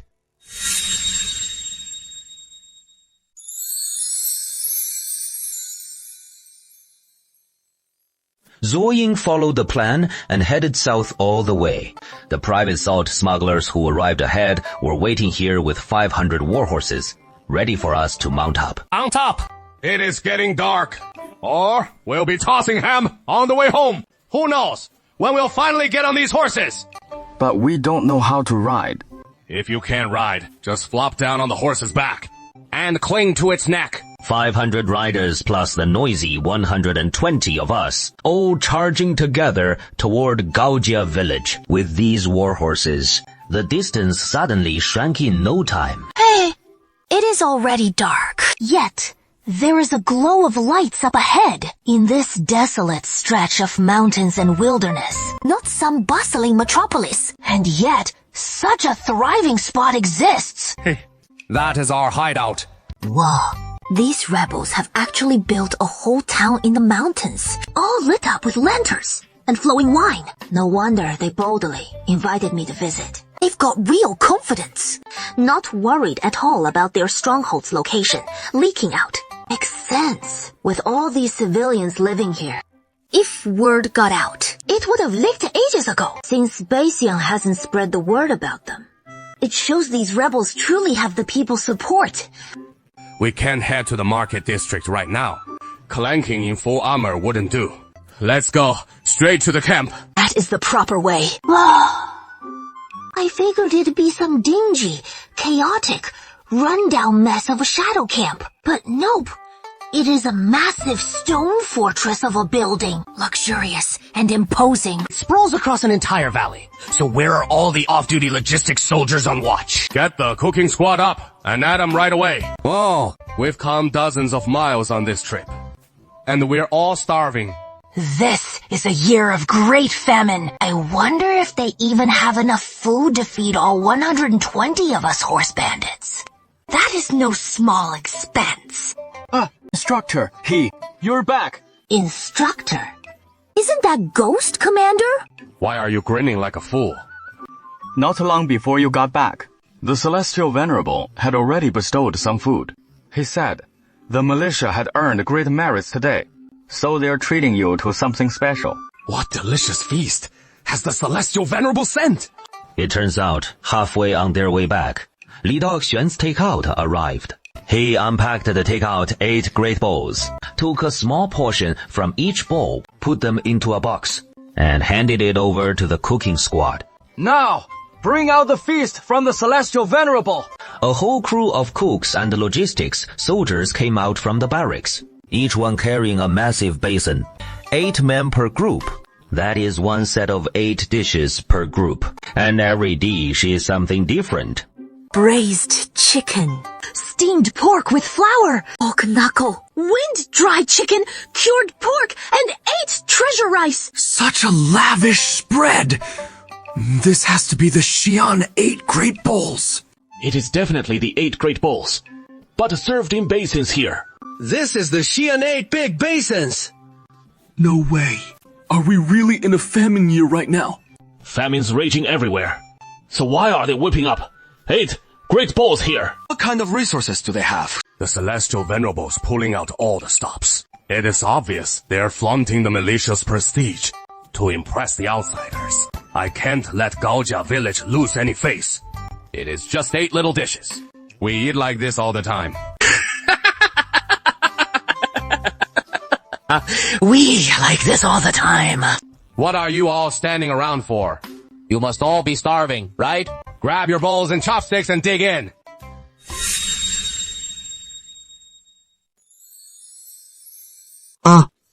It has been years since I last had food this good. 3 or 4 years. The flavor of this pork knuckle. I'm about to cry here. This 8 treasure rice is so sweet. Over here, they've already started digging in, while the militia on the other side isn't rushing at all. It is not like we haven't seen good eats before. Now, with these 8 great bowls, no rush, no rush. Don't act like country bumpkins who've never seen the world. Oops, Boss Zhao. Our chow here is not too shabby, right? I haven't seen grub like yours in years. Even nobles only get to feast like this on holidays. Who'd have thought soldiers here get treated to this? Quite the brag. Don't overhype it too much. Keep it moderate, or you'll get exposed later. We don't get this every day. Just a blowout like this every 1 or 2 months. Usual stuff on regular days. Once every 1 or 2 months. That is still pretty impressive. Ordinary folks couldn't swing a meal like this in a lifetime. Our training's brutal. Gotta fuel up properly, or we can't keep going. Straight from Tianzun's mouth. 天字. 是. Up top. I'm heading out. The bigwigs up there are boozing it up. I can't drink. Toasts in the barracks. Are Tianzun's rules. I'm no soldier. I'm a merchant. Boss Zhao's a guest. So it is all good to drink. Fine, you lot drink. I'll sub tea for wine. Mind your own wallet. You drink. We've got grain to brew the booze. Who cares what a peck of rice costs out there? It ain't our problem here. Here you go. Fill it up with a Luzhou Laojiao specially rewarded by Tianzun. Hey, no way. For someone trying this stuff for the first time. It is easy to get knocked flat. So I'll just pour you a half glass. Who are you looking down on? What kind of ridiculous tiny cup is this? And only half a glass for me. Here, get a bowl and fill it up. Hey! Don't try to act tough. Take a little sip first to test it. This booze packs quite a punch. At this point, Gao Chuwu and Zhang Daniel come over too. Miss Xing, when shall we have another round? Uncle, give me a few more days to train up. You two have sparred before. You can't beat him. Yeah, I can't beat Miss Xing. Even if Boss Xing is incredibly tough, she couldn't possibly take down a brute like this guy. A man like this in the army would at least be a frontline charging general, ladding heavy armor, brandishing a long spear. No 10 ordinary men could get close to him. But when he spars with me, he only uses hung fist, no other techniques. That is why he can never beat me. If he pulled out all his moves, I wouldn't stand a chance against him. Shh, you guys. Even a woman like young Jixing Honglang has men who love her. So maybe I have a chance too. Oh, no. What are you even thinking? And I'm a horse bandit, you know? A fierce one at that.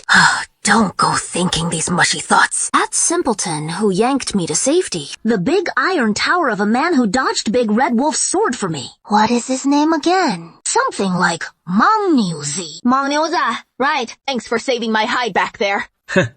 No big deal. It is no big deal. Not worth mentioning. This rice is so sweet. In the future, if I earn merits, I might as well just ask Tianzun to reward me with bites of this stuff. Daniel, you used to beg Tianzun to reward you with that couch potato happy water. Always guzzling that stuff. Tianzun said drinking too much isn't healthy, right? So he specially cut you off from it. And now you're eyeing this. This should count as imported goods, right? But this is rice. It is made from glutinous rice.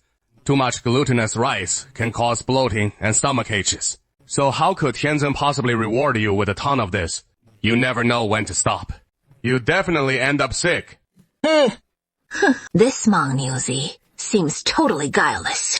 His simple-mindedness is kinda cute. Get your wife to go to Xi'an and buy some glutinous rice for us. We don't have sugar, but we could make our own 8 treasure rice pudding. I'm not helping with that. Glutinous rice isn't easy to find.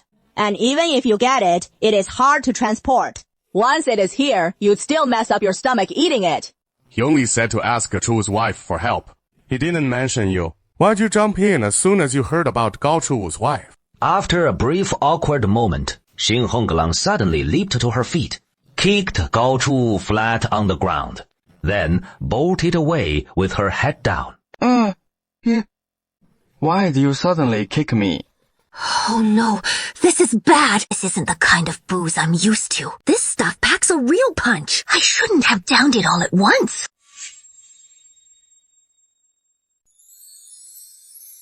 Where am I? Zhao Ying rubbed his throbbing head and slowly walked out of the barracks. On the open ground outside, the Guyuan rebels were already diligently practicing their fist techniques. This fist technique is brutally fierce. Every move a joint lock, seizing and twisting the neck. If I squared off against these guys, they could suddenly unleash a fatal strike, and I'd be done for in one move. Boss Zhao, we're in morning drills. No time to chat. Take your men to the kitchen squad for breakfast. We ate like kings last night, so breakfast today is probably just thin porridge or watery gruel, right? Whoa! It is all meat buns! What kind of place is this? I can't hold back. I gotta go check out what is really going on here. Zhao Ying roused his subordinates, told them to dig into the buns quick, while he grabbed 2 buns for himself, munching and slurping as he went. He stepped out of the barracks. Such a massive fortified village. That defensive wall must be 3 jang tall. The master here wields real power. Beside the fortress, stretch fertile fields, colorful buildings everywhere, and even a chugging little train. Zhao, the big boss, is the steward of Gaojia village in this backwater wilderness. To welcome a distinguished guest like the big boss truly honors our humble abode. Steward? That is second only to the master himself. Can't underestimate this guy. But when he spat out those last 4 words, with that over-the-top expression and gestures, why does it make me want to deck him so bad? Third steward, I'm new around here and don't know the local rules. Just wandering around casually. Please don't mind. Sorry for the mess, boss. What do you think of our Gaojia village so far? Prosperous and full of fresh wonders. Amid these natural disasters and chaotic times, it is truly a rare gem of a place. Testing the waters is done. Lord Tianzan sent down a message this morning. With strict orders, I have to convince Zhao Ying to stay and train our cavalry. After sounding him out, I think we've got a shot. 4 years of this endless strife. The people barely scraping by. Bandits swarming everywhere outside. And Shanxi's in real trouble. It is like begging for gold behind a fortress wall. What did you just say? Anyway, it just means things are really tough. Yeah, pretty tough. Even a promising gig like horse banditry is getting tough. Oh man, tough. And getting tougher by the day. Back in the good old days, raiding government grain convoys, or snatching those birthday tribute wagons. That was a piece of cake. But after 3 years of drought, no more birthday tributes, and the grain transports are harder to hit than ever. The court sends these grain supervisors who aren't even human. The skinny guy's no joke. Who would have thought? But whatever, that is not the point. Since these scores are getting harder to pull off, hasn't the boss ever thought about finding a peaceful haven to settle down in and live steady for a while? No wonder you've been yapping at me all this time. Turns out you want to recruit me. You must have roped in the Gaiyuan rebels Yangji and Xing Honglang with the same pitch. Don't misunderstand me, boss. I've never resorted to any fancy persuasion tactics. Xing Honglang stuck around because he frequently does business with our village. And over time, they got familiar with each other, which is why he decided to stay here. He can leave whenever he wants to, and we wouldn't hold him back either. But now he has made this place his home. and has no desire to leave. As for the Jiyuan rebels, the real rebel soldiers are locked up in our village prison, undergoing labor reform. The troops you saw earlier are actually our Gaoxia village's local militia and township braves. You call that a militia? Come on, Big Boss Zhao. Take a look at the real rebel soldiers. Zhao Ying followed him up to a high vantage point and glanced in the direction he was pointing, where he spotted a cluster of gray buildings ahead. That were obviously prison cells, since they featured numerous strange mesh-like doors, and a large group of burly men had just risen from their beds and were being released from the cells. These men clearly weren't ordinary folk. They were all tough, sturdy types, or perhaps hardened fighters.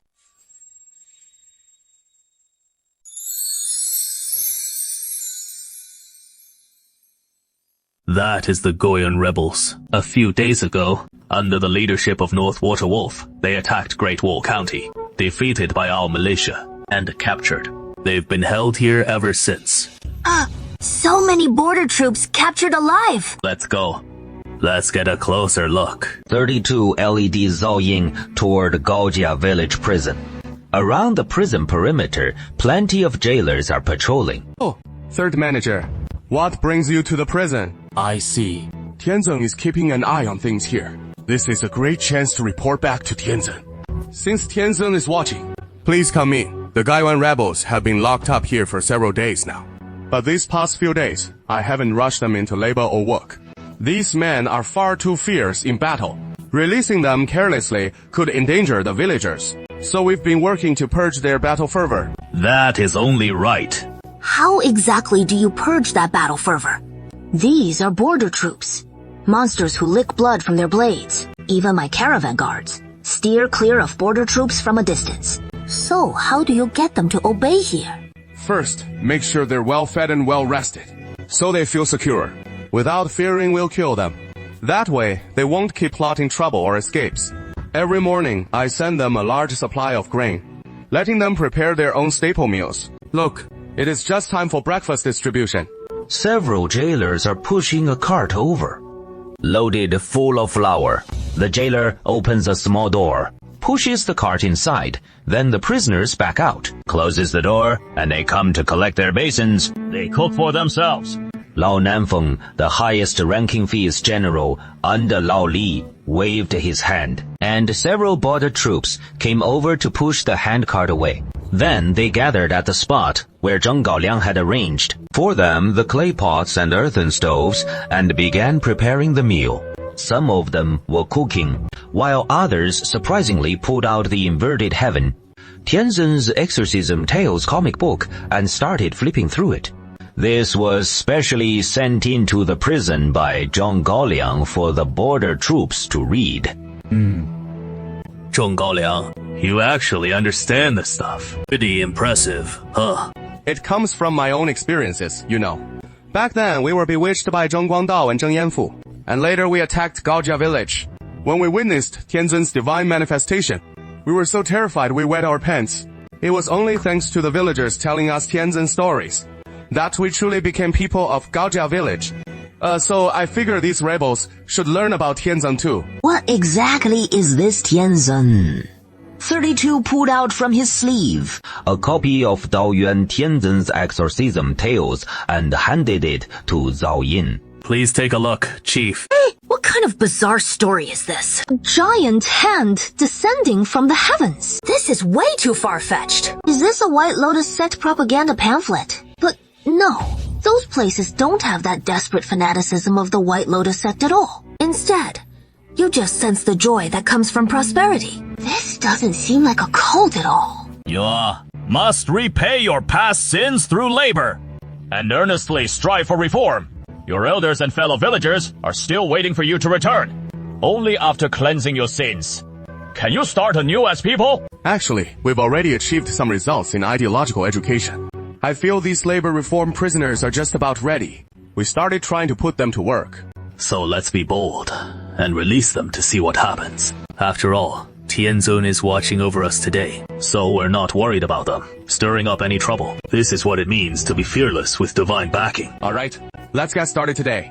Labor reform prisoners, listen up, all of you. I am Old Man Zheng Gaoliang. Starting today, we'll release you for labor reform to build roads. The sooner you begin your labor reform, the sooner you can wash away your sins and start anew as good people. But if you cause any more trouble during labor reform, your sentences will be extended. In the worst case, you might never leave this prison for the rest of your lives. Think it over carefully yourselves. Okay. Now, we're opening the cell doors. Outside you'll find iron shovels and tools like spades. Each of you take one. Then, head to the road construction site as directed. Hey, after several days locked up, we're finally out. Even if it is just to build roads, it is still better than being cooped up inside. Let's go. Off to build that long road. The group set off obediently, but Old South Wind softly whistled.